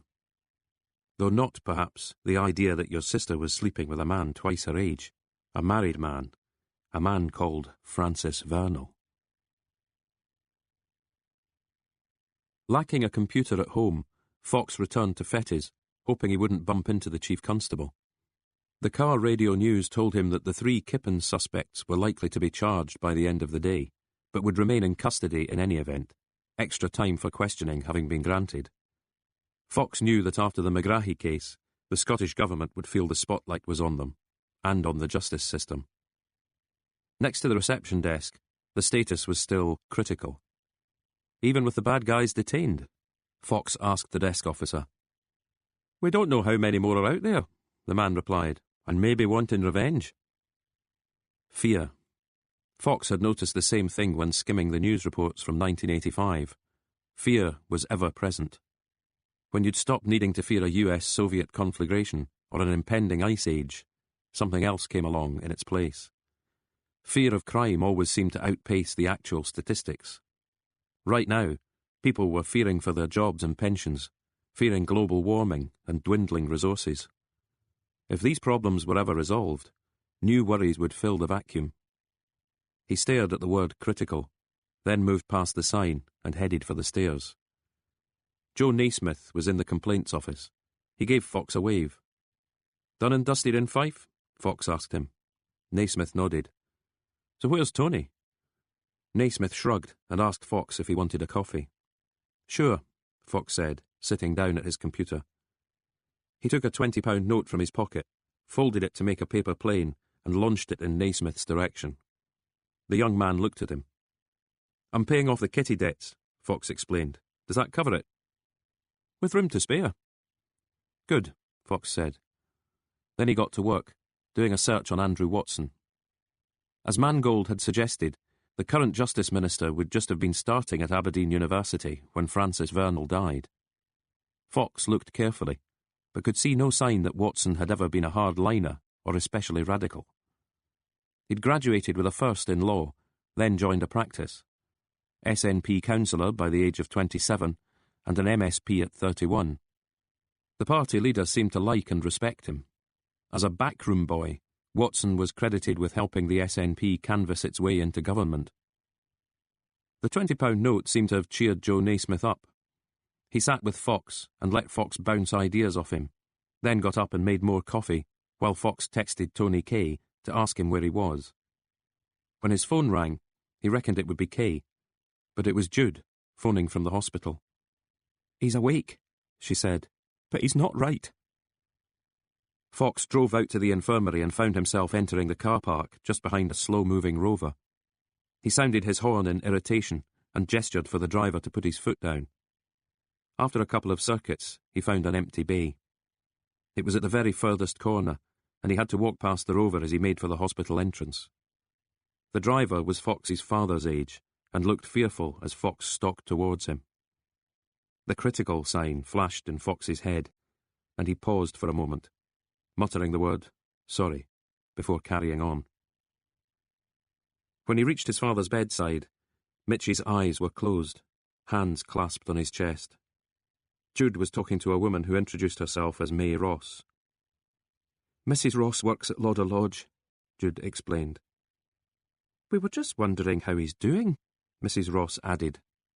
"And I was apologising for not getting in touch sooner." Fox just nodded. "You said he was awake," he commented. "He is, sort of." Fox leaned over his father and watched the eyelids flutter, then open. The eyes took a moment to focus. "Chris," his father said, voice slurred. "It's Malcolm." Fox laid a palm against his father's hands. "Malcolm."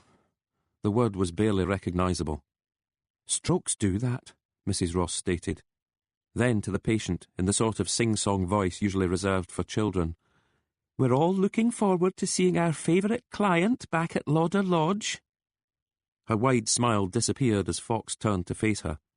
"He's not a client," he growled. "He's my father." She looked shocked. I didn't mean anything, Mr. Fox. Jude seemed stunned by the outburst. She placed a hand on Fox's forearm. Chris, Mitch Fox was repeating.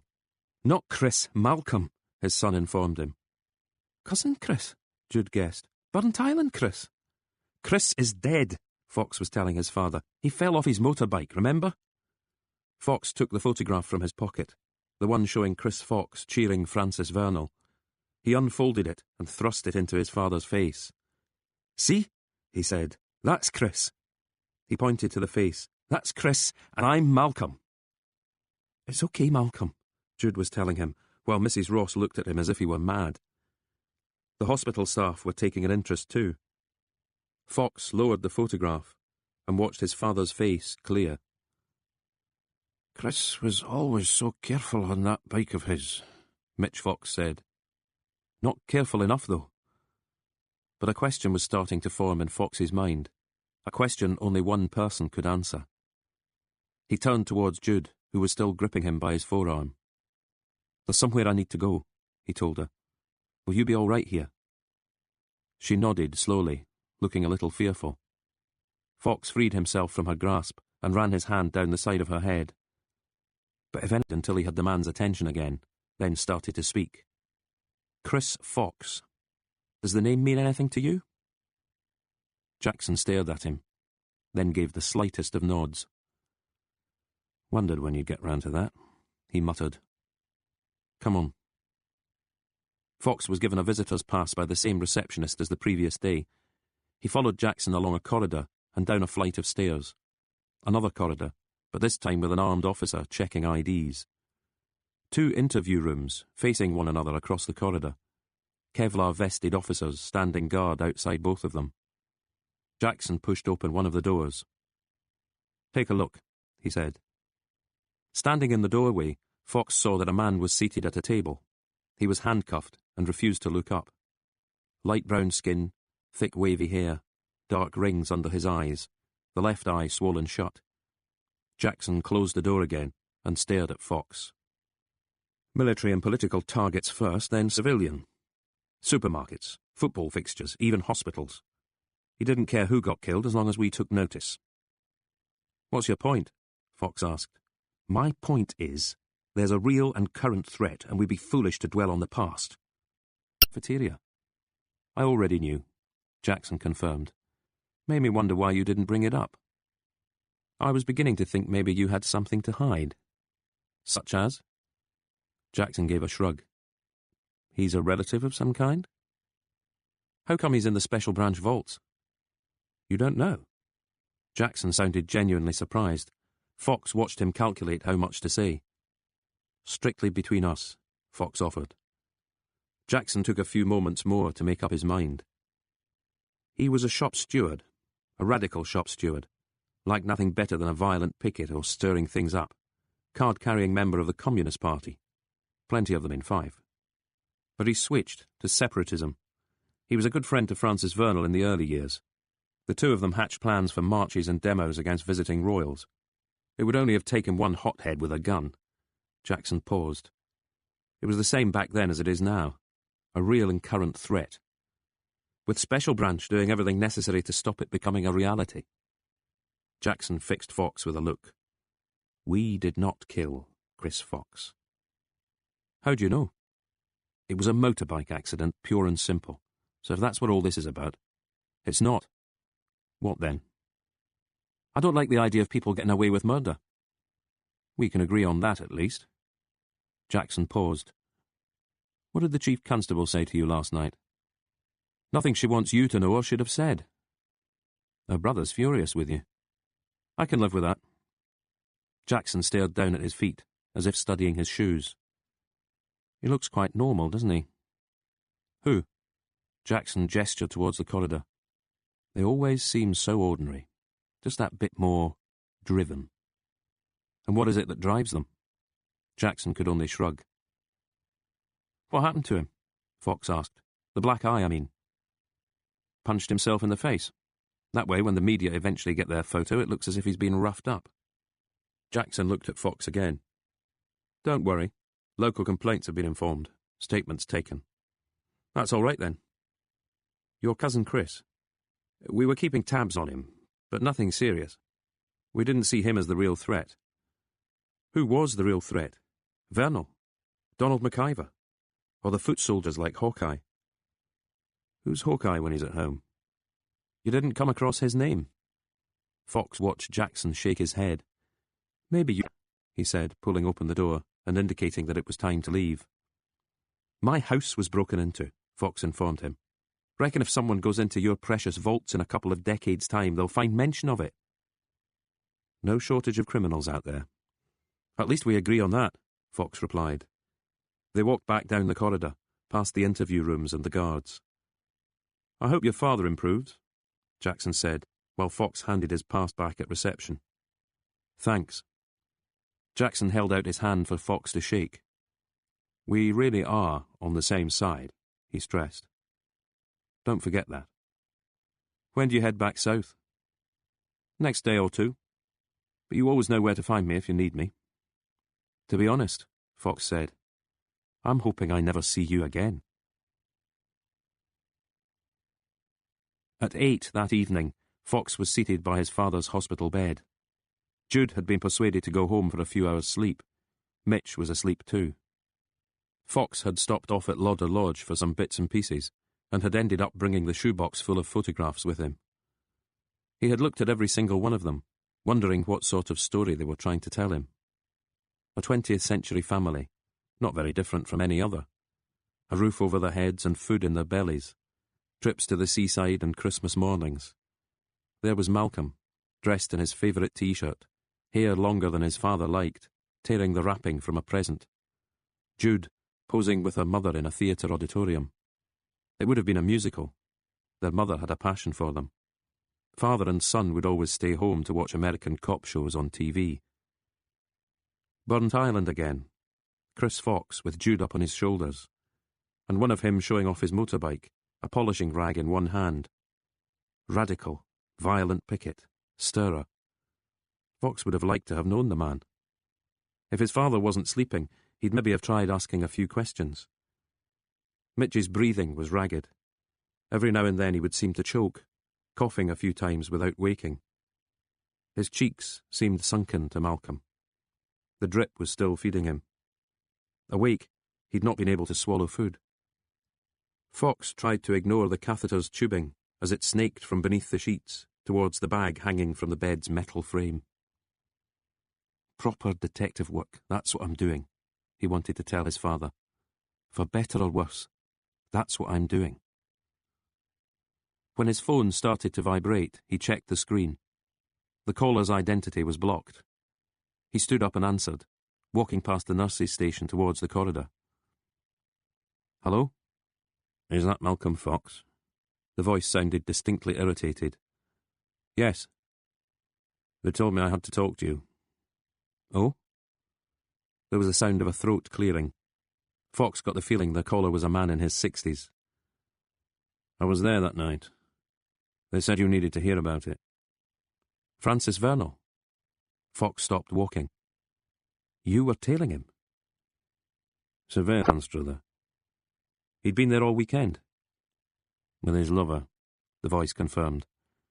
If there'd been any traffic at all on that road, it could have been a lot worse. We heard the crash before we saw it. Straight into a tree he'd gone. Front end crumpled and him with a few teeth missing in the driver's seat.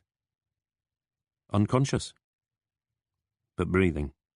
Pulse steady. If another car had stopped and seen us, well, we didn't want that. But you hung around long enough to give the car the once-over. Too good a chance to miss. You didn't take his money and cigarettes, though. We were asked about that at the time. Maybe your partner? No. Any chance of him confirming that for himself? Died a year back. Natural causes, in case you're wondering. Sorry to hear it.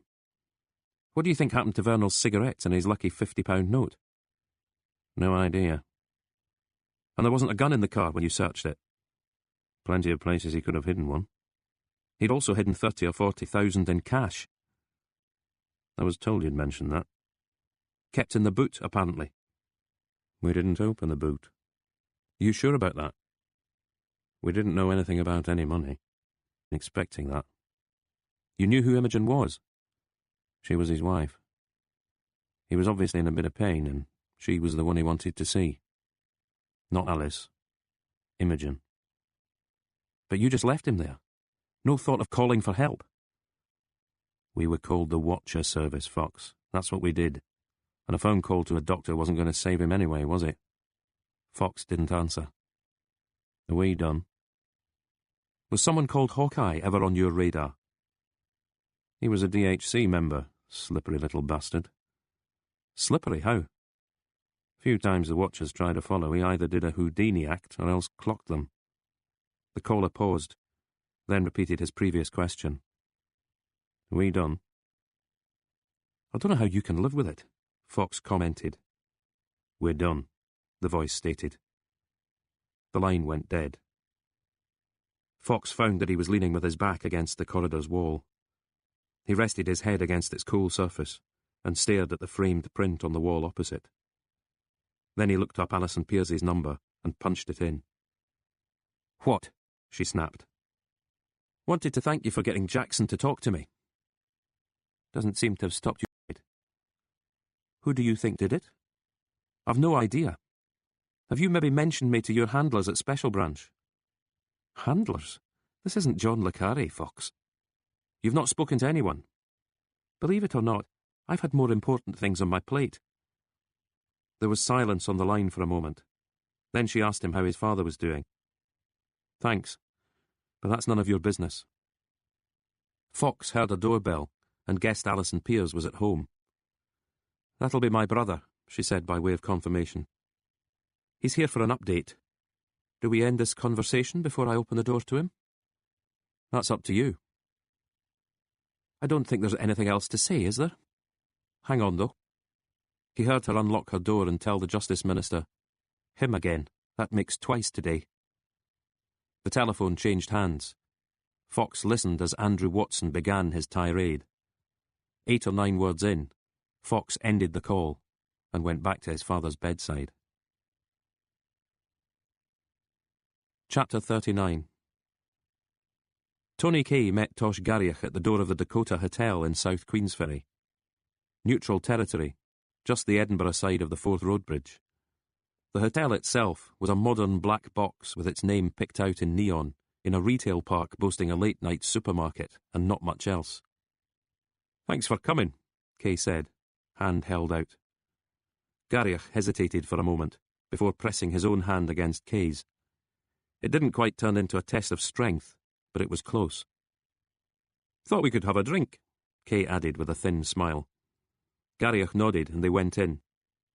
The main restaurant to the rear of the bar was doing a good trade. Businessmen eating alone, couples whispering over the seafood platters. There were some bar stools, but Kay opted for a sofa. Garriach took the squishy chair opposite, the low wooden table separating them. It's good you kept my number, Kay said.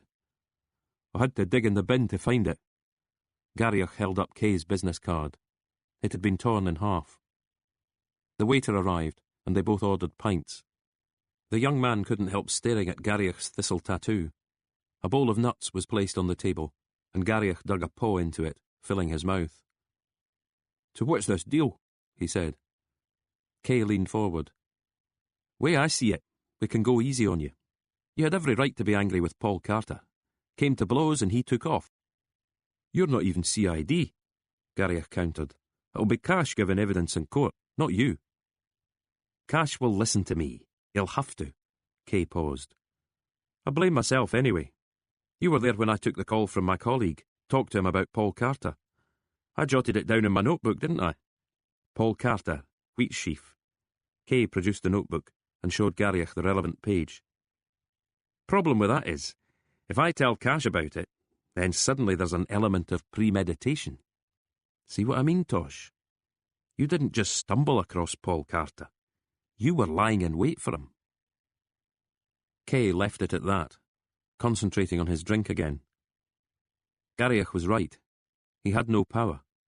And as for Cash doing what he told him, no matter. He just needed to sound confident here and now. Garriach slouched a little in his chair, and Kay knew he had him. Alan was good to me, Garrick said quietly. Gave me a job and everything. Not so easy when you've done time. When he asked a wee favour, you weren't going to say no. Garrick nodded his agreement with this. Paul usually went to that club on a Friday night. Couple of times we'd had to drag him off some woman he was drooling over. Billy and Becca were supposed to follow him out when he left, get chatting to him, then make a complaint. Whether he'd done anything or not? Garrick nodded again. His head had fallen between his massive shoulders. A woman had already complained about him, but she'd been scared off. Alan got me and Mel to have a quiet word with her. Mel Stewart, Kay checked. Mel's done a bit of time too, hasn't he? Didn't it feel a bit strange, the pair of you taking a wage from an ex-cop? Alan was all right. You knew where you stood with him. So he'd had you put a bit of pressure on Teresa Collins, Kay prompted. Billy and Becca were by way of an insurance policy, Garrick acknowledged. But when they left the club they couldn't see him. After a bit, Becca needed to pee, and that's when he drew up in his car. We didn't know he would have them lifted, but it worked out okay for us.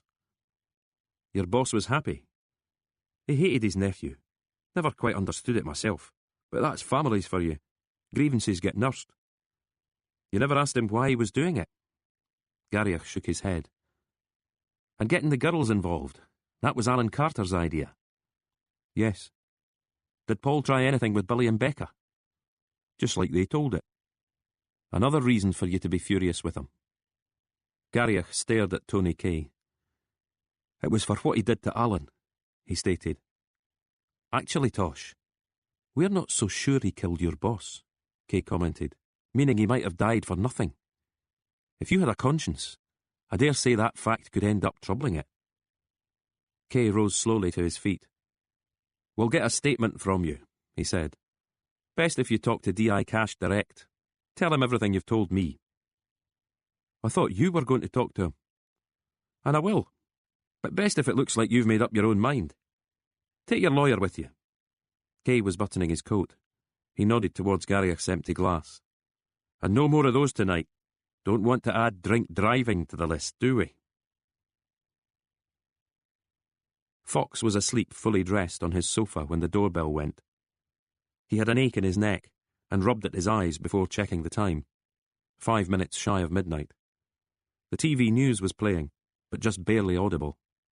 He got up and stretched his spine. The bell went again. He opened the living room curtains and peered out, then went into the hall and opened the door. Bit late to be canvassing, he told Andrew Watson. I need a word with you, the politician replied. A car was parked outside Fox's gate, engine idling and a driver at the wheel. Better come in then, he said. Bit of trouble? Watson had noticed the damage to the door. Break in. Watson didn't seem interested. He followed Fox into the house. I'm not used to people hanging up on me, he said, as if reading from a script. But Fox wasn't about to apologise. Instead, he was pouring the dregs from a bottle of fruit juice into a glass and gulping it down. There was no offer of anything for the Justice Minister. Fox sat down. See to it that you don't come within 10 miles of her. Fox was rubbing at his eyes again.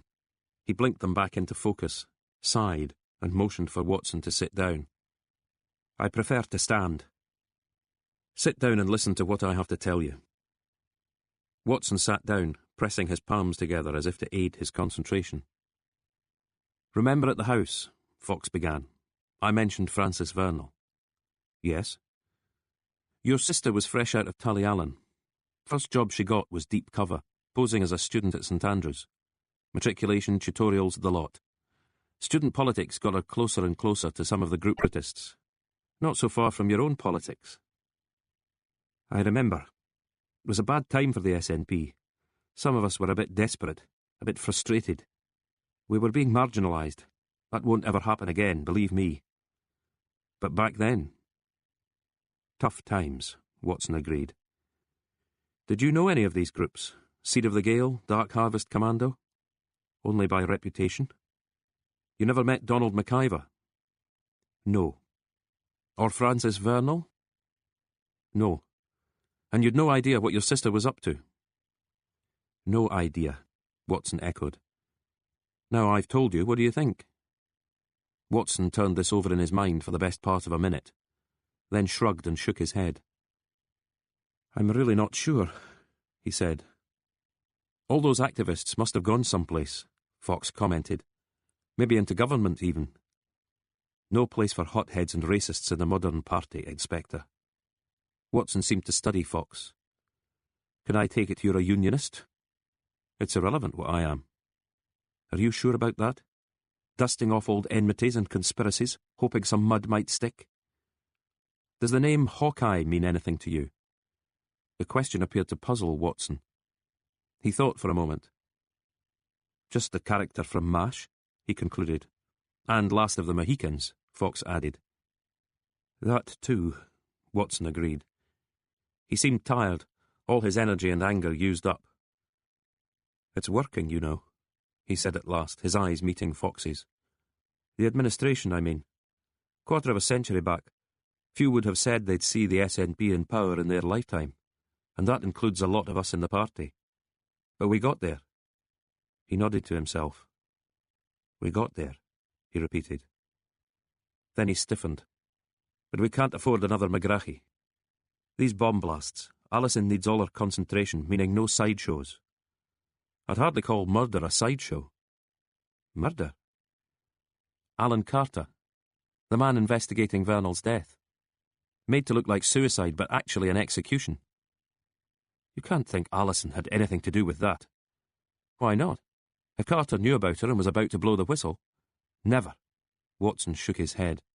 "You really can't go bandying that sort of—" "It seems to be the only way of getting anyone's attention," Fox countered. "After all, it got yours."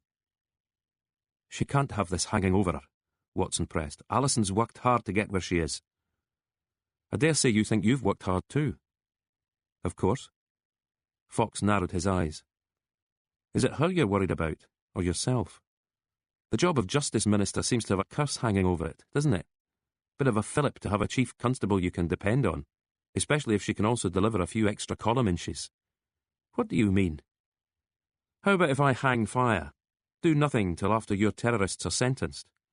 You get your moment of glory, and afterwards I start asking my questions again." Watson stared at him. "What would you want in return?" he asked, his tone softening. "Nothing." Fox paused. "Because it's not going to happen. I just wanted to see if you'd bite." Watson flew to his feet. "For Christ's sake," he spluttered. Fox ignored the outburst. "By the way, I meant to ask, how did you get my address?" "What?" "My address." "Jackson," Watson snapped. Fox nodded to himself. So the special branch man knew where he lived. Watson had paced to the window and back again. "Is there any point trying to reason with you?" Fox shrugged. "Then I'll have to take this up with your chief constable." "What will you do? Have me suspended? Remember to fill him in on your sister's history." "What is it you think she's done wrong exactly?" "I'm still trying to figure that out." Fox met Watson's gaze. "Care to help me?" "Help you?" "By reopening the Vernal investigation.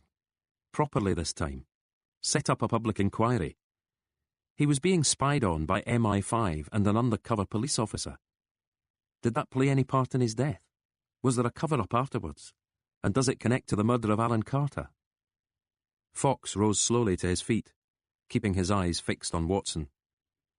"Could be a real feather in your cap if you started to get some answers to those questions." But the Justice Minister was shaking his head. "Dark Harvest Commando, the SNLA. Nobody wants those corpses resurrected." "Nobody in your party," Fox corrected him. "Nobody, period." "You might be surprised." Watson kept on shaking his head. "Just me, then?" The question was rhetorical, but Watson answered it anyway. "Just you." 3 minutes later, Fox was watching from his window as the car pulled away. The interior light was on, the minister mulling over documents. Fox's phone let him know he had a text. It was from Jude. "You awake?" He called her back. "What's wrong?" he asked. "Nothing. Didn't want to bother you if you were asleep. Speaking of which, I can't stop tossing and turning. she confessed with a sigh. I keep thinking about Dad. What are we going to do with him, Malcolm? I'm not sure. He can't stay in hospital forever. No. But unless he improves... Lauder Lodge isn't much use to him either, he agreed, finishing the thought for her. I'll put my thinking cap on, Jude. Me too. He listened to her shift positions, guessed she was lying in bed. Remember when we were kids, he said. I'd sneak into your room and we'd sing songs together under the sheets. Our own Top of the Pops, until Mum or Dad heard us. I haven't thought of that for years. I was in some woods a few days back, Fox began, settling himself on the sofa again. Took me back to the Hermitage and the walks we used to take. That was in the days when you still preferred me to other boys. I never preferred you to other boys, Jude teased. Fox smiled and they continued chatting. He had the TV remote in his hand and flicked through the available channels. Late-night shopping, astrology, phone-in quizzes. There was news, but he didn't linger on it. He settled on a comedy channel instead. An old episode of MASH was just starting. Hawkeye and Trapper John and Hot Lips and Radar. The actor Alan Alda played Hawkeye, all floppy fringe, loping walk and wisecracks. Jude was talking about a den they'd made one time at a secret spot in the Hermitage. But Fox wasn't sitting so comfortably now. His grip had tightened on the remote. He pretended to yawn, apologising to his sister. I should let you sleep, she told him. I'm really enjoying talking, but I can hardly keep my eyes open. Tomorrow at the hospital? What time do you think you'll be there? He asked. After breakfast. You? Later, probably. Things to do? She guessed. Night, sis. Night, bro. Fox ended the call and wandered into the kitchen, boiling the kettle and making himself some strong tea. On another night, he might have spent time reflecting on the thawing in his relationship with his sister, but that would have to wait. He took the mug back through to the living room and tried using his mobile phone to access the internet. It was hopeless, though, slow, and the screen too small. After peering at it for a while, he decided he needed to go to Fetty's and use one of the computers in the complaints office. As he was readying to leave, his phone trilled. According to the display, it was Evelyn Mills. He let it keep ringing. 2 minutes later there was a text. Need someone to talk to. He stared at the message, undecided. He had his jacket on, car key in his free hand. The phone went again and he answered. Evelyn? But it was a man's voice. Whoever you are, just bugger off. She doesn't need you. The line went dead. Fox stared at the handset. Her partner, Freddie, presumably. Fine then, Fox said to himself, heading for the door. Chapter 40. It's Stephen Pearce, Fox repeated. It was just shy of 5 a.m, and he was seated at the breakfast bar in Tony Kay's kitchen. He had spent the best part of an hour trying to supposed to have spent a couple of years drifting. He's always been vague about it. Says he did a variety of jobs all over the world and came back to Scotland with a chunk of money. First anyone heard of him in the finance sector was mid-1986, and he had almost 30k to invest. Split it between 2 startups, and a year later he's quadrupled his stake. And you got all this from a journalist? Fox nodded. I drove to the Scotsman offices. Night shift comprised 1 staffer. He phoned the business editor for me. Did either of them wonder why you were interested? I told him I was the media unit. What media unit? Fox shrugged, putting his replenished mug, but put it down again without drinking. He knew his friend was right. The photo wasn't enough. The theories weren't enough. Kay swallowed some coffee and stifled a belch. If it is him, he speculated, the wife's got to know. I'm not so sure, Fox countered. They met 12 years ago and have been married for 10. That makes it 13 years since she'd laid eyes on Hawkeye. Beard gone, hair short and dyed a lighter colour, a bit heavier around the waist and the face. She's got to have known, Kay persisted, wiping at his mouth again. Fox didn't say anything. He stared at the toast on his plate, with its layer of pale yellow butter. The very thought of it was making him queasy. He slid the photograph back into his pocket as Kay spoke. Even supposing, just for argument's sake, that you're right, it doesn't mean you can tie Piers to anything. Are you saying he killed Francis Vernal and Alan Carter? He'd have had motive enough. Because his wife's risen through the ranks and he doesn't want anyone pooping her party. There's that, Fox agreed. Plus, he's on course for the House of Lords. A terrorist past might not sit too well with a Tory peerage. He's a donor to the party, too. Kay was staring at him. You can't go saying any of this, Malcolm. Not without at least a few shreds of evidence. I went on the internet. Piers spoke at a conference a few years back in Barbados. Same time an arms dealer called William Benchley drowned in his swimming pool. Benchley had been selling guns smuggled home by soldiers from the Falklands. Kay's stare intensified. Malcolm. Fox held up a hand. I know. Maybe I should check myself into Carstairs. He paused. But what if at least some of it is true? Kay pushed his empty plate aside and lifted his coffee mug. I still don't see you're in a position to do anything about it, he said. Maybe not, Fox conceded. But since it's a night for storytelling, I can offer you one of my own. Fox tried hard to concentrate on Tony Kay's account of his meeting with Tosh Garriach. So Paul Carter was being set up by his uncle, he stated at the conclusion. Not exactly, Kay argued. Garriach says Paul did try it on with Billy and Becca, and Alan Carter did put a bit of pressure on Teresa Collins, but only after she made her original complaint. Fox was thoughtful. Uncle Alan wanted to make sure the mud stuck. He really did hate his nephew, didn't he? So why phone him that night? Phone him but not speak to him? Fox's eyes were on Kay. The address book with Paul's number in it. It was left open for anyone to find. So? Any check of calls made, and Paul's name would pop up. But say it wasn't Alan who did the calling. The murderer? Fox was nodding slowly. Paul's been found guilty, but suddenly he's not on remand anymore. The judge at his trial is no friend of the police, yet he lets him out, pending sentencing. Fox gave a little smile. What is it? Kay asked. Sheriff Cardonald is a member of the new club. I saw him there that time I met with Charles Mangold. So? So Stephen Piers is a member too. Piers gets his friend the sheriff to release Paul Carter.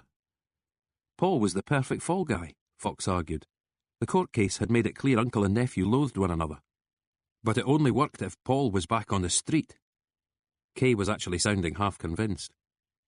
It's all conjecture, Fox admitted. You said so yourself. Where's the proof? Don't always need proof to flush someone out, Kay stated. We know that from experience. Do you still think I'm mad? Maybe not so much.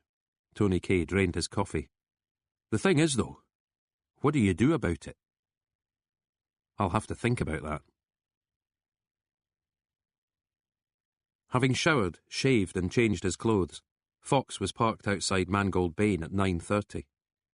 He watched the receptionist arrive, but failed to bring her name to mind. He knew he needed sleep. Straight after this, he promised himself. Mangold arrived on foot. He turned his head at the sound of the car door opening. Good morning, Inspector, he said. Did we have an appointment? Just curious about something, Fox explained. Does Colin Cardonald know Stephen Piers? Sheriff Cardonald? What's that got to do with anything?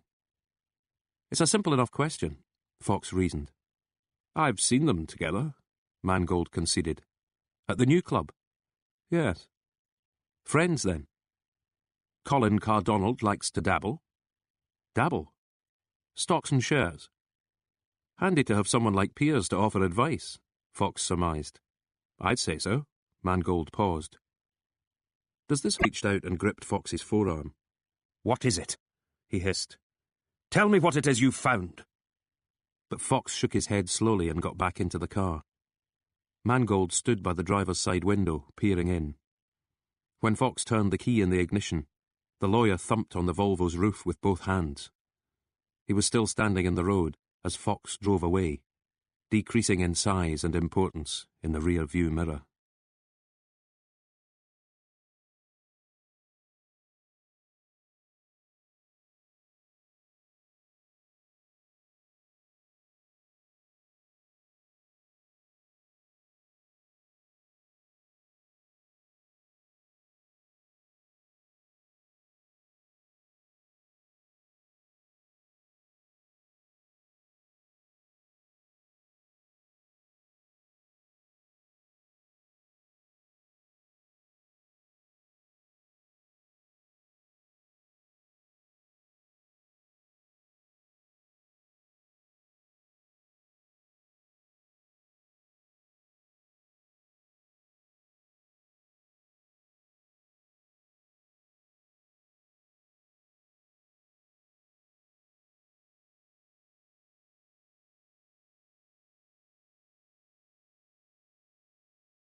Part 13. Chapter 41. It took a few days to arrange, but that was fine. In the meantime, the terror suspects had been charged, remanded, and moved into Edinburgh's Soughton prison. The Justice Minister had enjoyed giving interviews and had praised "my big sister," much to the delight of the tabloids. The alert level at Fettes remained critical, but would soon be downgraded. Fife Constabulary had written a letter to Lothian and Borders, congratulating the complaints team on its exemplary report. Whether the media were informed or not, Fox and his team didn't know.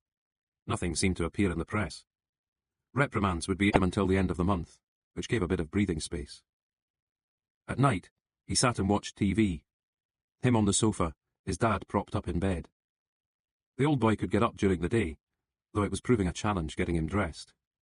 More often, they left him in his pyjamas and a toweling robe. Mitch's old drinking buddy Sandy Cameron had visited, and approved of the effort brother and sister were making.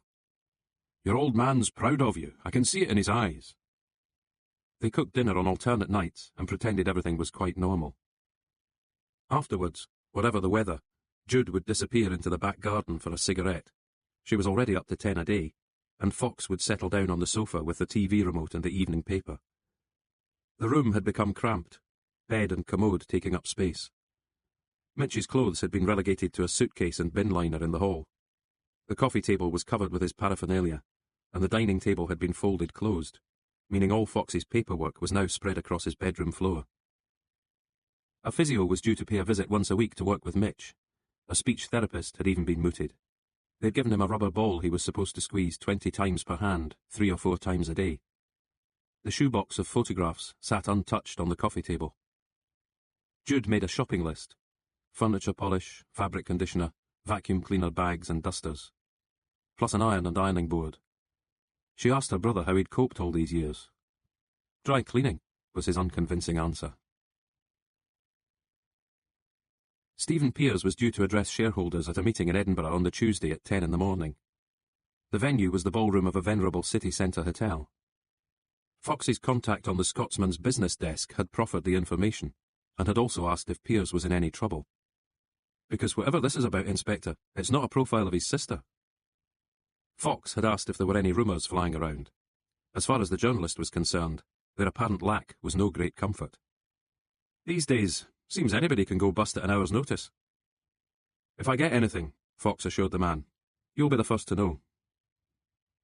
The shareholders piling into the ballroom looked quietly prosperous. They carried their copies of the annual report, and muttered about the levels of remuneration the board seemed keen on divvying up. Most appeared to be well into their twilight years. They were the prudent, cautious types who hadn't lost too much so far in the recession, but would welcome good news from Stephen Pears and his team. There was to be a reception afterwards, drinks and canapes served. Names were ticked off and shiny brochures handed out. On the front of the brochure, a smiling couple held hands across a restaurant table. "Future-proofing your dreams," the headline announced. Fox took a copy, then admitted that his name wasn't on the acceptance list. He showed the staff behind the makeshift desk his warrant card, then pointed to the 3 men behind him. "They're with me," he announced. The attendants from Carstairs stood either side of Donald McIver. Fox had picked them up at 8:15. Gretchen Hughes had repeated that McIver shouldn't get too much stimulus. Fox had signed his name to the paperwork, knowing that if his bosses at Fettes HQ ever got wind of this, he would be on a charge. He had lied and lied again in order to convince Hughes and her colleagues that he was fully authorised in his actions, and that a murder inquiry might be stymied without Donald McIver's help. McIver himself looked presentable, as though making an effort for the occasion. Fox asked him when he'd last set foot outside the compound. "A hospital visit," he eventually remembered. "Suspected appendicitis. That was probably 4 or 5 years back." They'd all decided that restraints would not be needed in the first instance. The attendants looked like they worked out in what spare time they had, and could probably handle their charge whatever happened. During the drive, they'd kept up a dialogue about various martial arts and dietary supplements, while McIver stared at the passing scenery, answering Fox's questions with a series of grunts, punctuated by the occasional yes and no. "Not too many changes," he'd muttered as they entered the city. "A few new roads and buildings." "I could take a detour past the Parliament," Fox had offered. "Why bother?" had been McIvor's response.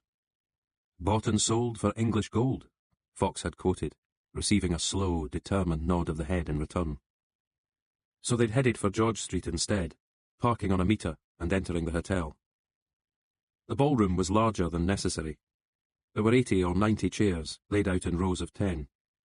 Piers's team seemed to comprise sharply dressed young men and women who scanned the room for possible dissenters and handed out notepads and pens to anyone who needed them. It didn't take them long to spot Fox and his guests. They remained standing at the back of the room and wouldn't budge when offered seats. McIvor seemed slightly agitated, but the attendants didn't look worried.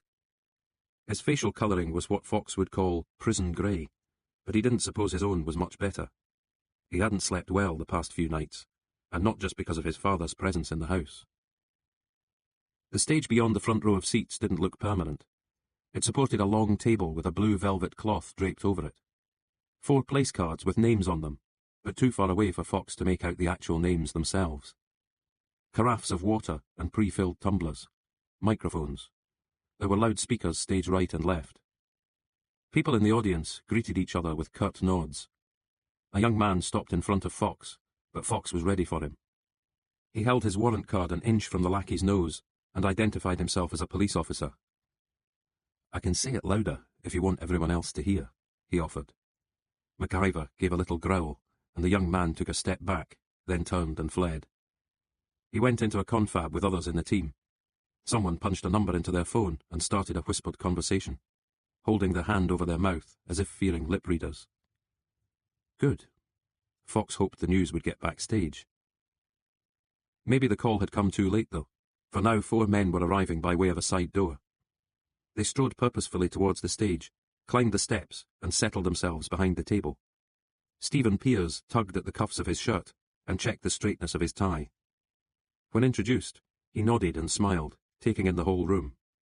There were others standing at the back now, not just Fox, McIvor and the 2 attendants, but the team working for Piers, plus some latecomers. One person in the 3rd row started having a coughing fit, and a staffer was quick to take them some water. The 4 men on the stage tried not to let this distract them. A statement of the company's achievements during the previous 12 months was being recited.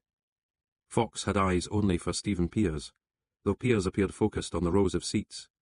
These were his constituents. He had brought no papers with him.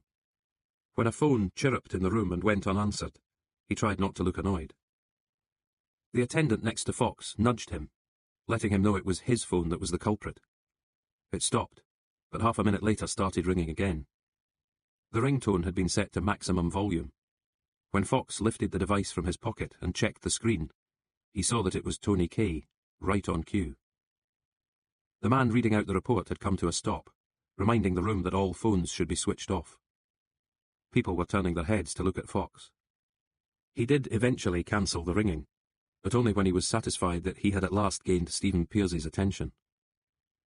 Fox stared back at him, nodding an acknowledgement. The report was in full flow again, but Piers's body language had changed. He was stiffer, less sure of himself. When he looked towards the back of the room a second time, Fox leaned past the attendant and touched McIvor's arm, whispering something to him. "You all right there, Mr. McIvor?" An innocent enough question, to which McIvor responded with the nod Fox had wanted from him. "Sure?" Another nod. Fox turned his attention back to the stage and gave Piers a little smile, hoping it looked satisfied enough. Piers ran a hand through his hair, leaned back in his seat, gave the ceiling his full attention, then the tabletop.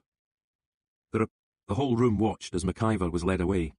Then they turned back to Piers, expecting the usual poised performance, the noteless tour de force. Piers had finished all the water in his glass. More was being poured.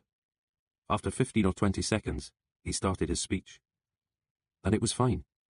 Fox doubted anyone who had heard him before would notice anything different about the delivery. Quite the actor, he thought to himself. But then he knew that already. 5 minutes in, he caught Piers's eye again, and offered a mimed hand clap, along with a slow nod. Then he headed for the doors, taking out his phone as if to make a call. McIvor was seated in the hotel's reception area, running a finger along the stories on the front of a morning paper. "Back to normal," one of the attendants assured Fox. Fox settled himself next to McIver and asked if he'd recognised anyone on the stage. McIver shook his head. You sure? Fox persisted. Sure, McIver echoed. Fox held out his copy of Future-Proofing Your Dreams. Its back cover consisted of smiling portrait photographs of the main players. Him? Fox asked, dabbing a finger against Stephen Pears. He was in the room. Yes, he was. I don't know him. He's been on TV and in the newspapers. His name's Stephen Pears. I'm pretty sure you'd have known him as Hawkeye. McIver stared at him. You're wrong, he stated. The war's over, Fox persisted. No need to lie for a cause that's won. But McIver was shaking his head, slowly and defiantly. Can I go back? Back? Fox thought he meant to the ballroom. Home, McIver corrected him. He means Carstairs, one of the attendants clarified. Isn't that right, Donald? That's right, McIver confirmed. I don't like it here. He glared at the attendant. And it's Mr. McIver to you until you know me better. I've known you almost 2 years. You're still on probation. What if we went back to the hall for a minute, Fox suggested, just so you could hear him speak. McIver was shaking his head again. We don't want to make things worse, the other attendant cautioned. Fox considered his options. Hadn't he got what he wanted? McIver was back to his reading, asking the attendants if they had a crayon. I've got a pen, Fox offered. Has to be a crayon.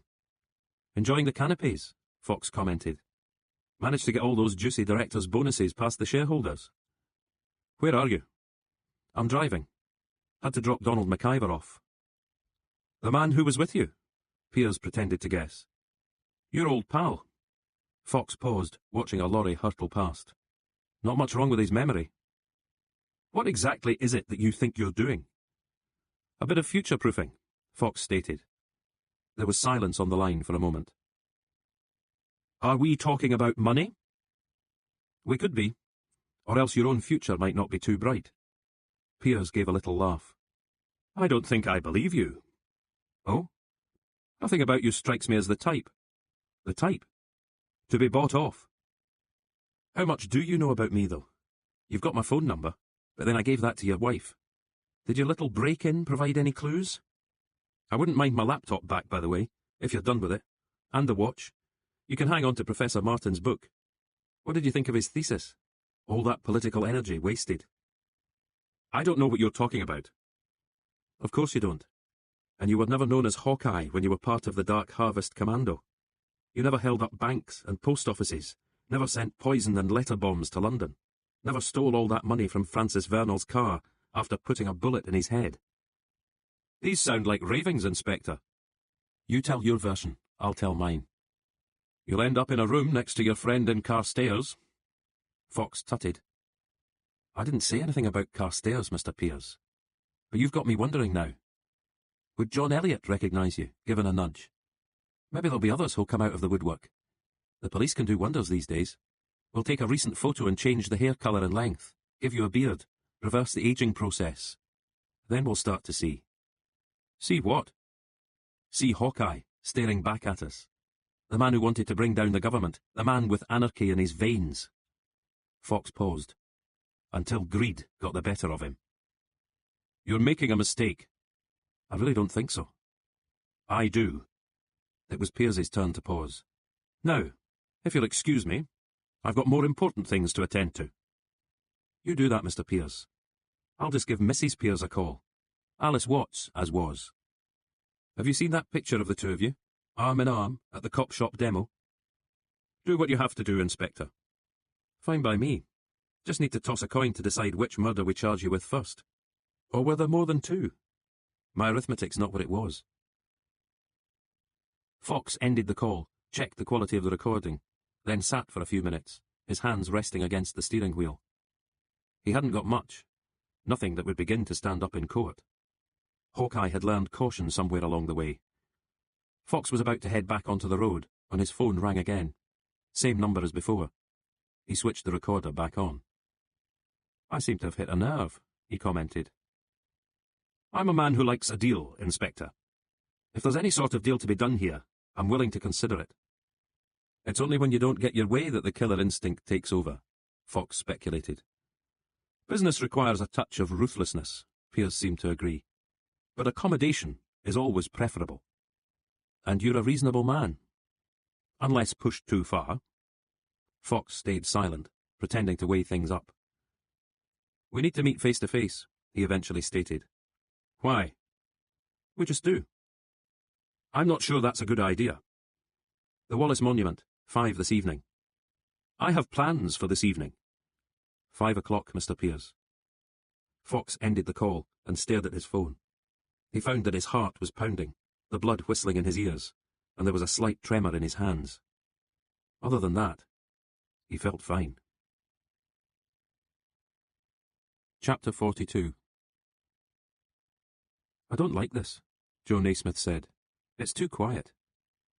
Fox had to agree. He was seated in his Volvo, phone pressed to his ear, listening to his colleague. He looked out at the car park. The last time he'd been here, it had been the middle of the day, and there had been a few tourists about. Now the place was almost deserted.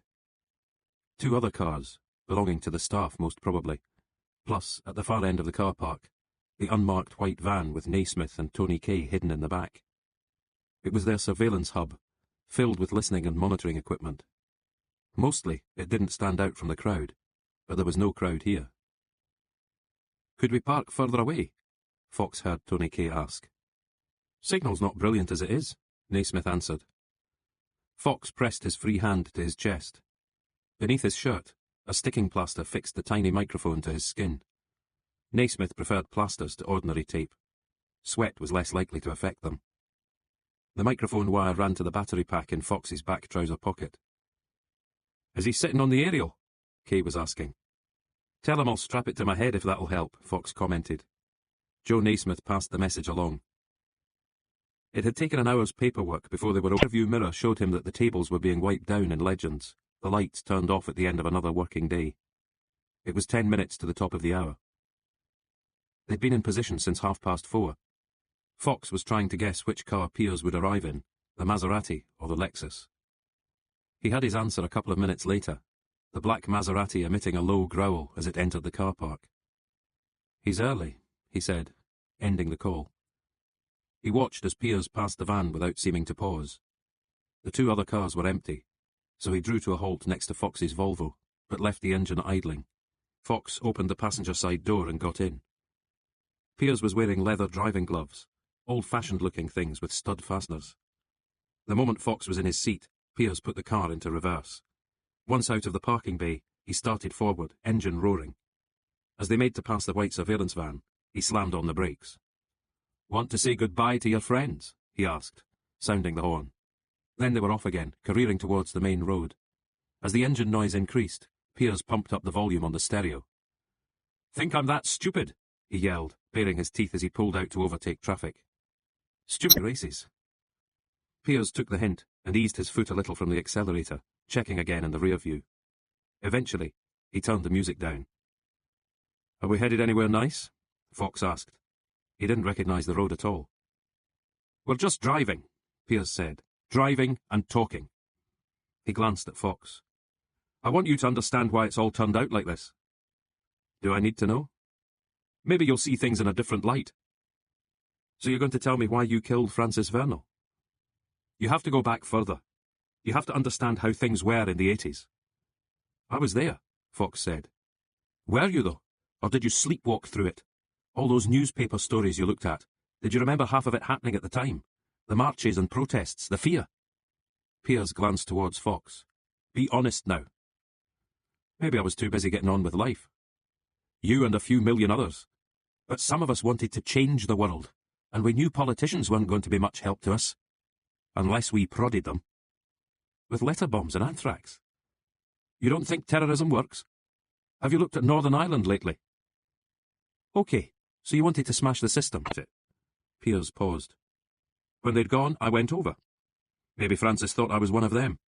He was coming round and pointing a bloody gun at me. I made a grab for it and it went off. There wasn't much I could do after that. Except empty the boot of the DHC kitty. OK, so I took the money. You did a lot more than that. Those 2 agents swear there was no gun in the car. That's because the gun was yours, not Vernal's. And it was no accident. It was a clean shot to the side of the head, identical to the way Alan Carter was killed. You assassinated Francis Vernal, and I've only just realised why." Fox paused, waiting to see if Piers would say anything. But Piers seemed to be concentrating on the road ahead. "You said it yourself. You were watching the house in Anstruther, meaning it was Alice Watts you were interested in, either because you suspected her, or you had a thing for her. I'm guessing the latter. You had a thing for her, yet for some reason she preferred going to bed with the overweight drunken lawyer. I can see how that would rankle. You in your leather jacket and sunglasses, Mr. Outlaw, losing out to Francis Vernal. Put a bullet in his head and Alice would think MI5 had done it. Maybe she'd want your shoulder to cry on." As Fox spoke, he couldn't help thinking of Charles Mangold and Imogen Vernal. Another case of never quite requited love. But before any of that could happen, he went on, she had disappeared. You had the money to tide you over and a murder everyone was calling suicide. The group was in tatters, so you walked away from it all and fell in love with the system you used to hate. Piers still had nothing to say, so Fox kept talking. "I saw something on the internet during a trawl. The qualities you need to succeed in business are the same ones cold-blooded killers have. No empathy, no emotion. Whatever it takes to get the result you want." Piers responded to this with nothing more than a half-smile. "Did you realise Alice was working undercover?" Fox went on. Piers's smile faded. "No," he conceded. "So how did you meet up again?" "A charity dinner. She was being fast-tracked through CID. "You recognised her?" "Almost immediately." "But she didn't remember you?" "I'd changed more than she had." "You managed to keep it from her?" Fox waited for an answer, but none came. "You must have worked out that she was spying on you and your friends back then."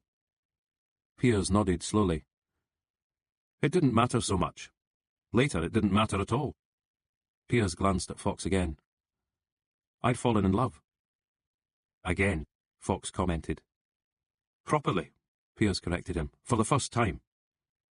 "You must have known someone would eventually place you." Piers gave a shrug. "Did McIver really recognise me on that stage?" "Yes." "I don't think I believe you." "He wasn't sure where he knew you from," Fox lied glibly. "That's what got him upset. But on the way back to Carstairs, with some prodding from you." "Maybe a bit." "He's not going to make the most reliable witness in court. Not that you think this is going to court." "You're right," Piers paused. "I'm not even sure that's what you want." "Then what do I want?" "You want the truth known more widely, destroying my life and Alison's reputation in the process. You think I'm a cold-blooded assassin who has been trying to protect his own back, when in fact you've been your wife's shining knight." "That's right." "Alan Carter had nothing on you?" "It was Alison's name he had. His colleague had been put in charge of the Vernal suicide." "That was Gavin Willis, the man who'd had a nice little sideline selling guns to you and your kind. MI5 got to him pretty damned sharp and said he had to keep the name of Alice Watts out of it. They told him she was actually a police officer, not long out of college and working undercover. If they'd bothered to give her an alias that wasn't so bloody similar to her real name." Piers shook his head, the mistake annoying him even now.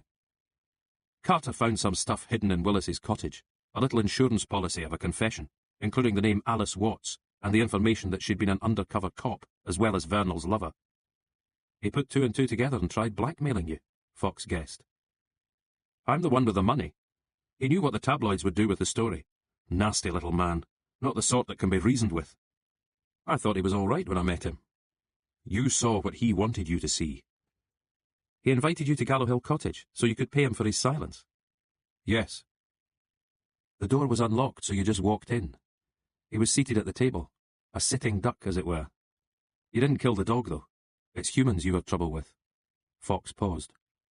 "Francis Vernal might have been a spur-of-the-moment thing, but Alan Carter took a bit of preparation. First you asked a favour of your friend Sheriff Cardonald. You'd checked up on the blackmailer and you knew his history with the nephew. With Paul Carter out, you just had to set the scene, phoning his mobile a couple of times, luring him to the cottage. Then you went back home and snuggled up next to your wife." Fox paused. "How am I doing?" "Does it matter? I'm not hearing anything a court would consider damning." "That's because you're good." Fox paused again. "Cardonald must have been livid when the prisoner he'd just released from custody was suddenly in the frame for murder.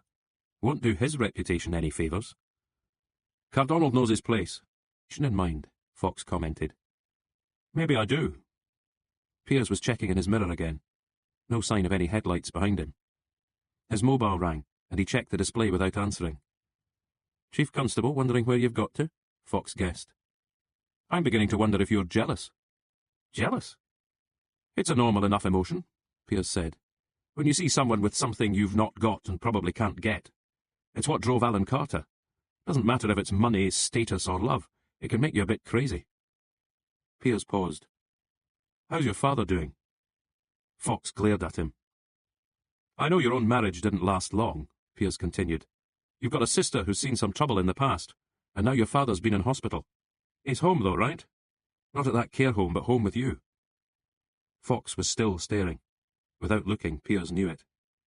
Private care costs money, he went on. A sister with no job can be a bit of a drain. Then you look at what Alison and I have got. Not that we didn't work hard for it, but sometimes there's luck involved too. He paused again. I know you're not after money, but that doesn't mean you can't feel bitterness at others' good fortune. Another handgun. A pistol this time.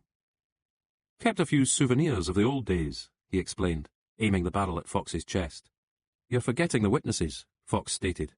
The surveillance van, for one thing. As plans go, it's by no means perfect, Piers allowed. So am I shooting myself in the head, or what? You're going to hang yourself. Am I? At the scene of your obsession. I saw proof enough of it at your house. All those papers. A computer filled with guesswork. Francis Vernal got beneath your skin. Add that to your recent problems at work and an ailing parent. I decide to end it all. Fox watched Piers nod. And what are you doing all this time? We drove here together. You proposed some crazy theories. You directed me to this place, thinking it would mean something to me. Then madness got the better of you and you ran into the woods. I left you to it and drove home. It'll all still come out. You and Alice, Vernal and Alan Carter. There'll be hearsay, Piers agreed, but I doubt the media will make much of it. He paused. I have a battery of lawyers at my disposal, and I believe injunctions are all the rage. Trust me, precious little will be allowed to emerge. Why not toss your mobile phone onto the back seat? You won't be needing it. Fox hesitated, and Piers dug the tip of the gun into his ribs. He winced and removed his phone, threw it into the gap between the two seats. Out, Piers ordered. He had opened his own door, keeping the pistol pointed at Fox. Fox undid his seatbelt and got out of the car. The air was cold and clear. Country air. They were next to the small cairn commemorating Francis Vernal's life. A patriot. It was a silent rural road. There would maybe be another car passing in half an hour or so. Plenty of time for Piers to carry out the execution. And no witnesses. There was a barking in the distance. A farm dog. Or maybe a fox. Fox wished he was more like his animal namesake, swift and lean and nimble. Cunning, though. There was always cunning. Piers had closed the driver's side door and come around to Fox's side of the Maserati. He slammed shut the passenger door. Not often you see an expensive sports car parked here, Fox speculated. Sure you don't want to leave it somewhere less visible? I'll just have to risk it, Piers responded. Let's get going. No rope, Fox told him. It's waiting for us. Piers waved the gun in the general direction. Bit more planning than I gave you credit for. I read about it a while back. A man walked into a forest somewhere. He was too old to get the noose over a high branch, so he just tied it to a lower one, placed his neck in it, and leaned all the way forward. That's what I'm going to do, is it? Sounds like I'd be better off refusing and taking a bullet. At least that way you'll be in the frame. Piers shrugged. My word against yours. Except you won't have any words. A body could lie out here for years without anyone finding it. He gestured towards the forest, playing involuntarily. As the gun dropped to the ground, Fox scuffed it away with his foot. But Piers was the stronger of the two. He got in a few heavy blows as Fox wrestled with him. It took Fox only a few seconds to realise he was not going to win this fight, not at close quarters. He couldn't see the gun, so he gave Piers a shove backwards, and ran for it. Piers didn't follow, not straight away, which gave Fox a bit of time to dart between the trees. He was a good 20 or 30 feet away, the gloom working to his advantage, when a bullet shattered some bark inches from his left shoulder.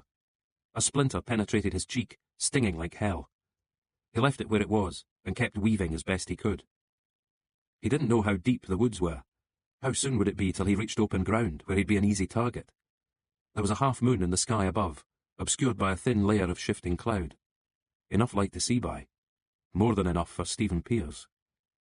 A bullet lodged in a tree, evidence waiting to be found. But would anyone find it? Though times had changed, the police could still be sloppy. He patted his pockets. If he started to discard credit cards and the like, he would be leaving a trail for Pearse as much as for any investigators. Another bullet zinged past him and thumped into bark. Pearse was heavy-set. Probably didn't get much use of the gym at the house. Did Fox have half a chance of outpacing him? Didn't matter. It was the bullets he had to outpace, and that wasn't going to happen.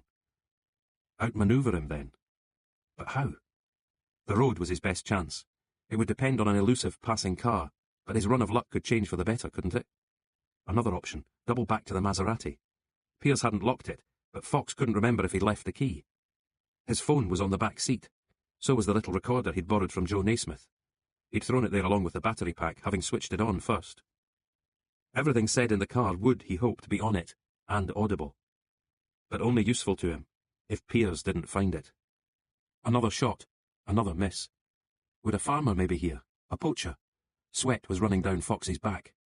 He could remove his jacket, but it was darker than his shirt, and he didn't want to give his pursuer a more inviting target. His chest was hurting. He remembered the stitch when he'd run across the Forth Road Bridge. Stitch or not, this time he had to keep moving. The fourth shot, however, found its target. He felt the impact against his left shoulder. It went in and out again, numbing him for a moment. His legs almost buckled, but he wouldn't let them. A burning sensation, and then pain shooting down his arm, all the way to his fingertips. He gritted his teeth. Knew he couldn't stop, not even for a second. Warm blood, oozing and running. He gripped his left hand in his right, cradling it against his chest, and ran. Risked a glance behind him, but could see no sign of Pearse. He realised he was being stalked. Pearse wasn't panicking. He was being his usual methodical self. He was watching, listening and calculating. He was wearing his quarry down. Let Fox run in circles, then pick him off. Fox cursed his own stupidity and kept moving. Images flashed into his mind. Mitch and Jude, Imogen Vernal and Charles Mangold. Mangold getting him into this in the first place. No, who was he kidding? He only had himself to blame. Paul and Alan Carter, Scholes and Haldane and Michelson, Evelyn Mills and Fiona McFadgen, players in the drama of his life and death. Alice Watts morphing into Alison Watson. Hawkeye hiding behind the eyes of Stephen Pearse. DCI Jackson, caretaker of state secrets. Chris Fox. And back to Mitch and Jude again. Thinking about it made him nauseous. He swallowed hard, tasting iron and bile. Emerging into a small clearing, he paused for only a moment to stare at the noose hanging from a tree branch, almost exactly in line with his eyes, one end wrapped around the trunk and knotted fast. Move, Malcolm. A steeper bank, a single line of trees and then a gap. He knew it had to be the road. He was forced to claw at the ground with his right hand as he climbed. When he stood up again, he was inches from the tarmac. He looked to left and right. The boot of the Maserati was just visible, the rest of the vehicle hidden around the curve of the road. Fox headed in the other direction. He was out in the open now. Couldn't hear any traffic or spot headlights in the distance. His eyes stung, and he wiped the perspiration from them. He could always dive into the woods on the opposite side of the road. Safer there, but more isolated too. Wait. The sky was brightening. He could make out the tree line silhouetted against the night. And now he could hear the faint roar of an engine. He remembered the local boy racers, their names scored into the memorial cairn. Would they stop for him? Were their brakes equal to their reaction time? It would be so bloody typical, escape a gunman just to be mown down by a spotty teen in a super-tuned Cosworth. The roar was definitely getting louder. He was on a nice straight stretch. He started to remove his jacket. The lighter shirt might now be an advantage. Fox! Fox turned. Pearse looked mightily pissed off. The pistol hung at his side as he emerged from the trees. Seemed to Fox that he had tripped and fallen. A definite limp, clothes and face smeared with dirt. He took a few deep breaths, straightened up, and started to raise the gun. Fox was barely 30 feet away, but the car was approaching. Fox was waving with his working arm. Pearse was aiming at him as the car came into view, headlights flashing from full beam to dipped and back again, horn blaring.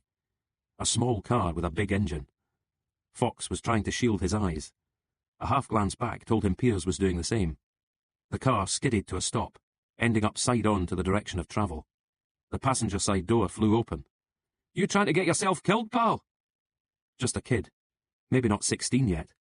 Bass booming from inside the car. The driver leaving the engine idling as he too emerged, another car arriving behind him. More kids getting out. More thumping music. Fox was staring at Piers. The gun was no longer visible, hidden behind him. He was making to retreat, backing away. "Is that blood?" someone was asking Fox. "You crashed your motor or something?" Piers was no longer visible. Fox asked the passenger if he could borrow his phone. "Aye, sure." But Fox's hand was shaking too hard, his fingers slippery with blood. So he recited the number instead, the teenager punching it in, and holding the phone towards his ear as he started to talk to Tony Kay. The Mondeo turned up a couple of minutes after the armed response unit. Fox had given the 4 officers the lowdown, type of weapon, rounds already fired, direction taken by assailant. The teenagers had stuck around, slightly nervous that there might be some hidden agenda, despite Fox's assurances. They leaned against their cars, smoking cigarettes and staring at the weaponry. When one tried to take a photo, a wagged finger was enough to deter him. Tony Kay was first out of the Mondeo, followed by Joe Naismith. The last of the armed officers was disappearing into the woods as they walked towards Fox. "Does it hurt?" Naismith asked, nodding towards the wound. "Like blazes," Fox informed him. "Called an ambulance yet?" Fox shook his head. "You've lost a bit of blood." "It's a graze," Kay stated, giving Fox's shoulder a cursory glance. "Think we should see what they're up to?" He gestured towards the woods. After a moment's hesitation, Fox nodded his agreement. "You lot stay here," he ordered the teenagers, "and no phones or texting. Got that?" It was quiet in the woods. No voices, no gunfire. Just the crackling of twigs underfoot. "You got here quick," Fox said. "Maniac at the wheel," Naismith responded. "What did he have in mind for you?" Kay asked, pushing his way past the encroaching branches. "Suicide by hanging." Kay shook his head. "I thought this guy was supposed to be a pro." "He's got away with it in the past." "Overconfidence?" Naismith guessed. Then, "What if we get to him before the ARU?" "There's 3 of us," Kay growled. "Mood Amin, shooter or no shooter, he's getting a doing." "You sure you're all right?" Naismith asked, noticing that Fox was faltering. "Just a bit dizzy." Naismith steadied him. "I'll be fine, Joe. Honest." Fox wiped sweat from his face with his unbloodied sleeve. When Kay looked to Fox for guidance on the direction they should be taking, Fox started to shrug with his one good shoulder, but then stopped as a yell rang out. Sounded like the ARU giving due warning. "Maybe that way," he suggested. The 3 men pushed on at a brisker pace, more voices ahead of them but appearing to be in movement. It felt to Fox as though he were retracing his steps almost exactly. Part of his brain was telling him to stop, but he kept going, the sweat pouring from him. They all heard the car engine when it kicked into life, a low growl turning into a roar. "Maserati," Naismith guessed. Sure enough, the armed response unit stood with pistols trained on the car's windscreen. Not that this was enough to dissuade the figure in the driving seat. The Maserati skidded backwards onto the road, spun, and started to speed away, its headlights switched off. "Back to the patrol car," one of the ARU men barked to his colleagues. "Ronnie, call it in." "What do you reckon?" Kay was asking Fox. "Mondeo might be up to the job." "Malcolm needs patching up," Naismith warned. Kay ignored him, awaiting Fox's decision. Then came the sound of squealing tyres, followed by the thump of impact. Chapter 43. The Victoria Hospital again. Fox didn't doubt that the reporter Brian Jameson would be on the prowl somewhere in the vicinity. Fox's wound had been cleaned and stitched. Painkillers were swooshing around inside him, and he had a prescription for more in his pocket. His shoulder was strapped, and there was a dull ache if he tried moving his left hand. His jacket and shirt had been bagged as evidence. Forensics would head to the scene once it was light, seeking out bullet casings and the pistol and the noose. No weapon had been found in the car. "Died. I panicked, thinking you had a similar fate in mind for me." He was staring hard at Fox. "And that's all you've got to play with?" "It's all you're going to get from me." Fox watched as Piers slowly turned his head away from him. There was just the tiniest gasp of pain as he did so. Fox bided his time. knowing another visitor would be arriving soon. On cue, the door behind him flew open. Alison Pearce ignored Fox and strode towards the bed. "Stephen!" She leaned over her husband, planting a hard kiss on his cheek. "What in God's name happened?" "Can you believe they left me here alone with that madman?" Pearce replied. She straightened up and turned towards Fox. "Your husband had plans to kill me," Fox informed her. "Same as Francis Vernal and Alan Carter. When a noose wouldn't do the job, he tried using a gun instead." "Get out," she commanded. Fox shook his head slowly. Alison Pearce's eyes narrowed. "That's an order, Inspector." Fox held her stare. "I'm wondering how long you've known. You do know, don't you?" "Know what?" "That you married Hawkeye Reed," her voice dropping a little. "Obsessed and paranoid, seeing conspiracies everywhere." "Everywhere," her husband echoed. Silence descended on the room. Fox stood his ground, then nodded slowly. "You're going to fight this?" he asked. "Whatever it takes," Alison Pearce replied. Fox nodded again and reached into his pocket, removing the little digital recorder and pressing the play button. The speaker was tiny, but with the volume all the way up, the conversation was clear enough. "So you're going to tell me why you killed Francis Vernal?" "You have to go back further. You have to understand how things were." Fox fast-forwarded a little and hit play again. "Okay, so I took the money." "It was Alice Watts you were interested in." His eyes fixed on those of Alison Pearce. He moved the recording forward a little further. "Alan Carter had nothing on you." "It was Alison's name he had." And forward again. "Nasty little man. Not the sort that can be reasoned with." Fox switched the machine off and held it between thumb and forefinger. Alison Pearce seemed frozen for a moment, then inhaled and exhaled before turning towards the bed. "You're a fool, Stephen, and it's beginning to look like you always were." Pearce had squeezed shut his eyes, as if every word was a fresh affliction. She loomed over him, hands gripping the metal side rail as she started to get her breathing back under control. Blood had risen to her cheeks, and she rubbed her fingers down them, as if to erase the colouring. She ran her tongue across her lips, and faced Fox again. "I knew nothing about any of this," she declared. "It's all come as a complete and utter shock." She straightened her jacket and brushed a few stray strands of hair back into place. Fox was reminded of the transformation that had taken place in her study, when she'd answered her telephone. "The pair of you are well matched," he commented. "Hard to know which one is the colder, actually." He gave a twitch of the mouth, maintaining eye contact with Alison Pearce. "Fine then. You'll tell your story and I'll tell mine. Whichever way it works out. You've ended up married to a killer, and I doubt that'll sit too well with the position of Chief Constable. I'm guessing it might even be a matter for the complaints." The recorder was back in his pocket. He used his good hand to open the door. The officer on duty was trying not to look too interested in the commotion he'd just heard. As Fox stepped into the corridor, he turned his head towards Stephen Pearce. But Pearce's eyes were still closed, so Fox let the door swing shut, leaving him to his fate. Part 14. Chapter 44. It wasn't much of a homecoming. Fox's father was asleep on the bed in the living room. Jude hadn't got round to tidying the place.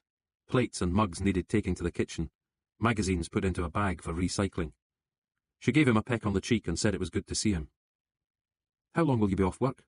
she asked. "I'll be able to look after Dad, if that's what you're asking."